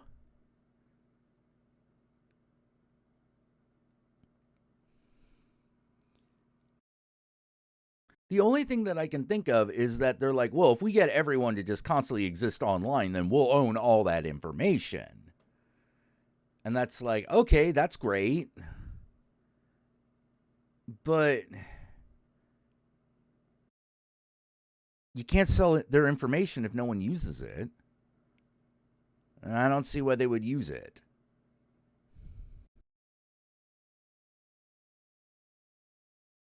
It's like, hey, do you want to go to work, but everything looks shitty? It looks like really shitty Animal Crossing? No, actually, I don't. I can just go to Zoom now. I can go to Zoom and get yelled at by a boss in a Zoom meeting if I really wanna. I can shop online in VR. The fuck cares? You remember the Amazon? That's pretty good. You know, like, whether or not you like Amazon, you gotta admit it pretty much works.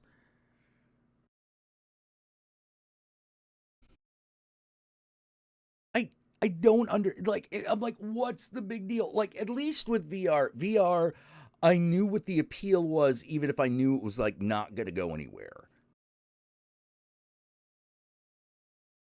All right, you just gotta freshen up and sit down. All right, in that case, I will do the same. I will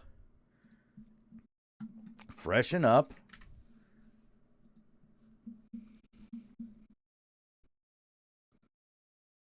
I will get the meeting started, first of all. Speaking of that Zoom.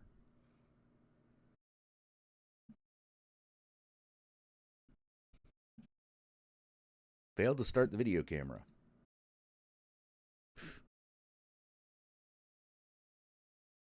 Bitch asses. All right.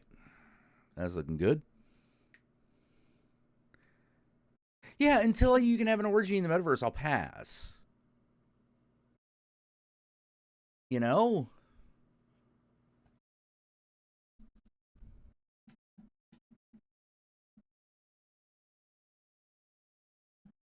And if you're going to do that, can't you just already, like, I don't think you're going to be able to make that any simpler than Second Life did it.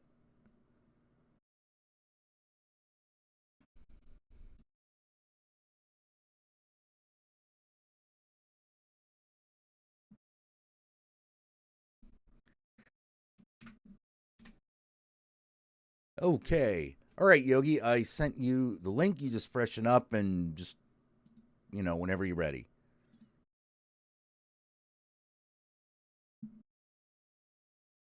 You're at the century cap. I don't understand anything after 2020. I don't blame you. I don't blame you, but like I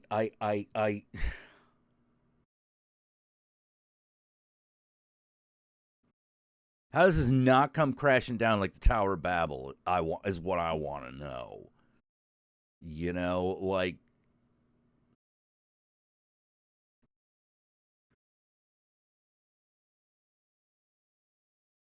it's one of those things. It's like someone just decided, oh, by the way, the metaverse is going to be the next big thing. Excuse me. You mean the thing in all the You mean the thing in all those Neil Stephenson science fiction books?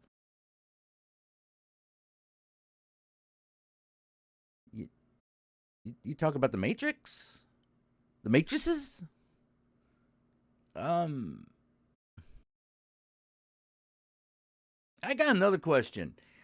Are we going to be did we find out that, like, turns out human beings actually are a great power source, and we figured out that the basic concepts of thermodynamics are wrong and nobody told us?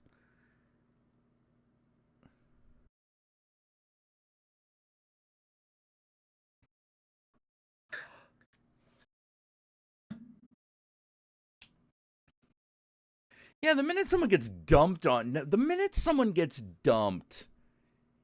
in the fucking metaverse, you're going to have problems.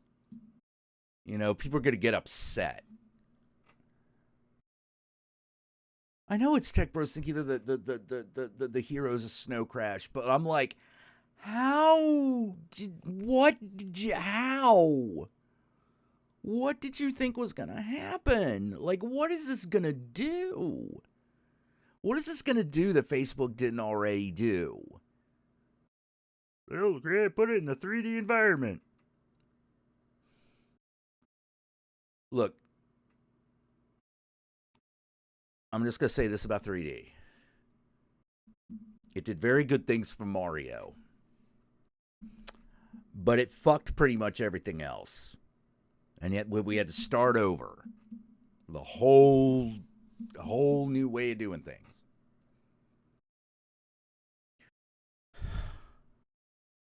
Yeah, I'm just trying. I go crazy over the metaverse because I'm just trying to figure out what the upshot is. Like, it's not like going to the moon. It's like, we're going to go to the moon. Why? I don't know. We've always kind of wondered. We always just kind of want to go there. Okay. I mean, seems a little weird, but like, sure. I get it. You know, we're going to continue to explore space just in case there's something we missed. You know, all right, sure. Fine. Makes sense to me. You know? So, yeah, I was basically convinced that, like, Second Life proved why that wasn't going to work.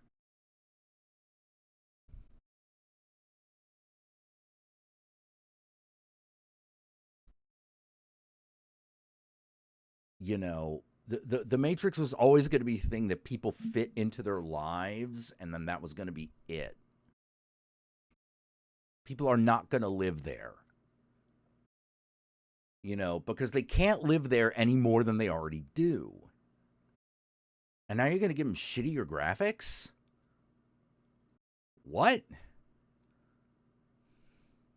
Because this ain't going to be like, they're like, oh, but it's so advanced. I'm like, yeah, so is Bubsy 3D. Remember Bubsy 3D? Exactly.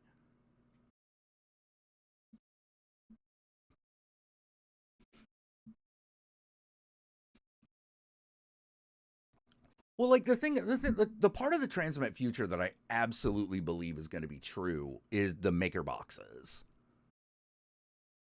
Like maker boxes will pretty much will probably get to a level that's very similar to that. You know, it may not make everything, but it'll make a lot of stuff. Like it'll be it will get to the point where like a maker box will just be a thing you have in your home, like a printer, like a computer printer, paper printer. You know, we're not at that level yet, but we're getting there. You know, that I would have fucking put way more money in that.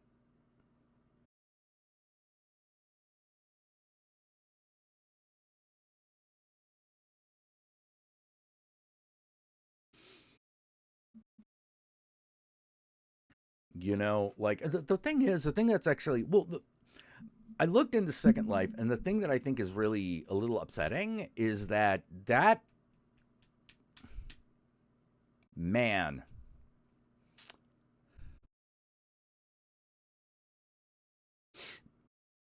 that shit could absolutely be improved. Like everything about it could be improved at this point. But the biggest problem that they have is backwards compatibility. You know, if you're running the old crap, it's going to slow everything down.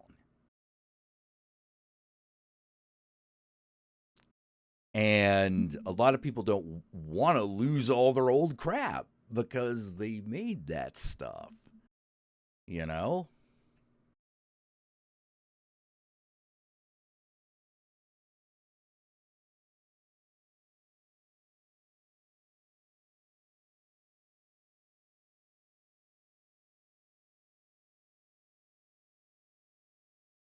You don't own a MakerBot, you have a Crowlity Ender 3. What is that? Is that a type of maker box? Like we're just going to be calling them a 3D printer. It's a 3D printer, right? You know, I invested in 3D printers actually.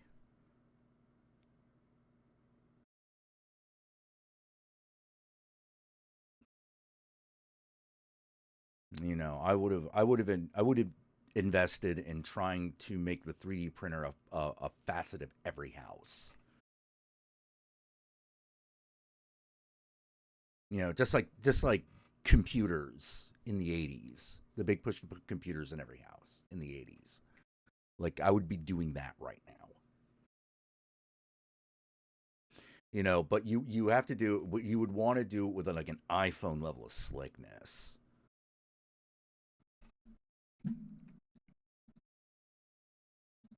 You know, that'd be the hard part. You know, that would be the hard part. You know, having an iPhone level of slickness and convincing everyone, yes, you need this in your house. But I can see immediately how it's useful.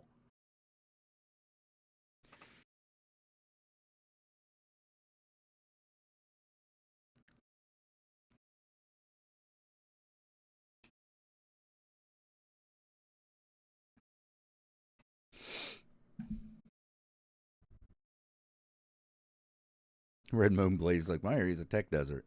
Yeah, I got a friend with a 3D printer. He does a lot of shit. All right, I'm gonna take a leak real quick before I let Yogi in, and then we shall continue.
All right, hopefully. Oh. Look what my bottom's problem there.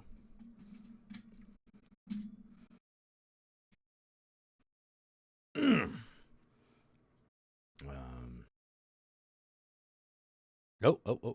There we go. Hold on. Hang on, children.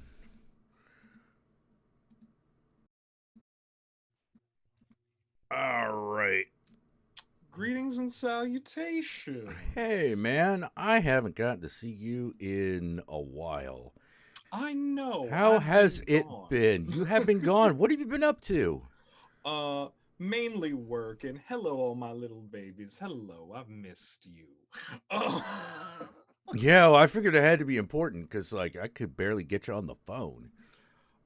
You know what it is? It's we've gotten a new operating system at work, and we've been turning everything over to it. So the paper. Wait, what does that have to do? What's that have to? Oh, I was about to say, like, what's that have to do with your phone? Oh, what it has to do with my phone is I don't really look at my phone that much when I'm at work because I know I'll just end up being on the phone and not doing my work. Okay. I said, you see, this is how we self-parent, Jack. We sometimes have to set limitations for ourselves. For ourselves, because if we don't, then okay, all right. Oh boy. Yogi looks like he's about to hack the world. Hello. I'm gonna hack the planet, brah. I'm gonna hack the planet, brah. I'm gonna hack the planet. Oh boy. But yes, no, I'm in something more comfortable, and I came home and I found that my new bag had been delivered, so I feel like a fancy lady. Oh. You fancy gay now. Mm-hmm. I'm bougie. Oh, you bougie. Oh, I see. All right. Oh.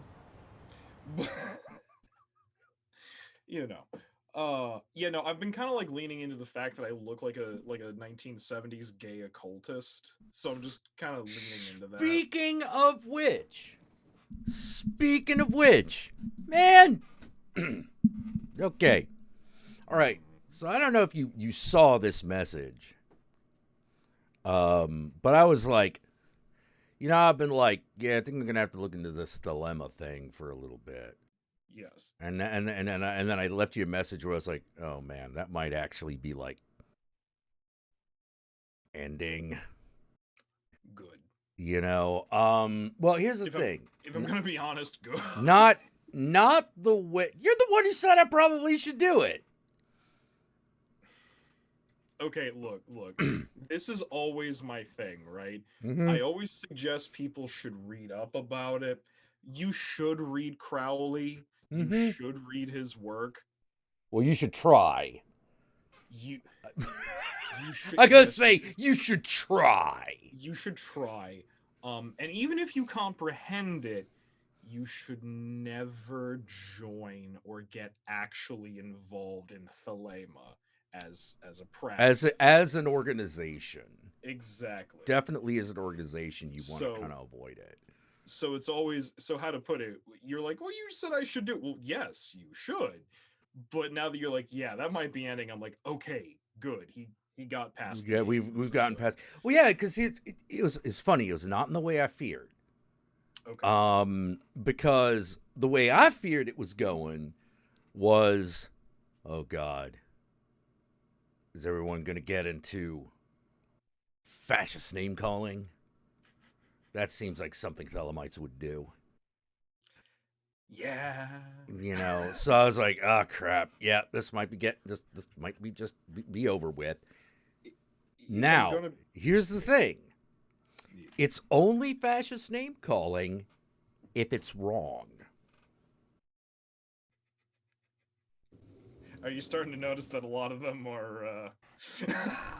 Well, here's the thing. I was trying to figure out on what I was getting some blowback, for some shit that I was saying about the work of Peter Gray.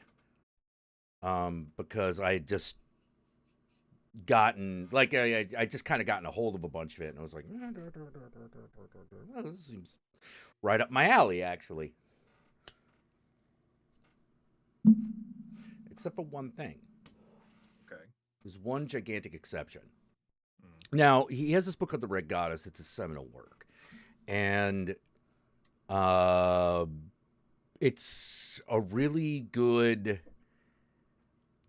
It's an attempt to do something that I was also... It's a really good attempt to do something that I was also attempting to do, which was to kind of track the mythological genealogy of what seems to be a fairly recent deific phenomenon.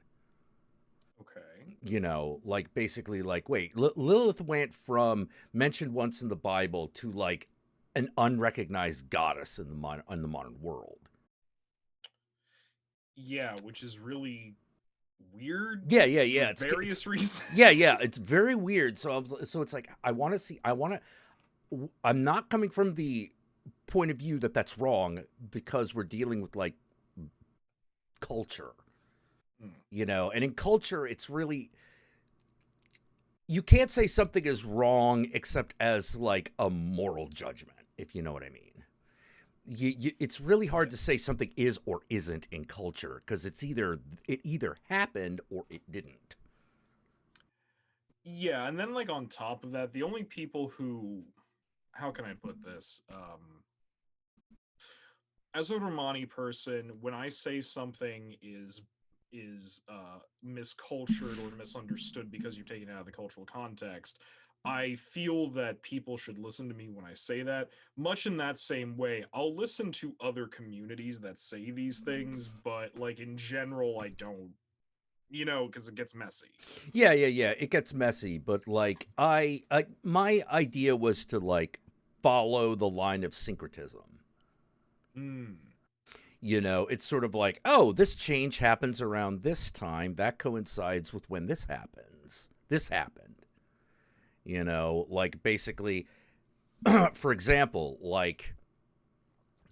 what is it? Why is Egypt the evil thing in the evil country in the Bible? But Babylon is the one that's constantly used as a curse.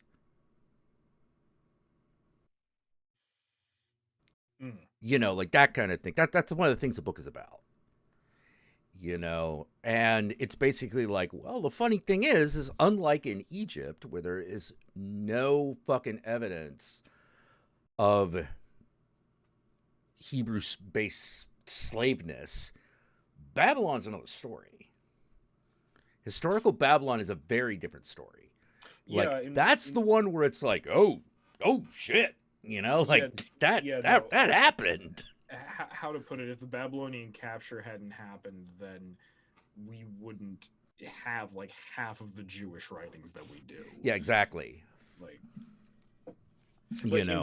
In fact, and people misunderstand this. The creation of the keeping kosher, of keeping in line with the mitzvot as a legal system, right, was due to the Babylonian capture, because they hadn't because historically Hebrew people started to get very codified about this when suddenly they were captured in this city and culture that they were not a part of, and they wished to keep themselves distinct. Yeah. So yeah, and it is really it's tracking things like that. Yeah. It's how does it gets very interesting. It's this idea became syncretic with that idea, picked up these symbols along the way, and blah, blah, blah, blah, blah, blah, blah, and then Bob's your uncle. Mm-hmm. Like, I'm very interested in that kind of thing, and that's what the Red Goddess pretty much is. That's what that book pretty much is, and, excuse me, while it is not the most rock-solid... It's not the most, like, rock-solid, archaeologically researched work.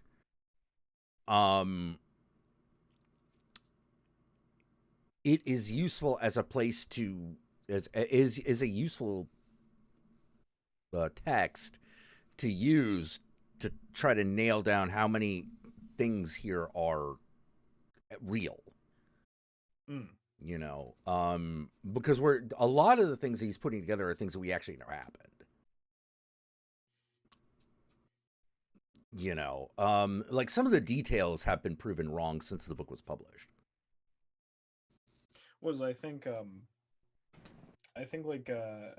I I remember actually there was a very interesting article recently about the diminishing returns of the shelf life of facts.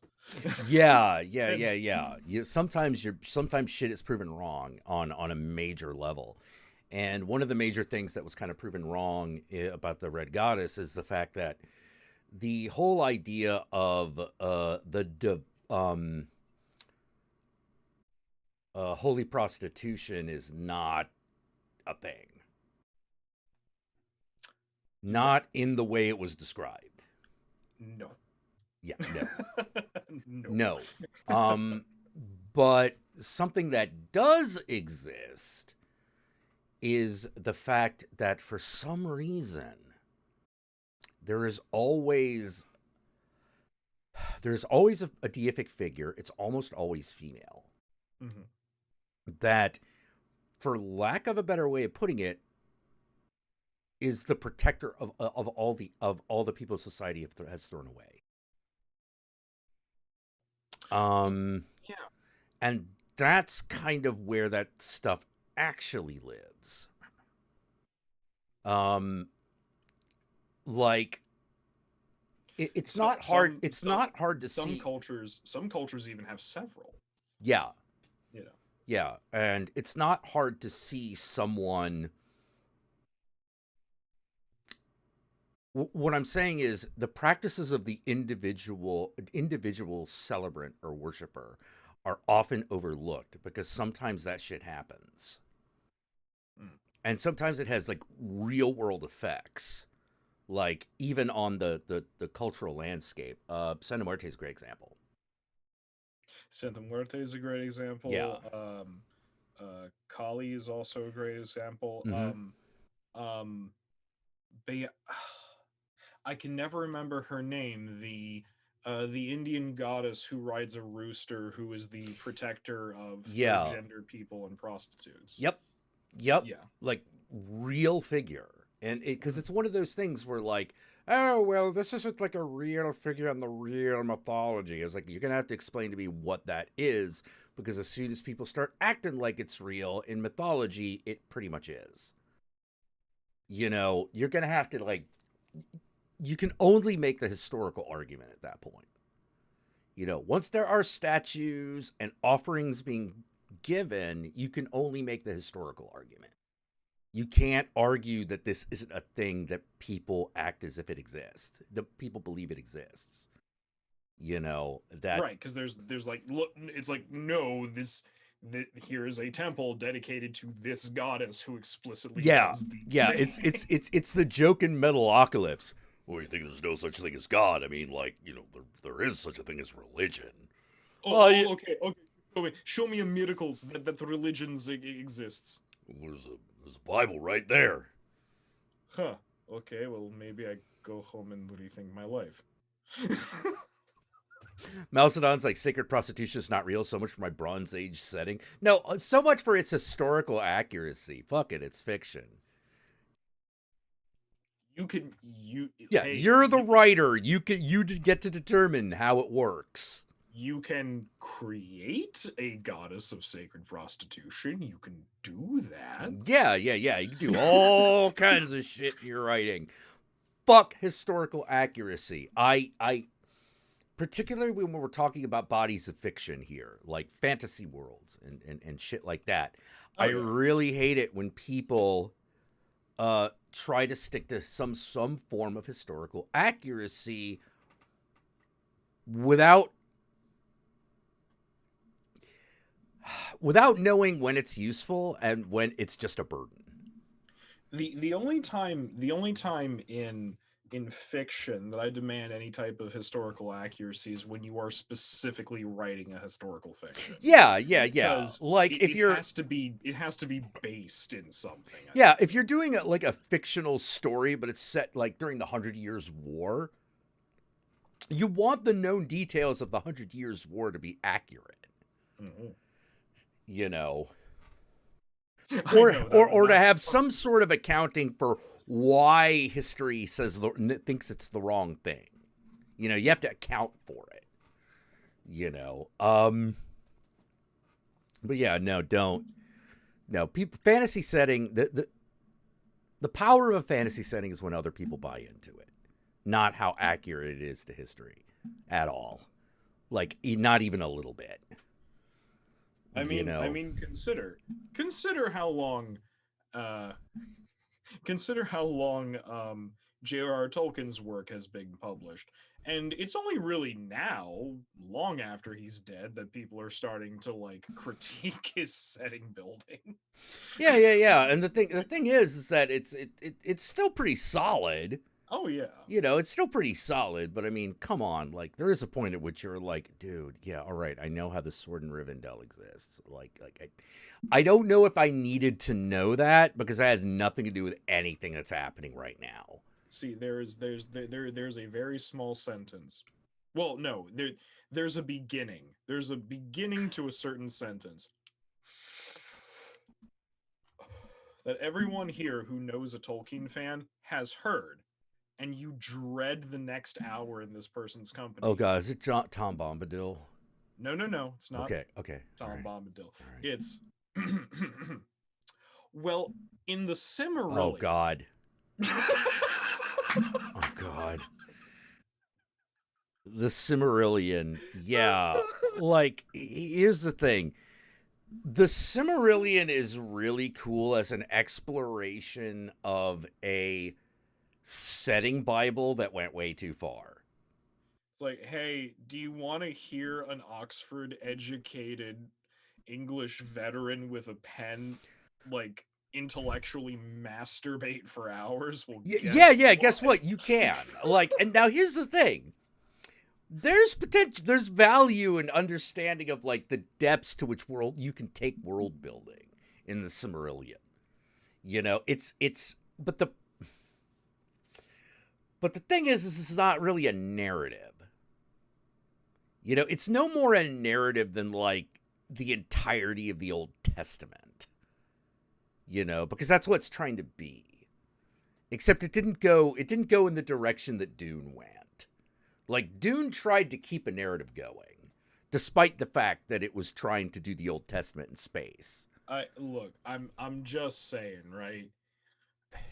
Jodorowsky has read Tolkien and he's read the Dune series. He did not pick Tolkien to do. Yeah. He picked Dune because it was way weirder. And it look, man. He was concerned with the future. That clearly means space. That's science fiction. That's clearly Star Trek times. I am not making a film. I am making the Messiah. Oh my god. It's like, you're fucking insane, and I love you. He's insane in a way that, like, only he can be, and he has I look at Jodorowsky and I'm like, no, you've attained. No matter what setbacks you have had in your life, you have attained, and I don't know what other words to use for it. Like, what do you say to Alejandro Jodorowsky? Like, what do you? Yeah. You can't even tell the man he's full of crap because he might agree with you.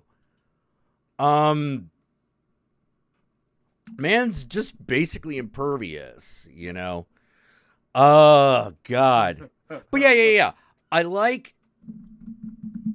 It's a really good book to read and examine if you want to understand like a little world building on that level. With that said, this is usually the shit that nobody gets to see because it doesn't show up in the story. You know, like, you know what I mean? Yeah. So I'm kind of interested now. How does this exactly tie back into your reasoning for why you're like, I think I'm done with... Oh, okay. So, turns out, let's pull it back. Mm-hmm. And back to Peter Gray. So, there's one problem with Peter Gray, which is that he defends this one guy called Gordon White. Okay. Now... I had not heard of Gordon White before. I did not know who he was. And so I was like, who is Gordon White? Someone fucking tell me. And of course, I asked this question. And in this circle, in the Thelamet circle, this...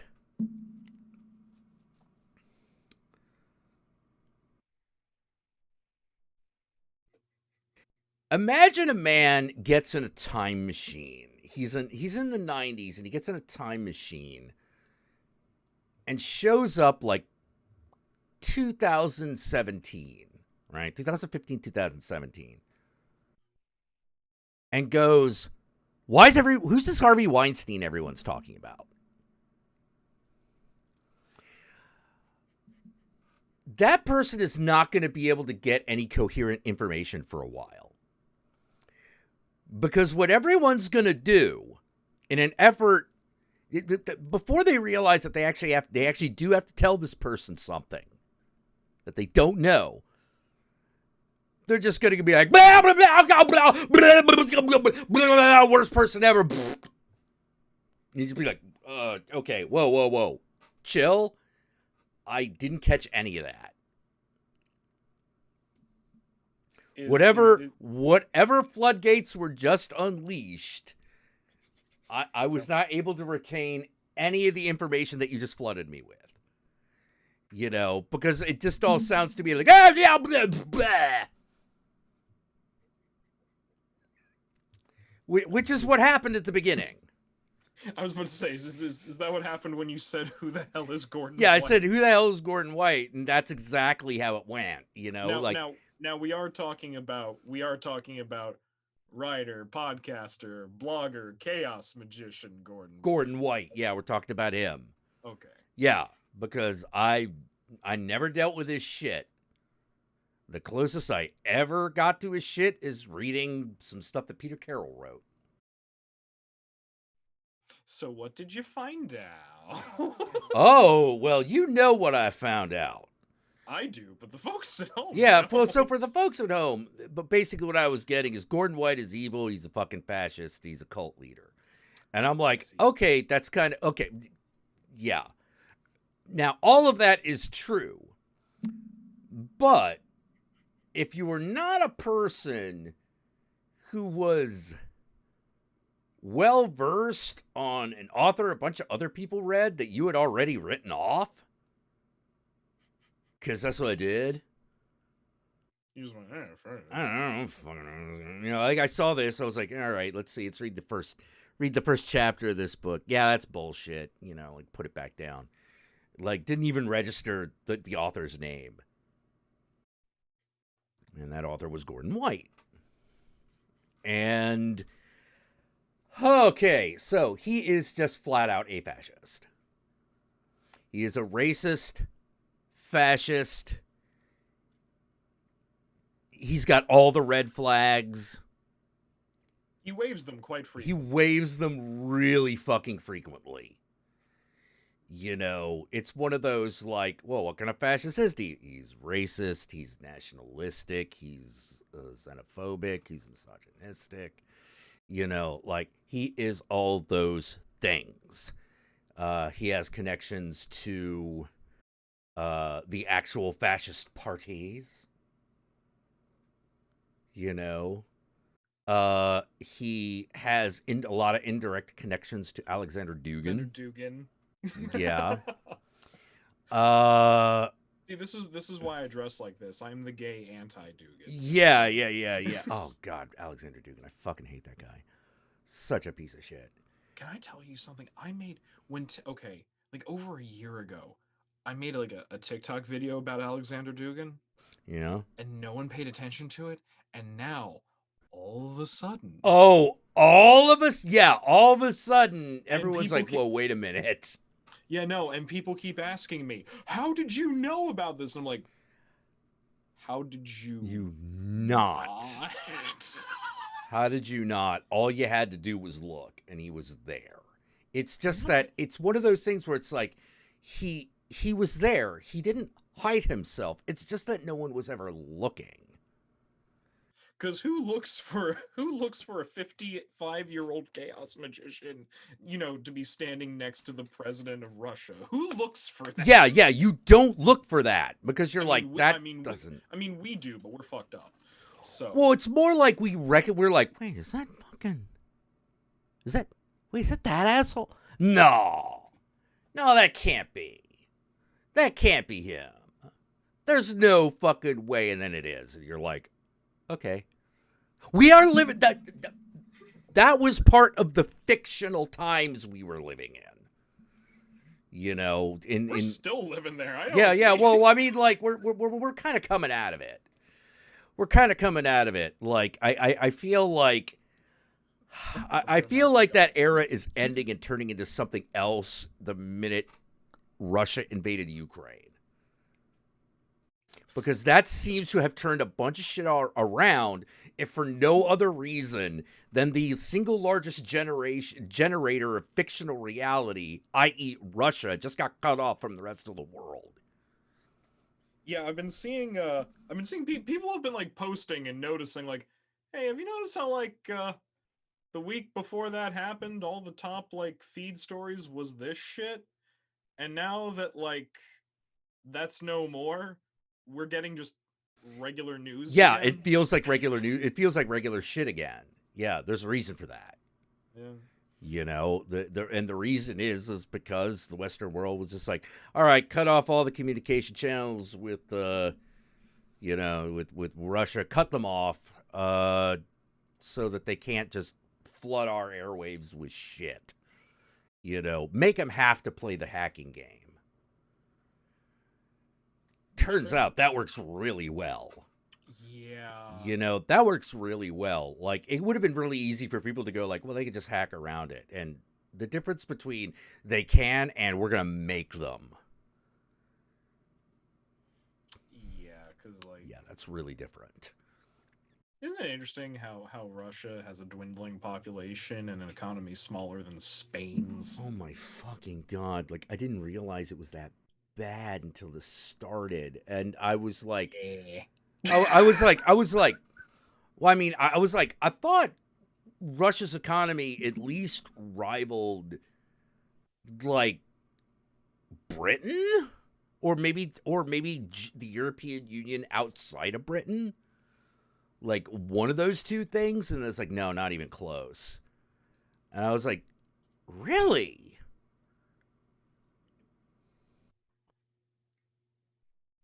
I didn't realize that's how things had gone. That's terrible. Country that size? That's terrible. You know? See, they've got this problem with these oligarchs who just keep sucking up all the money. I remember jokes about the Soviet Union back in the 80s. You know? What? Didn't realize how real it was. No, I did not realize how weird it was. How real it was. Because, like, it's one of those, well, these guys are all okay. So they've got this like envoy, right? And it's just sitting there on the street. And I'm like, and everyone's like, and for like a good like 6 to 12 hours, everyone was like, why are they there? This has got to be a trick. There's got to be something going on. They couldn't possibly have just run out of gas.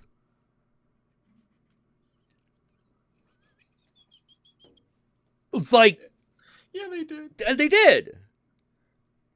What? It's like, yeah, send those guys in. Did you think to fuel them? To send them off with enough fuel? Like, they gotta get there, buddy. Yes. They will use Eastern ingenuity. It's fine. Yeah, what are they gonna do? Like, what are they gonna do? Like, fucking push it? No. Shh. They'll be fine. Yeah, it's like... It will be fine. How are you gonna get it? I'm like, how are you gonna get there? Also, the fact that they were using fucking envoy methods from the previous... From 4 wars ago. Vladimir Putin just like his general yakking in his ear all these complaints and all these very prudent observations. Putin just slowly pushes a potato into his mouth. Apparently, because I'm just watching this shit. I could not believe it. I'm like, there's no way they would run. They're not going to be able to get to Kiev, since we're all trying to say it right now. And yet cannot, because it is pronounced Kiev. Kiev, yeah.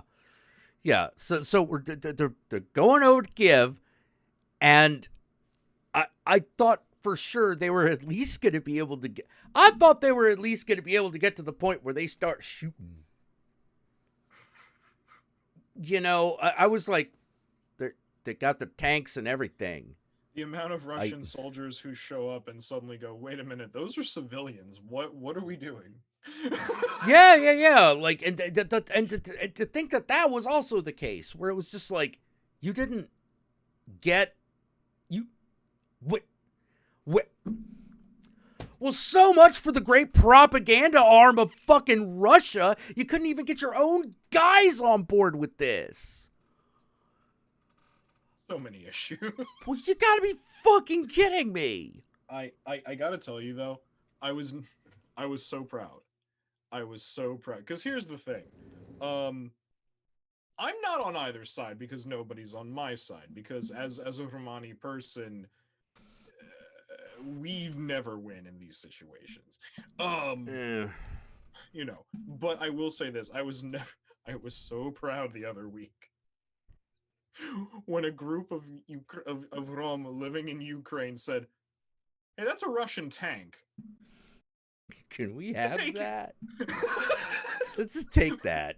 Oh, no, dude, that's totally what I would do. What are you talking about? Like, can we get that? Where do we get the fuel to drive it over to the fucking encampment? Like, they want to give us homeland shit now? Oh, no, my friend. I really want them. I don't know what happened to the tank. I think the Ukrainian government is trying to get their hands on it, but they don't know where it is.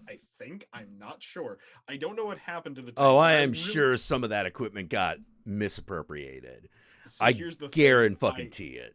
I really want that. I really want this encampment of Rom to keep the tank and just be like, no, he's our like just like paints a red. No, just like paints like the red wheel on it. Be like, no.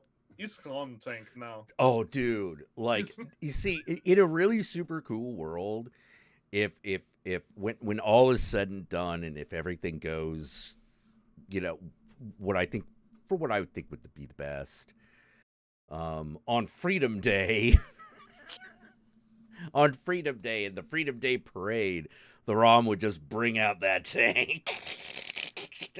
And just drive that shit up the fucking cavalcade right up Main Street. Just be like, hey, hello. Remember when we did this shit? Do you remember? Oh my god, like, it'd be amazing. My child was conceived on top of this thing. Yeah. You know, and even if they want to do like some sort of...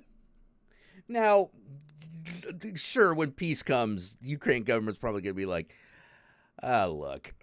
We can't have you running around with a tank. No, it's fine. It's fine. It's good. We'll just keep it here. Could you at least give us the ammunition back? No. Where did it? Oh, what happened? Oh, it's too bad. It's too bad. Tank destroyed. Go boom. Oh my god. Wait. Melcidon says it's even better. Russian hardware doesn't count on tax. Yeah. They said you don't have to claim that on your income tax. If you steal Russian equipment, you don't have to claim it on your income tax. See, I could just enjoy this, but no, I'm going to make it a dark, sad joke by going, wait, taxes?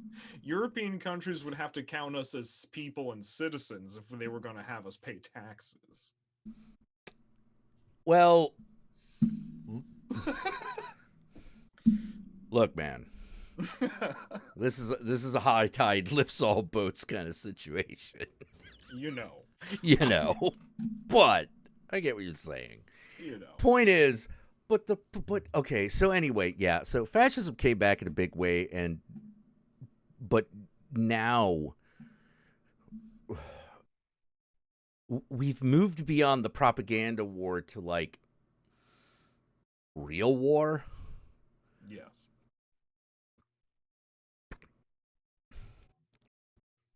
And now all of a sudden, we're looking at Russia going, oh, it looks like, they're like, yeah, we are Russia. We will invade country. We'll show America. And then Russia comes in. It's like, oh, I'm afraid you will find the NATO sanctions are quite fully operational. Operational when you arrive. Oh, my God. I cannot believe it. I cannot believe this. Like it's now. Point is, a lot of people are now starting to figure out who Alexander Dugin and his cronies are, and some of the people that he is associated with are, and some of those people are also a group of people that have not historically really cared about this kind of thing, which are Western occultists. Usually, Western occultists, while they have political opinions, they usually don't tend to stray too far from, the local. An occultist in America doesn't really give a shit about what's happening in Germany.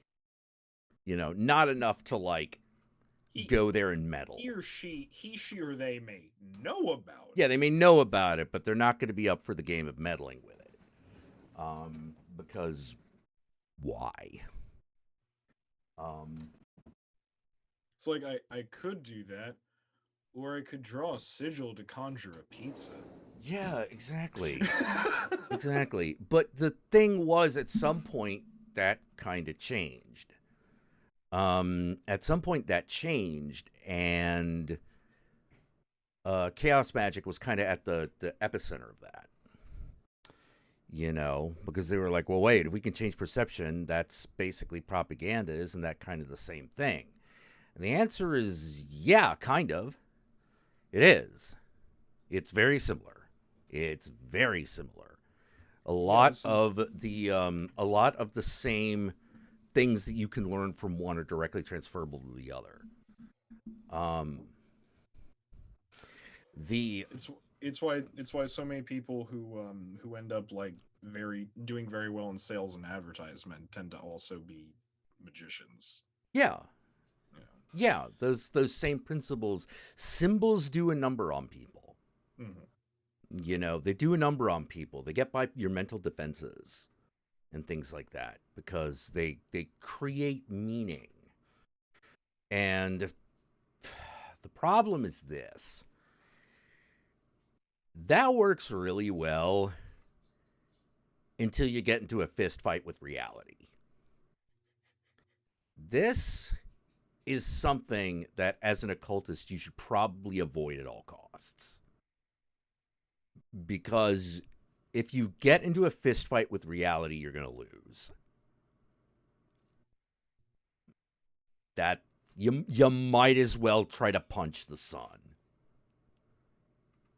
Good luck. Good luck. You know, like, good luck. You know, like, you know, but there's kind of a reason that kind of shit doesn't happen.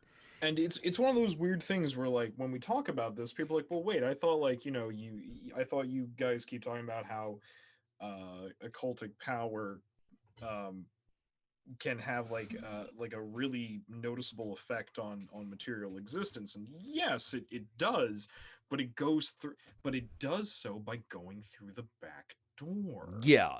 That's how you do that. Yeah. You can't have a direct confrontation with material reality. Exactly. If you try to have a direct confrontation with material reality, you're going to lose, because it doesn't even need to punch you. It just needs to sit there.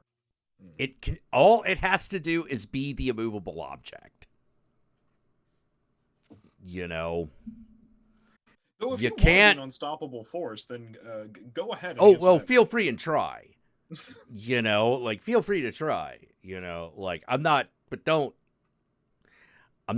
going to be putting so much towards your funeral expenses. You know, or your medical expenses right there. You know, like, it's like, well, I fucking told him. You know, I've got a pine box for you. For you. Yeah, I tried to tell him. You know, well, listen. You know, So yeah, Gordon White, big fucking fascist. And I was like, oh, that's too bad. And it's too bad a guy whose writing I kind of liked is defending the dude. I'm not liking that at all. Mm-hmm. And it's the same bullshit. You know, it's like, oh, we're arguing about freedom of speech and cancel culture. Dude, you own a fucking publisher. Did people not buying your books is not the same thing as losing freedom of speech. Okay? In fact, it's a hallmark of freedom of speech and proliferation of education going up, because your work happens to be shit. Yeah. Some of the work is shit. You know, like, particularly when it comes to Gordon White. No, he is a cult leader. He is an asshole, and I tried to read his shit too. Like, I tried to read it, and I'm just sort of like, all right, let's see what the fuss is about.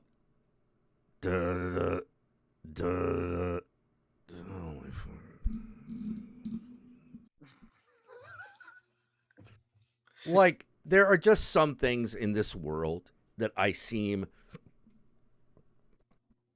to have a built-in mental defense against.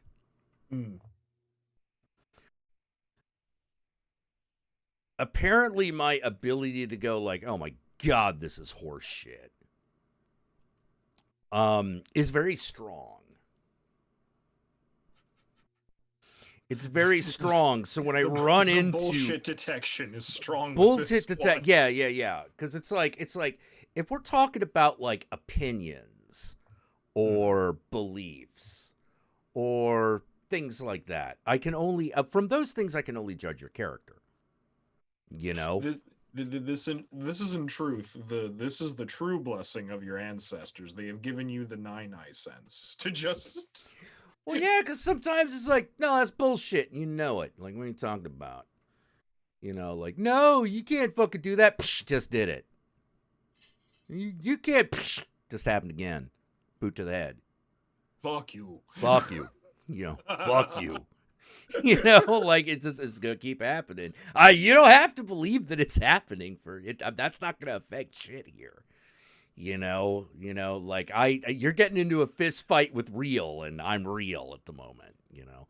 So I'm guessing that ultimately you found connections between Thelema and Gordon White and his work, or? Oh yeah, quite direct connections actually. Yeah, there are quite direct connections, which there are a lot of people within on the out that are Thelema adjacent, who are all of a sudden very like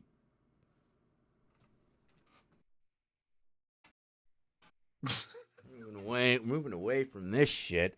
You gotta be fucking kidding me. It's like, may I take your hats, your coats, and your swastikas? Okay, maybe leave. Yeah, because it's one of those things where like it's one of those things where like if you take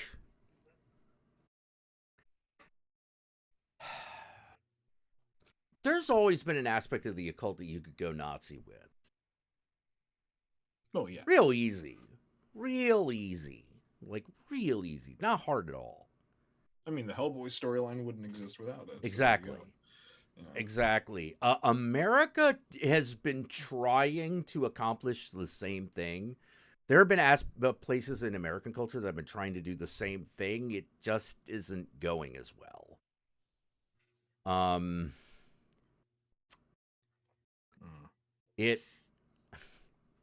There's something. Let me put it this way. Play with the imagery of the stars and stripes and the eagle and all that shit all you want. None of that matters if Wonder Woman shows up. None of that fucking matters in the face of Wonder Woman. Like,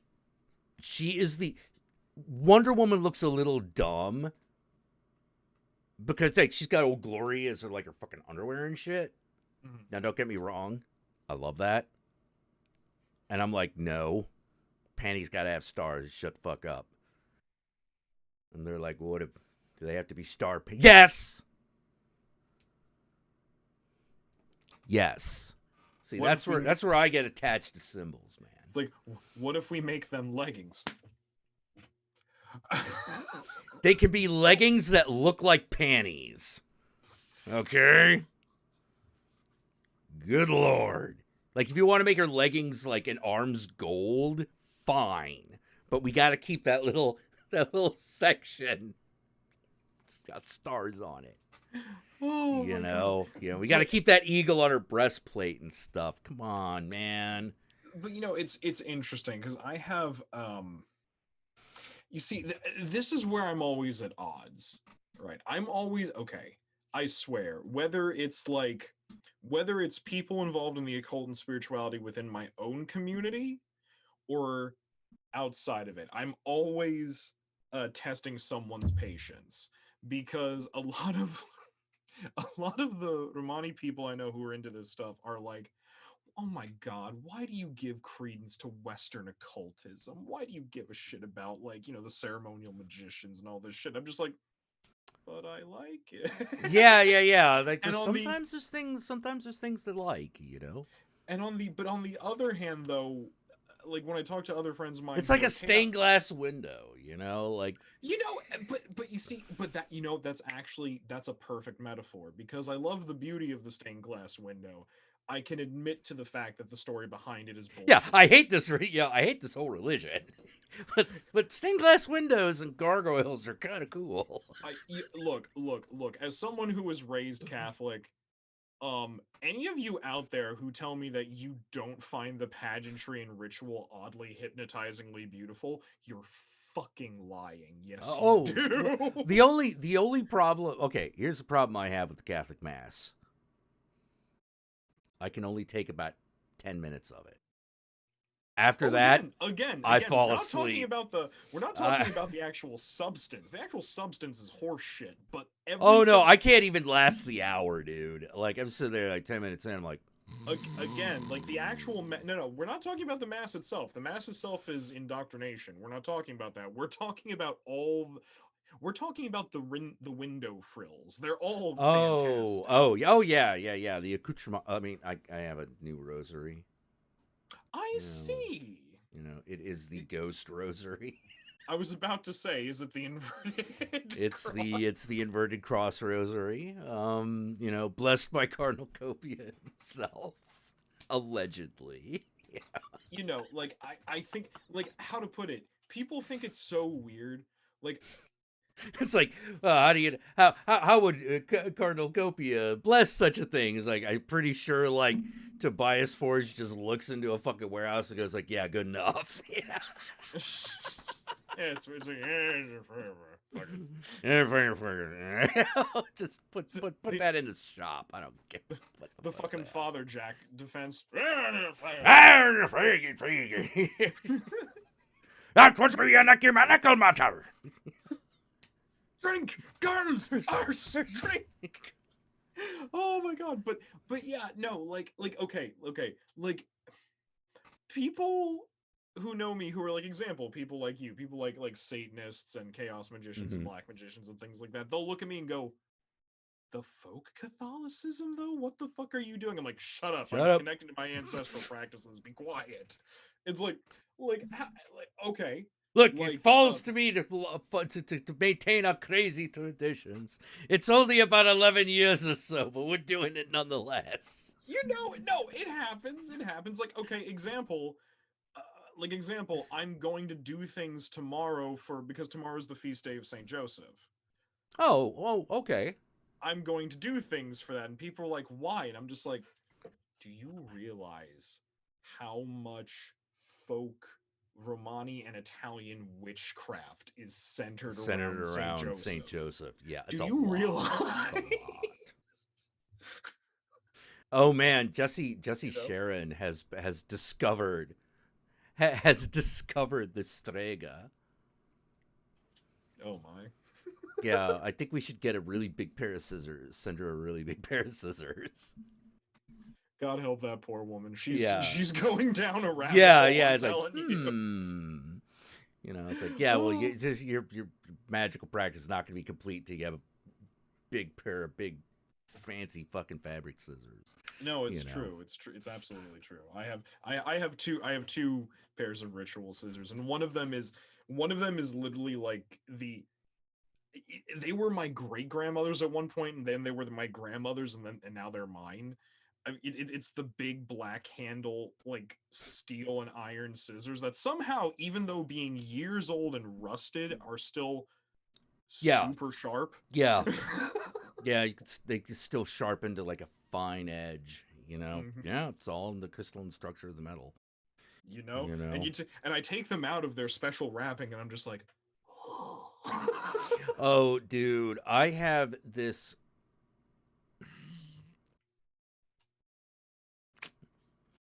Okay. I have a chef's knife. Okay. I do not like using any other. I like using the classic Japanese chef's knife. I know, I've seen you use it. Yes, I love that thing. Now, I have gone through a few of them. Do you know why I've gone through a few of them? Do tell. The handle eventually breaks. I never, like, the blade I can keep awesome. But eventually, the handle will fail. And I don't know what to do about that. It's such a because it's pissing me off. It's such a weird failure, isn't it? It's like the actual handle, the blade itself, fine. It's great. Easy to sharpen, easy to use. But that fucking handle, when it starts splitting, I'm like, you know, I tried oiling it. I tried this piece of shit. You know? Because what am I going to do? Not wash the damn thing? Yeah, that does present a problem. You know? But the reason I started talking about this though was that so all like my like Romani and some of my Jewish friends will be like, why do you do that? I'm like, I'm sorry. But then the chaos magicians and the ceremonial magicians and the Satanists I know will get terrified. Well, maybe not terrified. They'll get slightly offended when I'm like, yeah, Aleister Crowley was full of shit. Like, it totally was. What are you talking about? You know, it's weird, and I'm just like, yeah, I have no. I'm like, I poke fun at my idols. Why do you think yours are safer? Well, yeah, and I've noticed that's something that definitely separates me from a lot of other people. Like when I get involved in these groups, which is my ability to believe things that I do not take too seriously. I don't know what that is. I think that's, I don't know what to say other than it's the Satanist in me. It's the Dionysus. It's the, like, it's the Loki. You know, it's the, like, you realize it's all bullshit, right? You know, my desire, my desire to look at people and go, like, are you buying this? I just want to check. It's the dragon in you, you know. Oh, could be. It's the dragon in you that goes, this seems sus as hell. Sus as fuck. See, how does this fucking work? You know, what's going on here? I'm not sure I buy this for a fucking second. I was sleeping in the gate of a temple, and then all of a sudden your ass showed up. And all of a sudden you start spouting this bullshit. Yeah, that was bullshit's going on. You know, it's really messing up my thing, man. I was, hey, you see how I was like calm and happy a moment ago? The fuck did you do for? Yeah, they were giving me meat buns and incense. Things were pretty cool. I had to, no, okay. So this is so funny because it's so painful. I had to explain to a Wiccan where Wicca comes from. Ooh. Oh, that's harsh. And I'm just like, hi. So I'm about to tell you that this thing that you've found faith in is bullshit. Yeah. I'm about to sit down and explain it's all, you know, it's just as bullshit as everything else. The only, because I'll be perfectly honest with you, the tradcraft people, the traditional witchcraft people, they are only slightly better. Only slightly. And by this I mean the people who say, oh, I'm a traditional craft witch, I'm a tradcraft witch. I'm like, you're still technically a Wiccan, but you don't realize it. But you are better than the Gardenarian in the corner. Oh, God. Oh, God, Gardenarian. Jack, you don't mean to tell me that an old British man from the colonial era, who was also a huge BDSM pervert as well as a nudist, made a religion just so he could do that. That's clearly not. Oh, that is clearly the case. Like, well, let me put it this way. My problem with Gardenarian has much less to do with its founder and way more to do with the followers. Like the I have a problem with both for different reasons. Well, yeah, but like, you know, I could take or leave the man. I can take or leave the man in his texts, if you know what I mean. Yeah. You know, like it's like, huh? Well, that looks dumb. It's like threefold law. And you base this off what? Clearly not that organized ceremonial magician circle over there, not at all. Yeah. And you're just sort of like, oh, God damn it, dude. Like, okay, whatever, you know. You're just trying to give people a reason not to do bad shit with this, which on the one hand, I get. Like, I get that, but like, that this is stupid. So I had to sit this person down and be like, well, if we go back several hundred years, and she went, really? And I'm like, hold your horses, this is not going where you think it's going. If we go back several hundred years, we find the grimoire tradition of Western occultism, which is basically stealing bastardized Kabbalism as well as Arabic magic, mixing them together, doing weird demonology shit that's very inaccurate. Well, yeah, it's really hard to do anything in Europe that hasn't been touched by either Rome or the three Abrahamic faiths. Well, that hasn't been touched by. Yeah, that hasn't been touched by it. That hasn't been touched by, yes. But it's interesting that there's. What's interesting to me is that there are existing traditions that have survived hidden within things.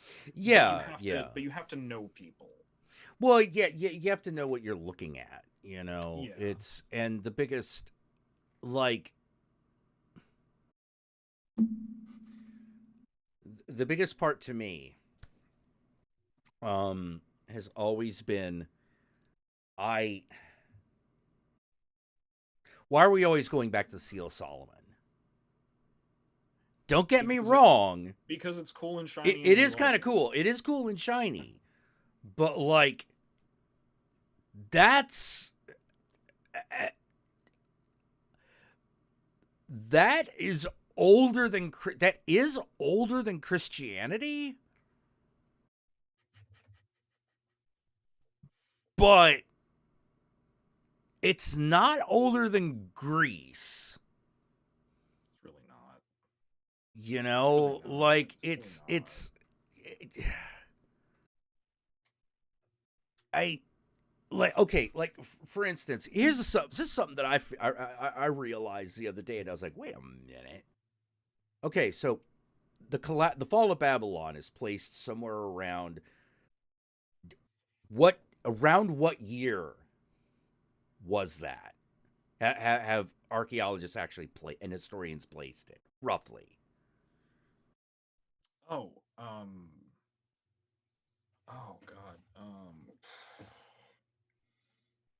You're actually making me look this up now as it's going on. Mm-hmm.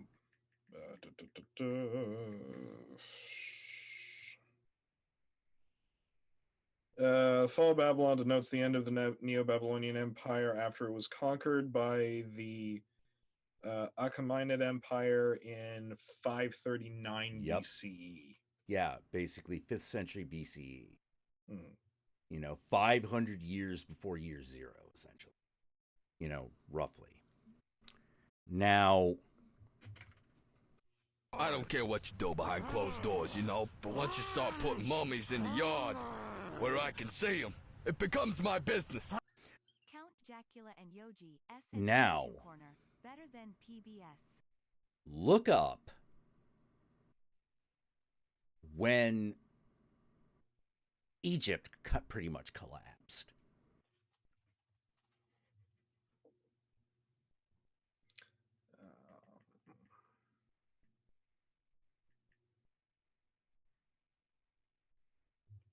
Mm, 671 BC when the BCE when the Assyrians under the command of Sennacherib's son attacked the Nile Delta. Yep. In 525 BC, the Persians from and then again in 525, like the Persians conquered it. Mm-hmm. Yeah. So there's all this shit going on within that like 100-year period of time. Mm-hmm. But note a couple of things. One, Egypt predates Babylon by like a lot. Yes. You know, like quite a bit. You know, that means that was actually all fairly recent. That was all. There is less time between the fall of Babylon and the birth of Christ, allegedly, than is between us. Excuse me. Than between us and the Middle Ages. Yeah. There's a lot of history being made in like this very short amount of time. Yeah. Yeah, this very short amount of time, because everything that predates that we don't have records of because they're just done. And then things get abandoned. Like, I let me put it this way. All right, so them sphinxes, right? Those them pyramids, them sphinxes. That shit was not built when that crap was a desert. No. It would have been impossible. Because it would still be impossible. You know, like, wait, you're going to have hundreds of people drag this fucking limestone over a fucking dune. Like a desert, a sand desert. Hundreds of miles. And I love when people do the whole, when you bring that up and people do the whole like, well, you know, the whole logs thing. I'm like, the logs thing only works on solid ground. Yeah. You know, so it's like, well, what happened? Well, we know what happened. The topsoil blew away. And then everyone left Egypt because it was like, hey, nothing's growing here anymore, Haas. Guess we're moving. This was a rich, fertile area. Yeah. It's very highly populated. You know, it wasn't, they didn't, slaves or contractors or whatever the fuck it was, the prisoners with jobs, did not drag those stones all the way out there because it wouldn't have been humanly possible while it was a desert. But it would be possible under other conditions. Virtually most other conditions. Yeah, virtually most other conditions. Like until that river delta dried the fuck up. You know? Yeah, Egypt used to be green. You don't put empires in places people can't live. You don't put civilizations near miles away from water. That's why no one lives in Death Valley. It kind of defeats the... It's kind of defeats the purpose. Kind of antithetical to the whole concept, really. Yeah, the whole purpose, the whole reason people gather in one spot that becomes more and more, gets more and more people, gets built more and more, is because there's water there. Why do you think so many people in the United States live in the coasts? Because have you seen the Heartland? It's not great. Yeah, it's pretty dry out there, baby. You know? Yeah, the whole Sahara Desert used to be green. Mouse Nut's absolutely fucking correct. Mm-hmm. You know? Yeah. And it wasn't all that long ago either. Like, less than 2,000 years ago? Something like that? It's funny how some environmental shifts will do that, you know? Yeah, exactly. That's why everyone's worried about global climate change, because they know some of the shit that's going to happen, but they also know that there's going to be a lot of shit that is just going to get by, that they're not going to be able to predict. You know, but they know in broad strokes, okay, so this is the area where you're fucked. This is where you're double fucked. And this is where it might be okay.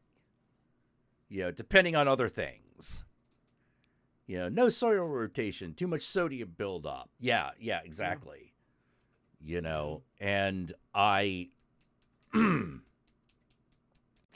shudder to worry about... I worry about what's going to happen to the water table in fucking California. You know, like that actually does legit have me worried. I mean, it's a legitimate worry. Yeah. Like, but I'm not as worried about California as I am worried about Texas. Because I'm looking at what's projected to happen to Texas, and I'm like, that place is just going to be uninhabitable. Too dry and too hot. Yeah. You know, like, what do you can't you can't take care of cattle when it's roasting outside. That shit cooks while you're giving birth to it, you know? It's just like, hey, Jim Bob, yeah, cow's on fire. Cow's on fire. Yeah. Yeah, fuck yeah, it's like the beginning of Mars Attacks and shit, you know? Like, Bobby Ray, you in? No. Cow's on fire. Fire. Yeah, like, you know, like it's going to be like that. And then people are going to be like, nah, global warming isn't happening.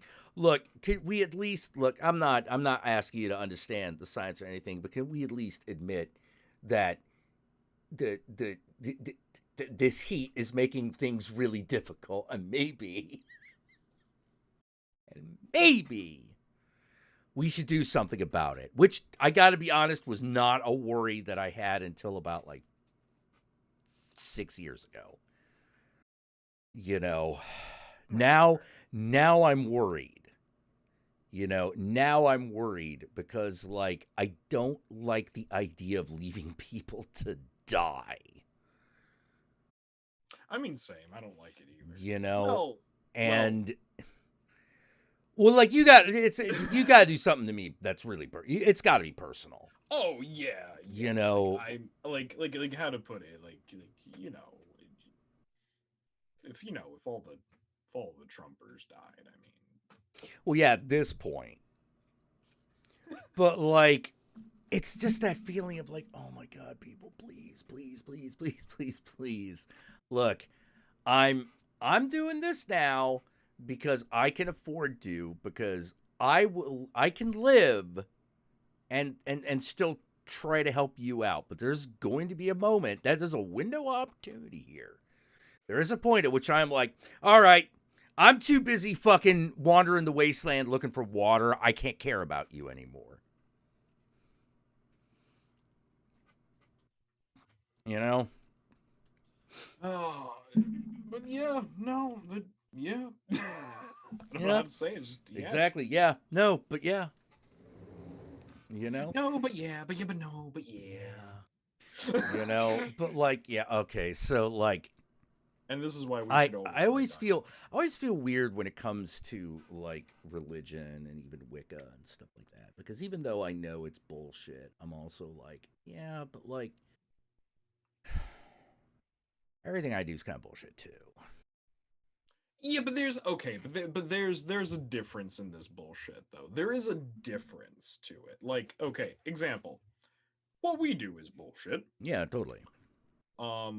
What the Catholic Church does is bullshit. However, their bullshit is actively harming people. And that for me is where, how to put it, it's not the most nuanced dividing line, but that is a really big dividing line in my opinion. Yeah, that's pretty much where it is for me too. If it's like example, like my whole thing with Wicca is, okay, so here's what you got to understand. A couple hundred years ago, we got the grimoire tradition.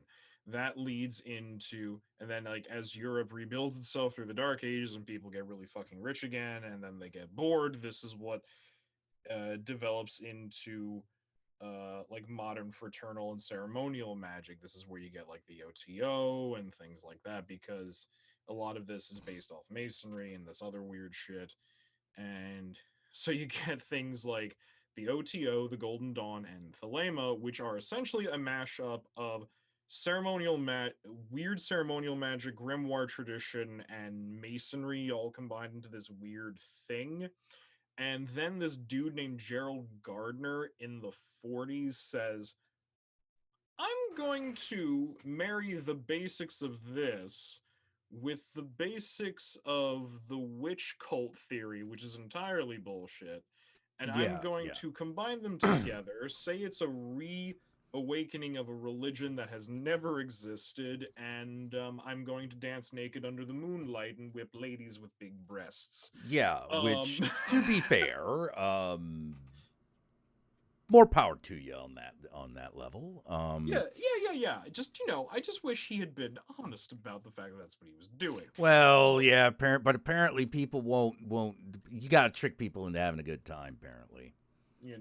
And the problem with it, and people may go, okay, well, what's the problem with that? In and of itself, not necessarily anything, until you remember that all of this is actually just a bastardization and appropriation of multiple different actual traditions, such as Kabbalah, such as Shakti worship, such as Tantra, such as things from indigenous and Aboriginal Americans and peoples, and then mushed together and sold to white people. Oh, yeah, that's where it, Well, yeah. It's a form. It's the same kind of thing that creates Orientalism, which is where our boy Crowley comes back in. Yeah. I'm sorry, you can't look at me in the face and tell me that like the third degree Wiccan priestess is not just the New Age crystal store Karen of another decade, because she is. Oh yeah, no, totally. What are you That's talking exactly about? Who she is. What are you fucking talking about, man? Like the thing is that I get a little annoyed. And here's how I get a little annoyed. Which is people want to, you want to, discover the mystical experience. You want to travel the Axis Mundi as the shaman. There is an answer. There are ways to do this. There are ways to do this exact same thing. But they are all variations on one simple concept. Getting coked out of your goddamn mind. This is the thing that everyone is looking for. And I find in an age of chemistry, the fact that people are still fucking around with religious texts alone drives me insane. Yeah. You know, because they want it to be real on a level that it probably isn't. Now, like, how to put it, you can certainly do, if you just have like texts, you can do amazing things with those texts. You can do wonderful, fantastic, and amazingly hypnotic and beautiful and lovely things with them if you know how to. Like, for instance... Yeah. Thank you for the donation, George Version. Oh, yeah. I appreciate that. Yay. Like, for instance, if... like the 80-year-old rabbi who's been studying Kabbalah for over 50 years, he can do beautiful things with those texts. Yes. The average person cannot. Yeah. It's a shame. It's a shame, really. Yeah. Well, it's one of those things where there's nothing wrong with the text. There's nothing wrong with the text. There's nothing wrong with the illuminated pages and the gold gilding and all that kind of stuff. That's all kind of cool. It's the approach. Yeah, it's the approach, but if you want to have the experience, it's very... You're saying it's all about drugs? Yes, I am saying it is all about drugs. If you want to, and boys and girls, for those of you who want a more equitable answer, if you want the less fucking hard facts answer, still truthful, hopefully, probably still truthful, just a little less harsh. Honey, vinegar, hi. It's like, are we saying it's all about drugs? Maybe not necessarily, but it's all about that mindset that is easiestly accomplished through definition. You can do drugs for a very long time and have nothing that comes close to the experience. And you can have the experience without doing drugs. That being said, it's not the easiest thing. It's not the simplest route. Mm-hmm. It's definitely the more rewarding route, and God bless the people who have the constitution to walk it, but it's not the easy. Yeah, it's not the simplest, and it's doing it the one way does not diminish either the utility or the reward of the other. Right. They have, they're for different people in different places. Yeah, exactly. Sometimes you just want, all you need is a little cosmic knowledge, is a little cosmic enlightenment. And that's all you need. You're like, what? I'm good. I don't need to pursue. I don't want to pursue this any farther. I don't know what I'd do with it. I'm pretty content with this. That's very, very, very, very, that's a very good thing. It's probably the most important thing to know about yourself. It really is, especially since if you have that experience, with drugs, with entheogens, with psychedelics, you won't get the full big total Buddhahood enlightenment, but you'll now be aware of whether or not it's a thing that can be sought. Yeah. There is a destination at the end of all of that you will hopefully get to. That is experiential and it can be had. Are there shortcuts? Yeah.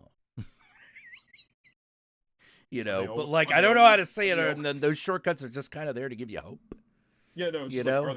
are they totally successful? Not all the time. Well, not all the time and not always, but like it lies in that direction. You know, it definitely helps. And a lot of people are it's why people are so freaked out by that concept. You know, like remember let's see, Hitchhiker's Guide to the Galaxy. What's the point of arguing about whether there is or is not a god if this computer's just going to give you his phone number in the morning?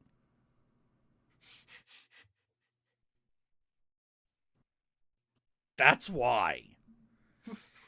Because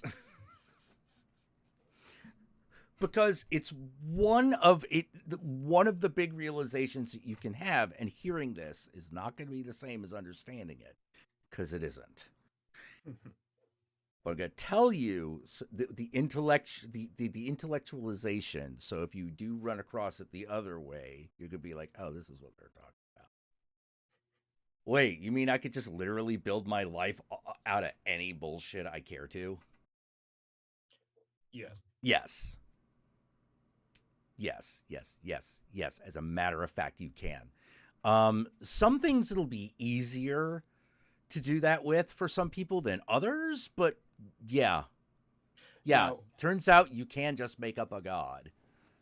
Now, that being said, not everyone is necessarily fated to do so. And it's like, well, wait, is fate real or is me making shit up real? Yes. No. Yes. You know. Whatever the difference is from the human perspective, it doesn't matter. Exactly. Like, but everyone has the potential to do this. Everyone does. Yeah. But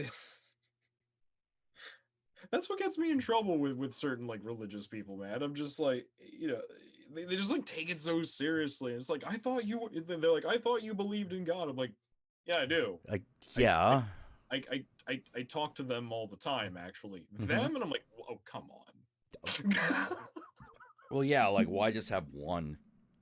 It's not even that. Just like one, yes, that, but two, I'm like, oh, what?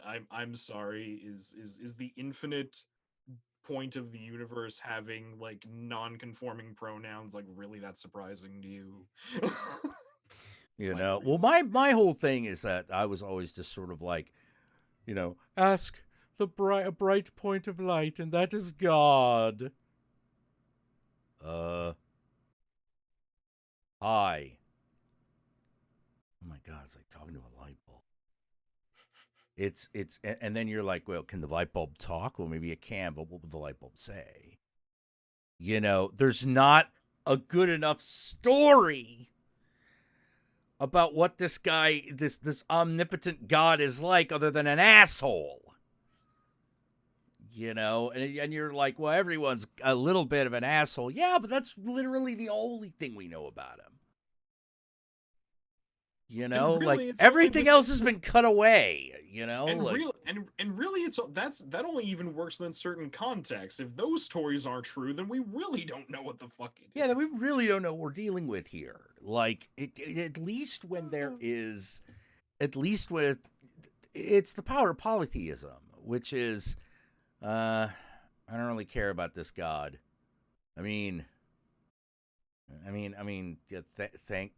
Thank you for the lightning, but like, yeah, I don't want to have to like do all this Zeus shit.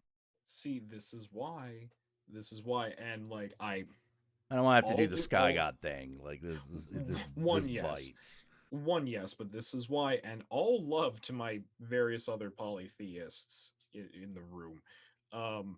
But this is why India, the pantheism, it kind of works. Yeah. Where it's like it's like all the gods are part of one god because you are also part of a god, and everything is which means it doesn't matter how they change over the years. Yeah, you are. Yeah. You are one with everything. Always and forever. Therefore, it doesn't matter if we pick up this one this week and put it down in place of another. Yeah. Oh man, maybe I should put Buddha Burger in Babylon in the game setting. Make me one with everything. Yeah. They just got one special, the one with everything. Yes. But I don't know why. I said this image of like a fast food restaurant that used the Buddha that would like McDonald's uses Ronald McDonald. Like that's just a symbol of the fast food joint is this laughing Buddha. I mean, at this point, the sad part is that's not even far from where we are when it comes to commercializing his Oh image no, absolutely not. The only reason it hasn't worked is because it hasn't caught on. Because that now all of a sudden you're going to be like, Buddhist monks are going to be like, all right, we're going to have to talk about franchise and licensing rights right here now, like at this point, because.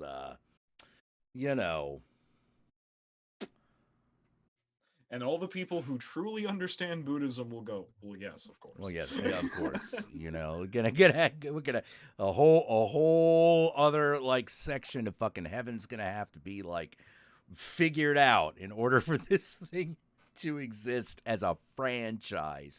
You could probably do a single restaurant, get away with it pretty easy. You could probably go to an Asian country, create Buddha Burger, and everyone just be like, yeah, sure, whatever. Buddha blesses that one for some reason. As long as the burger is good. Then people are gonna wonder, like, wait a minute, is a Buddha okay with eating meat? Like that becomes a question all of a sudden. And then you find out it was Impossible Burgers all along. Exactly. Like that. That in the real world, that would have to be the hook, right? Yes. That everything's Impossible Burgers. That's what makes it Buddha-like. Kind of like how like Los Angeles has like has an all-vegan imitation of McDonald's now. Well, here's the funny thing. Mr. Charlie's, which is a thing. Really? I didn't. Yes. I've never been to a Mr. Charlie's. I don't know if it's any good. I think it's just the one. I think. There might just be like one of those. Oh, okay. Yes. Well, I mean, I'm sure I know there are a lot of boutique eateries that do shit like that. But like, I found out about it because Lizzo made a video about it. That's why I found out about it. Wait, Lizzo, the singer Lizzo. Oh yeah. Oh, that girl's on TikTok, and I love her. I mean, it makes sense. Well, yeah, it does. It does. I'm just sort of like, it's one of those things where, man, I ought to try to like. The problem is every time I look at TikTok, I'm like, oh, I'd have to do something.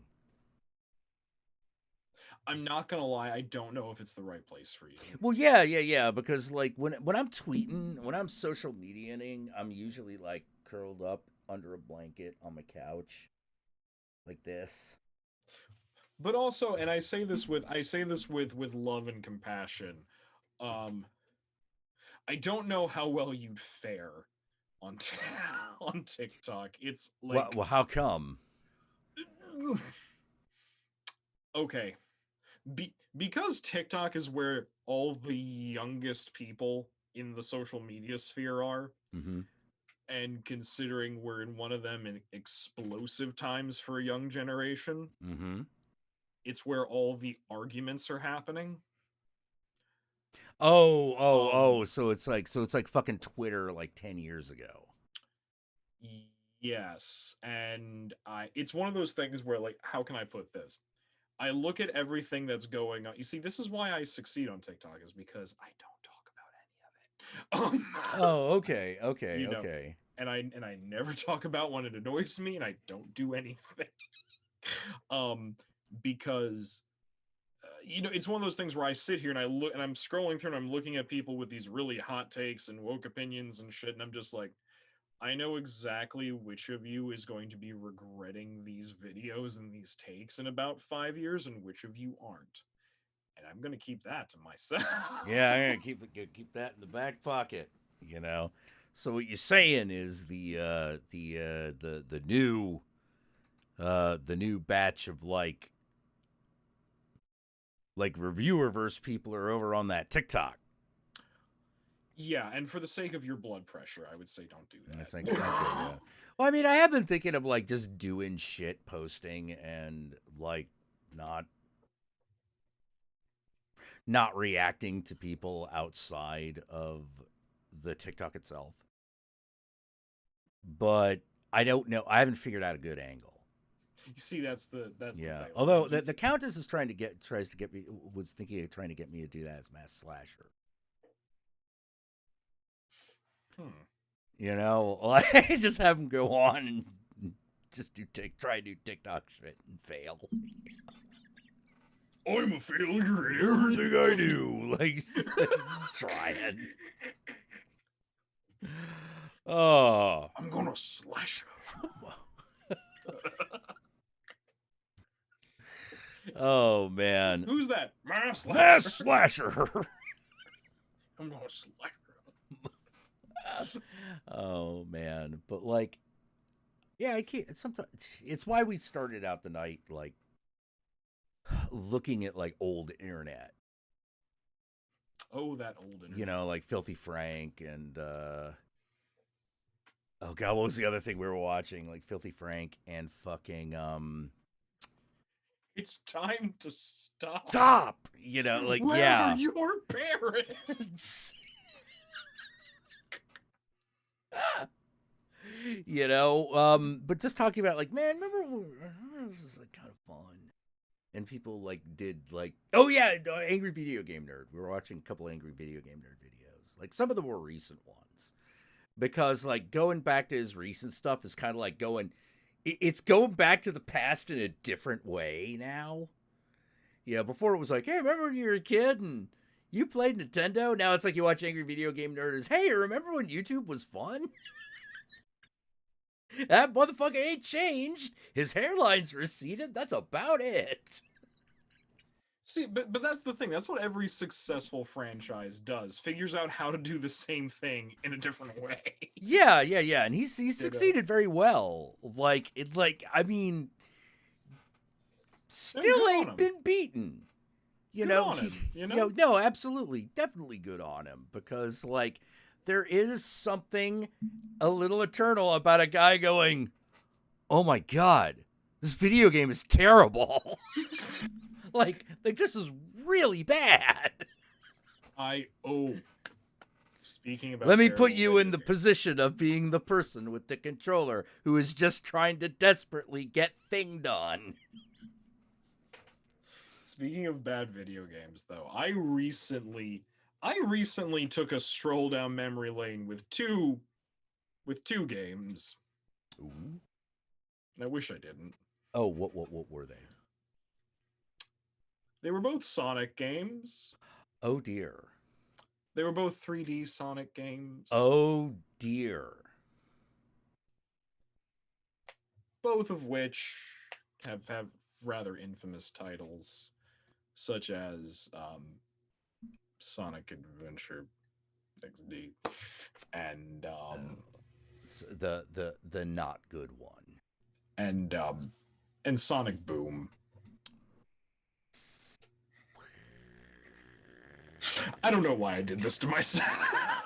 Dude, I don't.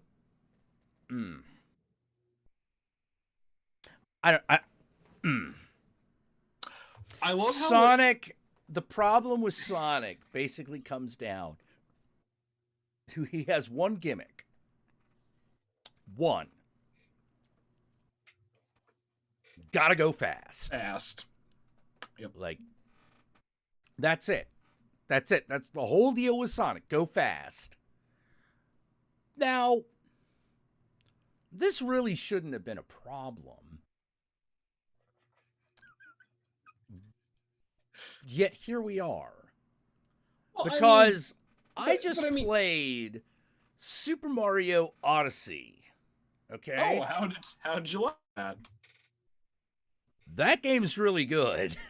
Yeah, it is. It's really good. You get to turn to a dinosaur at one point. Like a T-Rex, not some raptor shit, you know? Like, no, we're T-Rex in it. Oh, Flashman asking Yogi, why would you do that to yourself? Because it's very hard to shake off my Catholic upbringing and not punish myself. Is PewDiePie even still a thing?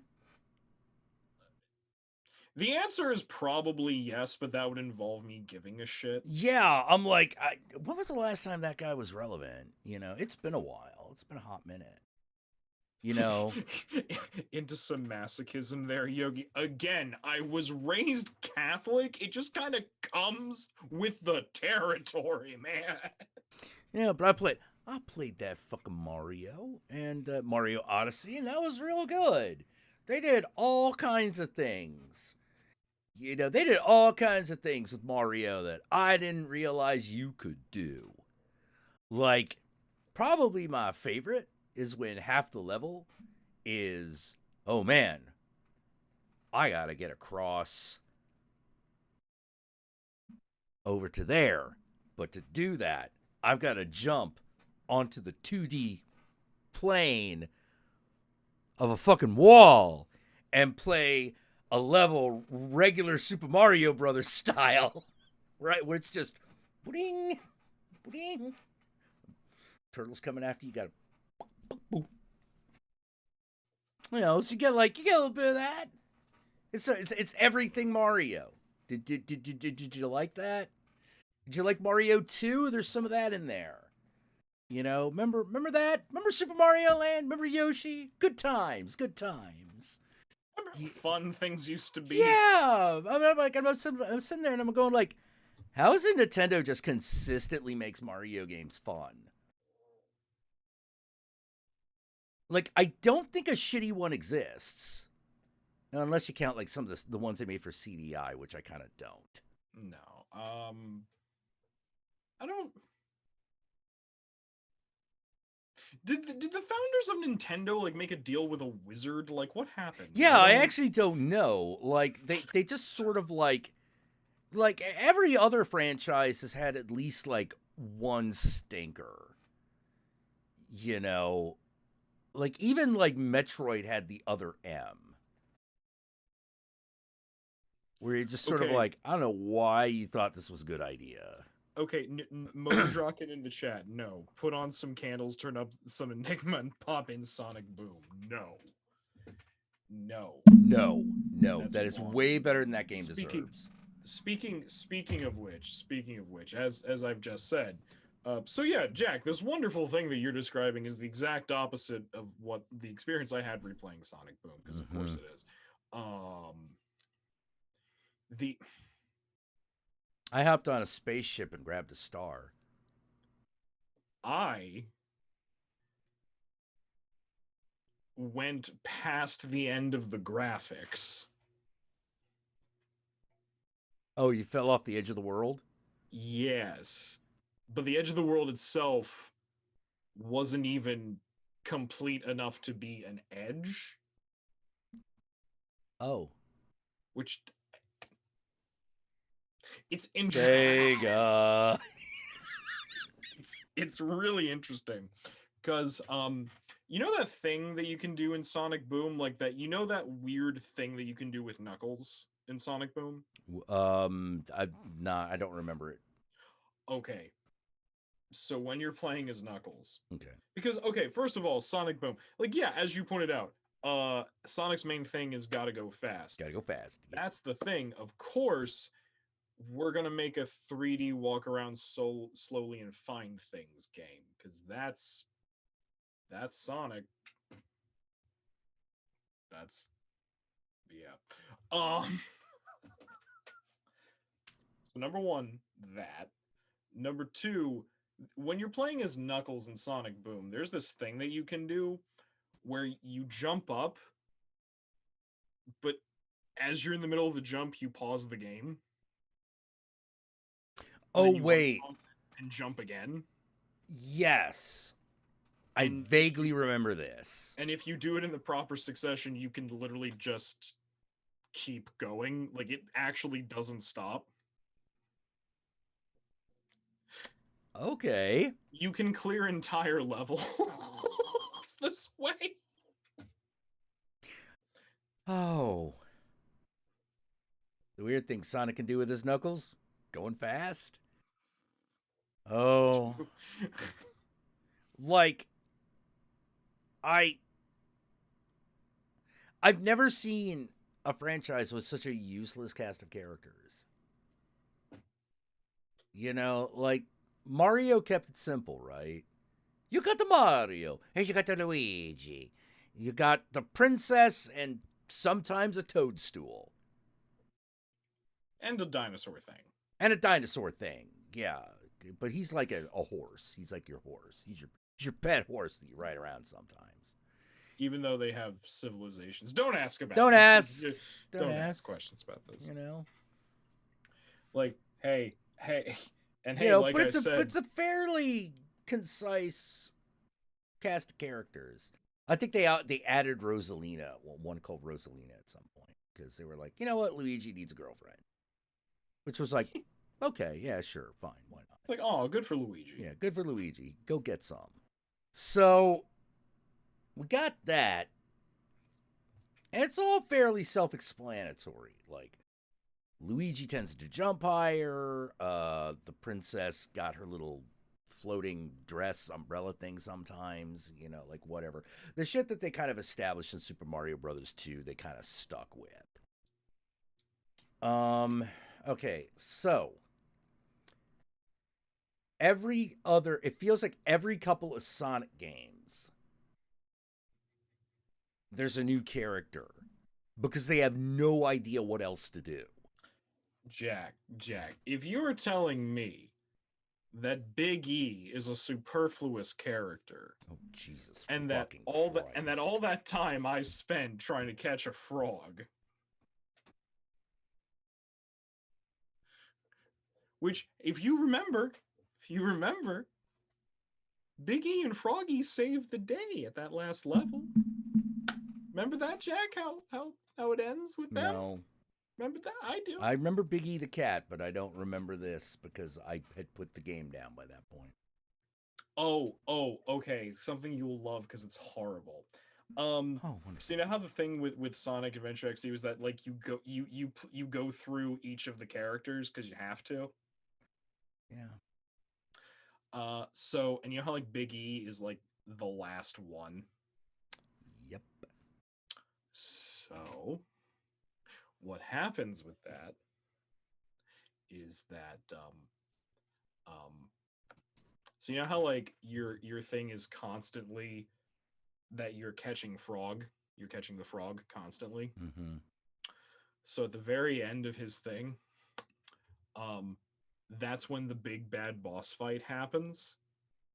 But what happens is that Froggy swallows the emeralds. Okay. And absorbs them. Okay. And becomes the host of the body of the big bad evil thing, which is made of water. And your job is to catch Froggy and pull him out and retrieve the emeralds, and that's how you win the boss fight. That's how you end the game. And it only takes about like 5 minutes tops. And this was Sonic Adventure, right? Yeah, that's the ending of that game. Yeah. Mm-hmm. Spoilers. That's apparently one of the better ones, actually. Yeah, that's a thing that happens. Okay, my point is this. my point was this, which is first of all, I don't know why Sonic needed a princess. Because I'll tell you why. Because the public was very, very close to finding out the truth about him and Tails. You can't have that.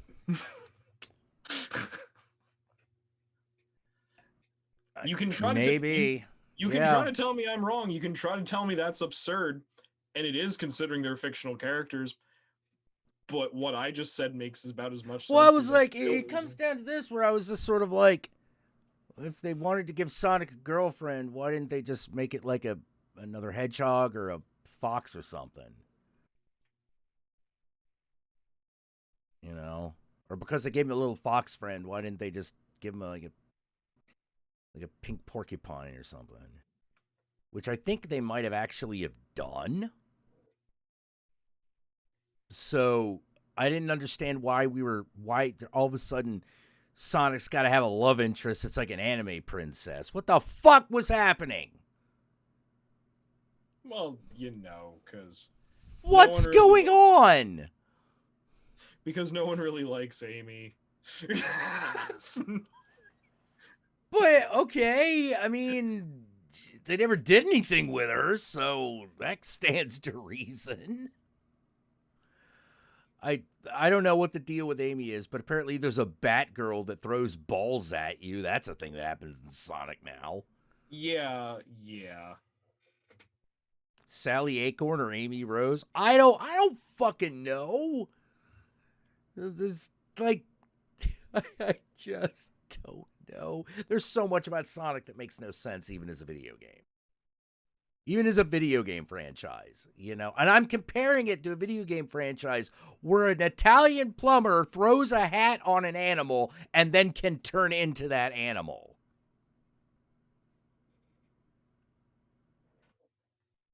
And that there's a whole hat universe that somehow also involves outer space. Okay? I'm not saying Sonic makes any more or less sense than that. I am wondering why they couldn't make that work. Because it's one of those things where I'm like, you kind of have to not care. Again, these Nintendo guys do it all the time. Yeah. Now, granted, I get the feeling that once you're the guy that makes Mario, once you're a guy that works on Mario, like that's probably your career now. Like you just make Mario games. You know? You know, like that's everything. That's your world now. You know? Yeah. Hey Jack, question. Do you happen to know what Mario's overalls are made out of? I thought they were jeans. I thought they were made of jean. You're correct. They are made of denim. Oh.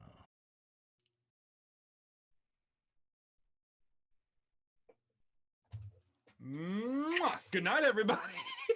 I'm gonna get look. I'm gonna get water.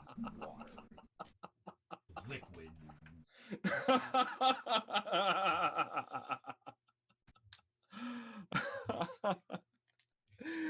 Oh, I love when I'm an asshole. I love it.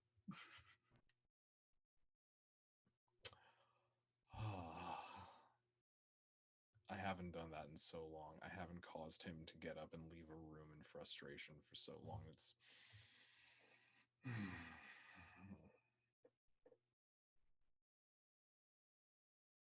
I feel so good about that.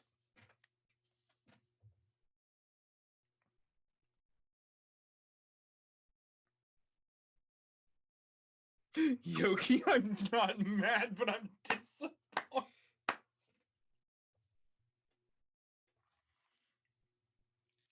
Oh my god, I love that. Oh. Hello, cat. Goodbye, cat.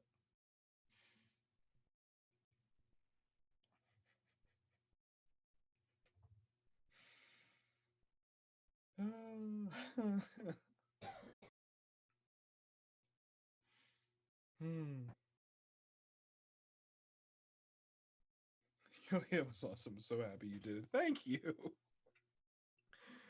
Oh, thank you, George. Oh.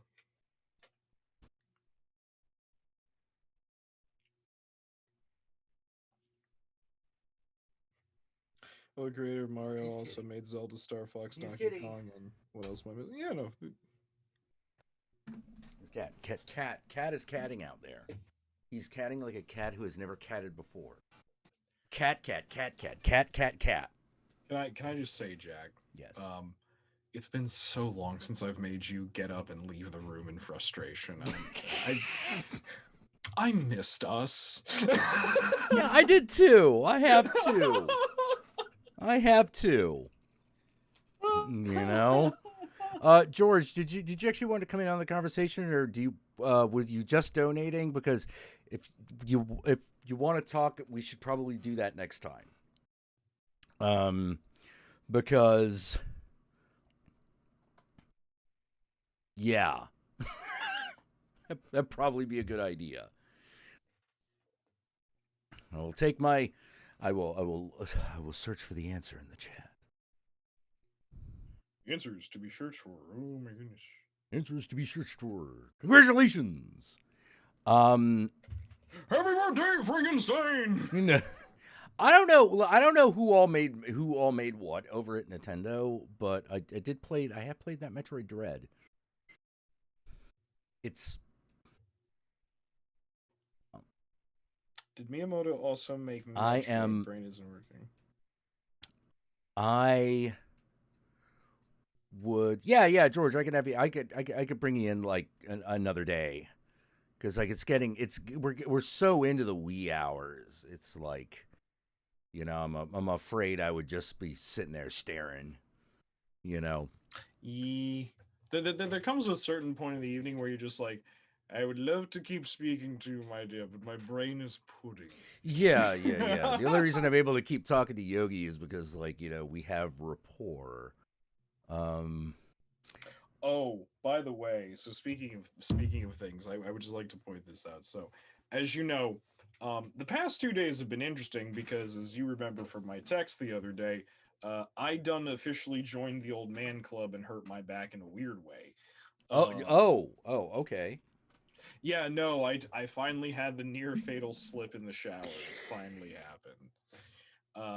I landed directly onto like the porcelain siding. Ow. Now the good thing is I'm pretty sure nothing is broken, but if I know my body the way I think I do, I've got like a bruised rib. So things are kind of So we've been pain managing with and bend resting. That's because that's really all you can do at that point. Right. Yeah. So let's see. The last 2 days, this past evening I was at work, but the last 2 days beforehand I had off, which is great because it means I was able to rest, but which sucked because it was like, oh, well, everything I was planning to do for the next 2 days is fucking shot. But so on both days, very loaded on pain pills and marijuana. So pretty much just loaded on those two things. First day, I watched literally every single Barbra Streisand movie ever. Wait, in one day? Yes. Wait, how did you do that? Were you watching two at once? I mean, things kind of bled together, I'm not gonna lie. Well, yeah, but I mean, like, that's quite a few movies. Yes. So, okay, so you started with, like, what's up, Doc? We did Funny Girl and Funny Lady. Uh-huh. Can I just say how iconic she is in Funny Girl? Can I just say that? Like, yeah, sure. You know. Sure. You also, like, that also means you watched Nuts. Yes. Yes, it does. That's a movie. How was Prince of Tides? Okay. Barbra Streisand is always the best thing about every film she's in. That's debatable, but she's definitely not the worst part of that movie. But but you see that, okay, that's what I'm talking about. Barbra Streisand is always going to give you the Barbra Streisand performance. So if you enjoy that, Yeah. If it says Barbra Streisand on the tin, you're gonna get what you're expecting. Yeah. Exactly. You know, she's been bringing it to you since Yentl, and she hasn't stopped. Yeah. She's, you know. But that being said, that does not mean that everything else going on around. I might have known. Sorry, I keep forgetting about Yentl. I don't know why I forget that movie. I don't know why people forget exactly how involved she was in that movie. Like, people like, oh yeah, she starred in Yentl. I'm like, no. No. Yeah, well, like, she wrote, directed, and starred in it. Well, the thing that still freaks me out is the fact that I keep forgetting Yentl is a movie that exists. It's a really good movie. Yeah, it's pretty good. I mean, it's a Barbra Streisand flick, but like on that scale, it's a pretty good one. Like, basically, if you don't like Barbra Streisand movies, Yentl is not going to change your opinion. But this being said, if you like both Barbra Streisand and Fiddler on the Roof, Yentl's going to change your life. Yeah. That sounds about right. You know, so I did, plus also how to put it, you might have noticed, I am a gay. So Barbra Streisand is kind of a big deal. Okay, all right. That's fair. Cultural relativity. Yeah. Exactly. And much like how if I was queer and Jewish, she would be my leader. Like, you know, it just kind of, you know. But then the next day. But you're Catholic, so it's like Cher kind of edges her out. But so that was that day. Then the next day, I said, let's go in a completely opposite direction. Okay, what's the opposite of Barbra Streisand? Arnold Schwarzenegger? See, here's the thing. Yeah. It's an opposing direction, but it's not an obvious opposing direction. All right. Film adaptation, looking up and watching film adaptations of all of Oscar Wilde's plays. How is that the opposite of Barbra Streisand? Tell me how it aligns with Barbra Streisand. Well, they often talk about fucked up love. Yeah, but who doesn't? Yeah, but I mean, like, if we're talking like diametrically, I don't see the diametric opposition. You see, that's the thing. It's not a diametric opposite. It is an opposing direction. Yeah, I would say like maybe the exact opposite would be like Reb Brown. Yes, actually. You know, that is, you know what? Actually, yes. But yeah, no. So I did that, and it was really weird because I was like, why don't more people like Oscar Wilde? They don't? Like, well, here's the thing. He's coming back into vogue, but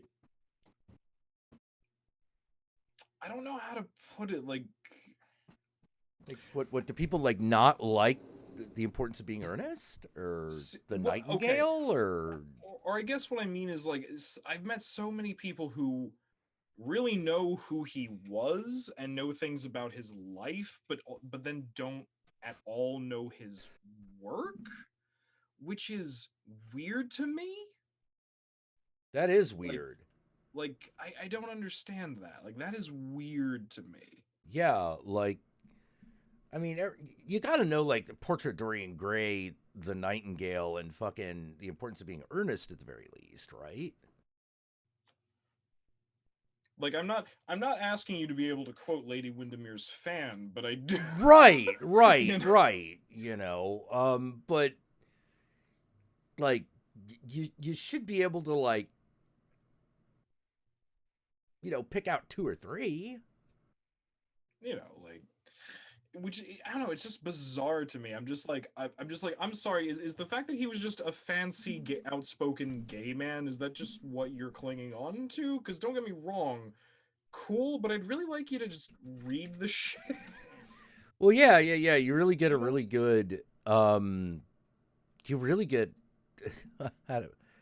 oh, I forgot he wrote The Canterbury Ghost. Yeah. Yeah. Died of meningitis at 43. Oof. Yeah. Oof. Yikes. In France. Eesh. In France. He died in France, Jack. I know. Yeah, wouldn't no one respectable dies in France. People live in France and die in England. Come on. Yeah, true. Debut in society. Is it because his Wikipedia page doesn't have a full bibliography? They just got like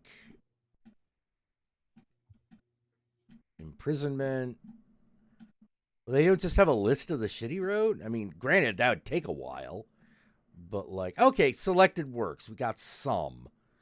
And there's the Oscar Wilde bibliography itself. Oh, it has its own fucking. It has its own page. Well, okay. Has its own page. All right, that makes sense. There is quite a lot of it. Essays, short fiction, poetry.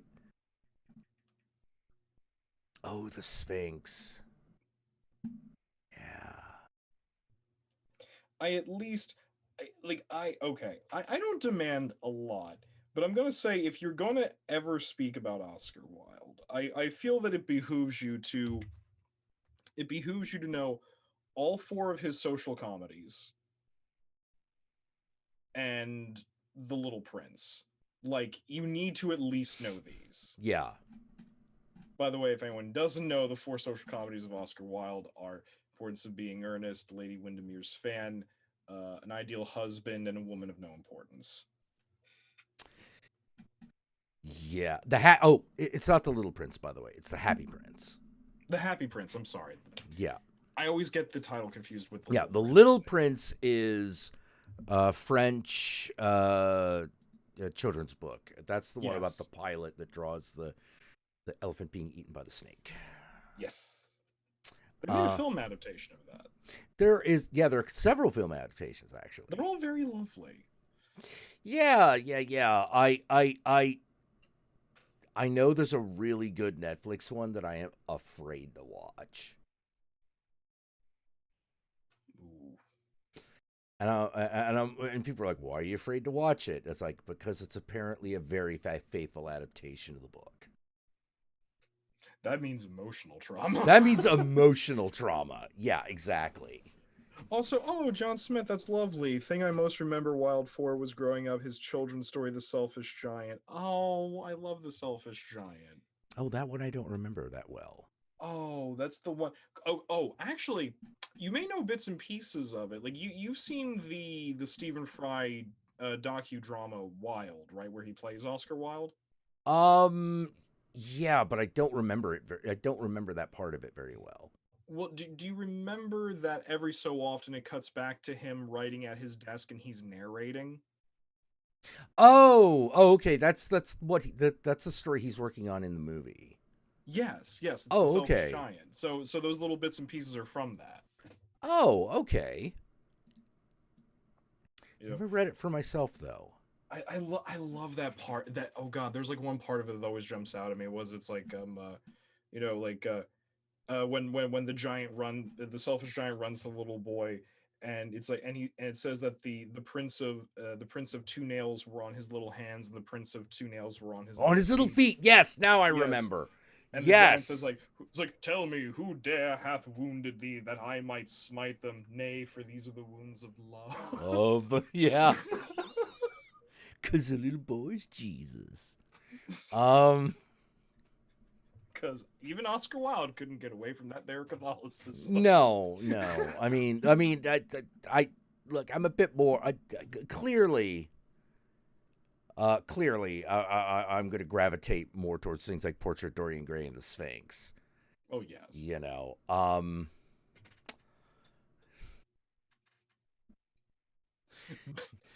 But again, and also to kind of quote, to semi-quote that movie, this is also the man who would say things like, but Oscar, you used to tell me that the statues of Apollo used to be kept in the rooms of the Grecian women of the house so that they may conceive, and yet here I find the statue of Apollo is in your bed. To which he then goes, well, Constance prefers a bath.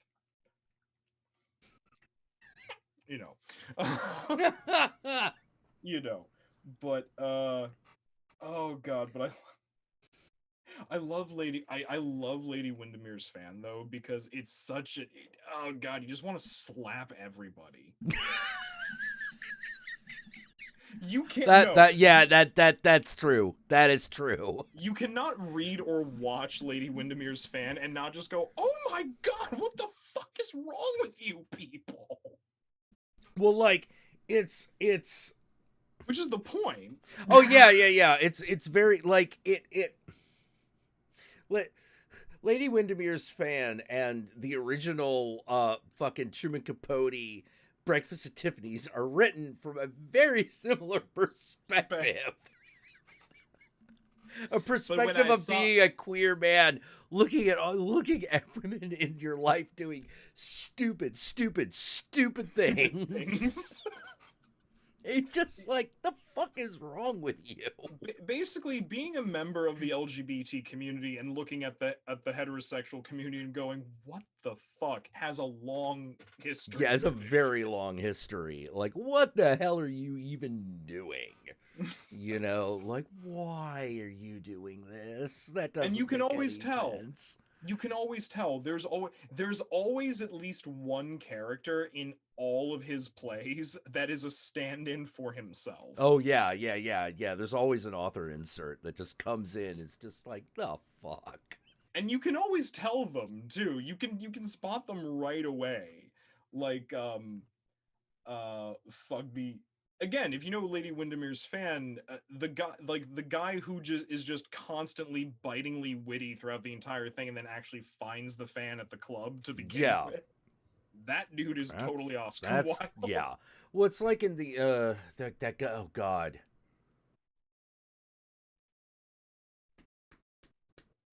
Importance of Being Earnest. Oh, Algie. Yeah.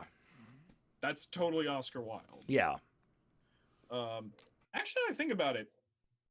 If there's a film adaptation of something of Oscar Wilde and it stars Rupert Everett is playing Oscar Wilde. That's just. Oh yeah, totally. Wait, that didn't happen? Oh no, it did. Oh, okay. I was about to say, like, wait, Yeah, don't tell like, me that isn't a thing that already exists. It should be. because Rupert Everett is in a film adaptation of The Importance of Being Earnest with Hugh Grant, in which Hugh Grant is Ernest or Jack, and Rupert Everett plays Algernon. Right.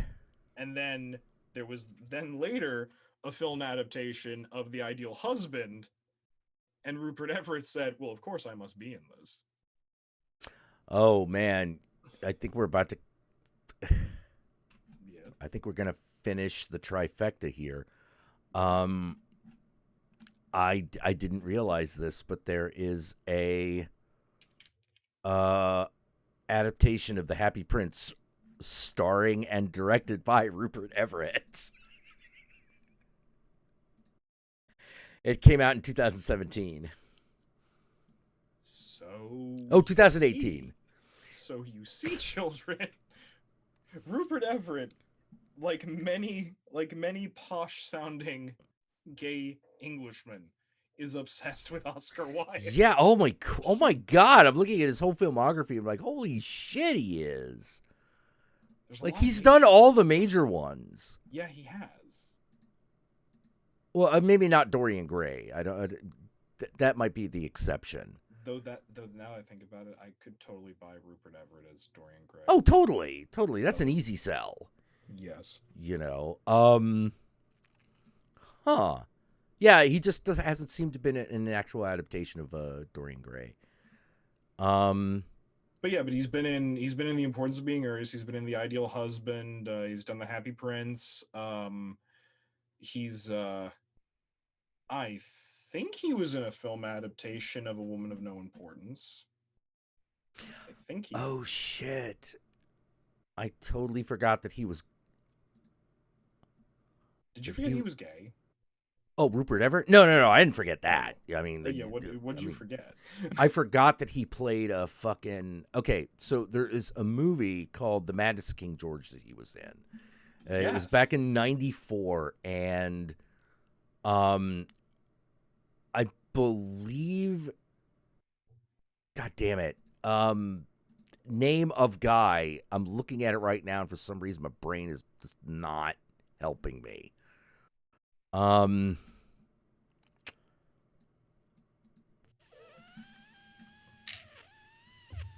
Fuck. Oh, okay, here we go. Except yeah, he played Robert Gravel in fucking The Madness of King George. King George. Yeah. Helen Mirren was... Oh, that's right. Helen Mirren was Queen Charlotte. Ah, and of course. With Nigel Hawthorne as King George III, and it was a... Yeah. Uh-huh. Yeah. And Ian Holm was fucking the King's Doctor. You know, Lord of the Rings for Bilbo. And again, and then like Rupert Everett, of course, plays the Prince Regent, the Prince of Wales, Prince George,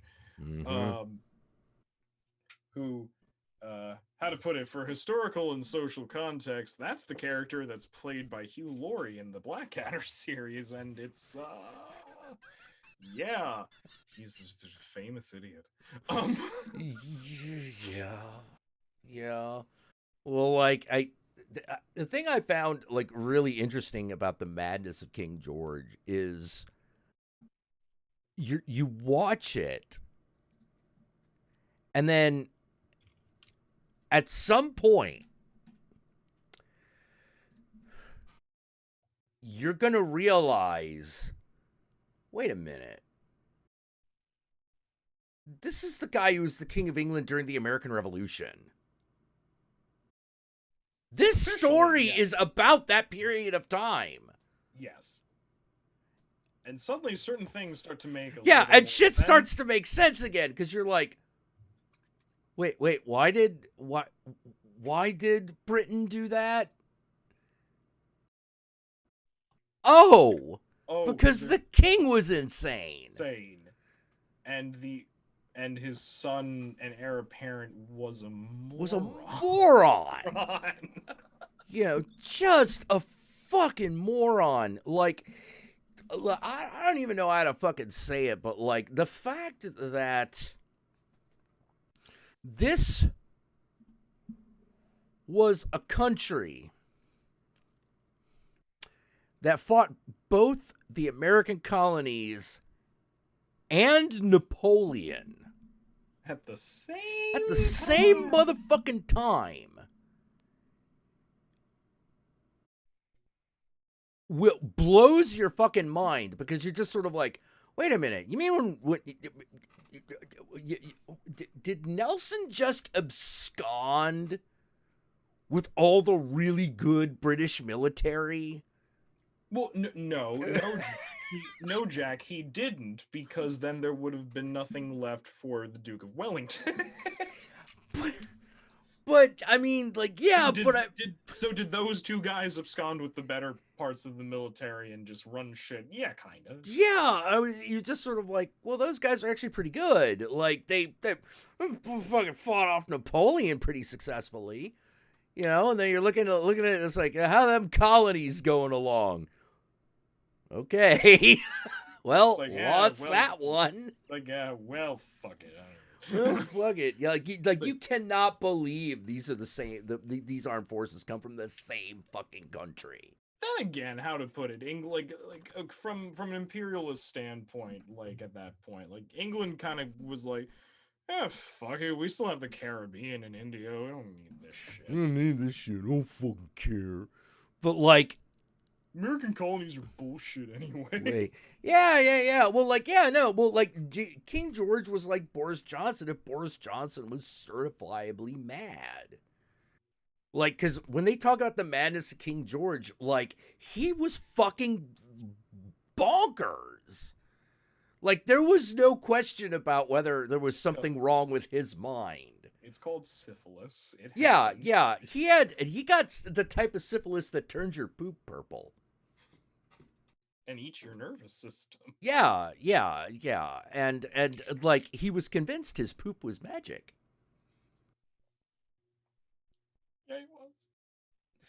Yeah, he was. It's terrible. It's terrible, because I shouldn't say this, because it's about a real person who was very ill. But every time I watch something like The Madness of King George, or every time that he's brought up, like he is actually brought up, I cannot help but the only thing that pops into my mind is, where is my son? I wish for him to marry this rose bush. Here I am, Daddy. I can't not see it. I can't not see it. Oh my god. It's just Purple Poop, what a moment to rejoin the chat. Yes. Bringing out all the hits. Fucking that still blows me the fuck away, where I'm just like I don't even know people. Like, I don't even fucking know, because there is the world has been run by the barkingly mad before.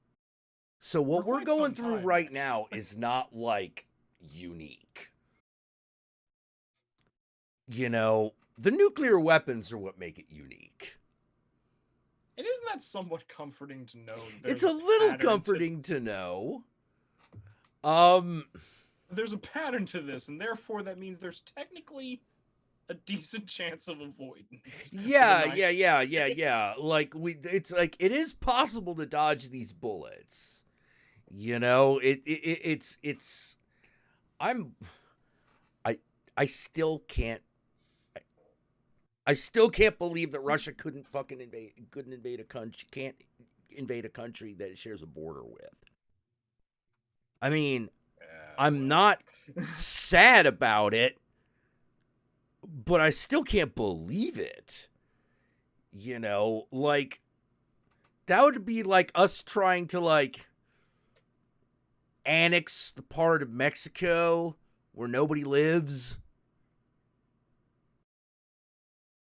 And then, like, somehow failing in the show of Force Department. I don't know, man. My honestly though, my thing is this. Because I welcome any and all conversations about, like, lunacy of military tactics. That's fine. But when it comes to actually talking about, and I'm serious about this, when it comes to actually talking about the issue itself, I've reached a point where I'm like, okay, hi. Random other American person who is speaking. Do you A, know what the Northern Europe plane is? No? Okay. Do you know what the CSTO is? No. Okay. Do you know the history of the Crimea and Odessa? No. Do you know why the Black Sea is important? No. Yes. Okay. You need to know why the Black Sea is important. So, unless you know these things, even a tiny bit, I'm going to need you to stop giving me your opinion. Oh yeah, no, totally. Political implications. Totally. Like that. It.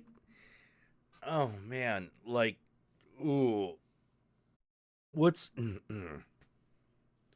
It's my version of that is someone goes like, "Why are the Philippines important?"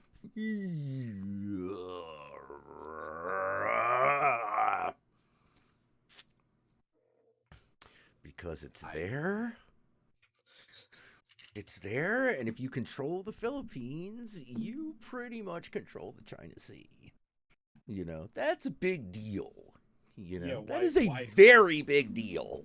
Why do you think the American military has made a permanent base there such a big and important thing? Oh, yeah.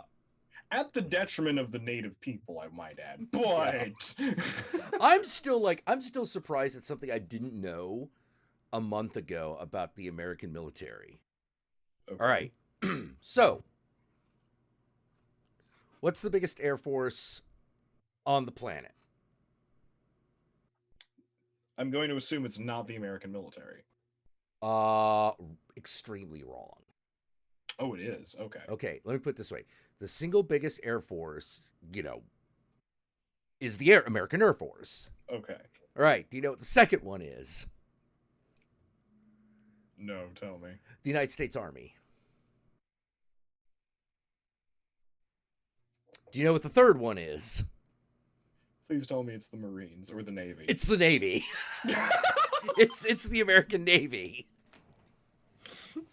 Like, we have the 3 largest air forces in the world.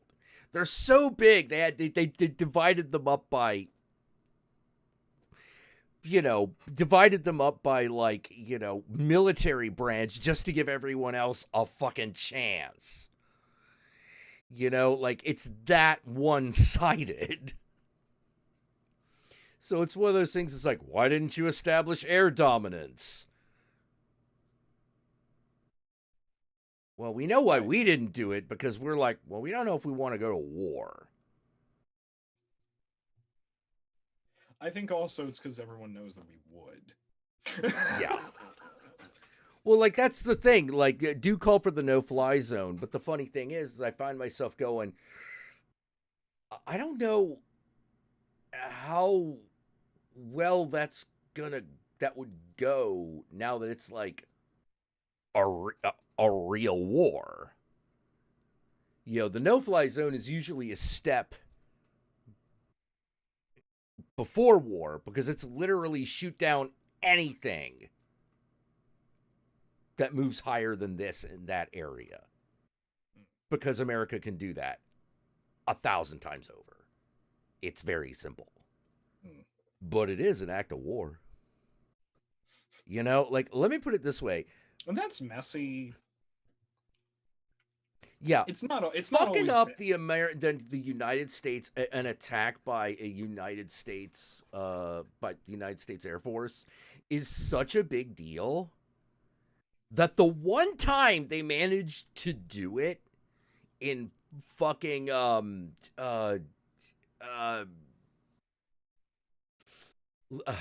in Libya, it was such a big deal they made a statue to the event. We shot down an American plane here. Think about that. We are now going to be the target of literally all the covert operations from now to the end of time because of this, but we did it. We did it. Yeah, we managed to do it. You know, no-fly zone equals nuclear apocalypse. Possibly. There's a possibility of that. That's the big problem. That's the big fear. You know, the fear is not that America will lose. You know, there is no question that when it comes to air power, that America will win. There's no question whatsoever. I think one of the I do want to point out kind of that, like, I think one of the most dangerous things when it comes to talking about anything political or militarily is to completely go one-sided on anything. Two complementary things can be absolutely true at the same time. Oh yeah, but like, but the I know that odds kind of aren't goes without. good. I know that kind of goes without saying here, but like, yeah, but let me put it this way: our Air Force is so good that we send our obsolete tech to other countries to defend themselves with. Yes, we do. You know, like, yeah, we got like 500 jets just sitting around doing nothing. It's like, but aren't you afraid that if you give this to someone else, they'll have the upper hand? No. You know how old those planes are? They're 30 days old, which means we have 500 new models. Yeah, like, well, the other thing is that there's also this. You don't really think we'd let you have those unless we knew how to automatically shoot those down, do you? I mean, that's how outclassed everyone else is as far as air power. It's like, oh yeah, why are we giving these away? Well, we can shoot these down with impunity. You know, we're not worried about you using them on us. See, and that's the scary thing. That's really the scary thing. It's terrifying. That's actually really the scary thing about this country is that, and its government and its military, is that, like, wait. That, what Jack just described, and which is a very real thing, is it's super real. Is the act? It's such an act of arrogance that it can only be done by a complete narcissist. But then what's scary about it is that it's still it's been holding true for it's terrifying that it's held true. It's terrifying that it's held true. And if, how to put it, man, you would think that the first thing that you would want to be able to do to be taken as a real threat that you could win in this situation is make it as hard as possible for America not to fuck with your shit. You know, and that always means the Air Force. That always means planes. You know, a thought has just occurred to me. High yield, low risk for the states. A thought has just occurred to me. How terrifying it is that, okay, so we've been talking about a lot of things over the past like hour and a half or so. Mm-hmm. And okay, so before when we were talking about like Alexander Dugin and how close he is to Russia and all this, all this stuff. How terrifying is it that, okay, so we all know that there are multiple reasons that Russia is invading the Ukraine. There's a multitude of reasons, and all these people try to keep boiling down to one or two or out of their minds. But one of the big ones is controlling their oil. Oh yeah. Is maintaining control of their oil, because the majority of Russian oil gets shipped through the Ukraine to other countries. Mm-hmm. Through I think like the pipeline that goes through the Ukraine is like 75% of their oil, I think. Yep. But it's so interesting because it's Russia. Like, you mean the pipeline that the Germans shut off? Well, which is interesting because Germany was actually the largest customer. Yeah, that was really unexpected. I know, right? I was just like, oh no, we're like, I love how like an unintended consequence of this that no one is going to notice is that you may want to check on your Native American friends. Because we're going to be destroying a lot of their land again to put pipelines through. Because now we're going to start trying to sell. We're going to start trying to sell oil to Europeans, which means we're going to destroy indigenous land. Yeah, horrendously. Which has already started happening, actually. So. Oh yeah, not surprised at all.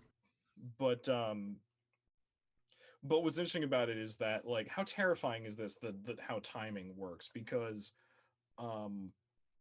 Russia has been over the past couple of years constructing 2 different diverting pipelines that would take all that oil not through the Ukraine, so they wouldn't have to pay like the tariffs to the Ukrainian government that they've been paying.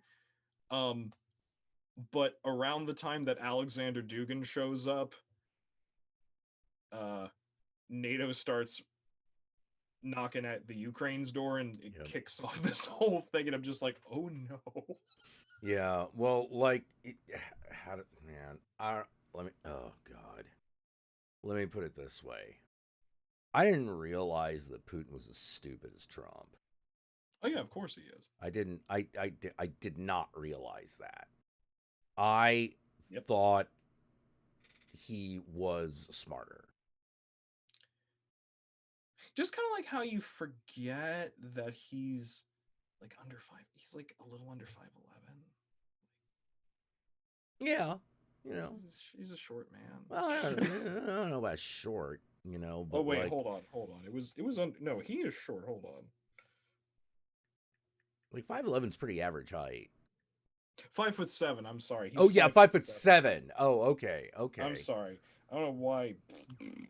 Yeah, that's short for a dude. Yeah. I could look straight forward and not see him. Yeah. You know. Drinking out of a Batman Forever McDonald's, guys. Fuck yeah. See that? Batman Forever. I've got all of them. Oh, you son of a bitch. We got the Two-Face, we got the Riddler, we got the Batman, we got all. We're having a good time, man. I really, really wanted the Riddler glass. I never got the Riddler glass. I think I may have 2. If I have a because that's the thing. I know I have one and my brother has one. I think there might be There another might be one. multiples. Okay. All If right. there's a spare that's not being used, I wouldn't mind sending it. Oh, I just have to find man. I just have to find out whether or not that's a thing. Like, Yeah. so don't hold me to that. So Yeah, maybe Putin hasn't heard no in a long time. I don't know. Like what? But it. I mean, it's just. I don't know what to say other than, were you trying to save a couple bucks on oil? You were, weren't you? how dare you? How dare you question fearless leader who stares death at baby chicken? I'm like, it's. John Smith's like, I'm 5'7". Yes, You're but short for a man. Yeah. Okay. Yes, which is fine. There's nothing wrong with being 5'7".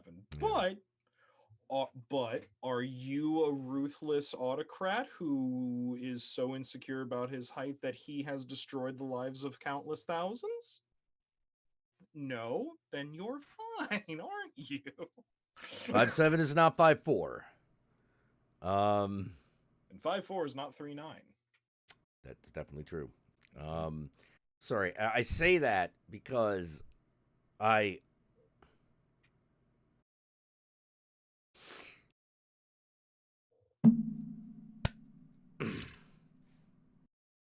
So, let me put it this way.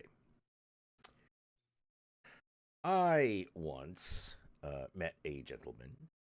He was a very, not a bad looking man, but he was a very short man. And you could tell that this was this, that does things to you. Now, like, he was legitimately short. We're not talking below average. We're talking like bona fide short. Like somewhere between 5'3" and 5'4". For a dude, that's very short. It is not my friend Miranda, who was born male and was about that high. Totally different dude. But one of them had masculinity issues based on gender dysphoria, and the other just had masculinity issues. Based on height? Based on height. Yeah. Though can I just say, as a 6'5" fabulous queen of a man, may I say, I think one of the most amazingly attractive instances is when you're in a social setting in which hitting on, is an acceptable pastime. The filling of the dance card, so to speak. There's a very attractive quality about like a man who's about 5'4", who comes up with all the confidence in the world. Oh yeah, totally. There's something extremely attractive about that. Yeah. The most there was another man I knew who was like 5'4". I would never, ever want to face off with in a fucking business meeting. Not once. Like, I just like, oh my God. Like, no. If that man is your boss, like, no. Just start off the relationship by offering him a testicle. Because it's gonna be his. If you get on his bad side, that ball's just his now. It's kind of amazing watching a man, who's normally very friendly and very nice, go, let me explain something to you. If you don't fix this, we don't have a product, it doesn't sell, and then the company shuts down. Do you want that? Do you want that? Because I don't. Because I can solve that problem for the cost of firing you.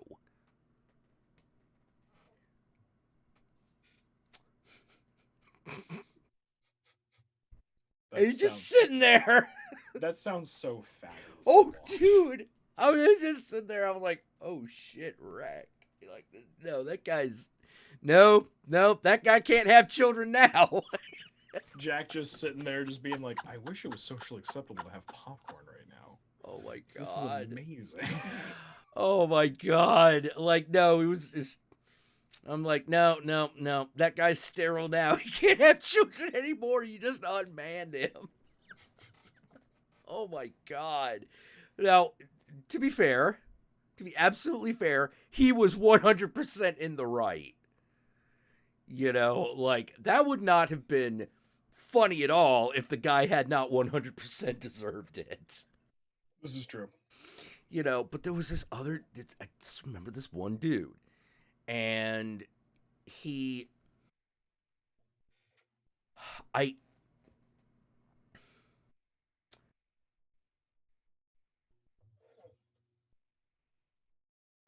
there's one, we talking about John Taffeter? No. Oh, we are talking about like that level of stuff. Like, just not John Taffer. Yeah, just not John Taffer, but like the one friend, yeah, he would totally pull John Taffer shit and pull it off, despite the fact that he was like 5'4", you know, 5'4", 5'5", somewhere in there. You know, you're just like, oh god. He's got entered beast mode. Like I have only used 1% of my power. Yeah, no man, the guy was legend. What are you gonna do to a little man who knows exactly how big he is? Oh yeah, ain't that the truth? Like what are you gonna do with that? Holy fucking crap! See, this is why I get so conflicted when once or twice, because of the mixture of my demeanor and my size, the word himbo has popped up once or twice, and my response is just to go, don't do that. No, well, that's it's not quite my bag. Not quite. You know, it's weird because like I really am a little just, too like, much of an intellectual to be himbo. You know what I mean? See, that's the problem. I really am the conniving, snidely, like, you know, biting queer dude in the corner with the fan. That's just who I am. Yeah. It's just that character is always represented by a man of at least average, like at most average height, and I'm like, well, you know, Truman Capote definitely left an impression. Yes. You know, now there was another man who was fucking way bigger than his stature. But when I saw the movie, it didn't look like she hadn't just had breakfast at Tiffany's. It looked like the poor dear hadn't eaten for an entire month. Oh, you know, I know all about Marilyn Monroe, and I'll tell you, if there were as many pricks sticking out of her as there are sticking into her, she'd look like a goddamn porcupine. Yeah. Yeah. Perez Hilton only wishes. Truman Capote was a savage little man. Oh my god. Like, such a bitch. You know, like, such a bitch. You know? I idolize it. I really do. Like, don't get me wrong. Like, him also being like, oh god, also, I'm sorry. That's the most stereotypical gay man shit ever. Just like, oh, you fell in love with a pen pal at prison. And then you wrote a book about it, Truman. You know these boys are guilty as sin, right? Like, you know this, right? Yeah. Well, like the... oh, God. Anyway, wait. Point was to say, like, I never saw a guy... I don't know. Okay, this is the guy I'm actually kind of dunking on, as opposed to everyone else I've mentioned so far. Right. I've never seen a guy...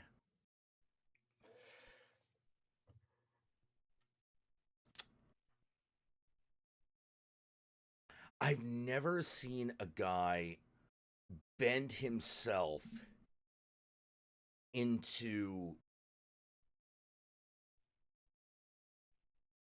I'm trying to say it without... Okay, I'll say it like this. I've never seen someone cuck themselves. You know, like, I didn't know that was possible. I didn't know you could do that. Oh my god. I didn't know you could fucking do that. And I'm like, surprise, and by a girl he's not even technically fucking? That's a lot. Yeah, it's like, did you pay for this girl to come here to be with you so she could fuck another dude? Because that's what. Do you owe her a life debt or something? Did she rescue your dog? You know, like, what could possibly, what could possibly have fucking happened to cause you to owe her this much? That you're paying for her to fuck some guy who's not you when you are clearly romantically interested in her. Also, George saying, did Yogi just throw shade at Truman Capote? Yes. Oh, he was a bitch. I love Truman Capote, but he was a fucking bitch. Yeah, of course I threw shade at Truman Capote, and here's the thing: you might go, oh, "You can't speak that way about." I'm not saying that that's actually what you're saying, but you could be. To which my response is, "Yes." Well, you see, she's dead, and I'm not. Yeah. So, but she's my sister. She's my. Oh, Truman's my sister. I love her to death. But in his defense, In Cold Blood is an amazing. Oh yeah, oh yeah. Oh no, it is. Great story. Great story. No, it's just born out of some really horrible shit. You know. Oh, but man, Mary. Mary. Yeah, but I still had never seen a man cuck himself, and I was really fucking amazed. I don't know what was going on. You know, I wish I did. But I could not come up with a flattering way of describing it, because I'm sitting here and I'm like, dude, this is so uncomfortable. I think I'm dying of secondhand embarrassment. And I don't think you quite realize. Yeah, I don't think you understand that me looking down on you right now is the least of your fucking problems. Those moments where you can look at an individual and go, I don't really think you fully realize what you've done here today. Yeah. It's like, I don't think you... What? What did you just do? Like, what the hell? And he twisted himself in to, like, he did the inexplicable male feminist thing. Where he justified every action he had to caving into this girl in the name of feminism. And I'm like, dude, I don't care. Whatever, if this is what you need to do to sleep through the night, I think you need to rearrange your life. You know, I think you really need to rethink your life, because this looks bad.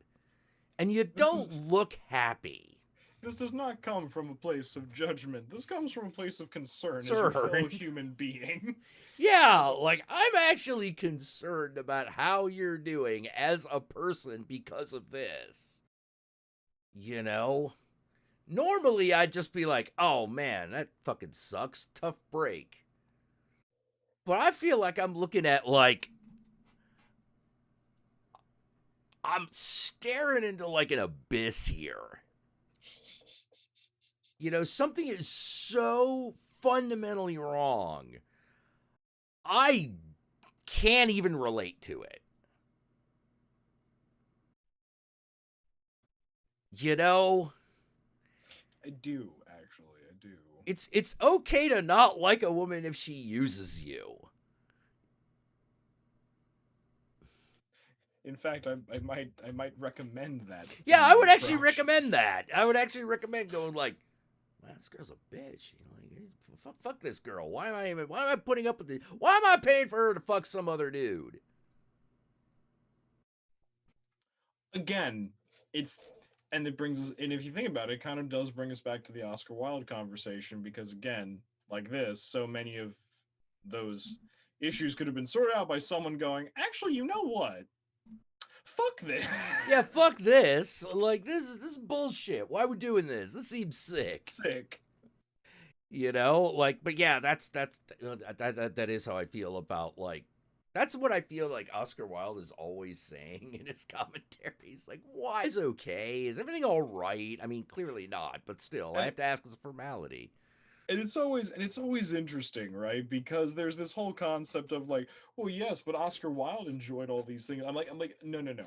Oscar Wilde was an aesthete, which means he does not enjoy the substance. He very much enjoys the style, but not the substance of high society. Because who the hell would?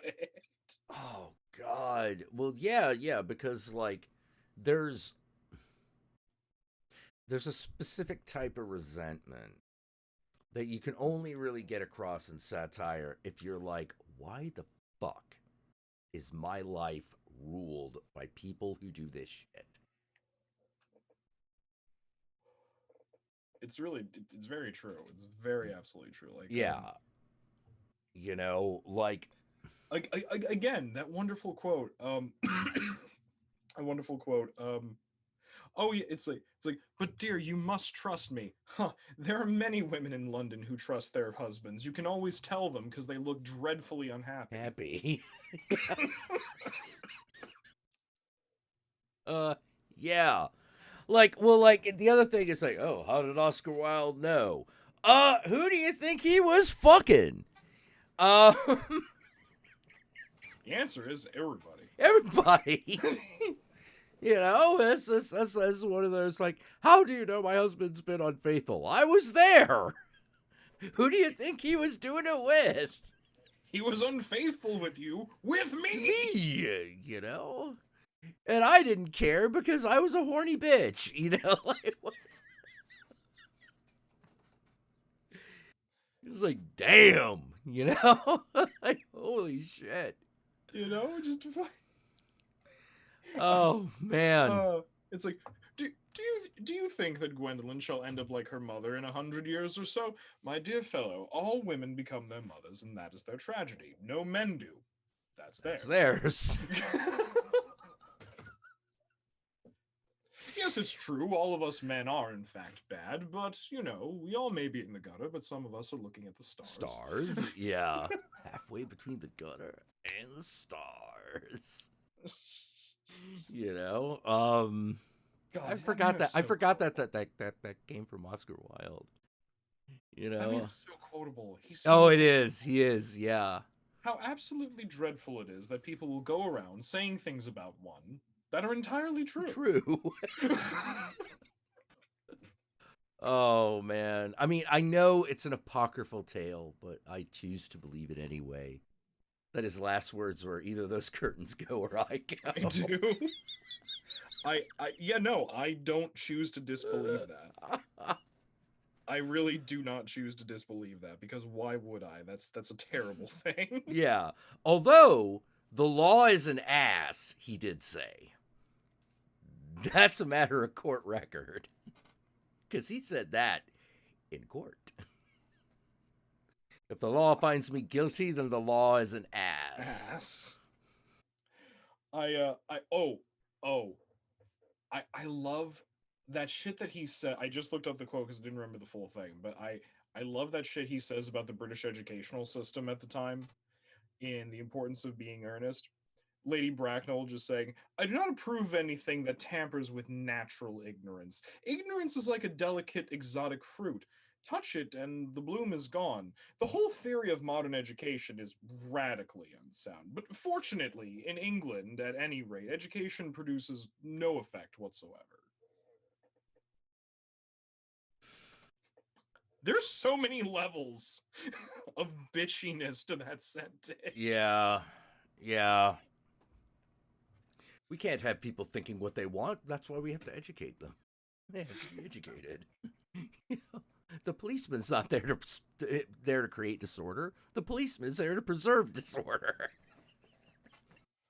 Now that's not Oscar Wilde, but that quote still blows me the fuck away. You know, that after a fucking riot, that was pretty much caused by the police, fucking mayor comes out and says, the policeman is not here to create disorder, the policeman is there to preserve disorder. It's like, you're not wrong. God! But I wish you were lying. Yeah, you're not wrong, but I wish you were. Yeah. Oh, man.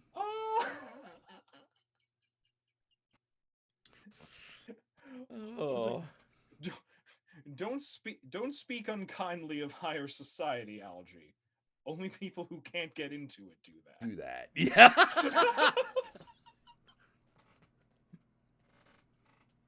Well, it's like there's one of the things I really like about Oscar Wilde that made him so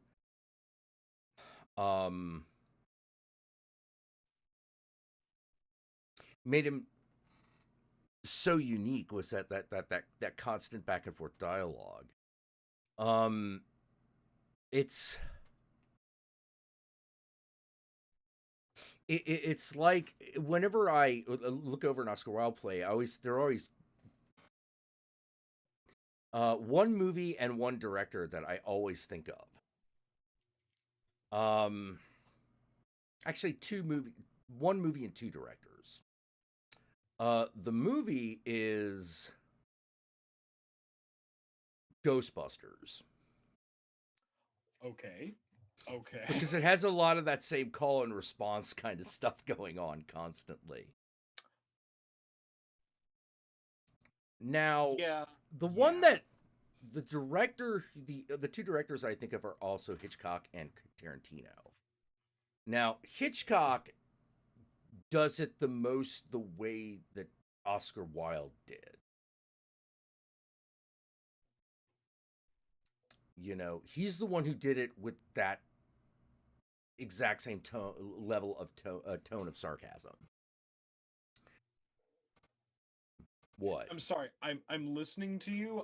I've just now become very aware. Oh dear, I think there's a raccoon in my attic. Oh jeez. Oh, Ken Russell. That's another one. That's another good one. You know, but in Ken Russell, I see the style of Oscar Wilde and his subject matters, the kind of subject matters that he dealt with, particularly in like his more fantastic work. I'm sorry. Shall we all recall that beautiful moment in The Devils? That beautiful. They're all beautiful moments, but every moment of that film is absolute masterpiece. But where they're trying to do the mass exorcism of the nuns, it's not working.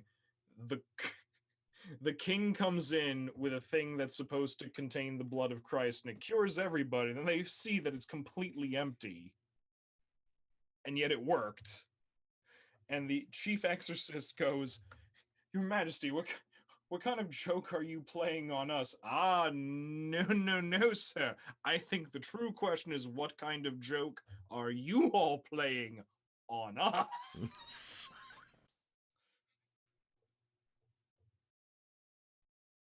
That's the one that has the scene where all the nuns start screaming topless, isn't it? Yes, and they all like tear the giant crucifix. Yes. Yes. Well, one of the nuns is clearly trying to fuck Jesus. Oh, it's not just one. They all like dogpile onto the crucifix.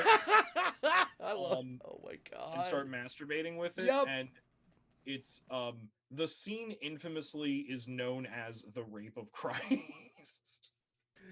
Dude, well, like you're watching that and you're like, okay, clearly the idea behind this scene was Orpheus and the Maenads. Yep. That was clearly the idea. It's just really fucking hilarious watching it be Jesus.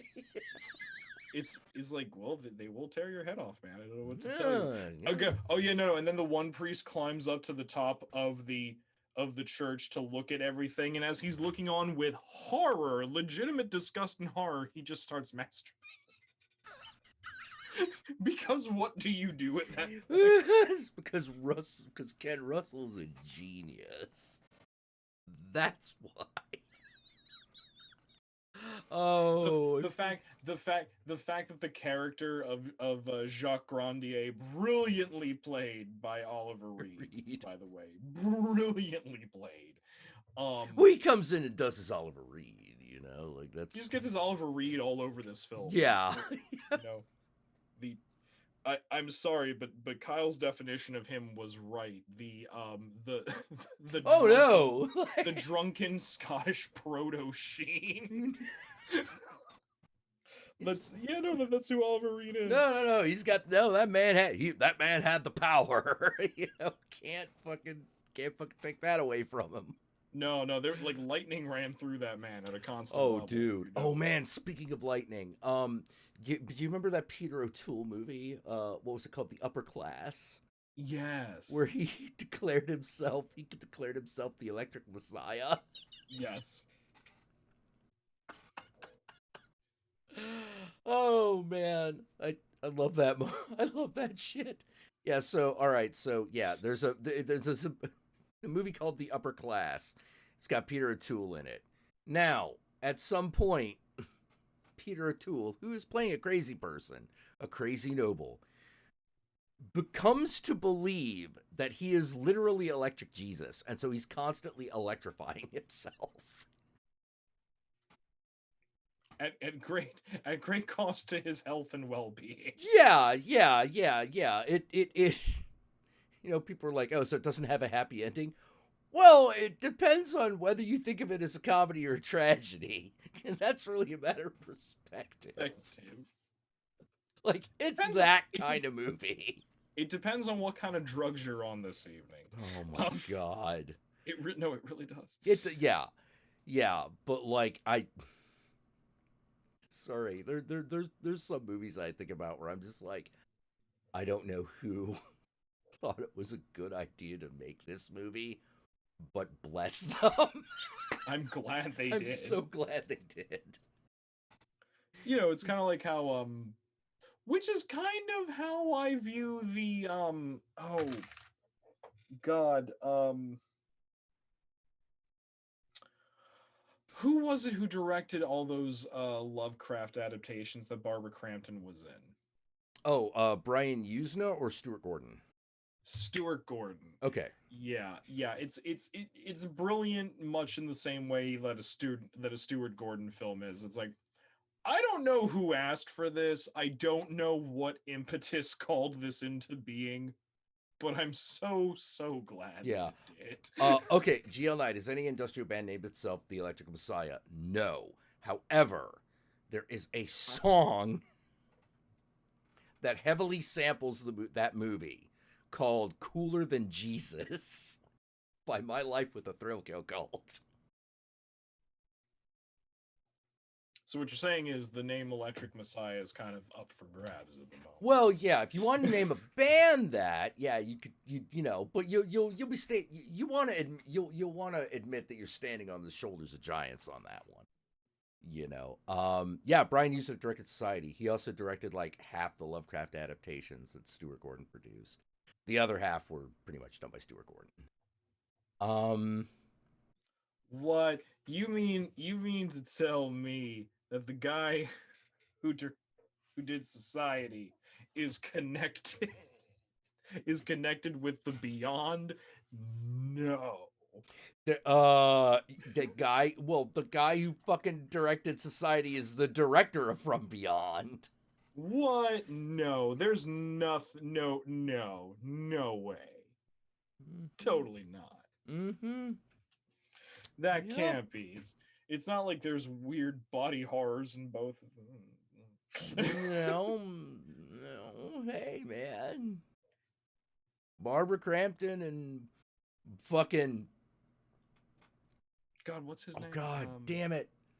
Herbert West. God, Shit. yeah, no.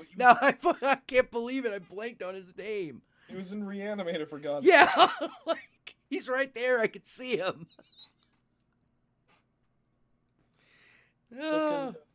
Jeffrey Combs. Jeffrey Combs, yes. Jeffrey Okay, Combs. there we go. Jeffrey Combs, that crazy, crazy man. Yep. What are they doing? Let's make another movie. Anytime there's Jeffrey Combs and Barbara Crampton in the same movie, it's like, oh no, it doesn't matter what this is. This is gonna be great. Yeah, dude. How many times did that happen? That happened at least 3 times. There was Reanimator, From Beyond, and The Keep. Or no, The Freak. Castle Freak. That was it. Yes, Castle Freak, and then also, I don't think Barbara Crampton was in Bride of Reanimator, but she was not in Bride of Reanimator. That was somebody else. But he was. Oh yeah, so, yeah. You know. Yeah, I don't think that was Barbara Crampton in Bride of Reanimator. IMDb, Bride of Reanimator. Come on, Bride of Reanimator. Load. All right. Yeah, I know Rick Fry's in it. I know Bruce Abbott's in it.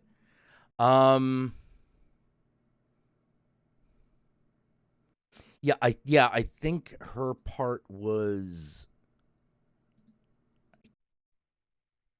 Yeah, I can't remember. Is she supposed to be the same character from?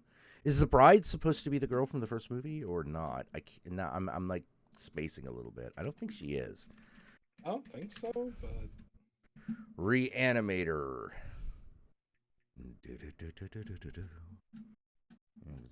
There's Barbara Crampton. Oh no, it's not. It's a woman who fills a similar role in the story, but it's a different character. See, but there's the problem. We want to do this Reanimator sequel. Okay, cool. What's happening? Well, we have Jeffrey Combs. Okay, awesome. We do not have Barbara Crampton. No! You fool! You fools! You know, but we have David Gale back. You know. No, it won't be the same. And they were right. Well, hey, I actually really like Bride of Reanimator. I'm not saying it's not good. I'm just saying it's not really up there with those other 3. Well, it's not. The only problem with Bride of Reanimator is just, actually I kind of prefer it to Reanimator. Like, really? I do because it's dumber. I mean, it just goes batshit crazy. Like the first one was no slouch in that area, but like this one just dialed it up to 11. Like, first of all, it starts out with the severed head of the guy going west, you know. And then there was Herbert West and his friend from the previous movie are out in the jungle. They kill a fucking iguana with glowing liquid, and then they come back to the States. They buy a gigantic creepy mansion like you do. Wait, is this not what all successful medical students do with their time and money? Apparently not. Seems strange. Apparently, that's what I said. Like, that's what I said. I mean, I was, I didn't want to be, I didn't want to come to conclusions, but like, I mean, yeah, just, Bride of Reanimator. It's it's a good movie. Oh my god. But is as dumb as Bride of Killer Nerd? Oh shit. I don't think I've seen that one. What? I don't think I've seen Bride of Killer Nerd. Bride of Killer Nerd. Hold on. All right, there's Killer Nerd. I remember Killer Nerd. I did not know there was a Bride of Killer Nerd. Huh.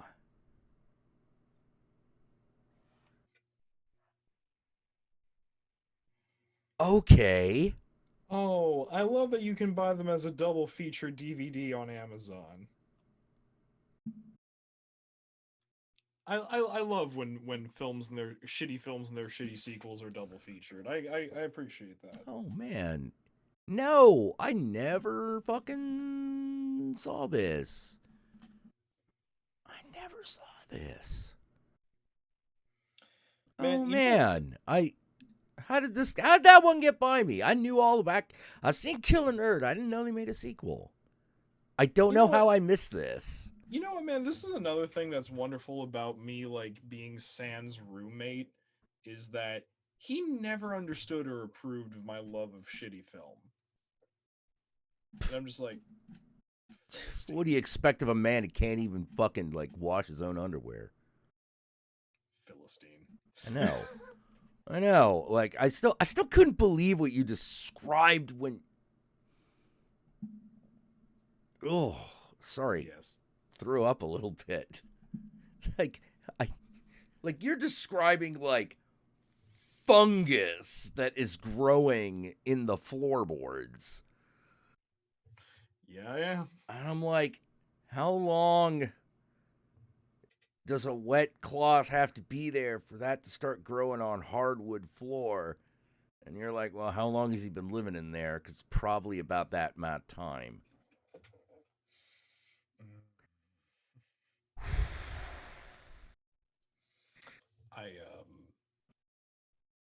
I like to consider myself a patient man, a compassionate man, an understanding man.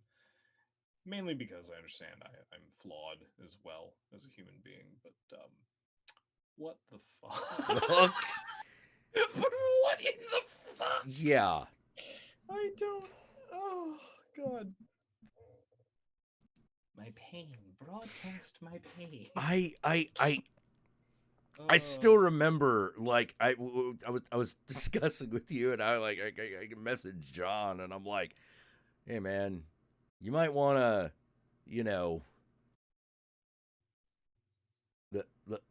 talk to Yogi, make sure he's okay. It's like, oh, it can't be that bad. I'm like, oh no, I assure you, it is. It is in fact that bad. Bad. Like, I think he's got PTSD. I mean, a tiny bit. I just, oh my God. Like, there's definitely one of those, like, dude, like, what? Look,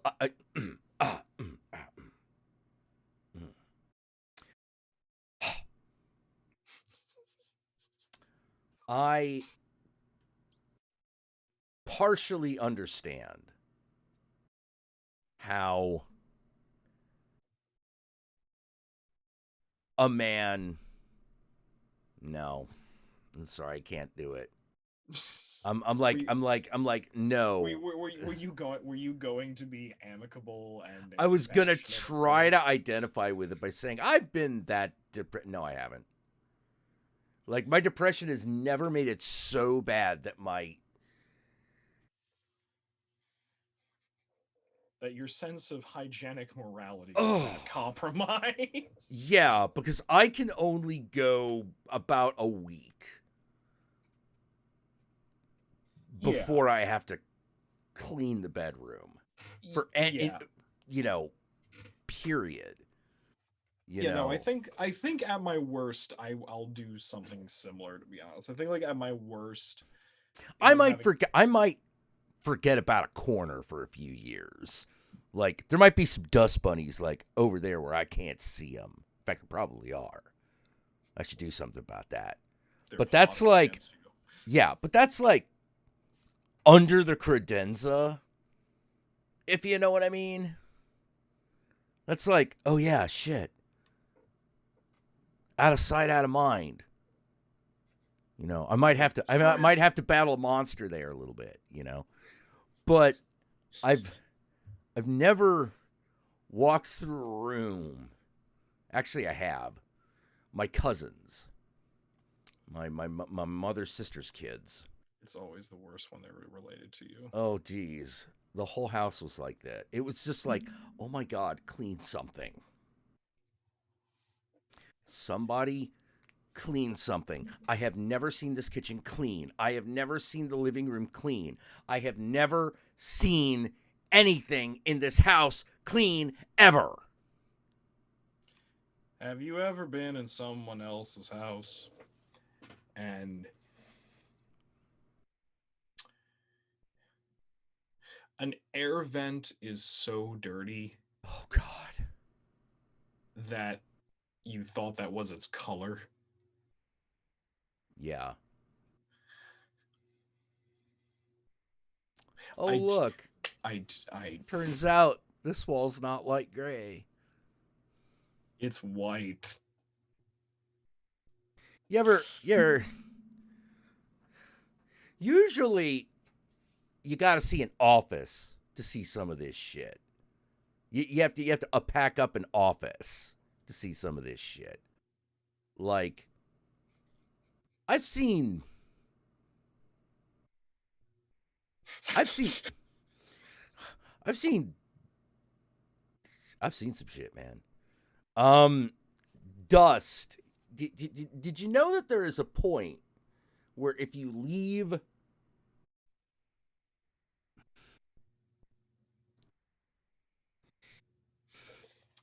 Did you know that there is a stage of dust that can best be described as triffid? I did know this. It's horrifying. It's it looks like it has legs. Yeah. And it's weird. Yeah, it looks like it has legs, and there's a whole bunch of it because it's like it's under like a water cooler or something. You know, and you're just like, how did this happen? It looks like people were in this room. People used this room while this was here. And it looks like it kind of looks like the weird eyeball moss fungus from Labyrinth. Yeah. Yeah. It does. It's very upsetting. It looks like the dust is trying to grow into Oscar the Grouch. Mm-hmm. It does. It has you know, I'm so eloquent this evening. I've seen that stuff. I've seen rugs. I've seen rugs, man. I've seen rugs. With just it was shag carpet at one point. This is matte flat. I've never seen so much. Sorry, like I'm thinking of my cousin's house. I'm like, I've never seen so much fucking crap. Just fucking crap. Where it's just like, throw that away. That's fucking broken.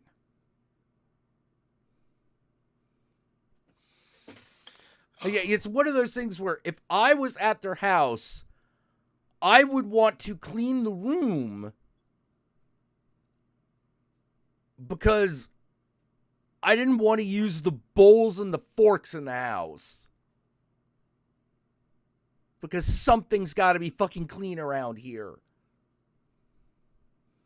I have refused. I have refused to eat with people for these reasons.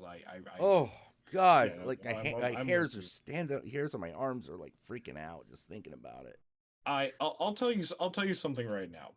Something that I'm very proud of is that the store that is next to my store, they had a roach infestation. We did not. We're next to each other. We confused the exterminator. Well, good. We confused the hell out of the exterminator because of this. How did you get that lucky? Oh, I take cleanliness and sealant that seriously. Oh, okay. So it's one of those like, no, you little motherfucker's gonna have to come through the front door. Yeah. Okay. All right. I believe in completely fortifying myself. Yeah. All right. No, that's cool. That's cool. That makes sense. I've actually been thinking about like hitting some areas of the house with like some caulk because we have an ant problem. You see, that's the thing. Silicone and caulk are wonderful friends. They really are. And here's the thing. My former manager questioned my investment in caulking and siliconing tools, and I was just like, no. we're not playing that game. The tiniest little opening, we're not playing this game.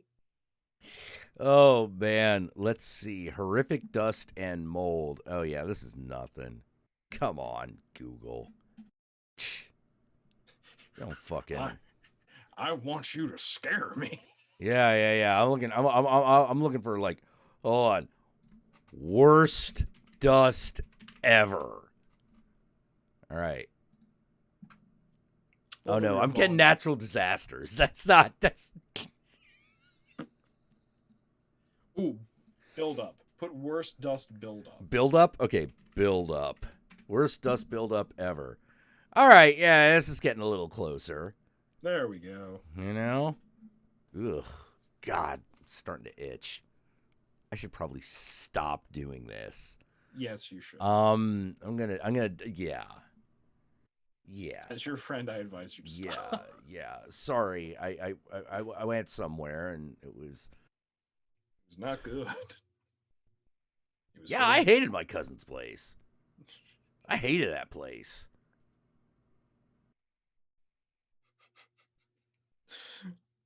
I always kind of was like I always was kind of worried that like it was going to turn to a horror movie at some point. I have a very fun... Okay. My favorite grandmother to visit when I was a wee lad, when I was a wee thing, she kept her house so clean. Do you know what the scent of my grandmother is in my mind? No, what? Palm olive, bleach, and lemons. Okay. Like the palm olive soap. Okay, maybe not bleach. More like a Lysol and like that light lemony Lysol scent. Got it. And palm olive. That's it. Because that woman incessantly cleaned everything. Which is how you're supposed to do. That's the right way. Wait, Quentin Crisp. Where do I know that name from? Oh, Quentin Crisp was a brilliant, sassy, gay commenter, writer, and aesthete. Oh dear. Oh God, she lived horribly. He lived horribly. Sorry. Sorry, that was... I could be forgiven for the mistake. No, it's no less wrong, just saying. Oh my God.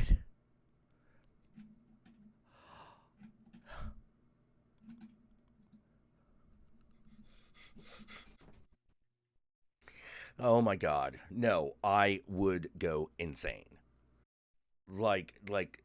No, that's one of those all right, how far is the nearest tree line? Like, why? Oh, because we're going to burn some of this. You know, no. Out it goes. He really was like the classic hoarder. He really was. Yeah, like out it goes. Out. You know, like let me put it this way, like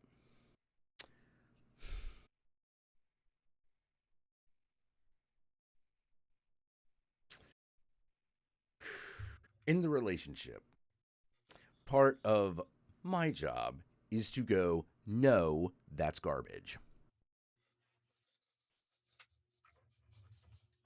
Now, there are certain things that I do that she does this for me for.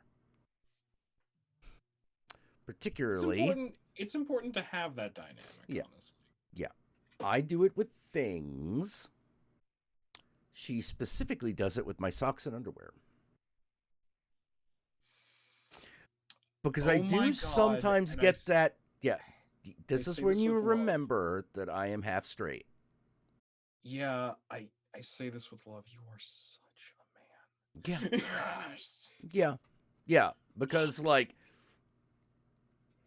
Here's the thing. It's not like I don't know.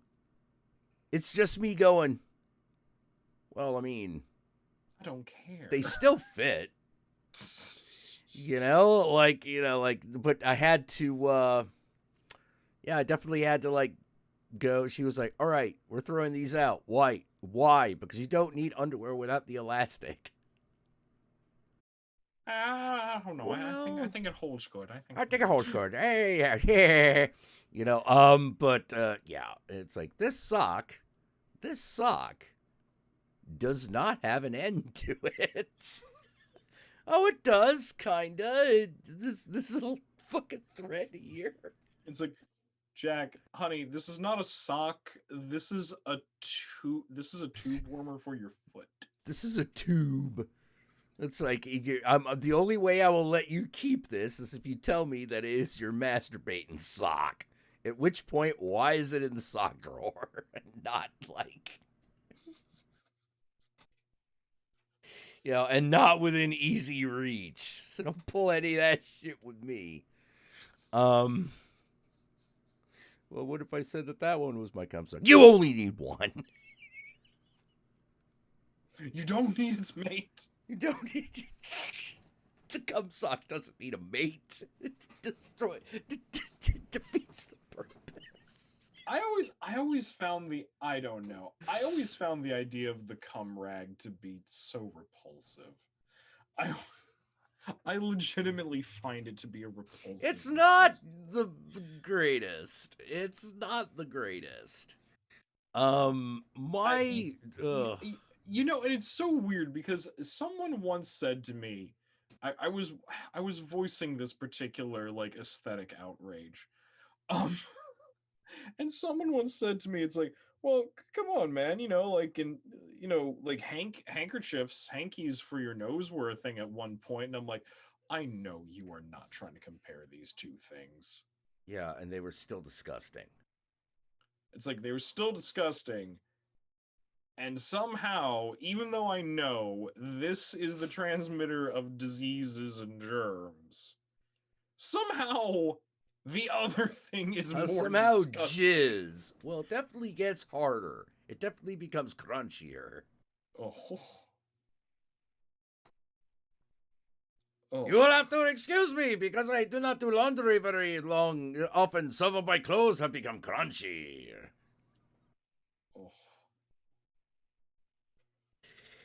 Oh my god. I fucking... Fuck. Yeah, oh god, that's... Oh god. No, like I have to, you know, I have to. It's love hard you, for man. me to not be a cat sometimes. I love you, man, but you're kind of gross sometimes. Oh yeah. I know. Oh my god. Know? You ever just you ever had a particularly effusive spillage and then just decide, this underwear will do.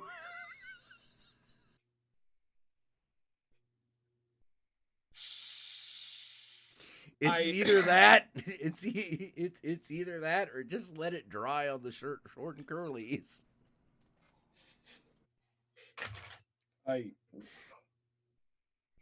I'm not having this conversation. No. I win. I am too gay for this. I am not having this conversation. Why are men so gross? I have no idea. I have no idea what it is about boys. I am a man and I'm not this gross. I don't understand it. Well, like, I got enough of my womanly ways in me to know. Yes, or something. You know, or something. Like, there is a difference between male boys and dudes. You know? I don't know exactly what it is, but I know that there is a palpable difference. Yeah, dudes are cool. Boys... There's some fuckery. There's some fucky going on. Yeah, sometimes I am a boy. Ugh. You know, and I've never been one. Look, I like coming on things, man. I don't know what else. I'm not having this conversation. I don't. Catherine's like, I'm trying not to throw up a bagel.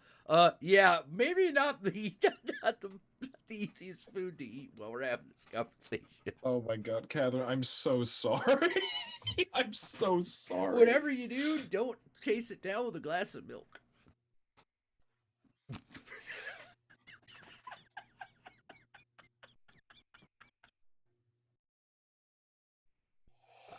Okay, can we talk about the fact that I am a gay man and you just ruined cum for me? Can we talk about this for a hot second?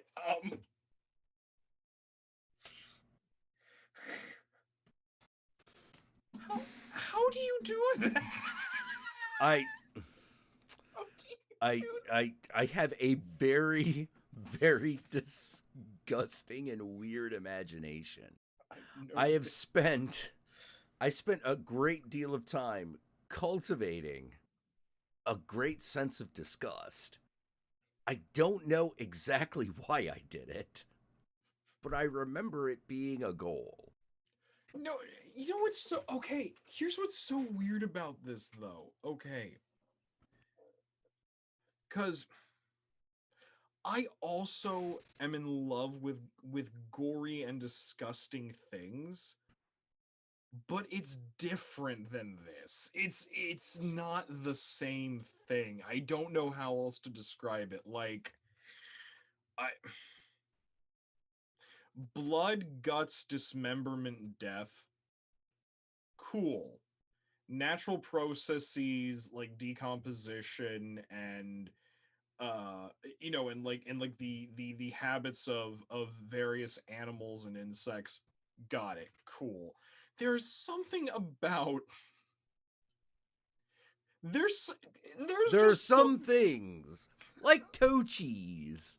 Oh. No. Like the skin buildup on the calluses of your feet.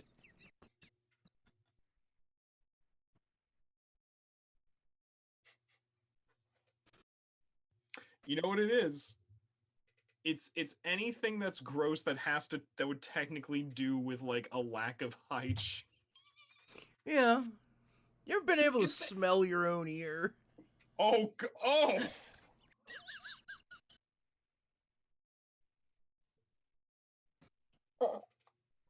Oh my god. No. That is vile. Hey man, I wear headphones about 8 hours a day. That is nasty. That is vile.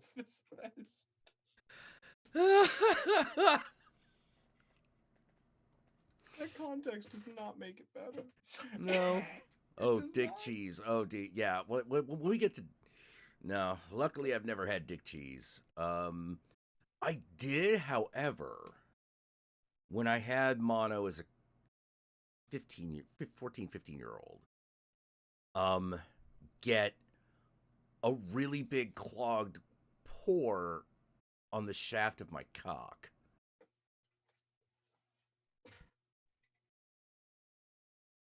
That was distressing.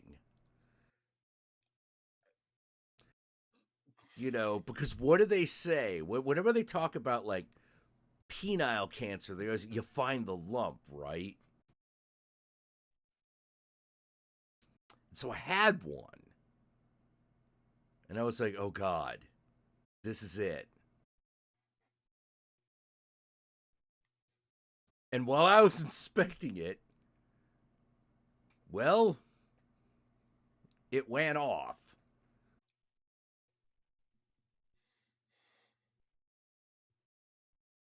And I was like, oh, maybe that was all it was.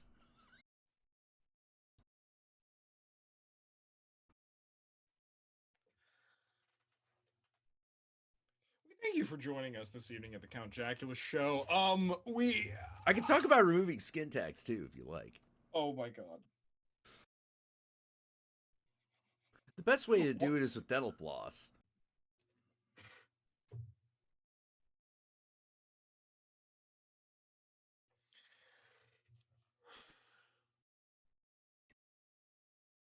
You know, we started this conversation as friends. We did. Oh man. Holy shit.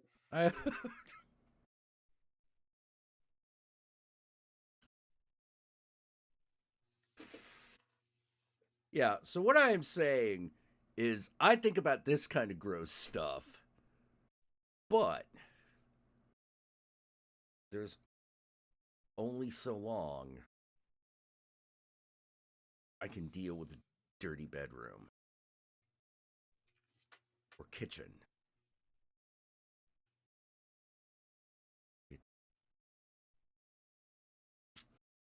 Yeah. Well, we are unanimous in one thing. Yeah. And it is that. Yeah, no, my life is just a combination of hatred, fear, and loathing of both those things.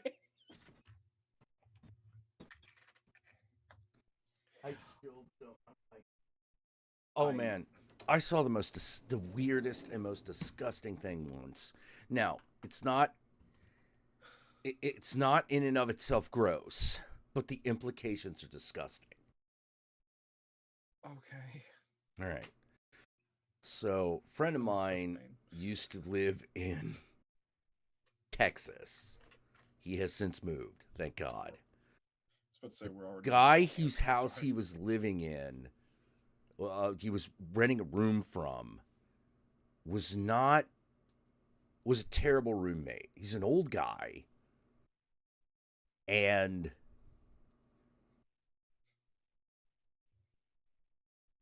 Jim was just like, hey man,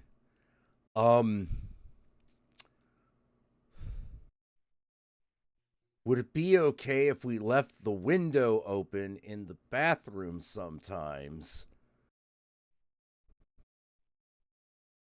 Because there is a level of odor that is that happens. And if we don't do that, then it just comes right into my room. So what I'm saying is anytime you fart or take a shit in there, I know.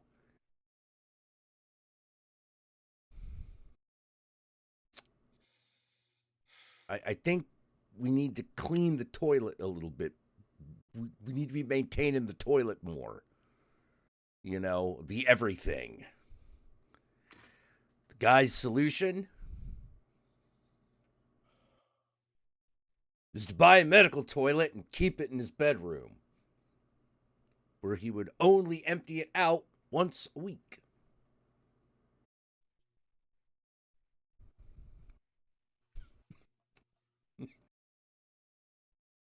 In Jim's words, you might say that this didn't solve the problem. You want to hear something worse? And I was like, what? Why would you do that? I do not want to shit in my bedroom. Like, that's a last resort kind of thing. That's one of those things where it's like, I'm 80 years old and I'm going through chemo. And even then, someone who's nice enough to help me takes that away. Yeah. Like, I couldn't be in the same room as that. Do you know what makes the story of yours worse than what you thought? Oh dear, what? You were not the first person to tell me of someone who has done this. Yeah, when they technically didn't have to. Which like, means... if you're an old guy with 2 broken legs, like, I get it. Yeah, no, we're not talking about that. We're not talking about that. We're not talking about, like, that's what I mean by last resort. It's like, fuck, I gotta do this. You know? So that means, Jack, I also know of someone who has done this for very similar reasons. This means that it is not an entirely isolated behavior. This means, oh dear, that it is a phenomena, technically speaking. And I'm sure that if we were to look for it, we would find other accounts and we'd be able to build a database. And I don't want to do that, but now that thought Yeah, like my is going to be in the back of my head. Yeah, like my